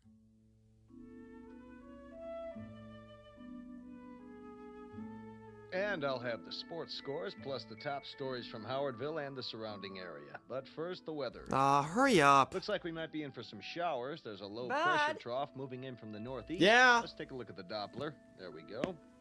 That high pressure Bud. front moving in, bringing Yes, with it I some high said. altitude precipitation. I need the No picnic storm basket from the advisory yet, but cellar. Stay tuned throughout the day for updates every 23 Soon as he minutes. gives the scores. For all you folks in the southern part of the county, the annual picnic and fundraiser is happening this afternoon. Bud, better carry an umbrella just Now, to be on the safe. Buster, I'm packing the sandwiches just as soon as I finish vacuuming. The news guy said it's gonna rain. I know he did. So does the radio. But just in the northern part of the county. Now, get me that picnic basket. Did you clean your room? Not yet. Then get a move on. I'm going. Did you mow the lawn yet? Oh, Mom. We had an agreement. You want your allowance, don't you? Yes, ma'am. Then let me hear that lawnmower. Okay. Thank you. Would you plug in the vacuum cleaner cord for me, please? Isn't there a law against child labor in this state? Now, young man.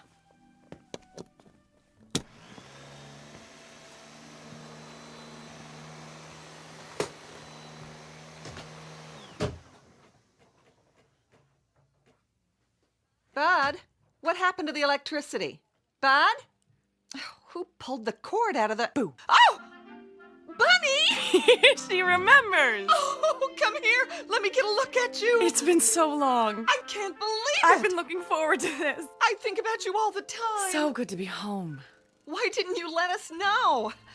How did you get in without my hearing you? Same old way. I think I know this house. Oh, I could just shake you. That's no way to greet a celebrity. 5 years, and here you are without one speck of warning. Look at that coat. You know me. Glamorous, unpredictable, and full of surprises. Same old nut. What brought you home just out of the blue like this? Well, I thought you might like to see me. I'm tickled pink, but why now, just like that? Maybe the ring had something to do with it. Oh, it came! This morning, you see? You don't think it's too big? Not at all. No, it reminds me of that mood ring I had when I was little, remember? This is much nicer, of course. Much, much nicer. Oh, what a project it was. Everybody in town chipped in, and they let me pick it out. Do you like it? I love it. Sis, is everything all right? What do you mean? Are you all right? Never better. Why? I don't know. Maybe I'm just tired. Oh, come and sit down. Can I get you anything? No. Take your coat off. Oh, is that real mink? Mm-hmm. They call it Ember Autumn. I suppose it's a bit much. One of the perks of being a star. Oh, you. Oh, don't let it touch the floor. I haven't finished vacuuming yet. This is the way we do it in Hollywood, darling. They teach you to do it in acting class. Off one shoulder, then the other, then drop it like so. Oh. It's supposed to show that you really don't care because you've got 10 more at home in the closet. Then you move your hips like this. Ooh, that walk didn't come from acting class. My one natural talent. Oh, Bunny, we are so proud of you. The whole town is. Are we going to get to keep you for a while? Just for the day, I'm afraid. Oh, but that's not nearly long enough. I know. I'm stealing time as it is. They want me in Rome. Rome? But I got to the airport, and right at the last minute, I said, no, I'm going home instead. I got the basket. Now can I... Whoa. And who is this divine man? You remember Bud? Aunt Bunny? Surely this isn't Bud. So handsome. I thought he was my next leading man. Aw, I get it. Mom says you're always cracking jokes. And she was right, but I don't joke about everything. You want a soda pop or something? I can get you one if... Weren't you going to clean your room? We can do that later. I haven't seen him in ages. It's so good to be home. I'm anxious to see everybody, all my old friends. Well, you came at the right time. Remember the Founders' Day picnic? Oh, how could I forget? Do they still have the beauty pageant? They sure do. The year I won was what got me started. My picture in the paper? Someone on the coast saw it? The picnic's this afternoon. Everyone in town will be there. Why don't you come with us? The picnic? Bud and I have to go. I'm on the food committee and Bud's a lifeguard. Picnic. We promised we'd be there. Bunny, what's the matter? Are you all right? Come over to the couch. I'm fine. Just let me sit down. I don't know what's wrong with me. I didn't get much sleep. Oh, take my arm. Bud, get on the other side. I'm fine, I'm telling you. Bunny? Bunny? Hello, ladies and gentlemen, boys and girls. What is that? Do you hear it? Hear what? Is the television on? No. Bunny? Bunny? And a special hello to you, Bunny Blake, wherever you are. Bunny, for the love of God, come home. We need you. We need you. Need you. Need you. Need you.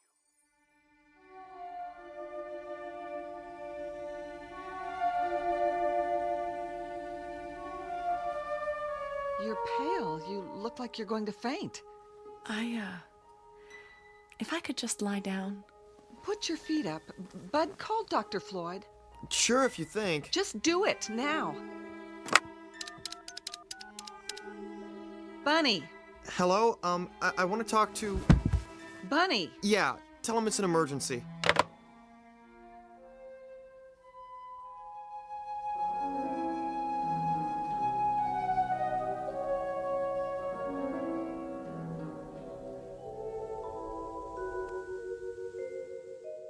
And open. There. Well, what's the verdict? Will I live or will I die? Temperature's normal.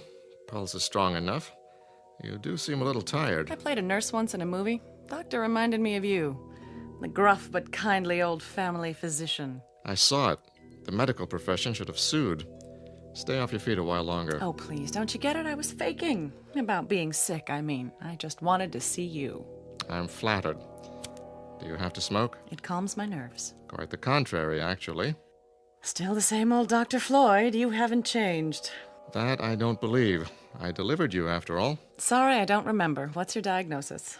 In a nutshell, one exhausted young lady. What do you do out in Hollywood, anyway? I glow. Wind me up and I give off incandescent sparkles. Isn't that what stars do? I'd say you've been sparkling a little too much lately. What you need is sleep, rest, fresh air, and some of Hildy's good cooking. I want you to take it easy for a while. I'd love to oblige you, kind sir, but that's impossible. There's a producer waiting in Rome this very minute, pulling out what little hair he has left, just wondering where I am. Tell me his name. I'll send a cable and tell him you're sick. But I'm not. Just the same. I didn't like what Hildy told me. She said you had some kind of seizure? That's silly. She thought you were in shock. You seemed not to hear or see her. It was a performance. Evidently a very convincing one. I told you it was all an excuse to get you over here. Well, it worked. There's something I want to ask you. Yes? About Founders Day. What about it? You used to be a big man on the committee. Still am. I'm the chairman now. Then could you do something for me? Hmm? As one kindly, gruff old family friend to another, would you do me one very large favor? I'll be happy to try. I want the picnic put off. Postponed until another day. Really? Is that all? It's important. You can't be serious, Bunny. Why? I've got one little day to spend at home. I want it to be a plain, ordinary apple pie day, just the way I remember. I want to drop in on my old friends, surprise them at home. You could see them at the picnic. No, it wouldn't be the same. There'll be crowds, people I don't know, crowds tugging at me for my autograph. I'd be miserable. Bunny, listen to me. You can't seriously expect the entire town to rearrange its plans just to suit your whims. Doc, I love this town and I love the people. Would I ask them to do this for me if it weren't more than a whim? I don't know what your life is like away from here. Perhaps in Hollywood you can make an unreasonable request and have it granted, but this isn't Hollywood. I'm going to give you a little something to help you rest. Oh, Doctor, if I could only make you understand. Any pharmacy in town should be able to fill this. No, not the ring again. Ring-a-ding, girl. There's a laugh if I ever heard one. You don't fool Cyrus Gentry. Who do you think you are, Miss Snippet? All high and mighty, coming back here like you was somebody special. Go back to where you belong, Bunny Blake. Go back. Go back. Go back. Oh. Don't you want your prescription, Bunny? Excuse me, Doctor, I don't belong here. Bunny? Bunny?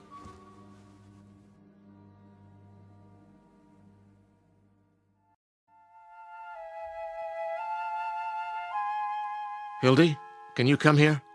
Yes, Doctor. How is the patient? Where is the patient? She went upstairs. She did? Very agitated all of a sudden. The look on her face. Hildy, what's upsetting your sister? I wish I knew. She seems to be under a severe strain and acting quite irrationally. I know. I'm delighted to see her, of course, but to fly here like this without so much as a call? There's something downright odd about it. I want you to get this filled. Some pills to relax her. Keep her as quiet as possible. And by no means let her go to Rome. At least not right away. I'll try, but she's always had her own mind. It may be just fatigue, but then again... Should I be worried? It's too soon to say. For now, let's keep an eye on her. Thank you, Doctor. I'll do my best. Call me if you need me. I will. Thank you so much for stopping by.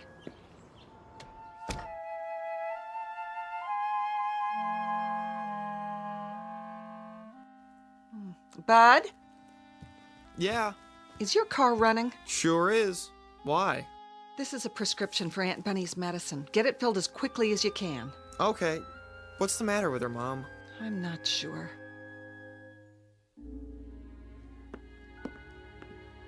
Not one single solitary thing is the matter, Hildy. I could have told you that. I'm really shocked at how old Dr. Floyd's getting. I think that sweet old man ought to put himself out to pasture, don't you? He thinks you ought to get some rest. Does he? Well, I'm not the least bit tired. He's the one that needs rest, poor dear. Did you see the way his hands tremble? Nevertheless, he left a prescription for you. Something to help you relax. Bud's going to go get it. Meanwhile, why don't you just lie down and take it easy? I can make us something while we wait. You mean stay here? I can just hear what people will say. Bunny didn't bother to see any of her old friends. She's so stuck up now that she's a movie star. No one will say that. I'll explain that you didn't feel well. Bobby Woodson used to be my best friend. I've just got to see her. There'll be time. And Ben Braden?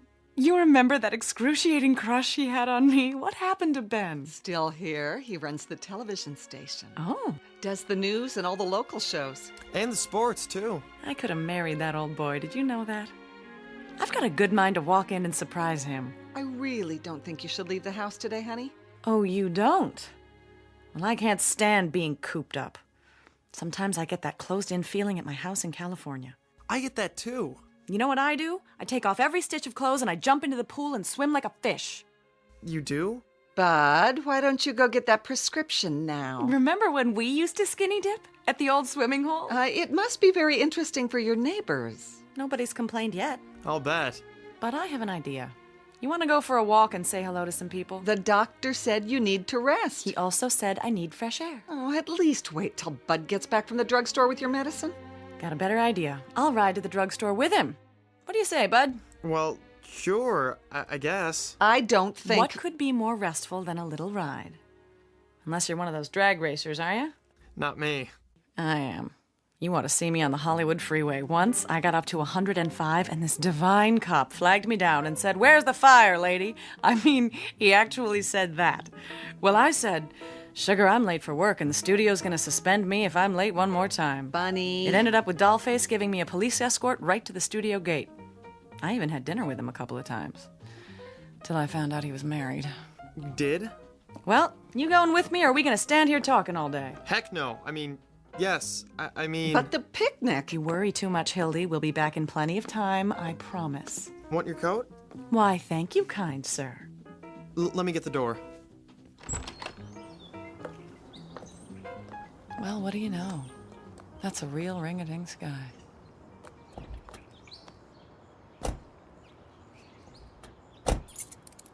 Drive carefully, Bud. Don't be long, you two.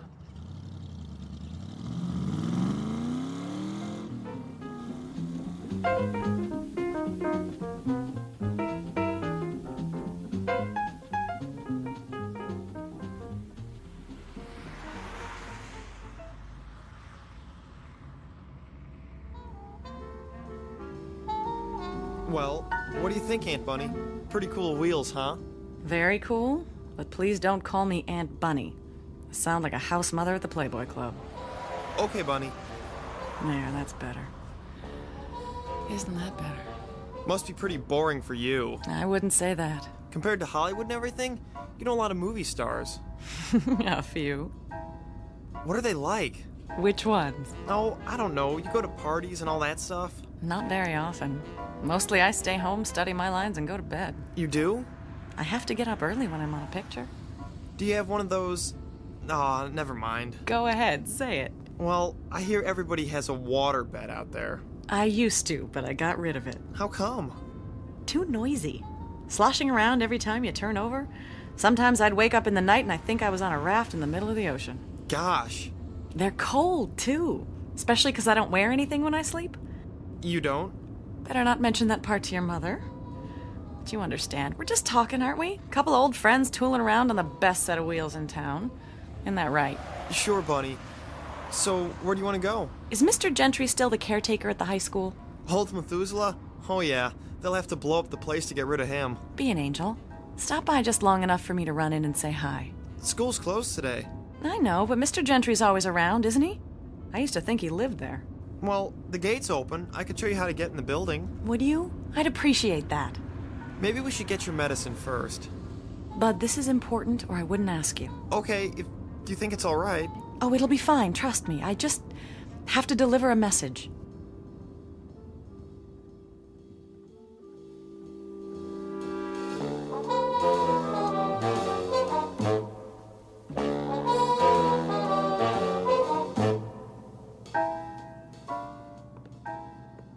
Mr. Gentry? Are you in here, Mr. Who's there? Dang kids. Mr. Gentry, remember me? Barbara Blake. That you? It's me. How are you? I'm kicking pretty high for an old man. So you finally came back. Get your fill of Hollywood, did you? No, I like it there. It's not what you think. Isn't it? We read all about the hijinks you get into. Can't say I'd be proud of it. I don't know what you mean, Mr. Gentry. It's just a town like any other. What brings you back here, Barbara? I'm not sure. It was an impulse. Well, you picked a time. The Founders' Day celebration. Not that you'd be interested. But I am interested. That's why I need your help. My help? I want you to do something for me. Unlock the doors to the school auditorium. What for? Some people might show up, and if they do, I want you to let them in. Oh, not me. Nope, I'm going to the picnic. Please, Mr. Gentry, I know you don't like me, but this is important. It's terribly important. Barbara Blake. Always asking for favors, wanting to be treated like somebody special. Maybe you forgot those doors are open all day long. You want to come here? You can walk in just like anybody else. Thank you, Mr. Gentry. It was wonderful to see you. Anything else I can do you for? Just one. Mr. Gentry, I can't explain it yet, and if I did, you wouldn't believe me. But please don't go to the picnic. Take my word for it, you mustn't. Not this year.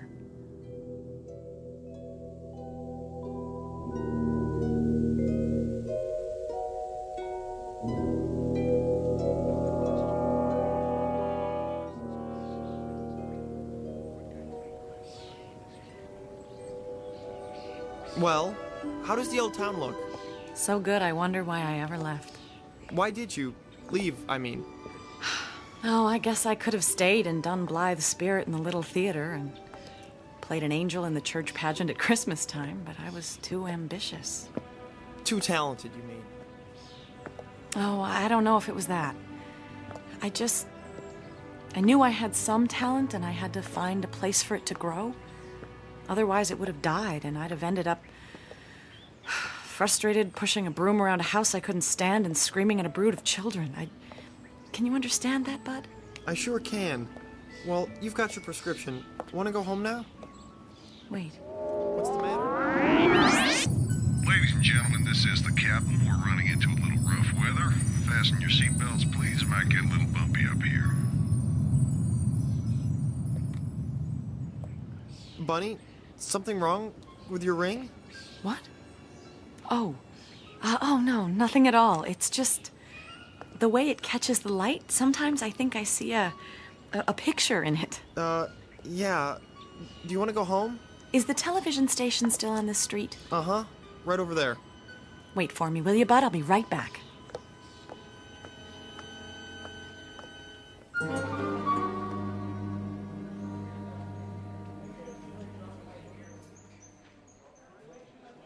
To air, Mr. Braden. Thank you, Jeffrey. and the weather for the Tri-County area. No. For the Tri-County area, boy, have we got some weather for you. Now, the weather in the Tri-County. What's this, Harold? Corn, Mr. Braden, for the farm report. Nice, huh? Very nice. Would you move it aside so I can see my script? Sure thing. 90 seconds. Thank you. How's my hair look? Great, Mr. Braden. Hey, you can't come in here. Thanks. It's all right. I'm a friend of Mr. Braden's. Barbara? I mean, Bunny? Forgive me for bursting in this way. Not at all. Well, I'll be darned. They said you were going on the air, but I did so want to say hello. Honey, you could have busted in here even if I was on camera. Don't I get a kiss? 1 minute. Well, you haven't changed. You have. You used to be skinny as a rail. I was not. I was svelte. Nope, now you're svelte. Oh, mink? Hollywood coveralls. Still a smart aleck, too. Want to be on my show? I thought you'd never ask. 45 seconds. Will you? You can be my co-host. Say something cute. Say anything you like. The viewers will love it. As a matter of fact, that's exactly what I had in mind. I wanted to make an announcement. Oh, yeah? Got a new movie to plug? No, not at all. More along the lines of a public service announcement. Sounds worthwhile. I hope so. Because I have a feeling this one might be a matter of life and death.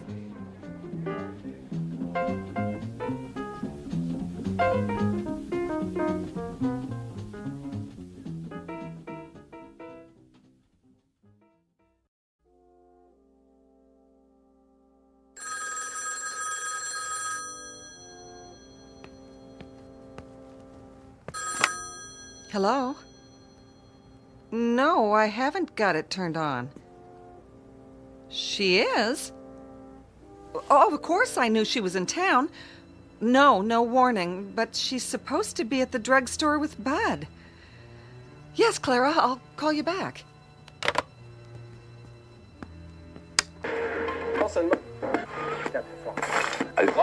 Yes, Ben, you can't imagine how happy I am to be back in Howardville. It hasn't changed a bit, and I mean that in a good way. What in the world? Will you be with us for a nice long visit this time, buddy? Unfortunately, I have to leave tonight. Work calls. Oh, a new picture? I'm starting one in Rome. That sounds exciting. Yes, it's a wonderful script. I'm looking forward to it. Everyone in town has been following your career. I'm sure a lot of your old friends would like to see you. Well, but they can if they really want to.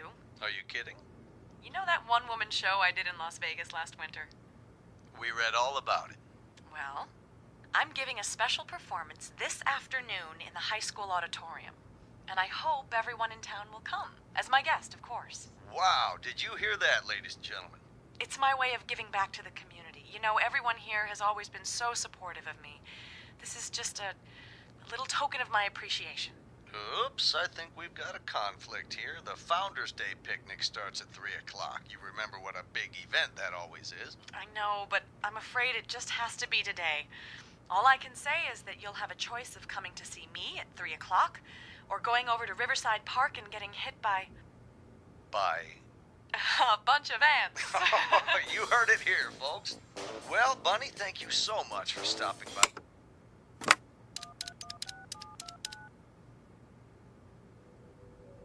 Clara? I just heard.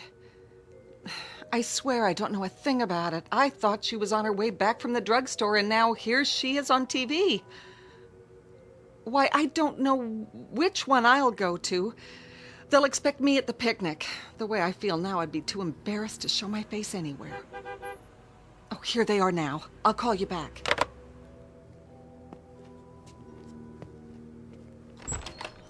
Hi, Mom. Sorry we took so long. Go to your room. Bunny, I'm trying not to be angry with you because you must have lost your mind. I told you there was going to be an explosion, buddy boy. I can explain. I said you're excused. Yes, ma'am. It wasn't his fault. This is nothing to joke about. People are calling here. And what do they say? They're confused. They don't know whether to go to the picnic or this, whatever it is you're putting on at the school. I can understand that, but... What are you trying to do? I owe this town, Hildy. It's just my way of paying back a debt. It doesn't look that way. It looks like you're a show-off. A big celebrity who's trying to impress a lot of small-town hicks. That's not it at all. Then what is it? Sis, let's not fight. I can't condone what you're doing, Bunny, and I won't be a part of it. Bud and I will be at the picnic. Oh, Hildy, you don't understand. No. Not the ring. Is that Howardville down there? That's it. That fly speck next to the river. That's what you wanted to go home to? Forget it, Bunny. We don't have time.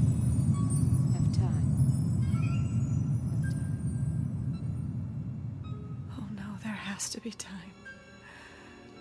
What else can I do?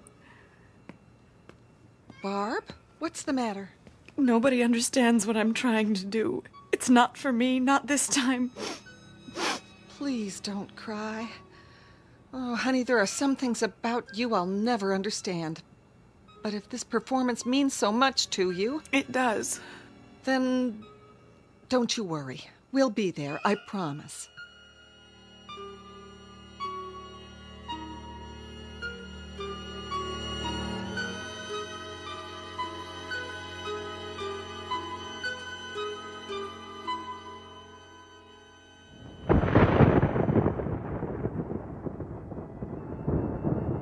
Time to go. We're late. Don't worry. One thing's for sure. They can't start the show till I get there. Ooh, better take an umbrella. Thanks. Bud, we're waiting. I can't find my blue tie. Then wear another one. We're late as it is. You'd better fire your weatherman. Now, Bud. Coming. The streets will be a fright. Remember how we used to lie in our beds on rainy nights and talk to each other when we were kids? Oh, it was fun, wasn't it? Being kids. It was special. I'll never forget it. It's raining really heavy. Well, we'll just have to brave it. I have an audience waiting. Oh, we need raincoats. They're in the hall closet. You wear one. I'm going in style. That fur will get all ruined. Don't worry about me. Help me on with it, will you? Your ring looks really pretty. Thank you, Bud.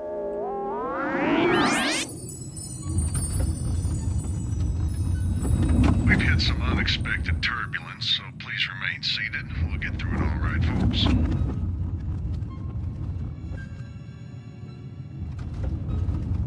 Getting kind of rough. Don't worry, Cece. It was meant to be. You aren't scared at all, are you? Why should I be? Can't live forever, you know. It's like when I'm in my dressing room and there's a call to come to the set. I know what's waiting for me. I know there's nothing I can do to put it off any longer. Sometimes I'm not even sure if I know my lines, but the show must go on.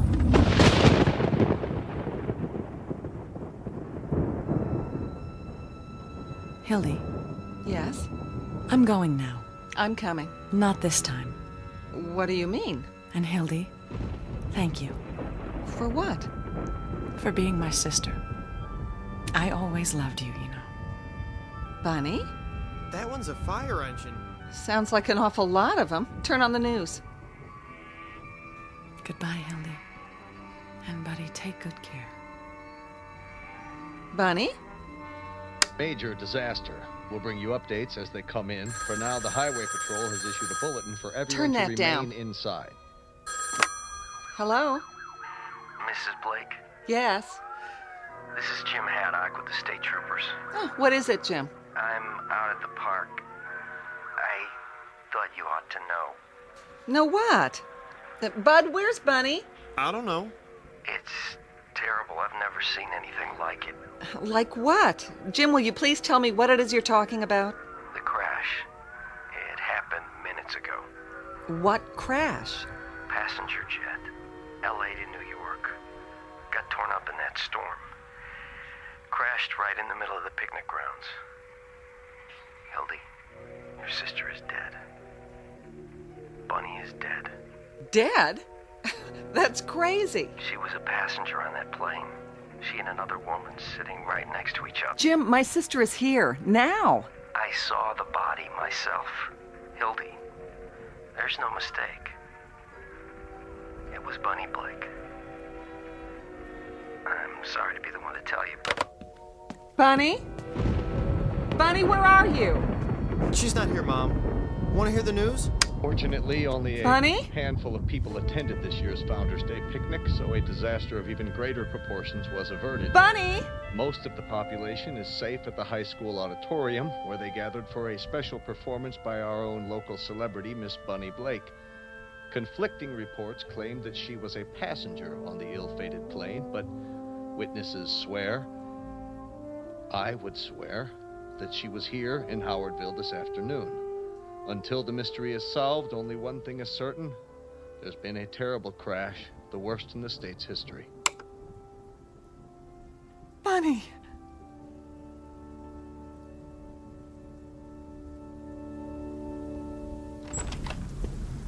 Mom. That ring you gave her. I got it. She dropped it on the porch. Mom?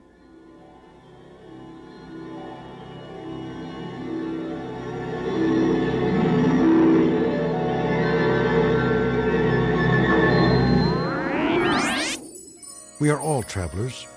The trip starts in a place called birth and ends at a distant location known as death. And that's the end of the journey, unless, like Bunny Blake, you happen to make one last curtain call on a misty stage somewhere in the Twilight Zone.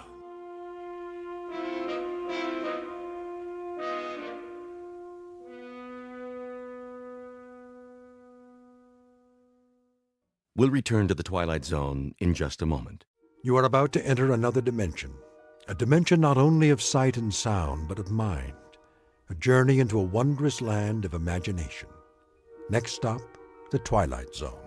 Hi, this is Stacy Keach. I'd like to take a moment to tell you about our Twilight Zone website at twilightzoneradio.com.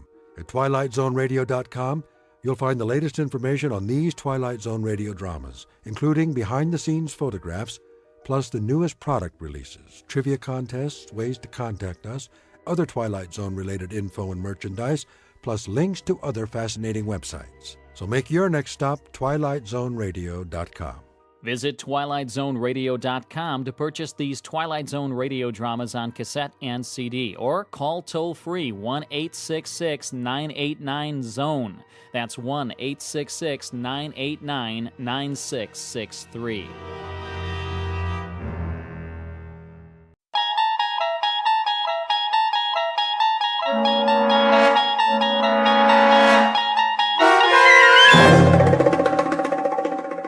He's Alive, starring Peter Mark Richmond and Marshall Allman, with Stacy Keach as your narrator, was adapted for radio by Dennis Etchison and written for The Twilight Zone by Rod Serling. Heard in the cast were Roger Mueller, Jason Bradley, Christian Stolte, Doug James, Jeff Lupetin, Amanda Amari, Elizabeth Lido, Vince Amari, Alex Sopner, Frenette Lebo, Carl Amari, Kurt Nabig, Peggy Roeder, and Jason Mallow. This copyrighted radio series is produced and directed by Carl Amari and Jason Mallow for Falcon Picture Group. Doug James speaking.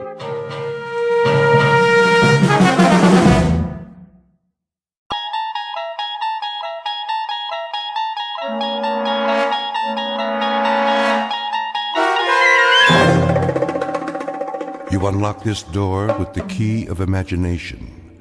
Beyond it is another dimension, a dimension of sound, a dimension of sight, a dimension of mind. You're moving into a land of both shadow and substance, of things and ideas. You've just crossed over into the Twilight Zone.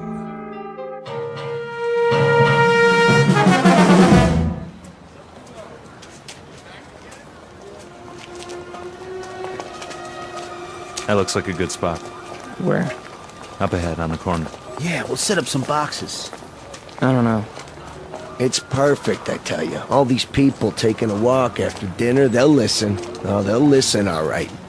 Just hand out the pamphlets for now. I have to work on my speech. What speech? You don't need one. Just say it the way you say it to us. These people, they don't know what we stand for. So tell them, Pete. We'll make sure they listen. Put the flag up against the building. Which one? Both of them. Ours and Old Glory. The big two. There's some boxes. You can stand on them. I'll go set them up. Man, oh man, this is gonna be the night, huh, Pete? Well, I guess it's now or never. Got that right. How's my uniform look? Here, straighten your tie. The cap, the boots, perfect. You look like a leader. Big time. Go, Pete. Give him a dose of the truth. Hey, mister. Excuse me, little girl. Are you in the army? No army you ever heard of, sweetheart, but you will. My daddy's a lieutenant. Are you a lieutenant? Better than that, kid. A lot better. Now stand back. You're in the way.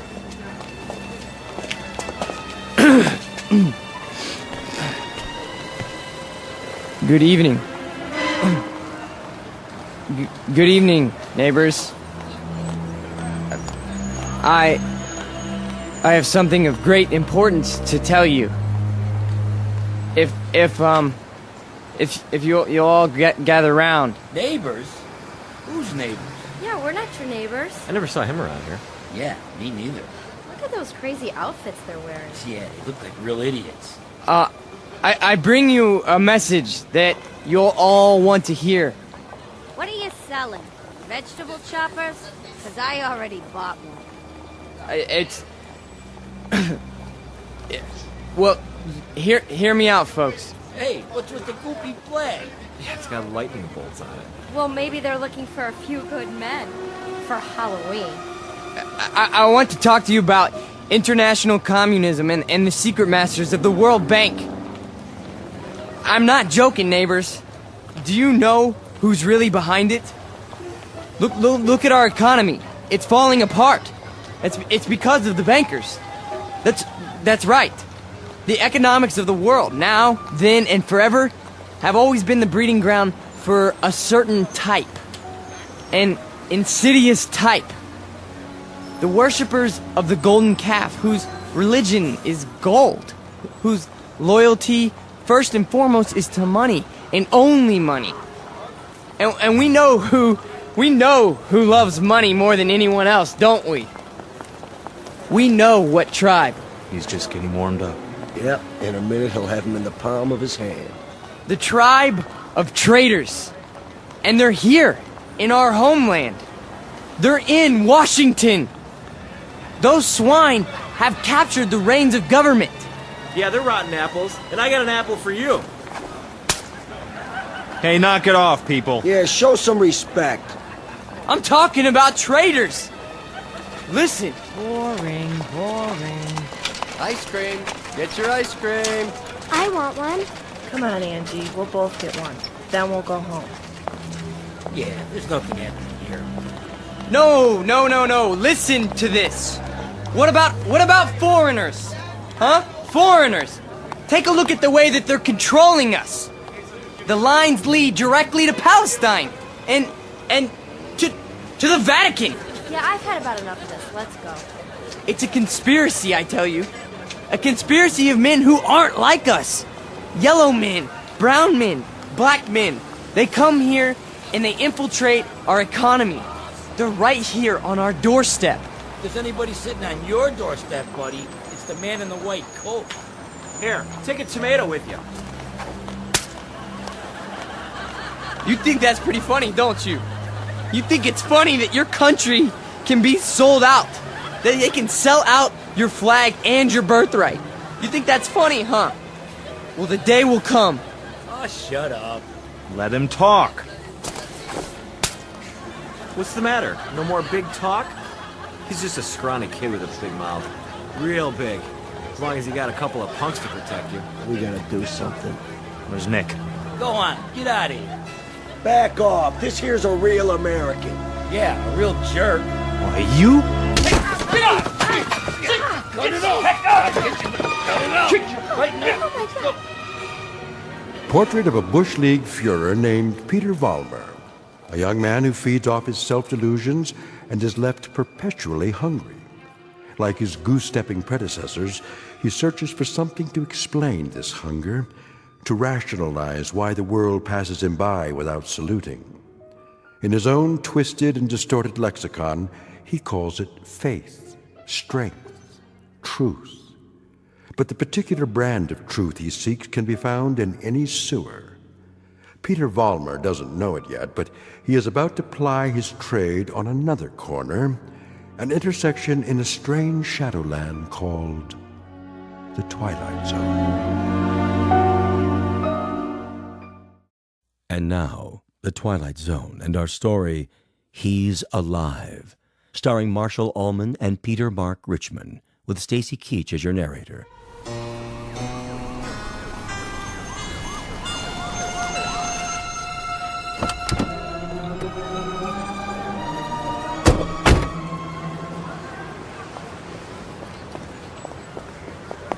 All right, folks, break it up. Party's over. Yeah, what's happening here?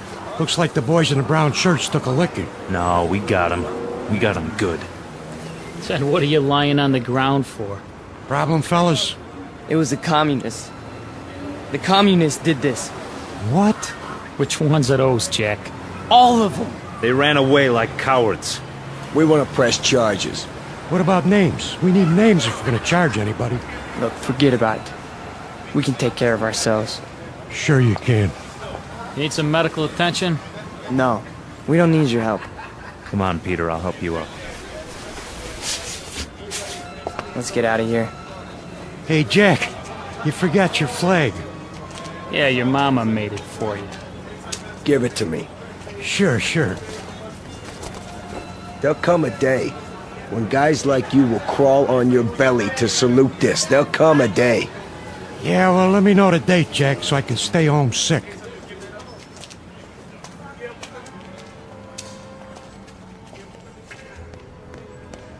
Hey, Pete! Pete! Are you okay? Yeah, we're fine. What are you doing in the alley? They cornered me.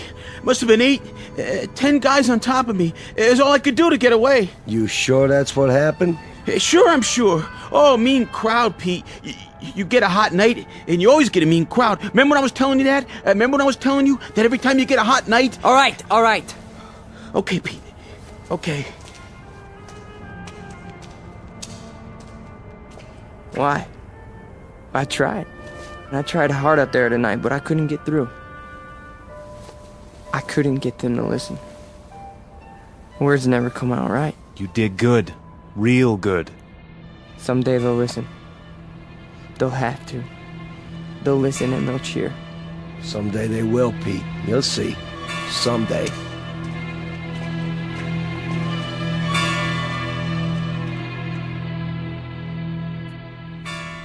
Now, hold still.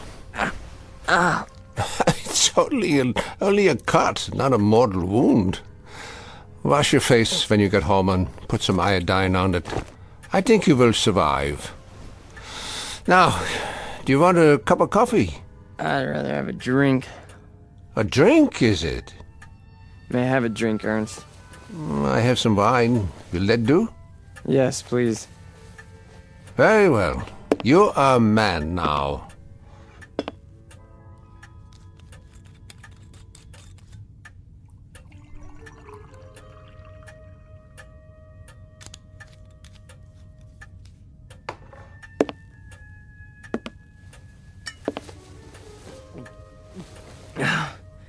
Thank you. Peter, one sips wine. That's not beer from a beer garden. Sorry. I'll remember that next time. The next time. Just how many next times do you suppose a human being has in the scheme of things? Oh, come on, don't lecture me, Ernst.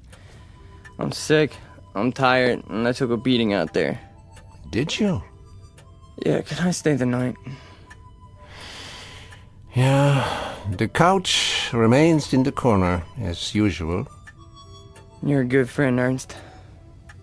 You understand. Sad to say, I do. A man does what he believes in. A man usually does. I believe in certain things. Is that right? You know I do. I mean, we're friends. You've known me since I was a kid. When you were a little kid, Peter, and I used to find you crying at my door late at night, I could pity you then. And now? What do you think? Now you peddle hate on street corners as if it were popcorn. It's not hate. It's a point of view. A philosophy. Oh, I know the philosophy. I know it quite well. 9 years in a place called Dachau. And you know who put me there? Peter Vollmer. What? A lot of Peter Vollmers. Frustrated men, sick men, hungry men. But the result, the effect, never mind the cause, was 12 million bodies in shallow graves. And it all started with young men in uniforms, talking on street corners. Hey, you let me come here. You never sent me away. No, I never did. I never do. That's the weakness that you scream about on your street corner, the sentimentality, the softness, the weakness that makes a man his brother's keeper. So I must be one of the worst of your criminals, Peter. Sentimental, soft, and very preoccupied with my brothers. I should close the door on you, but perhaps this is my sickness. I only see the boy, not the man. Go ahead. Sleep on my couch. Look, why don't you understand? You're the only person in the world I ever had. What else have I had? What? A drunk father who used to throw me against the wall? An old lady who drank till she had no marbles in her head? She didn't even recognize me half the time. That's why I used to come over here to your apartment, because, I mean, you were gentle with me, you know? You'd talk to me. You'd feed me. You'd take care of me. Ernst, you're my real father. Ah, this is the boy speaking again. The little boy with so much fear in him. Yeah, you rest now, Peter. You rest well.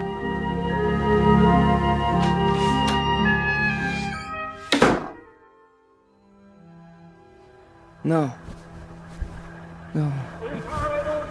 No. No. No. No. Wait. I'm dreaming.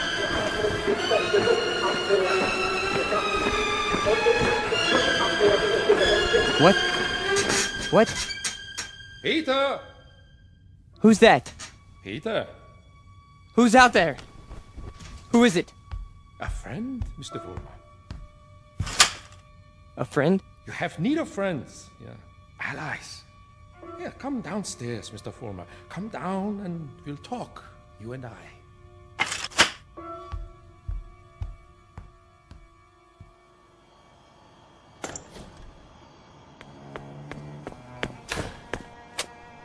Hello, Mr. Fulmer. I heard people out here. Oh, did you? And your voice. Well, a dream, perhaps, of better days to come. Who are you? Take a good look. Do you not recognize me? Surely you have seen my picture. Wait. That hair. With the mustache. No. It can't be. You died a long time ago. Did I? Or perhaps I only wanted people to think so. But you're a great man. I am aware of your opinion. How did you know where to find me? I simply followed your tears, Mr. Fulmer. You said you have something to talk about? I do. I do indeed. I have you to talk about, and the things you believe in, which are the things I believe in as well. See, your success, Mr. Fulmer, will be my success. Are you interested? I am. I am. Please go on. Good. Then let us start by discussing a most important point. What are the dynamics of a crowd? How do you move them, Mr. Fulmer? How do you excite them? How do you make them feel as one with you? I don't know. I don't know, sir. How? Join them first, Mr. Fulmer. Yeah? When you address them, speak as if you were a part of the mob. Speak to them in their language, on their level. Make them hate the things you hate. How do I do that? If they are poor, talk to them about poverty. If they are afraid, talk to them about their fears. And if they're angry, Mr. Fulmer, if they're angry, give them objects for their anger. But most of all, what is most of the essence is that you make the mob an extension of yourself. Say to them things like, things like this. They call us hate-mongers. They say we're prejudiced. They say we're biased. They say we hate the minorities. The minorities. Understand the term, neighbors. Minorities.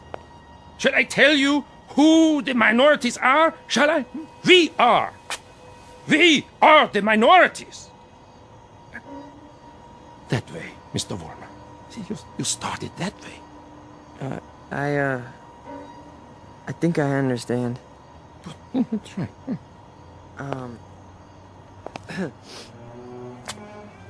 Neighbors. Neighbors. They call us hate mongers. That's it. More. They say we're prejudiced. They say we're biased. Yeah, now you have got it. Go on. The minorities? Understand the term, neighbors. The minorities. Shall I tell you who the minorities are? We are the minorities. Because patriotism is the minority. Because love of country is the minority. Because to live in a free white America seems to be a minority opinion. Let me tell you something, neighbors. I want you to dwell on this. Just dwell on it. Once we had an atom bomb, and suddenly the Russians had it. We wanted to send men into space, but it was the Russians who got there first. We had a hydrogen bomb. It was the Russians who exploded theirs. Who gave them the bombs? Who sold us out? Who stabbed us in the back? Well, if it's the minority opinion that we must survive, then we are the minority. And this minority will not stop until it's the majority. This minority will not give up the fight. No, this is the promise, and this is the legacy.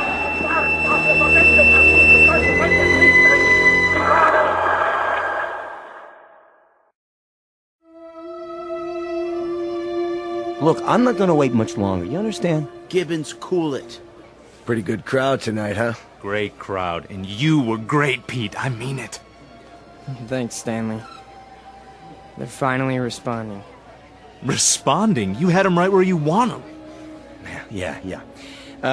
This here is my hall. You've been renting it all this time, but I ain't got the money yet. Hey, can't you see we're busy? Okay, boys. I'll put it to you this way. If I don't get paid right now, you don't have the hall tomorrow night. You got that? I'll go count the donations. What's the problem? Oh, this is a hungry man here, Pete. He's got to have his shekels. You know the type. I told you guys you're 3 weeks behind on the rent. You said you'd give it to me a week ago, and all I got was a cigarette butts on the floor. After tonight, that's it. Excuse me. Am I to understand that you're going to lock us out of this meeting hall because of a couple weeks' lousy rent? Oh, you understand right. $600 due. $600 that ain't been received. We happen to be a young movement. We're still struggling. We need time to grow. I don't rent time. I just rent the hall. It's the money. Or you put up a soapbox in the street. A soapbox in the street? What do we do, Pete? We gotta do something. I don't see why we have to tiptoe around this guy. Why don't I just educate him? Look, Frank, I don't know. Why don't you just hold on a second? I can do it, guaranteed. Well, I know you can, Frank. Somebody left this for you, Pete. Who? Nobody saw him.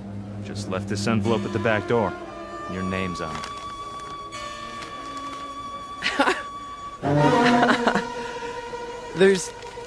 There's money inside. 6 C-notes. Hey, how about that?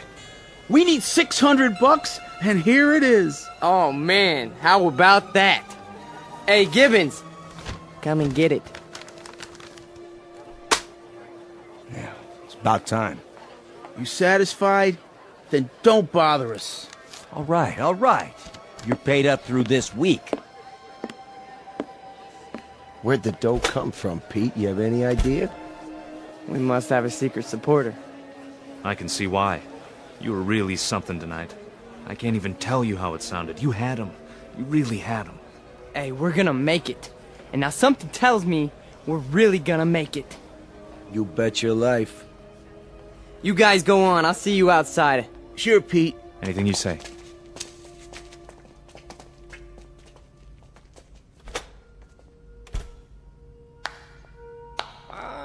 Excellent performance, Mr. Vollmer. Yes, very effective. Very effective. You learn quickly. Well, thank you. I didn't know you were here. I am always here. Pleased to be of help. You learned the style very well. You delivered it precisely as I told you. I'm very obliged. And the money? Oh, it was the least I could do. We couldn't have you thrown out into the streets, yeah? I happen to feel that your work is very important. You're with us? With you? Oh, Mr. Vollmer, you might say I am you. Now, I have some suggestions. I'll continue to give you speeches, but there's a matter of importance that must be taken care of. What is it?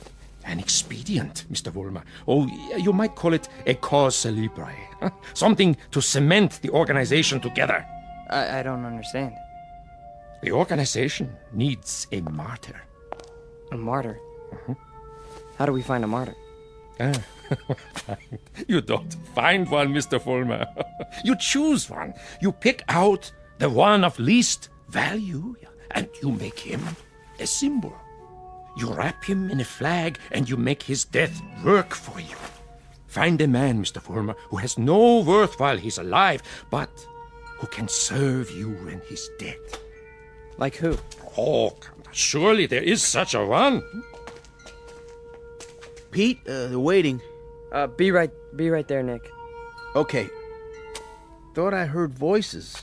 You talking to somebody? No. I'm just practicing my next speech. Look, hey, tell Frank to come in here, would you? Right away. Alone. Sure thing, Pete.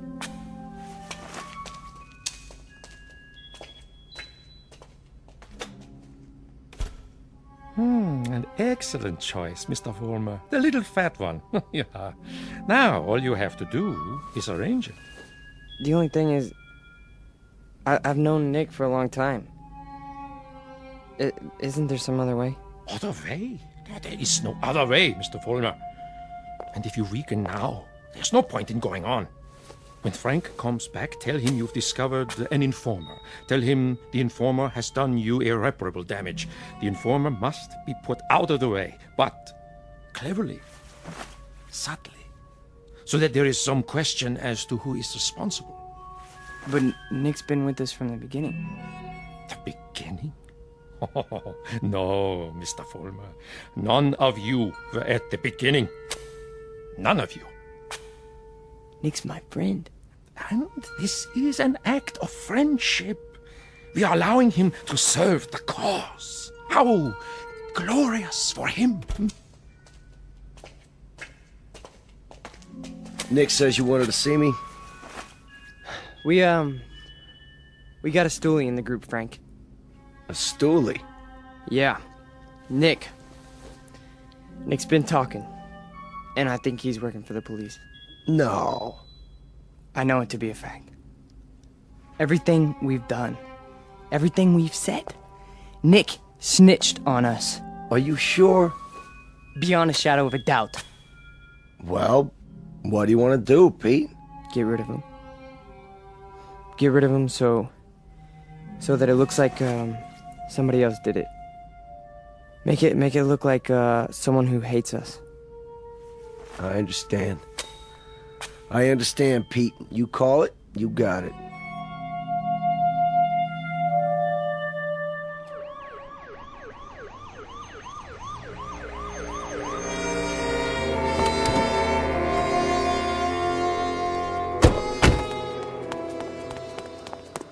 There you are, officers. Thank God. Stay calm, ma'am. Now just tell us, where's the spotty? Over here, in the alley. Shine your flashlight on it. Look at all that blood. Somebody did quite a number on him, huh? I've seen him before. It's one of those young hooligans. You can tell by the uniform.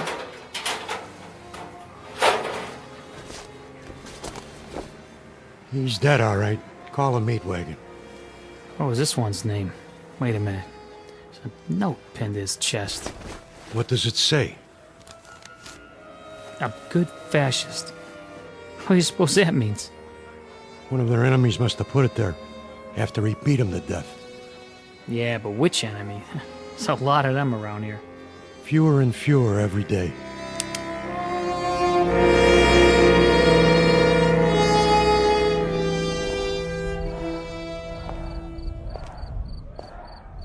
Hurry up, Frank. We've been waiting for you. Is it done? Cross off the little creep. Anything else? Then, we finally have our martyr. Pete, you better go on. They're going nuts in there. It's a good crowd tonight? Right to the ceiling. What's the matter, Stanley? Oh, nothing. Then why the look? It's just that... Nick was a nice guy, Pete. I miss him. Stan, you listen to me. You forget about Nick right now. He was a fat pig with no guts. He was a greasy big mouth who copped out every time he took a breath. A nickel and dime Judas who got exactly what he deserved. So don't mourn for Nick. He doesn't rate mourning. Not that pig. You got that, Stanley? Look at me, Stanley. You got that? Yeah. You have his poster ready? Blown up bigger in life. Just like you said. Good. When I give the signal, unveil it behind the podium.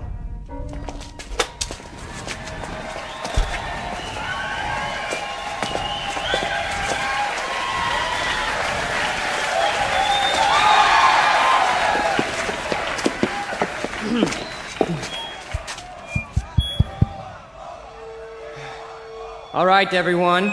I have something very important to say.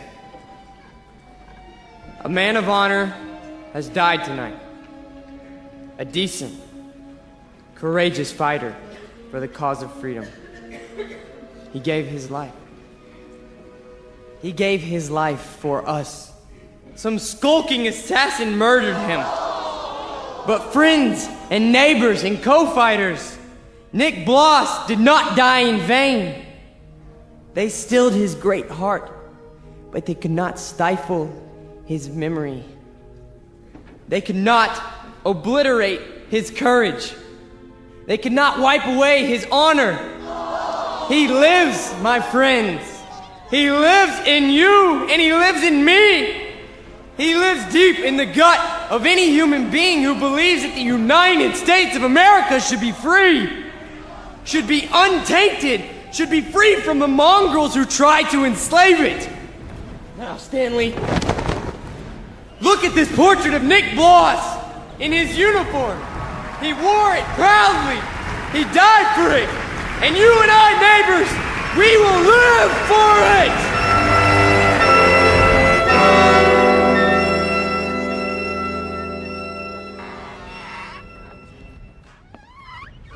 Oh, hiya, Mr. Gans. How do you do? How are you tonight? I'm very sober, unfortunately. Beer? Yeah, if you please. Boy, listen to him across the street. Guy's got a voice on him. And I knew it when it was only a whimper. That's a wild kid, that one. Used to be people would laugh at him, but lately he gets the crowd. Not many people laugh now. Say, you know him, don't you? Yeah, since he was a child.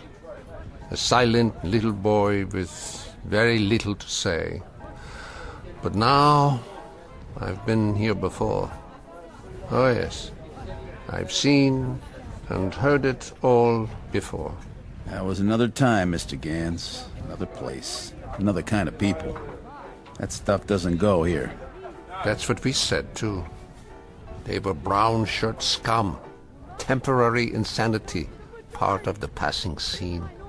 Too monstrous to be real. So we ignored them. Or laughed at them.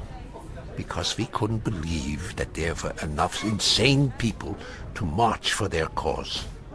And then, one morning, the country woke up from an uneasy sleep, and there was no more laughter. The Peter Volmers had taken over. The wild animals had changed places with the zookeepers. Another one, Mr. Gans? No, thank you. I have had my fill. You take it easy now. You're not going to do anything foolish, are you? Me? Not this time. It mustn't happen again. We can't let it. We simply can't let it happen again. All the anguish, all the horror, all the nightmare. No. Not this time. Mr. Gans? Mr. Gans!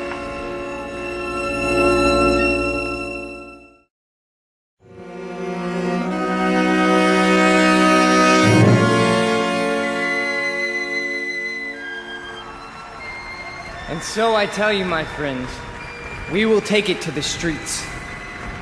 There's going to be a big meeting tomorrow night with searchlights and banners and drums and armbands.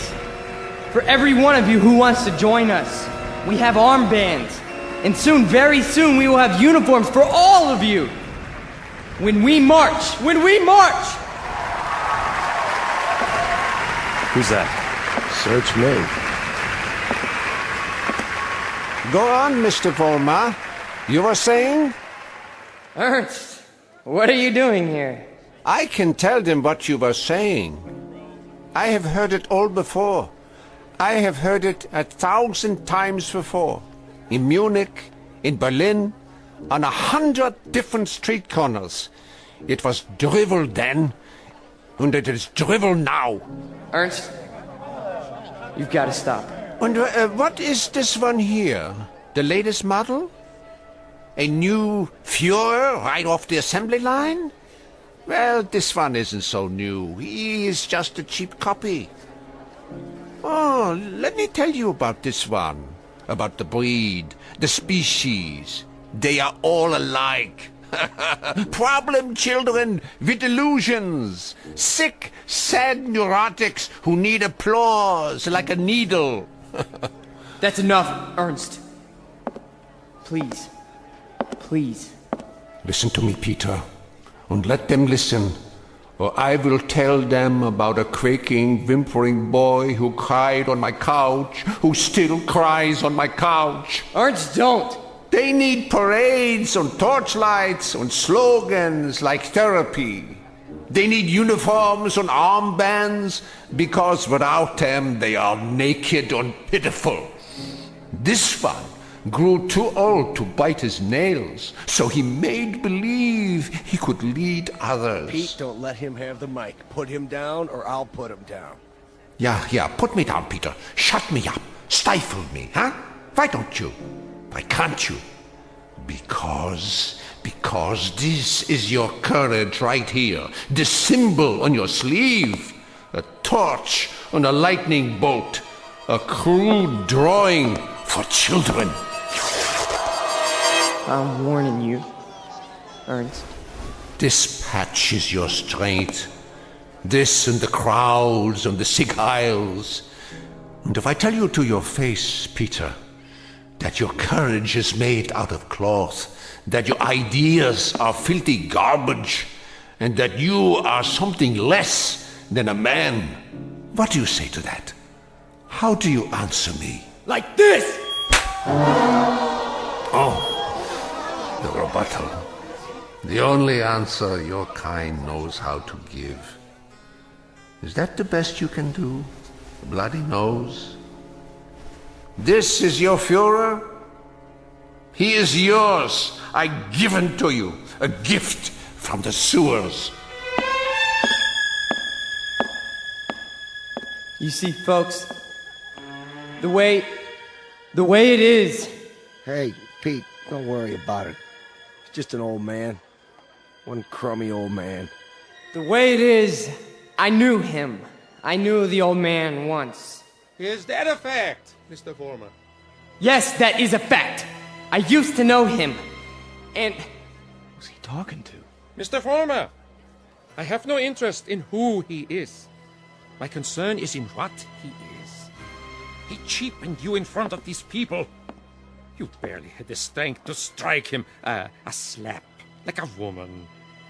Your voice is like a lion, but your instincts are rabbits. And you?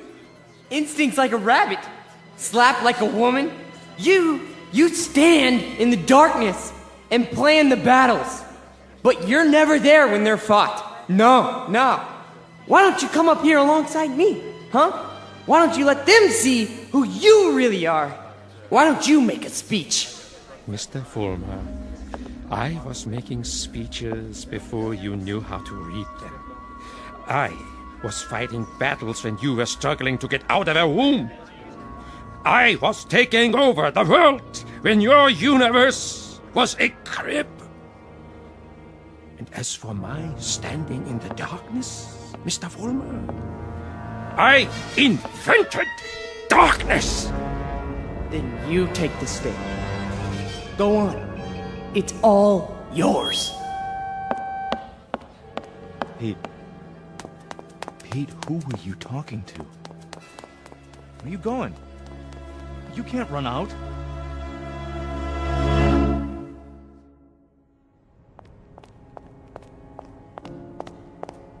Ernst! Where are you?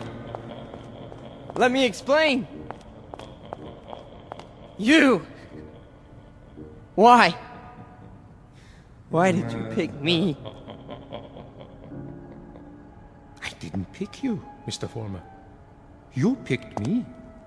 You chose my ideas. You invoked my name. So now, you must take whatever comes with it.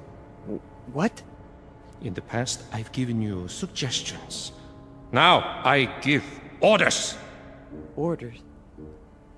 What do you want me to do? From now on, you must be built of steel. No soft gaps of sentiment. Steel, Mr. Fulmer. The way we handled Nick, and the mobs and the speeches. And gradually, bit by bit, we shall forge something strong, something powerful, just as I did before, with my own hands. With my own hands! The old man, the Jew, he'll be back again tomorrow night, the next night. I know him. I know the type. We sent them into the ovens. But always, there was a handful left to point a finger. His kind, Mr. Vollmer, his kind are dangerous. See, they talk, they think, they plant seeds, they hold us back. Here, take this. What is it? What do you think? A Luger 9mm pistol. My personal sidearm. Kill him. Kill the old man. Kill Ernst? Tonight, he will be in his room. If you are man enough. If you are steel. All right. I'll do it. I'll do it now. Then, Mr. Vollmer, when you come back, there's much we have to talk about. Plans, campaigns, ideas, the next steps. This is only the beginning, the dawn. It will be a long, long day.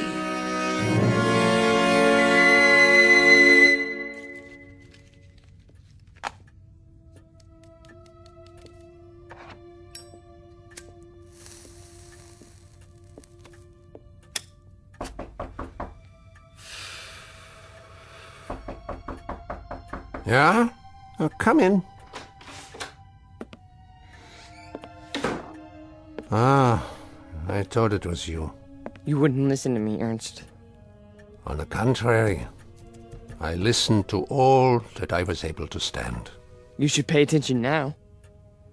I can't even begin to tell you what's happened. It's too incredible. It's too unbelievable. I can tell you this much. We're on the march. From now on, we only go forward. There's no stopping us. No stopping you, Peter? An old man stopped you tonight with a few words. He stopped you with the truth. You're wrong, Ernst. It's not just me anymore. There's someone else. Someone behind us. Someone even you tremble at. He'd have to be a very imposing figure, Peter. Much more imposing than you. Oh, he is. He gave me this. See? More imposing even than a gun. That's only because you don't think I'll use it. Which only goes to show that you don't know me.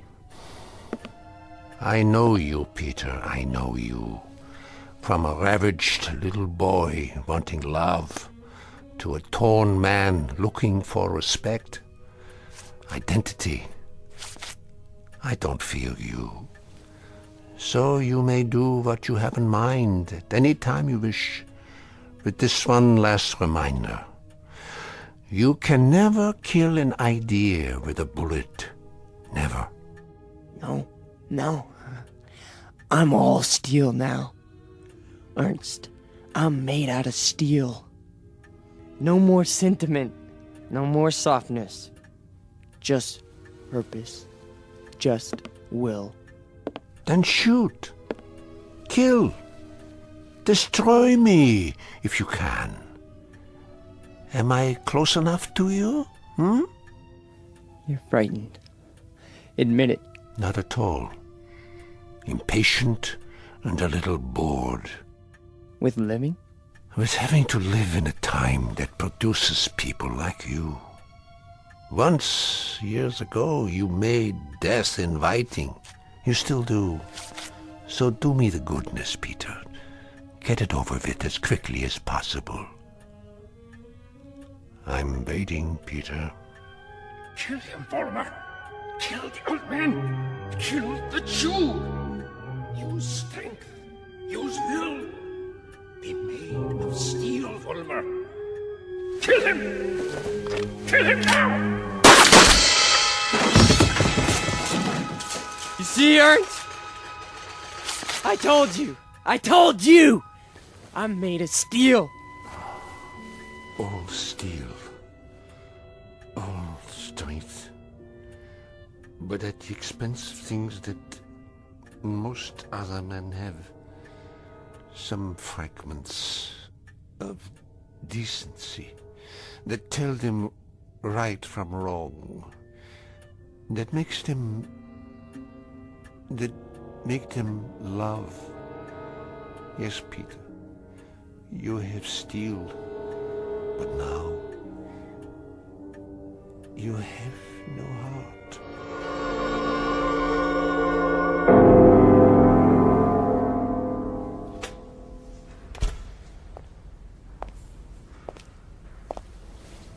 Where is everybody? Pete? We were just cleaning up. What happened to you? Nothing. Nothing happened to me. You tell them. You go out there and you tell them. But they've all gone home. Tell them I'm still in charge. I'm number one.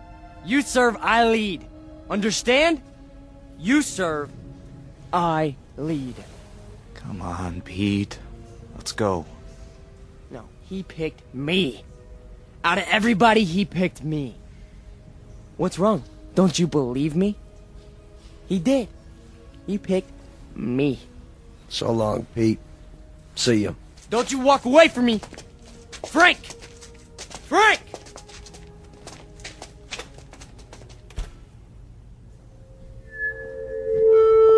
Who's there? Who is that? Vollmer? You. I did what you said. Sentimentality, Mr. Vollmer? None! Steel? Steel. And no regrets? None! What did you destroy tonight? Only a disease. A growth on our flesh that had to be removed. Not a man, then? No. Hardly a man. How did it feel? It felt like I was immortal. Mr. Vollmer, we are immortal. Yes. Yes.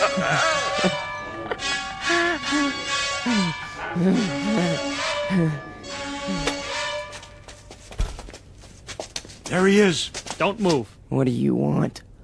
Peter Vollmer? Yes. We have a warrant for your arrest. That's impossible.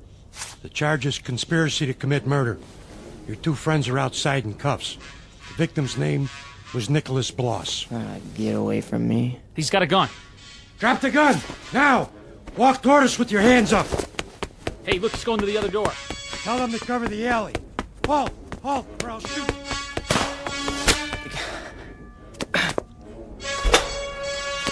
Hold it right there.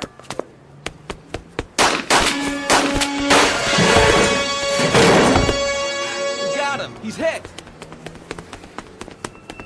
Call for an ambulance.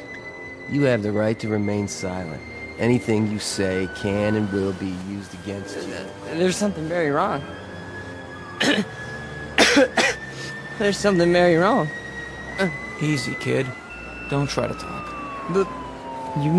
You made a terrible mistake. I'm made of steel. It's true. Don't you understand? I'm made of steel. I'm made of steel. I'm made of steel. I'm made of steel.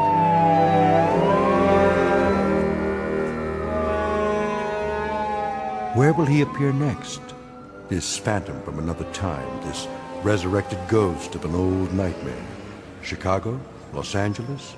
Miami, Florida, perhaps. Vincennes, Indiana. Syracuse, New York. Any place, every place where there's hate, where there's prejudice, where there's bigotry. Because he's alive. He's alive so long as these evils exist. Remember that when he comes to your town. Remember it when you hear his voice speaking through the mouths of others, no matter who they may be. Remember it when you hear a name called a minority slandered. Any blind, unreasoning attack on a people or any human being. He's alive.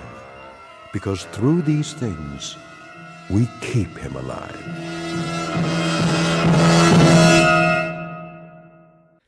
The Twilight Zone continues in just a moment. You are about to enter another dimension. A dimension not only of sight and sound, but of mind. A journey into a wondrous land of imagination. Next stop, the Twilight Zone.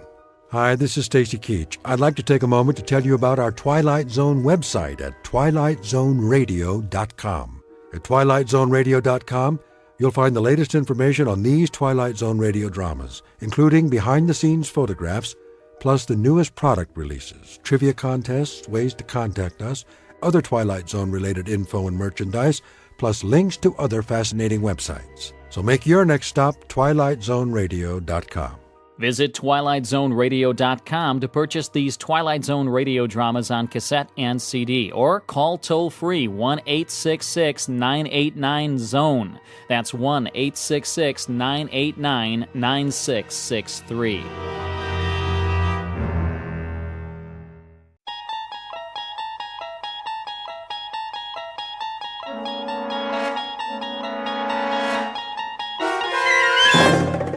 You unlock this door with the key of imagination. Beyond it is another dimension. A dimension of sound, a dimension of sight, a dimension of mind. You're moving into a land of both shadow and substance, of things and ideas. You've just crossed over into the Twilight Zone.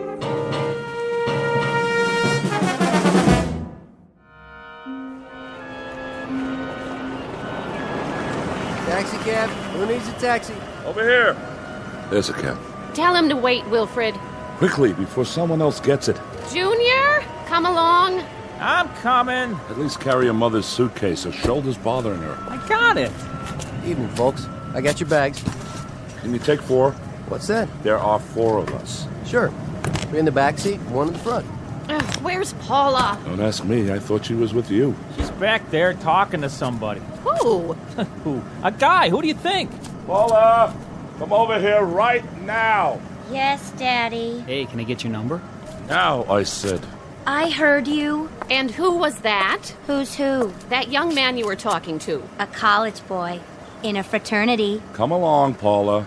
You can't go around talking to absolute strangers. Get in the cab. But he was nice. Oh, you think anything in trousers is nice. Ready, folks? Seems to be very busy tonight. Yes, sir. What's the occasion? Are you serious? Well, if I weren't, I wouldn't waste my breath. I asked you a simple question. Mardi Gras, sir. Oh, no, of all the wretched timing. Mardi Gras. Can we go, Daddy? Oh, please. We most certainly cannot. This is hardly a pleasure trip. What about me? You'll stay with us. But I'm old enough. Not another word, Junior. Come down on business, did you? That's right. Family business. My father-in-law is extremely ill. Oh, I'm sorry to hear that. What's the address? 1427 Wistria Lane. Do you know where that is? Sure do. That's in the Garden District. Some nice places around there. There are indeed. And this is one of the nicest.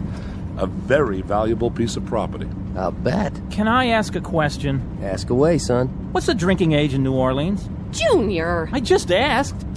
Driver, how do you turn the light on back here? Now what in the world do you need a light for? So I can see myself in the mirror? I have to fix my hair. Will you all please try to control yourselves? No one wants to be here. That's understood. But now that we are, we'll just have to make the best of it. Step on it, driver. We don't have all night. Yes, sir. Put on your seatbelts, please. I know a shortcut. Otherwise, we'll never get there. They don't call it Fat Tuesday for nothing. Meet the Harpers. Not your typical American family, perhaps, but people who belong together, like birds of a feather. First, there's Wilfred Harper, father and husband, a money-hungry, conniving sort with shifty, piggish eyes that reflect the contents of his soul. His wife, Emily, on the fading side of 45, with a petulant, mousy face and a voice to match, a thin-lipped hypochondriac. Then there's Wilfred Jr., with a face devoid of any suggestion of character. He has inherited much of his father's avarice and all of his mother's weakness. The combination gives him a half-hungry, half-cruel look that one usually finds on cornered animals. and his teenage sister, Paula, a vast desert with only one structure on it, a mirror. She is committed to her own appearance and nothing else on earth. These four received a phone call concerning the health of Emily's father, one Jason Foster, who lies dying in his mansion. Soon we'll meet Mr. Foster, a tired ancient who on this particular evening will leave the earth. But before departing, he has a few things to do, some services to perform, some debts to pay, and some justice to mete out. Because this is not only New Orleans at Mardi Gras time, it's also the Twilight Zone.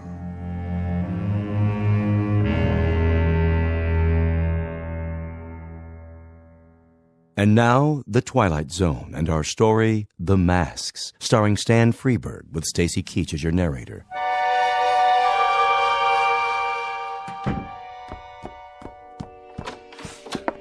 How do, Nola? Jeffrey?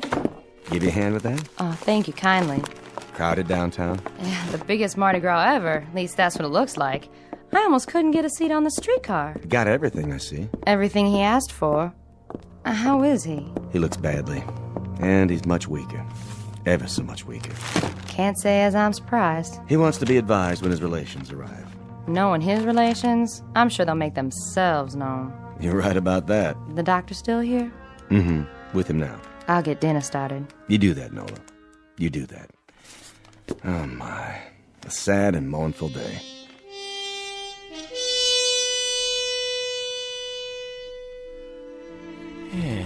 Well, Sawbones, how's the pulse?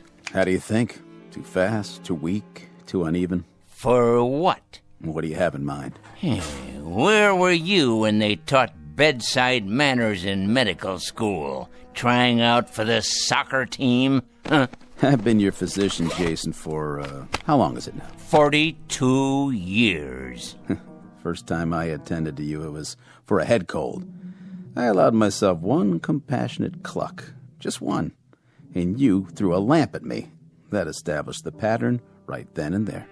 That's why I've suffered your inept ministrations all these years.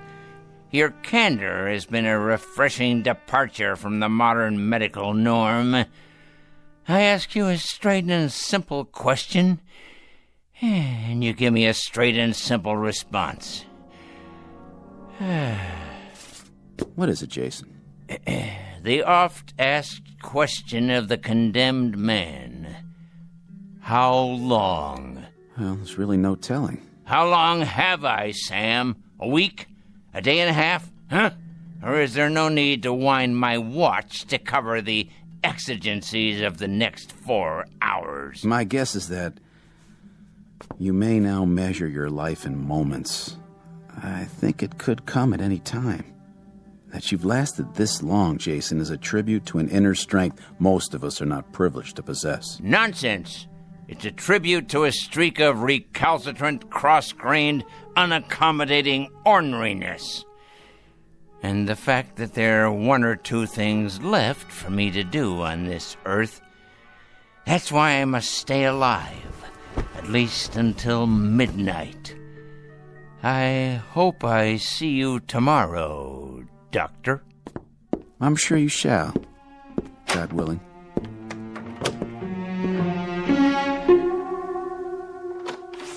Right this way, please. Thank you, Jeffrey. And the hat box, Jeffrey, that blue thing. Yes, ma'am. Be particularly careful. It has all my medicines in it. Stand up straight, Junior. You'll get round-shouldered. Why do you still call me Junior, Pop? I'm not a kid anymore. I could break you in half if I wanted to. Oh, such talk. Well, couldn't I? Now, let's watch our words. And you, Paula, behave like a young lady. All right, Paula. Hello, Emily. Oh, how nice to see you again, Dr. Thorne. You've met my husband. Yes, some years ago, the last time he was here. How are you, Mr. Harper? As well as can be expected under the circumstances. And you, Mrs. Harper? How are you? Bearing up, Doctor. As best I can. This is our son, Wilford Jr., and our daughter, Paula. Hi. Hello. This is your grandfather's doctor, children. Your father's been expecting you. I'm very glad you could make it. Crowded at the airport, was it? Oh, that silly Mardi Gras. Well, really, the traffic is unspeakable. Shouting, screaming, incredibly rude people. It's a wonder we were able to get here at all. As for your father's condition, he's... Oh, yes. How is he? We're all really quite concerned on tenterhooks, you might say. Well, he's extremely ill. How long? Well, a good educated guess would be that it's just a matter of days. Days, you say? Hours, perhaps. Is that right? How simply awful. We've been expecting it, of course. Jeffrey? Yes, ma'am. Our rooms, are they ready? Yes, ma'am. They're all prepared. I want to take a shower. Wait for the butler to show the way. A question for you, Doctor? Yes? You may recall, I suffer severe muscle spasms in my shoulder. They're really quite agonizing. Are they? Oh, perhaps you could prescribe something? That quack I've been going to in Boston is supposed to be a specialist, but... He'd better be a specialist. He charges like one. Well, it's a very complicated condition. As a matter of fact, he told me that you don't see cases like mine more than once or twice in 100 years. Oh, please, Emily. It's true. Let me describe the symptoms.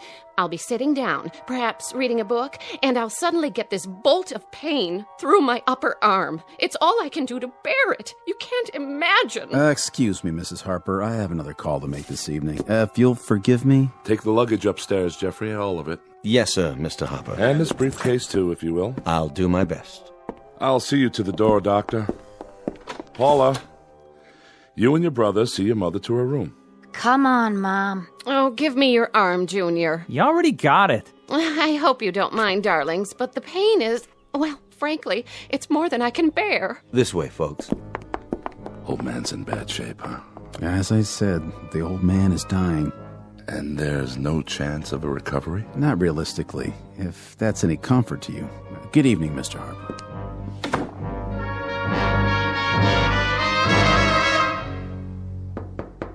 Father? Don't worry, I'm awake. Well, don't just stand there. You may as well come in, all of you. How are you, Emily? Bearing up, Father. Bearing up? Heh, you sound like Job, itemizing his calamities. What is your illness this month? Oh, never mind. I'll bully through. What are you doing there, Wilfred? Oh, just examining this piece of porcelain. Wedgwood, isn't it? Yes, and quite old. Say hello to your grandfather. Hello. Hello. I see Paula has found the mirror. It's my hair. I can't do anything with it. You are four of the most changeless people on Earth. Do you realize that? Huh? Oh, I don't like being ill, if that's what you mean, Father. Don't you? Don't you indeed, Emily? That's hard to believe. It really is. Why, what do you mean? Considering that in the past 25 years, you've been at death's door so many times, it's a wonder you haven't worn a hole in the mat. And you, Wilfred, how's business? Oh, you know how it is. Make a little, lose a little. It's a struggle, but I managed to keep my head above water somehow. Your head above water? That's a good one. I think the only book you've ever read, Wilfred, is a ledger. If someone were to cut you open, they'd find a cash register in place of a heart, a profit and loss column instead of a spine, and liquid assets running through your veins instead of blood. Really, that's not fair. Really, it is. And you there, Paula, putting on a fresh coat of lipstick before speaking further, I see? Nice to see you, Grandpa. How friendly of you to say so, considering that you haven't looked at me yet. All you've seen is yourself in the mirror, which, in the final analysis, is all you ever see. That's not true. You're being mean, Grandpa. You shouldn't, you know. We've had such a miserable long trip, and Mother hasn't stopped complaining one instant. Oh, you hear that, Father? The younger generation. He jests at scars that never felt a wound. Emily, my dear, I understand that my troubles include hardening of the arteries and a weakening heart. But if you continue playing Sarah Bernhardt, I may well succumb to an intestinal affliction. What does that mean? It means you're in danger of making me sick to my stomach. And young Wilfred Jr. over there, looking as alert as usual. Willie, darling, tell Grandfather how nice it is to see him. It's very nice to see you, Grandfather. Looks like an English bull, talks like a parrot. How gracious and unselfish it was for you all to come and see me. Father dear, wild horses couldn't have kept us from you. Not even my own agony. Well, I hope you survive, Emily. You're to have an excellent dinner this evening. And then I've planned a surprise. But, Grandpa, it's Mardi Gras. I was hoping you'd know of some parties. We're having a party here, Paula. We are? Have you invited any boys? Better than that. We'll have a marvelous time. I've arranged for us all to wear masks. Masks? How droll, Jason, masks. I swear you people don't just celebrate tradition down here, you succumb to it. I think you'll find that there's absolutely nothing traditional about them. Masks, huh? Well, it might be kind of fun. It shall be, my boy, it shall be. Perhaps not the same degree of satisfaction you receive from torturing small animals as I've seen you do in the past. Oh, come on, Grandpa. I haven't done that in a long time. Willie is doing very well in school now, Father. He made the football team. A chip off the old block, I'm sure. Well, now, why don't you all prepare for dinner? I think we'll have an interesting evening. As a matter of fact, I guarantee it. As you wish. Will we see you downstairs? I wouldn't miss it for the world. Come, children. Emily. Everything all right, Mr. Foster? Jeffrey, get the masks and place them in the study, if you will. Those masks? Yes, those masks. You know the ones. Yes, sir. A tremendously interesting evening for all, I promise.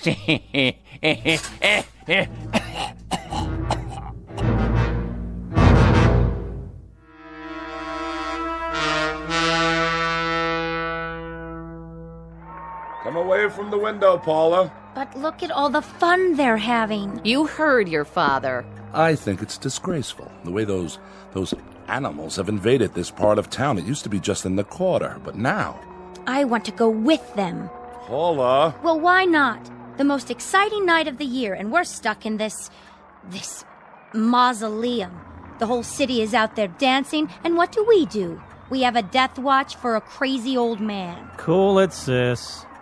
Close the window right now. There's a draft on my bursitis. Great.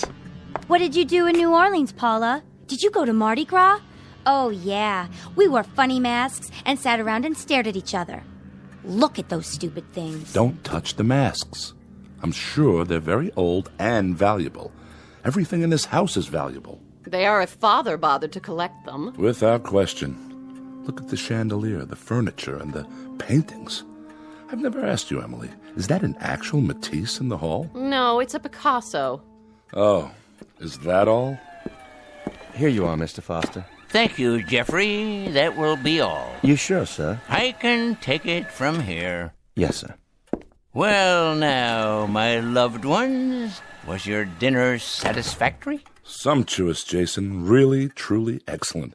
Must have cost a pretty penny. Father, do you think it wise for you to be up like this? Wise?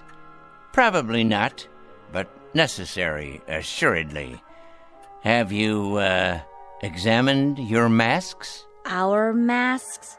You must mean they're a gift. Well, in that case, thank you. They're certainly unique, Father. Indeed. They're made by an old Cajun. Actually, made is inaccurate. They're created, each one separately and individually. Is that so? I'd be interested in any provenance you can provide. Their history, ritual meaning. You mean so you can resell them? No, Of course not. I wouldn't worry about that just yet. We're simply curious. No doubt, no doubt. I'm told that not only are these works of artistic perfection, but they possess certain properties. Very unusual properties. Can I look at the magazine? No way, I'm reading it. Children, your grandfather is speaking. They're only worn during the Mardi Gras, and there's a ritual to the wearing. You see, one tries to pick a mask which is the antithesis of the wearer. How so? Oh, for example, the ugly man might cloak himself in beauty, whereas the shy and retiring put on the facade of boldness. Youth wears age, and age, youth. You get the idea. In other words, it's a masquerade of opposites. Very interesting. Now, why would anyone do that, Father? Why question it? This is a special evening. And now, dear ones, let's pick our appropriate masks, shall we? If you say so. You, Wilfred, how do you fancy yourself? I don't understand. Come on, be candid. When you shave in the morning, who looks back at you? Why, I do, of course. I don't see what... Please, it's a crucial question. What do you see? Really, Jason, I think we're a little old for parlor games. Let me be the judge of that. Indulge an old man. Oh, all right. Give me a self-assessment. Come on, be honest. You're serious? Never more so. Well, I suppose you could say I'm good-natured. Congenial. Ah, now we're getting somewhere. I've always been a congenial man. No matter what the circumstances, I try to take things in stride. Very good, Wilfred. Congenial, friendly, outgoing, even extroverted. In short, amiable. I think so. So it follows that as part of this amiability, this general goodwill, you feel a deep rapport with your fellow man. Oh, yes. Yes, indeed. Now, the opposite of your affability would be, this face, here. This one? Surely not. Look at it, Wilfred. Hold it in your hands. Feel the way the wood is carved. The angry, feral lines, the gnawing, rat-like teeth. The opposite of the way you see yourself, remember? Charming. I take your point. Hardly an appealing image, though. Live with it a while. Try it on. Come on. It has great subtlety. The features reflect greed, avarice, cruelty, like a predatory animal. In short, all the character traits that you don't have. An ironic choice, wouldn't you say? Quite. And now, the brave lady on the couch. Oh, really, Father? I don't feel well. I'm not up to... Of course you are, my dear darling daughter. You're up to anything. Your courage dictates that you accommodate a relatively brief period of self-sacrifice. It should come naturally to you. How about this one? But it's hideous. Of course it is. Look at it closely, my dear. The face of a sad, sniveling, self-centered coward, flabby and without character. Fearful eyes, no chin at all, in contrast to your own bravery, your doughty, intrepid strength. Well, I suppose it does serve as a contrast. Next, the one over there, who walks in beauty like the night. What? Pay attention. Your grandfather is speaking. If you want to know, I think this whole thing is a bore. Paula! Well, it's the truth. Wear this one, just for a short while. All right. But it's horrible. Look closely. The round porcine features. It's the face of a pig, with beady eyes, puffed out jowls, and a shiny pink snout. A self-indulgent face that's never satisfied. Not like you, my dear. It has none of your heart, none of your selflessness, none of your great concern for others at the expense of yourself. Well, if you put it that way. And last but hardly least, the timid one over there, the gentle and quiet Wilfred Jr. Oh, come on, Grandfather. But you haven't seen it yet. What's this one supposed to be? You're opposite, my boy. The face of a dull-witted, stupid clown. Thanks. Notice the low brow, the bulbous nose, the slack, oversized mouth, as opposed to your own manful refinement, your courteous, deferential gentility. Yeah, I get it. And now we're almost done. What about your mask? This one. But that's a skeleton. The face of death, because I'm alive. Understand? I'll wear the very thing that stalks me at this moment. No, you don't mean that we actually have to wear these hideous things? I believe I explained that. Only for a few hours, I should add, until the unmasking. And that's at midnight. Paula, you'll break it. I don't care. Everybody else can do what they want. I'm not wearing mine. Then I'm not either. I'm afraid, Jason, that we're somewhat at odds here. Not really, Wilfred. The four of you came here for one purpose. To see me off and yell bon voyage, to put coins on my closed eyelids, while with your free hands you start grabbing and looting. Father, that's cruel. On the contrary, that's truth. You came here to reap everything I've sown, to collect everything I've built, to covet everything I possess. And I'll not disappoint you. The will is prepared. Everything is left to the four of you. Everything. Money, house, property, holdings, stocks and bonds. All of it. All of it. Jason, you break our hearts when you talk that way. The most touching thing you've ever dredged up, Wilfred, by way of conversation. But I must emphasize this little addendum. One small proviso. You're to wear those masks until exactly midnight. Not a moment more, not a moment less. What? I don't believe this. Really, Father?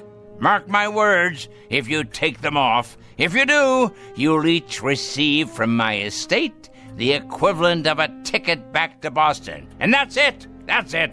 That's absolutely, positively all. Never fear, we won't be spoil sports. If this is your pleasure, we'll indulge you. Quite happily, I might add. It's the least we can do. Oh, you're joking. It smells old and musty. Who knows where it's been? Here, Emily, let me help you fasten it to your head. But the germs. Don't be an idiot. Put on the miserable mask. Don't throw away a fortune because of your wretched hypochondria. Oh, all right, Jason, we're doing it, see? And now, I'm putting on mine.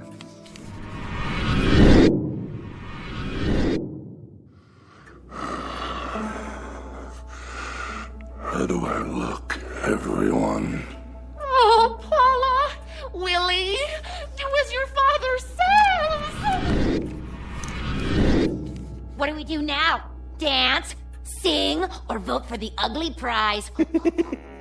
You win, sis! Man, look at the snout on her! Very good.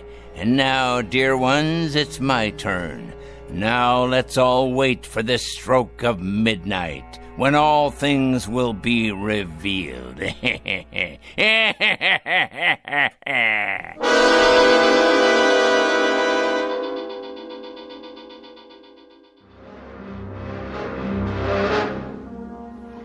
Evening, Jeffrey.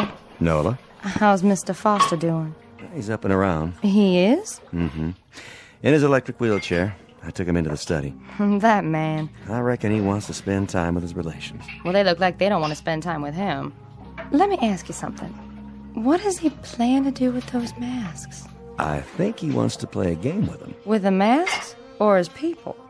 Beats me. He better be real careful. Why's that? He had me buy those masks down in the quarter. Wanted them made special by some witch man who does voodoo and such. I told him, Mr. Foster, don't you go messing around with that stuff. That's the devil's work. Nola, he said, don't you worry. I know what I'm doing. I surely do hope he was right. Me too. Once you go that way, there's no turning back. That's the truth. Help me put away these dishes, Jeffrey. It's getting late.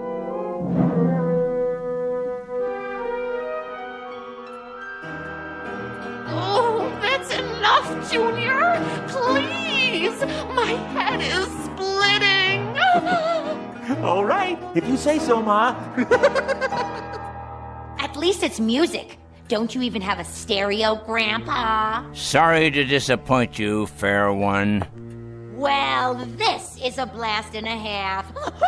I've already looked at every magazine, every creepy old antique. Not everything, Paula.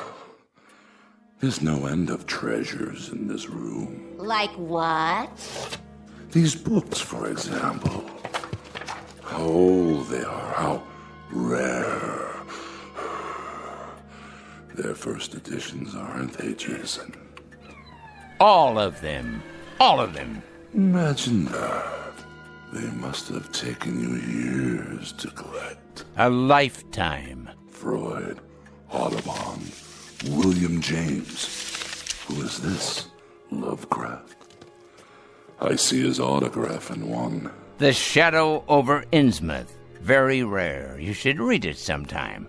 About people who aren't what they appear to be. Pretty valuable, I suppose. Extremely. Of course, not as valuable as the oils. Hey, you might be surprised. Although the paintings have been appraised at several $1 million. That much? Oh, Father, is it close to 12 yet? Patience, Emily. Good things come to those who wait. I can hardly breathe behind this mask. I'm suffocating. It won't be long now, I promise. Where's the TV? You gotta have a TV. Sorry, no cartoons for you tonight. Oh, we don't need entertainment. Why would we? We're rocking out right here in this room. We're getting down, aren't we? Having a ball. We're raising the roof. Party on, everybody. Let's play charades. Spin the bottle. Post office. Let's go. Let's do it. Let's... Oh, look what you've done. I couldn't help it. Just lost my head, I guess. It was an accident, okay? Oh, I'll clean it up. The maid will take care of it. But the value, it must be irreplaceable. Not really. Just an early Ming Dynasty vase. Still plenty of them available. I'm taking this thing off my face. I can't stand it one more minute. Paula, don't be a fool. Oh, I don't blame her. I don't blame the child one bit. Nor do I. How could I? We each behave according to our natures. I told you it was an accident. This is cruel, Father. A cruel, heartless torture. I have to agree, Jason. Really, this has gone far enough. We've been in this room for 3 hours, regarding each other through these grotesque masks. There's a limit, and we've all reached it. I must tell you, as far as I'm concerned, this is nothing more nor less than madness. Junior, what are you doing? I've had it too. I am not a bozo. Oh, please, Father, please, let us take them off. Jason, we're waiting. Speak to us. Have you all had your say now? Anything more from you, Paula? Junior? Emily, the flower of my loins? Or you, Wilfred, the benevolent captain of industry? Is there anything else you have to tell me? Speak now or forever hold your peace. Only that I'm feeling buried alive. I agree with Dad. I think anybody who would do this is out of his mind. Please, Pop. Let us take them off. I appeal to you, Jason, from the bottom of my heart, for the sake of my family, for all of our sakes. Open the window to the street for me, would you? One last time. If you like. But my Mercedes! Shut up, Emily. Ah, the sounds of the night. They come from far and wide to partake of pleasure, a joyous celebration of life, unlike you who are without joy. I don't think that's fair. Of course you don't, because you are the object of this particular jape. Listen to them out there. Do you hear whining, complaining, anger? I don't. I hear happiness, simple pleasures, food, drink, the joy of being together, of being alive, as if they know it's fleeting, precious. But those of us in this room, we have a different agenda, don't we? And what of you? What do you get out of it? Satisfaction. A kind of grand culmination. Close the window. What is it? It's what you've been waiting for, I believe. The anointed time when you can all dig deep into the treasury. You're feeling weaker, Father? Ah, at last. A note of hope in your voice, Emily. Why must you say such miserable, cruel things to me? To all of us. What have we ever done to you? Because you are a pitiful excuse for a family. That's why. This is the only language you understand. If only we could respond in kind. If only we could open up to you without restraint in the same way you speak to us. If only we could tell you what we think of you. Fine, Wilfred. Excellent. The truth at last. You've masked not only your faces, but your minds. Speak what's in you now. You're a twisted old man. Yes! Yes! Tell him, Daddy! You dangle us like puppets. You always have, taunting to get a response. You play with us as a cat does with mice. There is no humiliation you wouldn't subject us to. And for what reason? We've done everything you wanted, always. We've remained at your beck and call, your slightest whim. My whim? What have I ever asked you to do before tonight? You visit when you see fit and have nothing to say when you do. Well, we do now. We sure do. You're a stinking old man. That's what you are, and it's time you die. Past time. Why don't you? Even the clown has found his voice, huh? I agree with them. Do you hear me, Father? I agree. It's time you let go of your grip on us. My grip, indeed. I have no grip on you. I tried to hold you once, but none of you respond to love. You, Emily, you respond only to what your petty self-absorption dictates. That's enough, Jason. Wilfred responds only to things that have weight and bulk and value. He feels books with his hands. He doesn't read them. He appraises paintings. He doesn't seek out their truth or their beauty. And Paula there. Paula has lived her life lost in a mirror. The world is nothing to her but a reflection of herself and her brother. Humanity to him is a small animal caught in a trap to be tormented.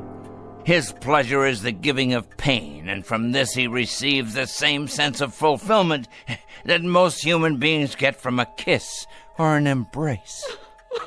So unfair, Father. You're caricatures, all of you, even without the masks. And this last note. I haven't held any of you here. You were always free to go. What's held you here has been my daughter's weakness, my son-in-law's greed, my granddaughter's vanity, and my grandson's cruel, subhuman sadism. As soon as the clock chimes 12, you will all be very rich. It's as good as done. Now you own everything I have owned. You've kept your bargain. You've worn the masks. So now enjoy yourselves, my pretties.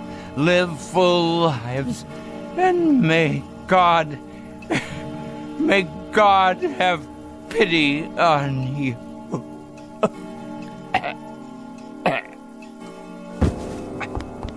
Father! Check his pulse.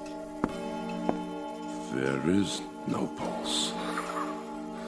At long last, he's dead. So, what do we do now? What do you think we do? We take off the masks and celebrate.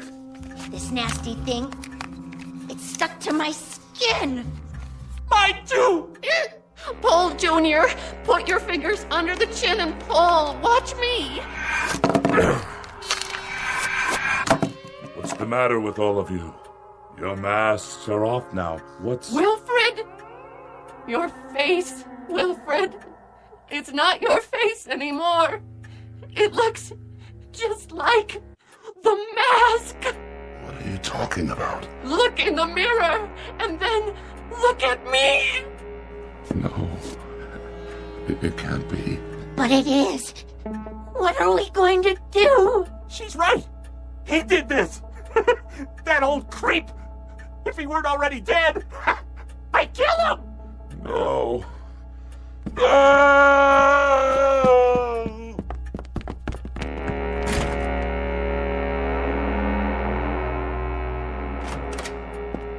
Mr. Foster, are you all... Mr. Foster? Mr. Foster? Sir! Call the doctor! Nola! Call him now! Where is he? In here. I called you right away, even though I knew. Strange mask. Like a death's head. Where are the others? In the room, sir. They practically ran upstairs. Jason. I'll take this mask off for you. You won't need it now, old friend. Would you just look at him? His face. So peaceful. Oh, Mr. Foster. Mr. Foster, sir. Don't cry for him, Jeffrey. This is his true face. Not a line on it. Not a care. No horror, no fear. Nothing but peace. I'll call the funeral home. This way, sir.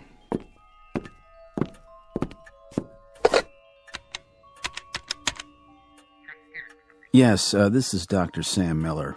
I'm at the Foster home. Yes, that's right. Mr. Foster has passed away. Time of death, 12 midnight. Right, I'll fill out the death certificate. Someone will be here. His family.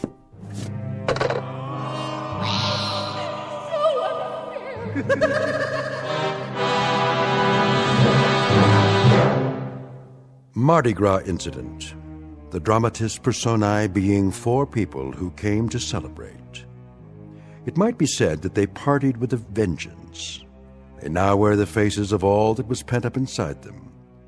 But unfortunately, they'll wear it on the outside for the rest of their lives.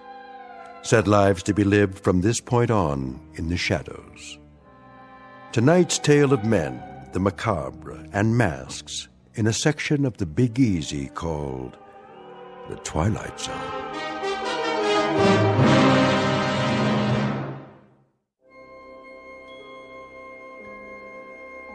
Hi, this is Carl Amari, producer of the Twilight Zone radio dramas. I'd like to take a moment to tell you about our official website at twilightzoneradio.com, where you'll get the latest news and information on these Twilight Zone radio dramas. Plus, at twilightzoneradio.com, you can digitally download 3 free episodes or any of our episodes for only $1.95 each. In this age of ever-changing technology, we've decided to make these episodes instantly available to you by making the Twilight Zone radio dramas a digital download-only series. This means that this series will no longer be offered on CD. The CD collections at our website are now being offered while supplies last at buy one, get one free. So be sure to get your favorites before they're sold out. Be sure to visit us often, and I'll see you in the zone.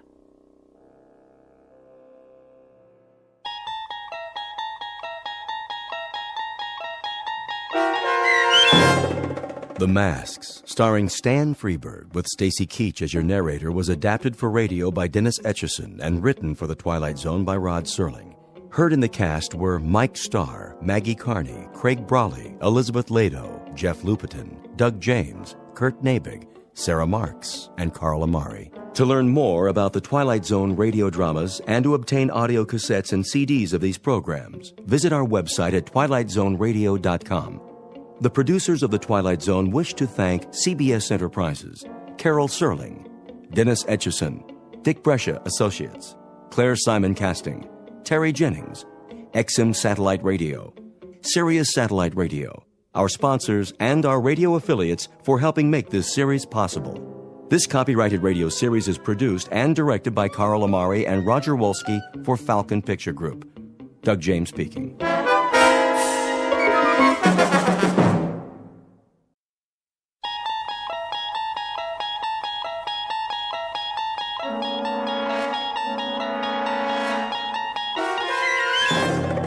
You unlock this door with the key of imagination. Beyond it is another dimension, a dimension of sound, a dimension of sight, a dimension of mind.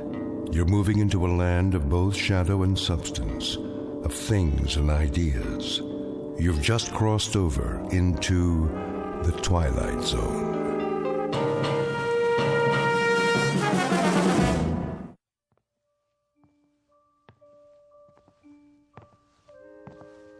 Come on, Mac.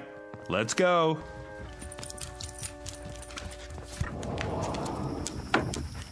Out in the backyard. You got plenty of water, big guy. What's the matter? Something out there? Hey, maybe it's a squirrel. Nothing you can't handle. See you in the morning, big guy.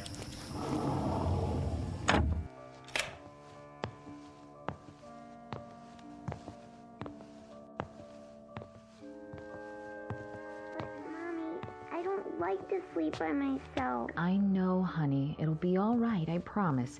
Daddy and I are in the next room. Hey, sweetie. Ready for bed? Daddy, I want Mac. He's outside where he belongs. But I need him. No, you don't. This is where you belong, in your room. But You're a big girl, aren't you? Yes. A very big girl. And big girls have their own rooms. In the morning, I'll make your favorite breakfast. Waffles? Waffles. For all three of us. But it's scary in here. Tina, honey, stop it. Will you leave the door open? Sure, sweetie. Plus, you have your nightlight. Come on, Ruth. But, Mommy... If anything frightens you, call for me. I'll come right away. Nothing's going to frighten her. The house is locked up tight as a drum. But what if the bad man comes? Oh, Tina, really? Hey, then Mac'll get him. He's a good dog, isn't he? Yes. Go to sleep now. Can I have a drink of water? Of course. Night-night, sweetheart. Night. Don't let the bed bugs bite.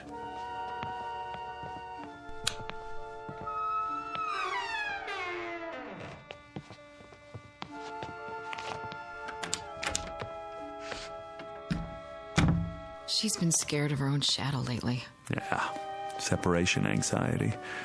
New room and all. Did you hear what she said? The bad man. Where did she get that? Maybe she's onto something. What's that supposed to mean? Like Mac. He hears things, doesn't he? He's a dog, Chris. Well, kids hear things. See them, too. Oh, I remember when I was little, my sister used to tell me about the Nighthawk. The what? That's a good question. I never did find out. But she'd say, the Nighthawk's gonna get you. Kept me on my toes. What a mean sister. Maybe she was just looking out for me. I thought I saw all sorts of things. Face in the window, something in the yard. You would.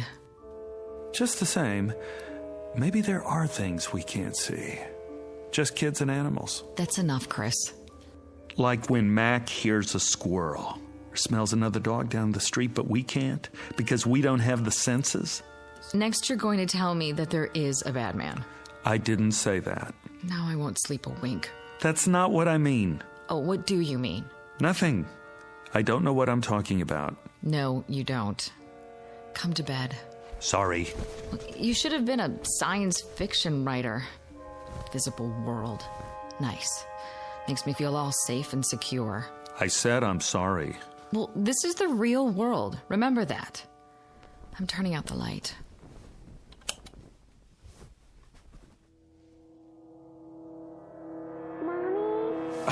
Now what? Oh, I forgot to get her a drink of water. If you get up every time, she'll never go to sleep. But I promised. One time. That's it. Agreed? Agreed. Mommy? Daddy? The voice of one frightened little girl. Name, Bettina Miller. Tina for short. Description, 6 years of age, average height and build. Blonde, quite pretty. Last seen being tucked into bed by her mother only a few minutes ago. Last heard, there's the rub as Hamlet puts it, for she can still be heard quite clearly, despite the curious fact that very soon she won't be seen at all. Not by her father or mother or anybody else. Present location? In the next bedroom, or so it seems. At this moment, it might be more accurate to say that she's just become a resident of an unseen world called the Twilight Zone.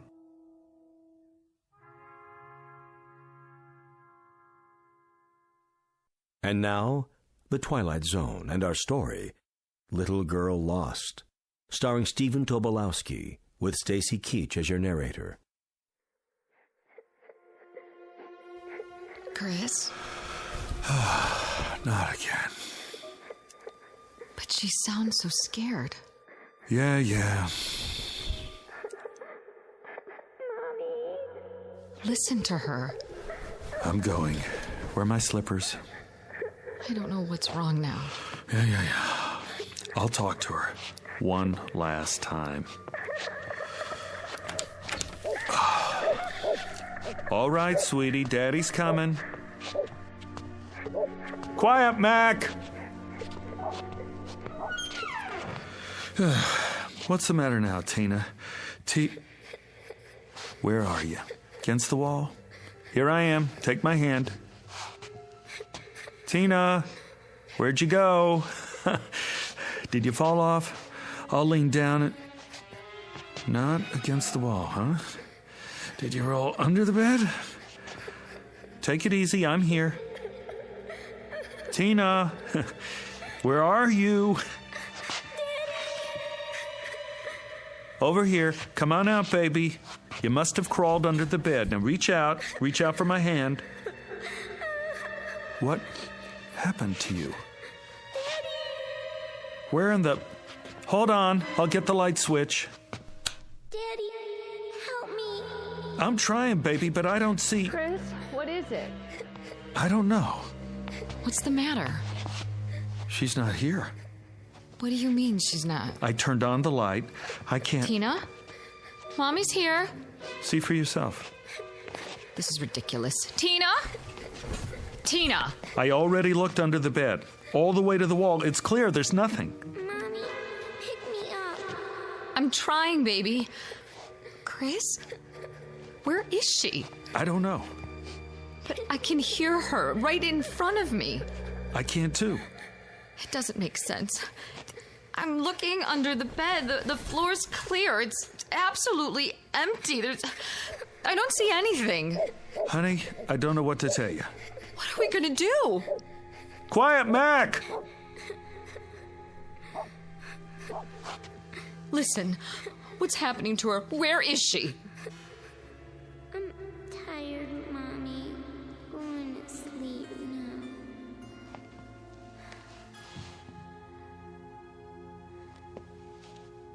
Tina? Tina.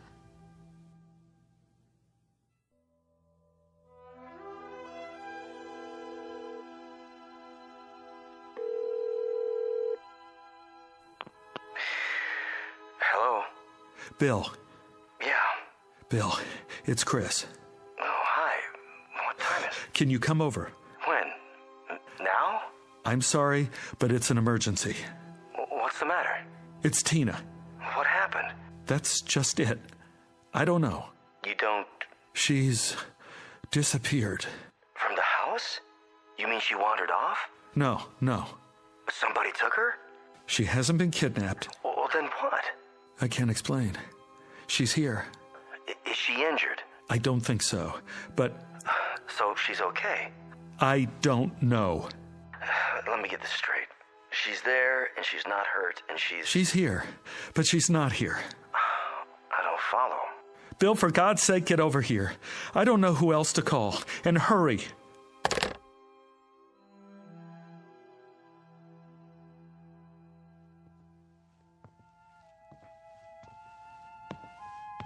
She's still asleep. That's what it sounds like. Ruth, stand up. Shouldn't we wake her? I called Bill. Bill? He's coming over. He's a physicist. Maybe he can... What do we need a physicist for? It's all I could think of. Shouldn't we call 911? And tell them what? That our daughter rolled off the bed and now we can hear her, but we can't see her. Oh, God. Where is she, Chris? Where is she? I'm going to look under the house. Under the house? Why? There's no hole in the floor, is there? Not that I could see. Oh, I better let Mac in. He's going to wake up the whole neighborhood. Sit on the edge of the bed. Wait here for me. Get the flashlight. It's in the kitchen. Right.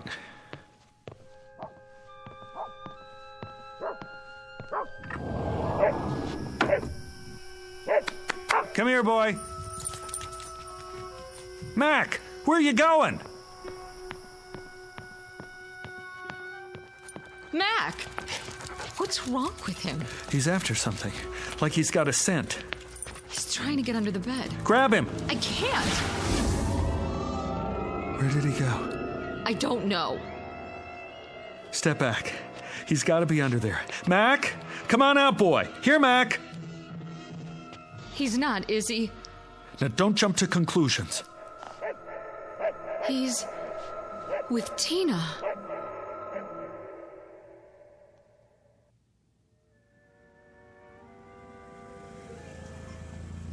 Oh, he's here.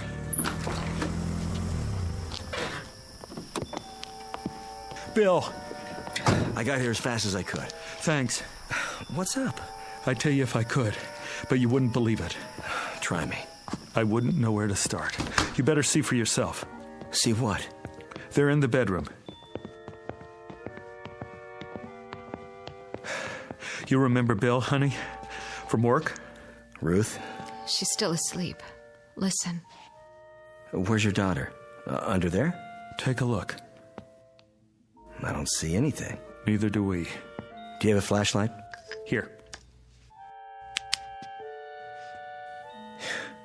You were right. About what? Don't believe it. Let's move the bed.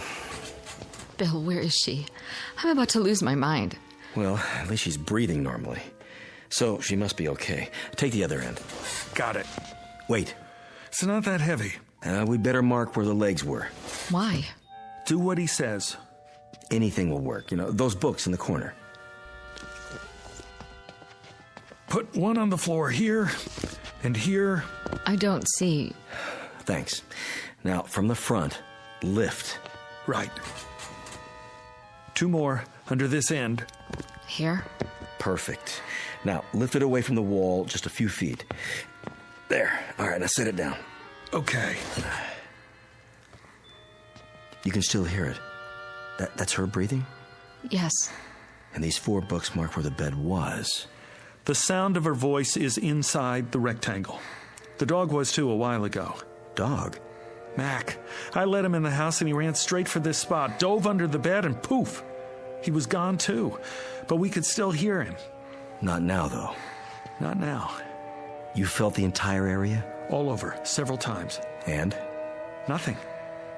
Okay. What are you doing?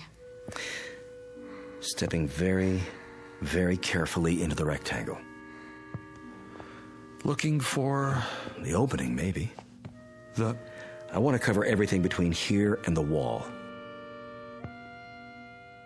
The opening to what? I don't know yet, Ruth. Quiet. There. Do you hear? I hear. You're moving as if you're afraid you're going to step on her. But there's no hole in the floor. You can see that. Yes. Why are you moving your hands? To cover the air above the floor as well. I did that. We both did. Well, maybe not every inch, but... All right, take it easy. I'm almost at the wall. I don't get it. Get what? It's not in front of the wall. So that means it must be... Bill! Look out! Your hand's going into the wall. Pull out! Pull out! I guess I found it. Found what? Bill, what was that? Your whole hand disappeared into the wall. It did. I saw it. So did I. This must be it. What is? The opening. To where? I'm not sure. But off the top of my head, I'd say... to another dimension.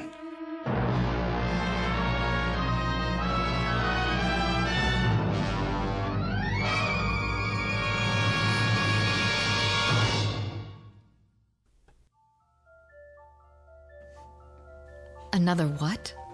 Dimension. You think this is a joke, Bill? No, I don't. Then why? I don't know if I'm right or not. I can't think of anything else, though. Anything else but... Look, there are 3 dimensions that we can see. Height, width, and depth. The 4th dimension is time. Now, if you know these, you can place anything. Where something is and when exactly. Like, what time is it now? 1:12 a.m. on this particular date in this location. Why are we talking about this? Wait, hear him out. There may be other dimensions as well. Science is still arguing about how real they are. But there could be doorways to these other times and places. Other realms. And some of those doorways have been verified. Have you heard of wormholes? I don't see what all this has to do with my little girl. Wait, I think I'm getting it. Tina must have fallen out of bed, accidentally rolled under it, and gone through. Like my hand. Did that actually happen? I couldn't believe my eyes. One way to find out. Let's try it again and be sure. Bill, don't. Right about here, wasn't it? I was touching the wall to see if it was solid and... It's happening again. Oh, this is it. An invisible opening of some sort. I can't see your hand. Pull it back. There. I'm okay. What did it feel like? There was no sensation. It's just that for a second, my hand was out of the visible spectrum. Where was it? That's what we have to figure out. I don't care about the reason. I just want Tina back. That's where Mac went too? Must be. He's probably with her now. But why? He could have sensed it. Animals are sharper about that sort of thing than we are. He must have known she was in there and gone after her. But we have eyes too. Why can't we see them? Because some things may be right in front of us, but we have a blind spot. Such as? Do you have any change on you? What? Wait a minute, I do. Here's a quarter. Now, hold it out at arm's length, between your thumb and your finger. Yeah, that's it. Now, I want you to stare straight ahead at the ceiling light and move the quarter just off-center a few degrees to the right, approximately the 3 o'clock position. But don't move your eyes. Go ahead, try. Wait a minute. What do you see? Nothing. I can't see the quarter anymore. Exactly. But if you move it an inch or 2 right or left, or up or down. There it is again. It always was there, right in front of you, but you couldn't see it. Do you know why? Because you have a blind spot on your retina. It's a very small area where the optic nerves tie together. You'd never know it. How can you be aware of what you can't see? But whatever's there is still there, isn't it? I mean, whether you see it or not. I never noticed that before. You could go your whole life and never notice it, unless there was some reason to. But it's been there all along, invisible, like the quarter. Well, now that I know where she is, I'm going after her. No. Don't try to stop me. She's my little girl. We don't know what else is in there or how far it leads. My daughter is in there. I know that, Ruth, but we can't just... Why not? You put your hand in and you pulled it out twice. We don't have enough information yet. Tina is right in front of us, on the other side of this dimensional opening or whatever it is. All we have to do is reach in and... If it's that simple, why hasn't Mac found her yet? If I'm right, and this is a kind of gap or blind spot, an opening to another dimension, it wouldn't be laid out the same as our world, would it, Chris? There must be something we can do. Listen to the man, honey. You got a pencil? Anything to write with? Check Tina's drawer. Only crayons. That'll do. A black one. Here. Now, let's see just how big this thing is. I'll have to mark up your wall. Go ahead. This is solid. And this. And this. Ooh, but not here. The same spot I touched before. All right, I'll mark it with a dot. Take your hand out first. Right. And all around the edges where it's still solid.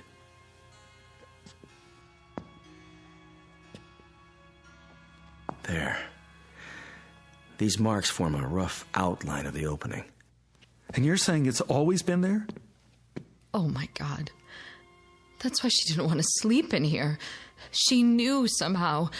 She could have fallen through at any time. Oh, I doubt it. Why not?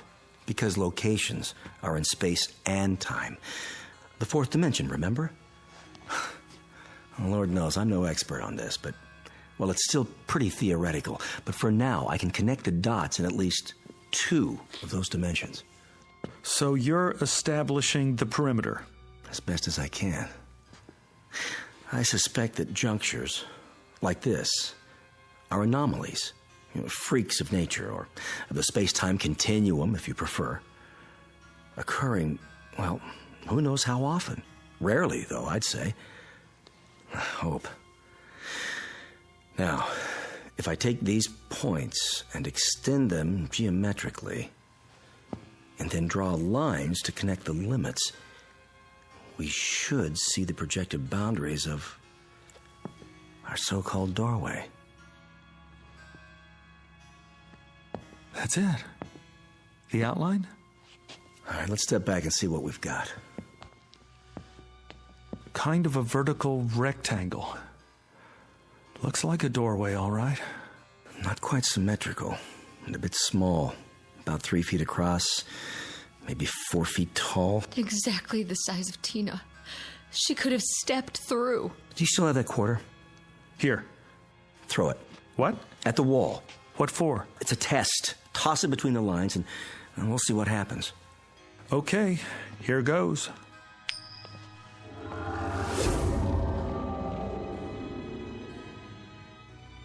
Where is it? It went through. The quarter's in. The other place. Wherever that is. Now what? Well... What are you doing? Shh. This is where I heard her. Where the bed was.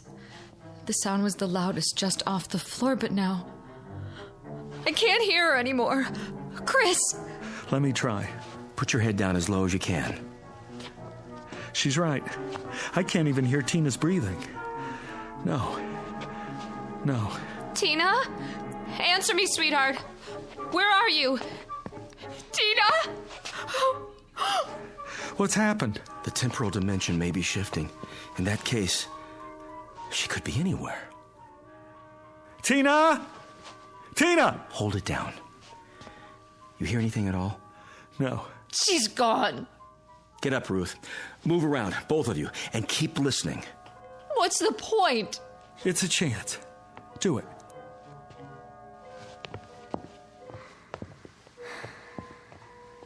Psst.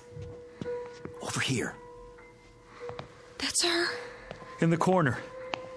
What in the name of... Quiet. It's getting weaker. Where's she going now? Tina, come back! Keep looking for her. But how? Come on. Where? Anywhere. Try the whole house. I'll take the living room.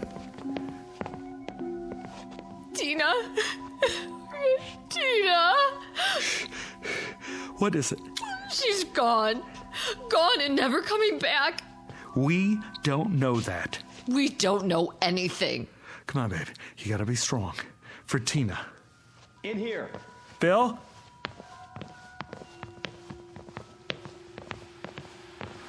What are you doing by the television set? Put your ear next to mine.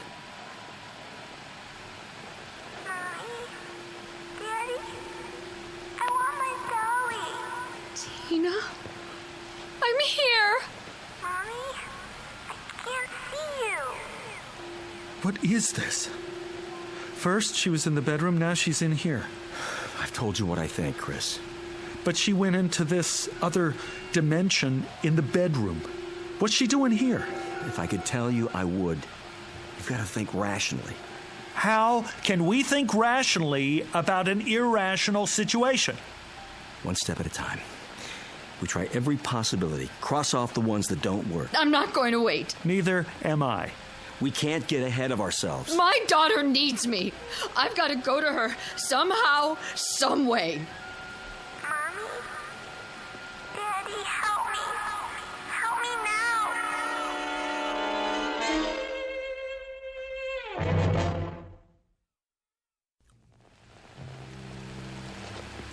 I've got to go to her. I'm afraid it's not that simple. Get out of my way. Slow down. Let's think it through first. We have to do something. I know, but what? She could be somewhere else entirely now. Are you saying it's hopeless? Chris, if she's beyond our world, everything's different where she is. The normal rules don't apply. The slightest movement on her part might seem, to us, to be all over the place, but she might just be turning over in her sleep. Then what do we do? I have an idea. Call him. Who? The dog. Call him. Hurry. Mac! Here, boy! That's it. Here, that's a boy. There she is. I hear her. Where are you taking me, Matt? I don't want to go. Stop it. Tell her to go with him. Tina! She hears you. She hears you. Go with Mac, baby. Please, go with him. Where are you? Here, baby. I'm here. Just tell her to go with the dog. Sweetie, go with Mac. Right now, baby. Where is he taking me? Where we are. You want to be with Mommy and Daddy, don't you? Yes. Then go. Will he take me to you? Yes, baby. He will. All right, Mommy. Hurry, Mac. Let's go. The dog should go back to the place where he entered. Yes.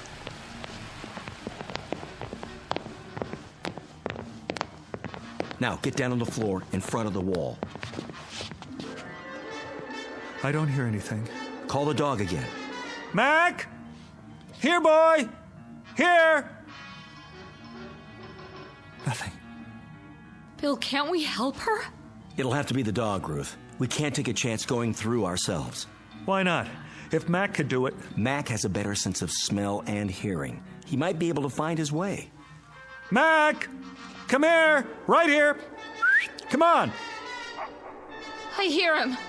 He's doing it! Man! What a mutt! They're not getting any closer. This way, Mac! Come! Tina? Mommy. I can hear him. But they're not coming through the wall. They can't see the opening where they are. Come to me, Mac! To me! Daddy? Bring her out, Mac! Now! Daddy, where are you? Here, baby. Right here. Just a little bit farther. Follow Mac. I can't see you. Mac, you better come. Right now. Why doesn't he do it? Maybe he can't. He's confused. If you can't see him, he can't see you. No, I won't have it. What are you doing? Reaching in. Stop! Pull your arm back. Tina! Take my hand. No, Chris, it's too dangerous. Let go of me. My hand, Tina. Take hold of it. I can't see it, Daddy. I'll lean a little further. See it now? No. Chris! Here! Here! Chris!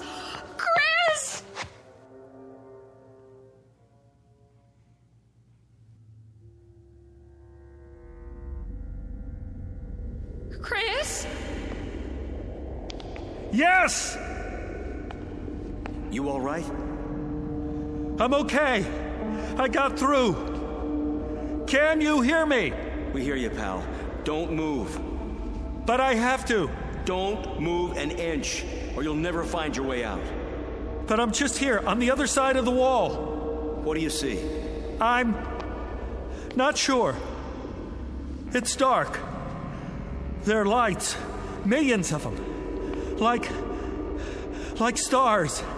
Some of them are flashing, moving past, and there's some kind of mist. I can't make out anything else yet. Don't even try. Stay where you are. I've got to find her.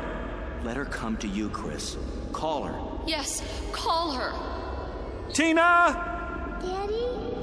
I can hear her. She's close. Where are you? Come to the sound of my voice. I don't know which way. I gotta help her. She can't see any more than I can. Chris, I mean it. Daddy, I'm scared. Don't. Wait there for her. I don't have a choice. She needs me. Tina! Where are you, Daddy? Right here. Where? Is Mac with you? Yes. Grab his collar. Can you see his collar? I think so. Put your fingers under it. Mac, where are you going? I'm coming, honey. Chris, don't go after her. I have to. Tina? Where did you go? Tina! Tina! I'm over here, Daddy. Stand still. I don't like this place. Don't be afraid.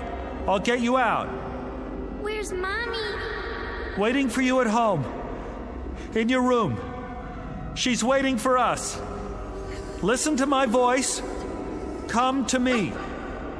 I don't know where you are. I can't see you, Daddy. Where's Mac now? Here. Grab onto him. Hold tight. Can you do that for me? I'm trying. Chris! Hurry! Got his collar yet? Yes. Get a good grip now. Okay, Daddy. But he wants to run away. You have to stay with him. Don't let go. Mac! Bring her here. Bring her to me, Mac. Is he bringing you, Tina? Yes. Hold on tight, baby. Go where he wants to go. I will. You'll be here in a minute. Mac knows the way. Just hang on. Come on, Mac. Come on, boy. Chris, we're running out of time. That-a boy. Here. Right here. Can you see her yet? I'm not sure. There's shadows moving. Yes! Tina! Here, boy. That's right. Daddy, pick me up. Take my hand. I'm right in front of you. Reach out. Little closer. I can't see you. I know it's hard. Just try. That's it. Closer. There. I got her! Oh, Daddy. Oh, baby. Baby. You're okay now. Daddy. Oh, baby. I got her. Hi, Mac. You big, beautiful animal. You did it. You found me.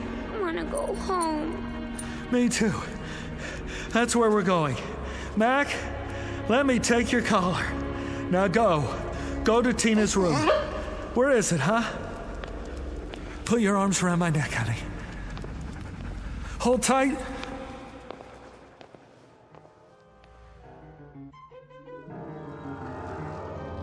Here they are. Tina! Mommy! Take her. I've got his legs. I'm pulling as hard as I can.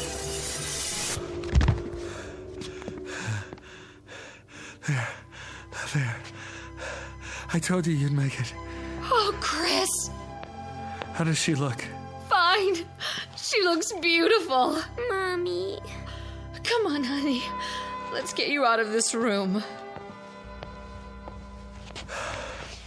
I better go with him. Sit down on the bed. Get your bearings first. Oh, man. What happened anyway? I pulled you out. Feet first?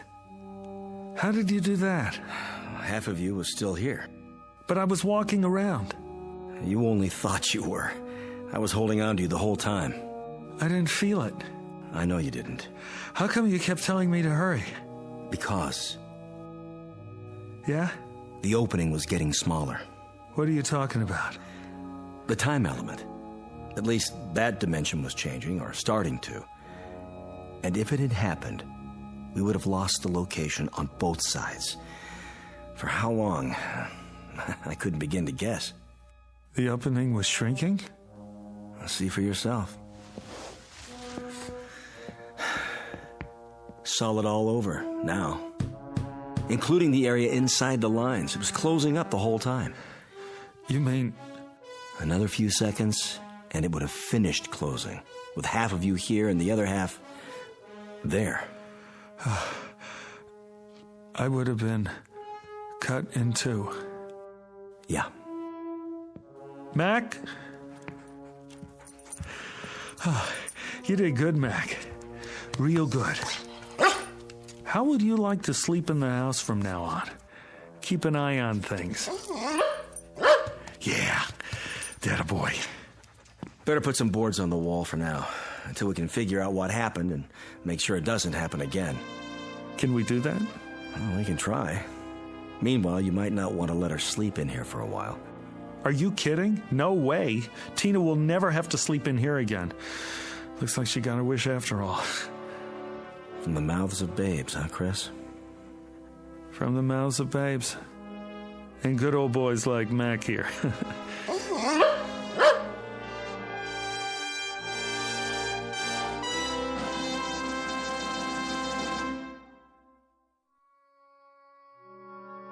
A brief journey into another dimension, perhaps. But which? The fourth? The fifth? Or one not yet charted by theoretical physics? They never came up with an answer, despite a battery of research scientists equipped with every instrument known to man. No explanation was ever found, only a little more respect and uncertainty about what can happen in the Twilight Zone.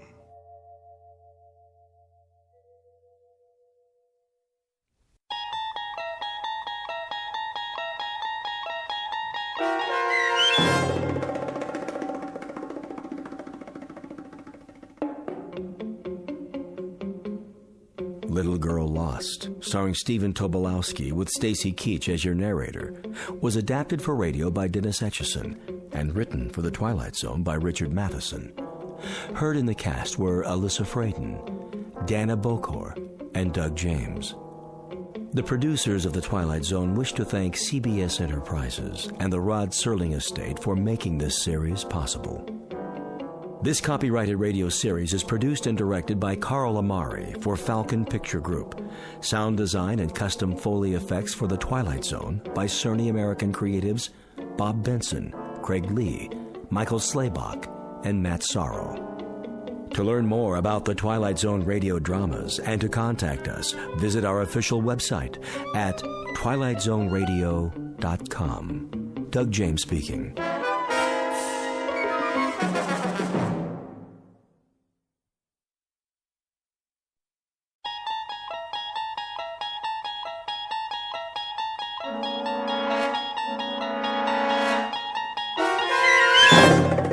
You unlock this door with the key of imagination. Beyond it is another dimension, a dimension of sound, a dimension of sight, a dimension of mind. You're moving into a land of both shadow and substance, of things and ideas. You've just crossed over into the Twilight Zone.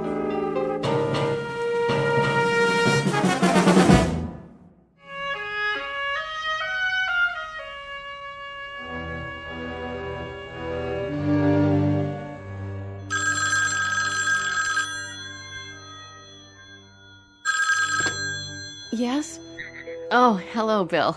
Not really asleep, just sort of dozing, waiting. What time is it? 4:30 already. How is he? Mommy, who's that? Colonel Conacher, honey. Good.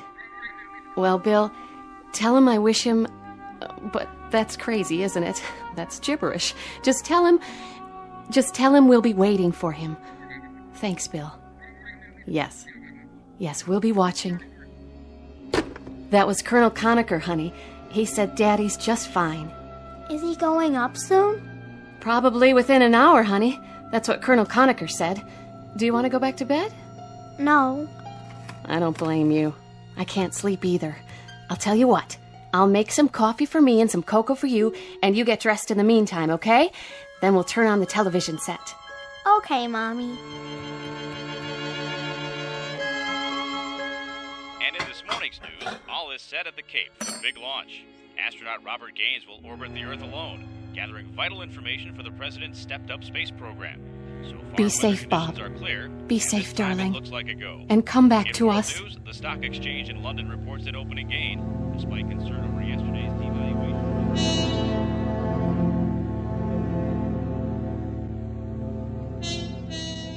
The year is 1963.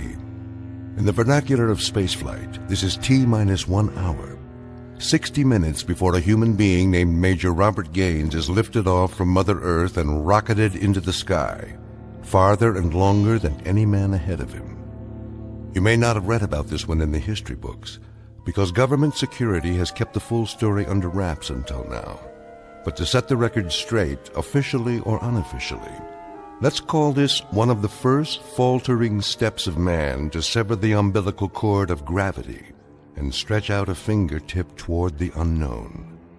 In a moment, we'll join this astronaut named Gaines and embark on an unscheduled adventure, because the environs overhead, the stars, the sky, the infinity of space, are all part of a vast question mark known as the Twilight Zone. We now continue with The Twilight Zone and our story, The Parallel, starring Lou Diamond Phillips, with Stacy Keach as your narrator.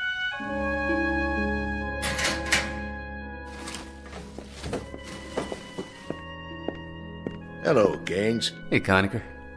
Pulse normal? Reasonable. Someplace between nonchalance and panic. I know the feeling.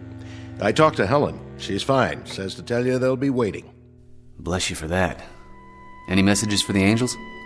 Well, you could give them a kiss for me. Any that you happen to meet. Well, on my last orbit around, I'll lasso a pair of gossamer wings and I'll ship them down to you Air Express. Collect.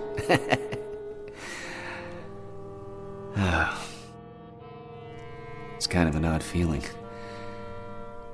to know that I'll be off the Earth for a week. Well, that's progress. Gus Grissom went 302 miles. John Glenn made 3 orbits. Wally Schirra handled 6. You're going to go round and round. And when you come back down, Bobby, we'll be that much closer to filing a claim on some more sky. Good luck, buddy. Thanks, Bill. Thanks a lot.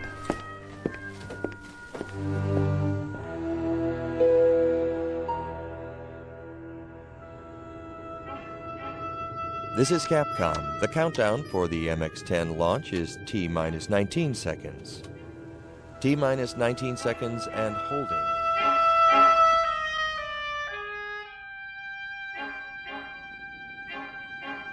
T-minus 8 seconds. 7. Is that Daddy's rocket ship? 5. Yes, Maggie. Don't worry, honey. He's going to be all right. 2. 1. 0. Ignition. Main stage. Liftoff. Godspeed, darling. Godspeed.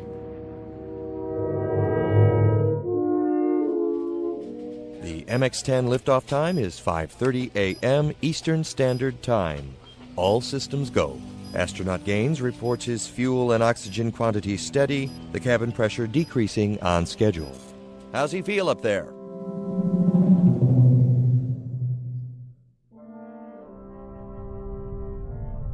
Go ahead, 10.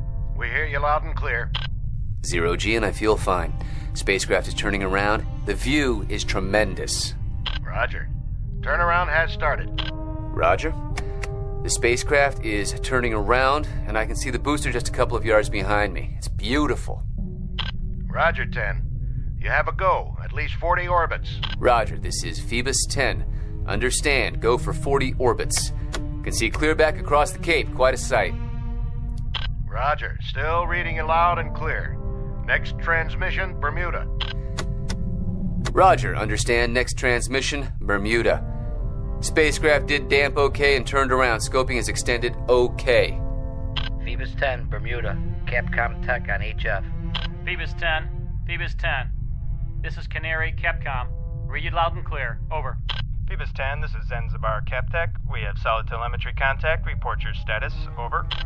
Phoebus 10, this is Kano, Capcom. I read you loud and clear. How do you read me?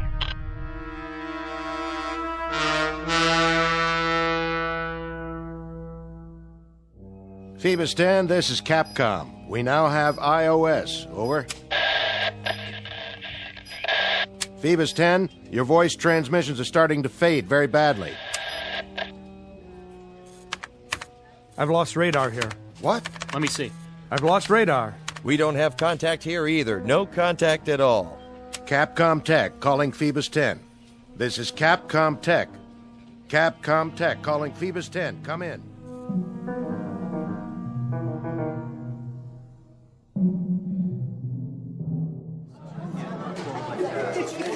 General Eaton, is there anything new to report? Gentlemen, you know it is not our policy to conceal information. But the situation as it stands now is that we have suddenly lost radar and radio contact. Until we discover the cause of the sudden loss, possible explanations are not available at this time. General, you've lost complete touch with Gaines. There's no contact whatsoever. Unfortunately, that's true. We hope that something had just gone wrong with his tracking signal transmitter. But the optical trackers tell us that they haven't locked on since the 15th pass. The 15th pass? I mean, they haven't been able to pick it up with their optical equipment. In the hour before the signal went dead, we established it. Then it just disappeared. There's been nothing on radar. And even the solar cells, which should supply power for tracking for years, if necessary, have failed somehow. The batteries are obviously gone. But even assuming that the solar cells could have failed somehow, the optical sighting should have continued. But they haven't. Any other hypothesis? How about a meteor? The statistical possibility of a meteor hitting a satellite is fairly low. Very improbable. What about the capsule leaving its orbit and coming back down to Earth? That's hardly possible.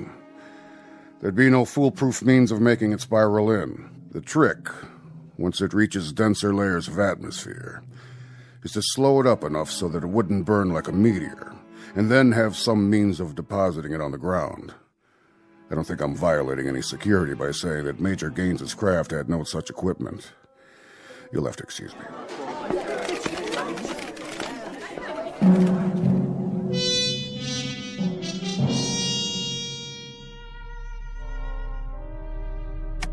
Capcom? Capcom, this is Phoebus 10. I've lost contact with you. Capcom, this is Phoebus 10.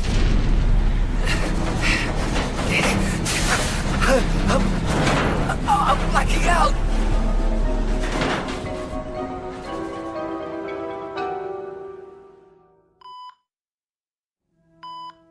How about it, Gaines? Can you talk? Sure, General. Yeah, sure, I can talk. Oh. Hey, Billy, what happened? We were waiting for you to wake up, Bob, and tell us. I don't know what to tell you. I blacked out. We lost you on radar and radio. We had no contact at all. It boils down to this, Gaines. You're the only one who can explain it. I can't explain anything. I had an odd, sensation. The last thing I remember is a 15th orbit, then... And I don't remember anything except this bed. I couldn't reach the Cape at all. I kept trying. Why don't you let him sleep? I think he'll be a little clearer later on. I won't be any clearer than I am right now. Bill, How could you lose me on radar? You mean to say that every single tracking station blacked out? Really, gentlemen, I think he ought Just to... one last question, Bob. There was only one way you could head back toward Earth. That was simply to spiral in and head for water. Your spacecraft was found intact 46 miles from where you were launched. Intact, Bob. On the ground. No evidence of any damage, not even a dent. Somehow, some way, you brought that spacecraft in and you landed her. How, Bob? Explain to me how you did an absolutely impossible act. I didn't. I had nothing to do with it. I blacked out, General. I simply blacked out. There was some factor up there, something that I had no control over, something that must have taken over for me. We'll talk about it later on. This entire thing is temporarily classified, gentlemen. I mean everything about it. Simply say that he regained entry and landed. That he's shaken up, but not seriously hurt. That's the feed. No enlargements, no extensions beyond that simple statement. After we probe this thing a little while, we may come up with some answers that we can let out. But for the time being, it's a one-sentence release. Quote, he came back down. Unquote. Yes, sir. Yes, sir. Now get some rest, Gaines. Sleep it off, buddy. There's an explanation for everything. Oh, I've called Helen. Told her you were all right, so there's no worry there. Yeah, well, you've talked to her more than I have in the past week. Hmm? Yeah, 2 phone calls. That's 2 more than I've made. What do you mean, 2? Well, you talked to her once before the blast, and then now. You know, I feel like you're my proxy. I didn't call her before, Bob. I didn't have a chance. But I'm sure that she knows that you're all right. What's the matter? Just before I went up, we were talking in the locker room. You said you phoned her. I didn't phone her, Bob. I never told you I did. I guess you dreamed it. No, I didn't dream it. I remember you telling me that, okay? That's just part of a delusion. Maybe it's part of the whole pattern here. But why worry about it now? You're all doped up and you're also dead tired. Sleep it off, and I'll see what I can do about getting you a leave to go home. Rest easy, pal.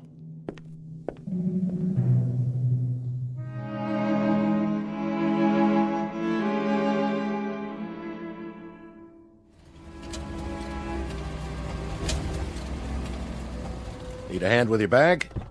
Nope, I got it. Now give Helen my love. And do me a favor. All your concerns, all your question marks, keep them in abeyance for a while. Stick them in a drawer someplace and bring them out one by one. But do it gradually. Give yourself time. And that's supposed to mean what? It's supposed to mean that all the mysteries of the universe don't have to get settled by one man in one morning. Those stars have been up there for a long time. I'll keep it in mind. Thanks for the services rendered. I'll talk to you later. No question about it.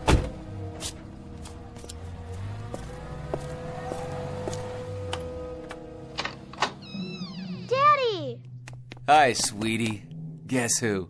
Welcome home. What's the matter, Bob? Oh, is that what you did for therapy while I was gone? You put up that fence? What do you mean? That fence. It wasn't there when I left last week. Are you kidding me? That fence was there when we bought the house. I guess outer space does things to memories, huh? Yeah, I guess so.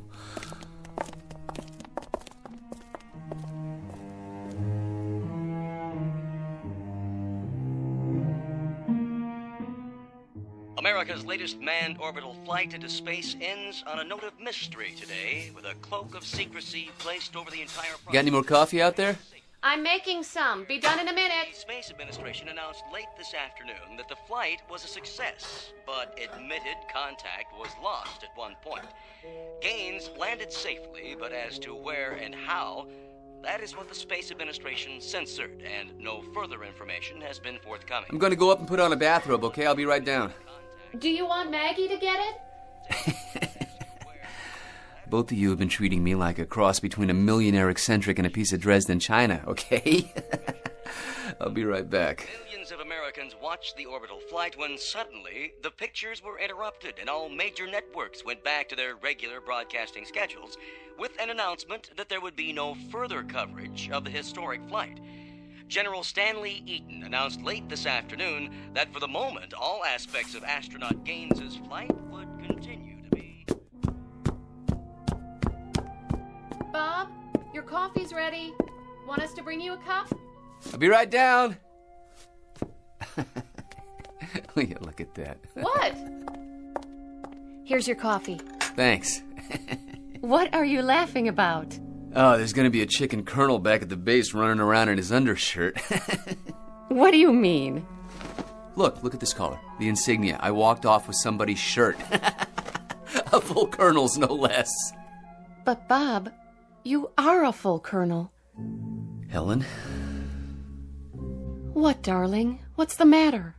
All right, honey, tell me the truth. The absolute truth. No games. When I left, when I walked out of here, what was my rank?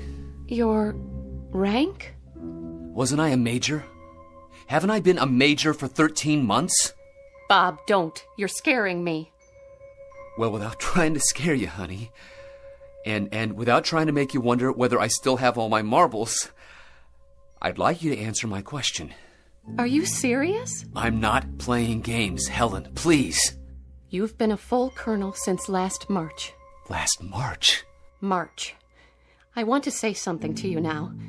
I don't know what happened up there. I know you don't want to talk about it yet, and that's why we haven't said anything. But something must have happened, Bob. That's just it. I don't know what happened. Believe me, Helen, I have no idea at all.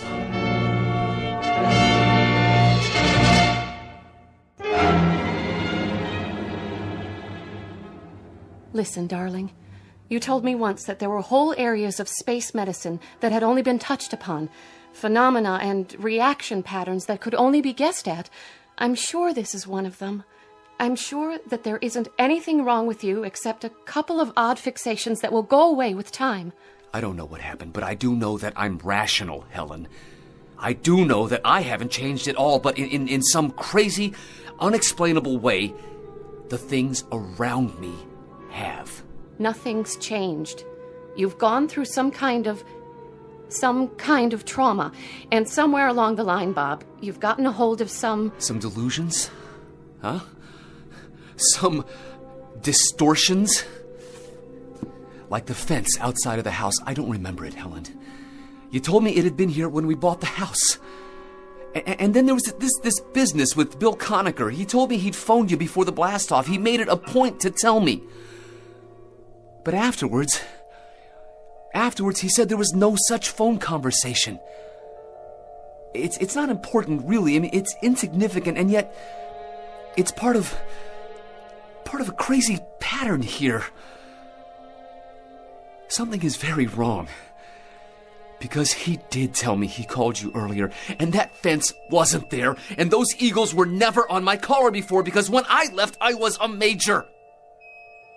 Come on downstairs. We'll have dessert. And don't let a white fence and a promotion end the world for you. Helen, I think it would be a whole lot better if we just dropped all the pretenses. If you think there's something wrong with me, just say so. But honey, I'd consider it a real favor if you didn't tiptoe around me, all right? All right. I was going to ask Bill Conacher if he'd like to come over for dinner. How about a piece of pie with your coffee? I helped Mommy make it. Oh, did you? I'll get it for you, Daddy. Thanks, sweetie. Careful, Mags. Don't break any more plates. I won't. So, why did you want to call Bill? I remember he said once that there were some aspects of prolonged weightlessness that can't be explained. Here you are, Daddy. You know, little girl, one day I'm gonna lose you to some Navy ensign who'll marry you for your father's fortune and your cooking. Come here, baby, give me a hug. Don't! Maggie, honey, what's the matter? Nothing. Maggie, tell me, what's wrong? He's different. How, honey? How? Tell me, how am I different? I don't know. But you are. You are different. You're very different.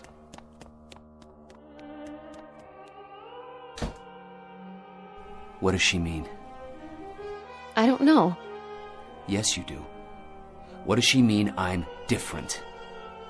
Am I? Am I, Helen? Have I changed that much? I can't explain it, Bob. I don't know how. But I have changed, haven't I? There's something different about me. The child sensed it, and you sensed it too, Helen. Yes, I have. How? I don't know. It's just that you're not the same somehow.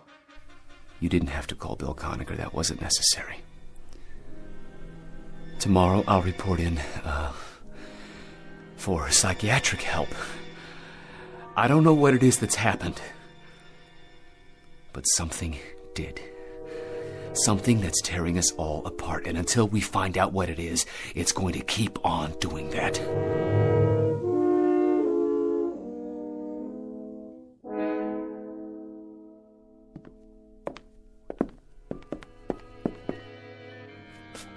Helen, how is he? How do you do, Mrs. Gaines? Bob's still in with the doctor. They should be about finished. Well, Doctor? If you're looking for a very specific label, I'm afraid I'll have to disappoint you, sir. We're looking, Doctor, for some memory that might explain a re-entry and landing of a spacecraft that absolutely defies physical laws. I can't help you there, sir. That's physics. This is psychiatry. Mrs. Gaines. Yes? Your husband is suffering from a collection of very odd fixations. I say odd because there seems to be no pattern. The conversations he recollects that never occurred. The idea that he's a major and not a colonel. The fence around the house that he claims was never built. You put all these things together and they don't add up. They're totally unrelated, at least after a fairly perfunctory examination. I'll need more time with the patient, General. There was nothing he could tell you about what happened up there? Nothing that he could relate to me. Then we're back to where we started. I don't mean to sound callous, Mrs. Gaines. He's an exceptional officer, that husband of yours. I think he'll be out of the woods in no time. My concern happens to be the space program. I understand, sir. Come on, Helen. I'll walk you out. Mrs. Gaines, what about that fence? It was there when we bought the house. And when did he seem surprised that it was there? The moment he came back. Yesterday morning. Really? A very strange collection of delusions. A white picket fence, his rank, and the last thing he said was he doubted very much if President Kennedy would pin any medals on him. President who? Someone named John Kennedy. Who's John Kennedy? Someone who Colonel Gaines has decided is the President of the United States. And I share your bewilderment. I never heard of him either.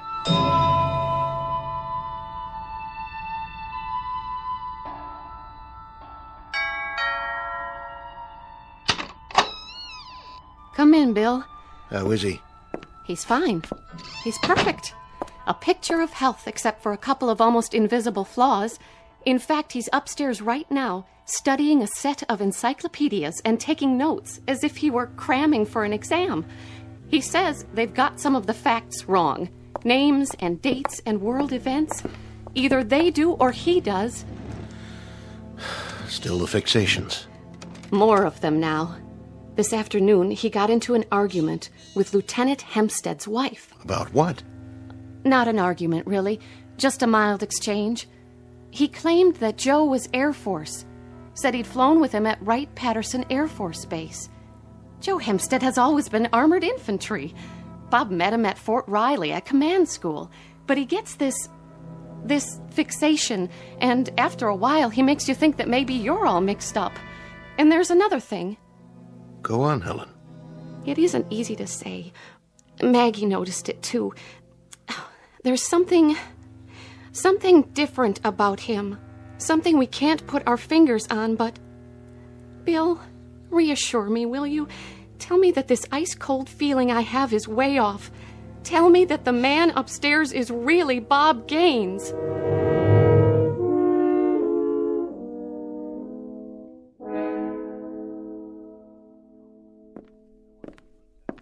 I'm sorry, General, but that's what we came up with. And you expect me to believe it? What you've told me is fantastic, incredible.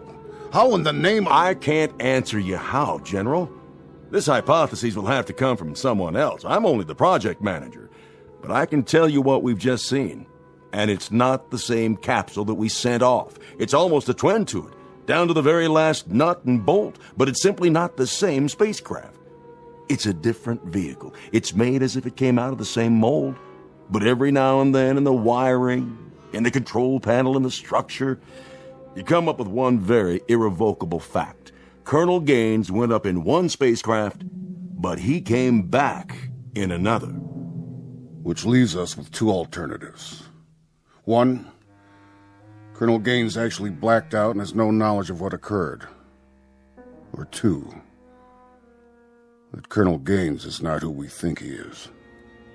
Then, General, who is he?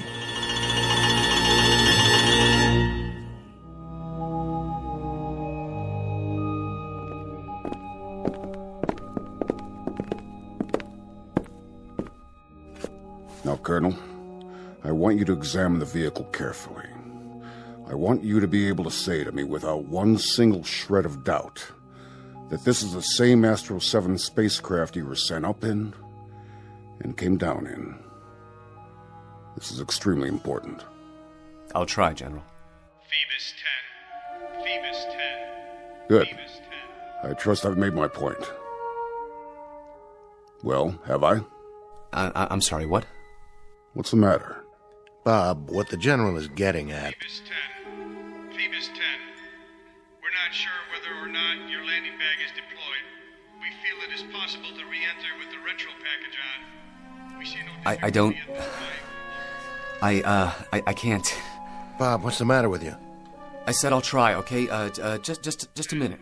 This is California CapTech. The weather in the recovery area is excellent. 3-foot waves, 10 miles visibility. Don't you hear that voice? Gaines, what's going on? What voice? Phoebus 10. Phoebus 10.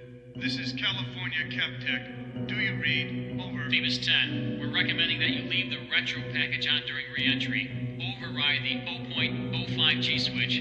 Expected at 044353.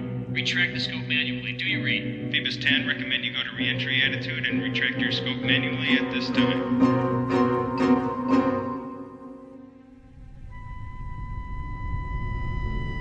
We have you on that. We'll give you the countdown for retro sequence time, Bob. You're looking good. We have only 50 seconds to retrograde. I'll give you a mark. 45. Mark. I'm on ASCS and backing it up manual. Good, Bob. Leave your retro pack on through your pass over Texas. Do you read? Roger. 15 seconds to sequence. 5, 4, 3, 2, 1, fire. Roger, retros are firing. I am starting my re-entry now. I'm going to fly by wire, down to about 50% on manual. There's a real fireball outside. How are you doing? What's your condition? I'm feeling fine. Condition is good. But listen, there's a lot of fire out there, an awful lot. Capcom, just one question. Go ahead, Bob. Who is the President of the United States? Say again, Bob. We don't think we got that. Who is the President of the United States? Sounds like you're asking who the President is. Roger, that's the question. Bob, the President of the United States is... I sure hope you said Kennedy.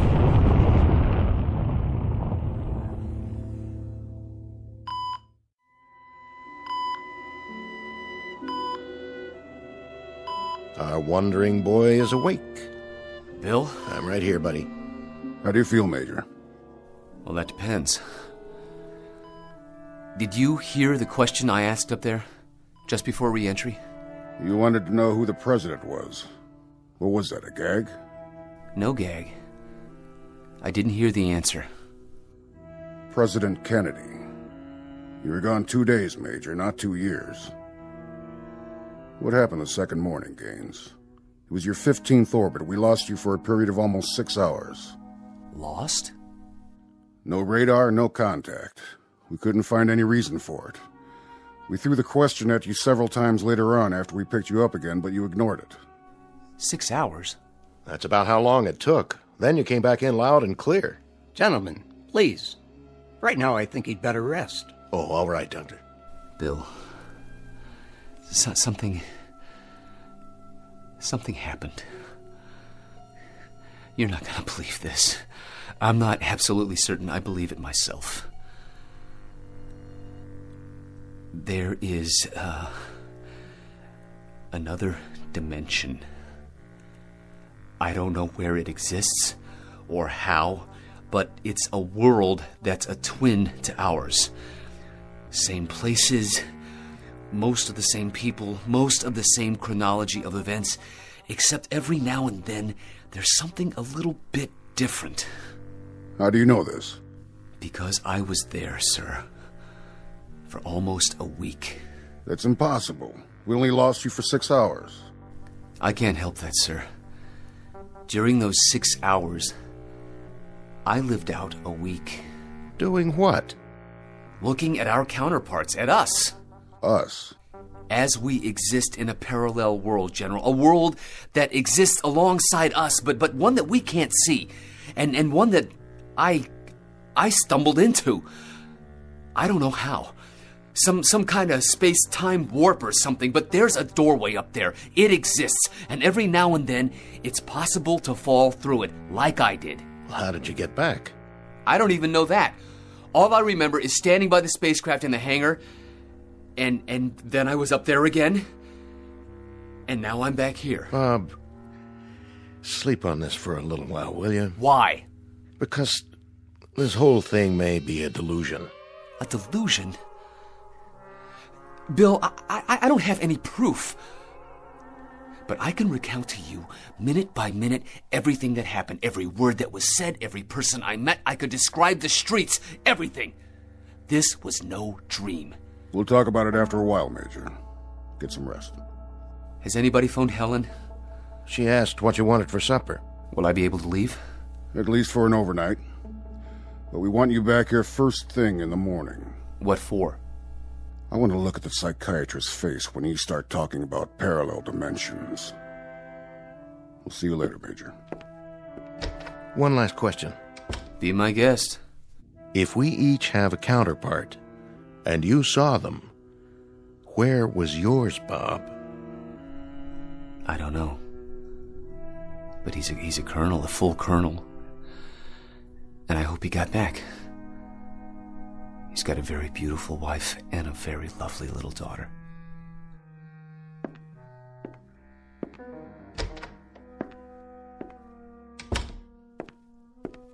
What do you think? I don't think. Not on this one, sir. Some kind of trauma. What else? Another dimension? Another world that's parallel to ours? Does that sound rational to you? Up there, who knows what's rational and what isn't? We don't even know the rules, sir, let alone the facts.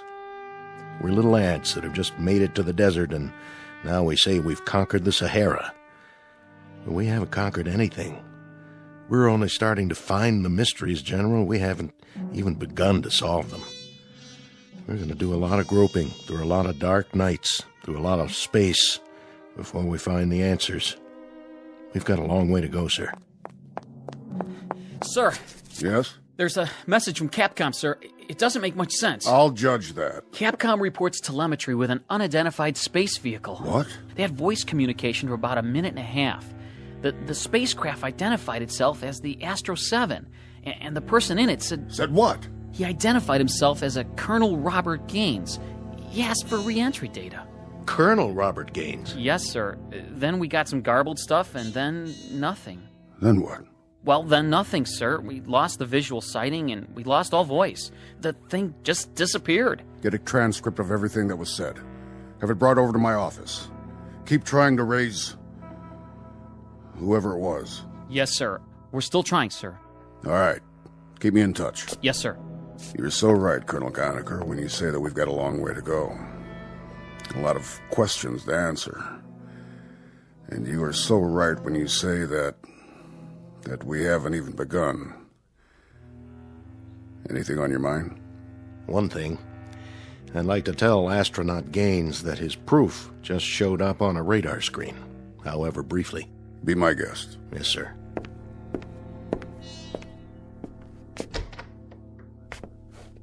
You forget your hat? I just wanted to give you some information. You expressed some interest before in a Colonel Gaines. You said something to the effect that you prayed to God he'd get back all right. And? Well, I thought I ought to tell you he's on his way.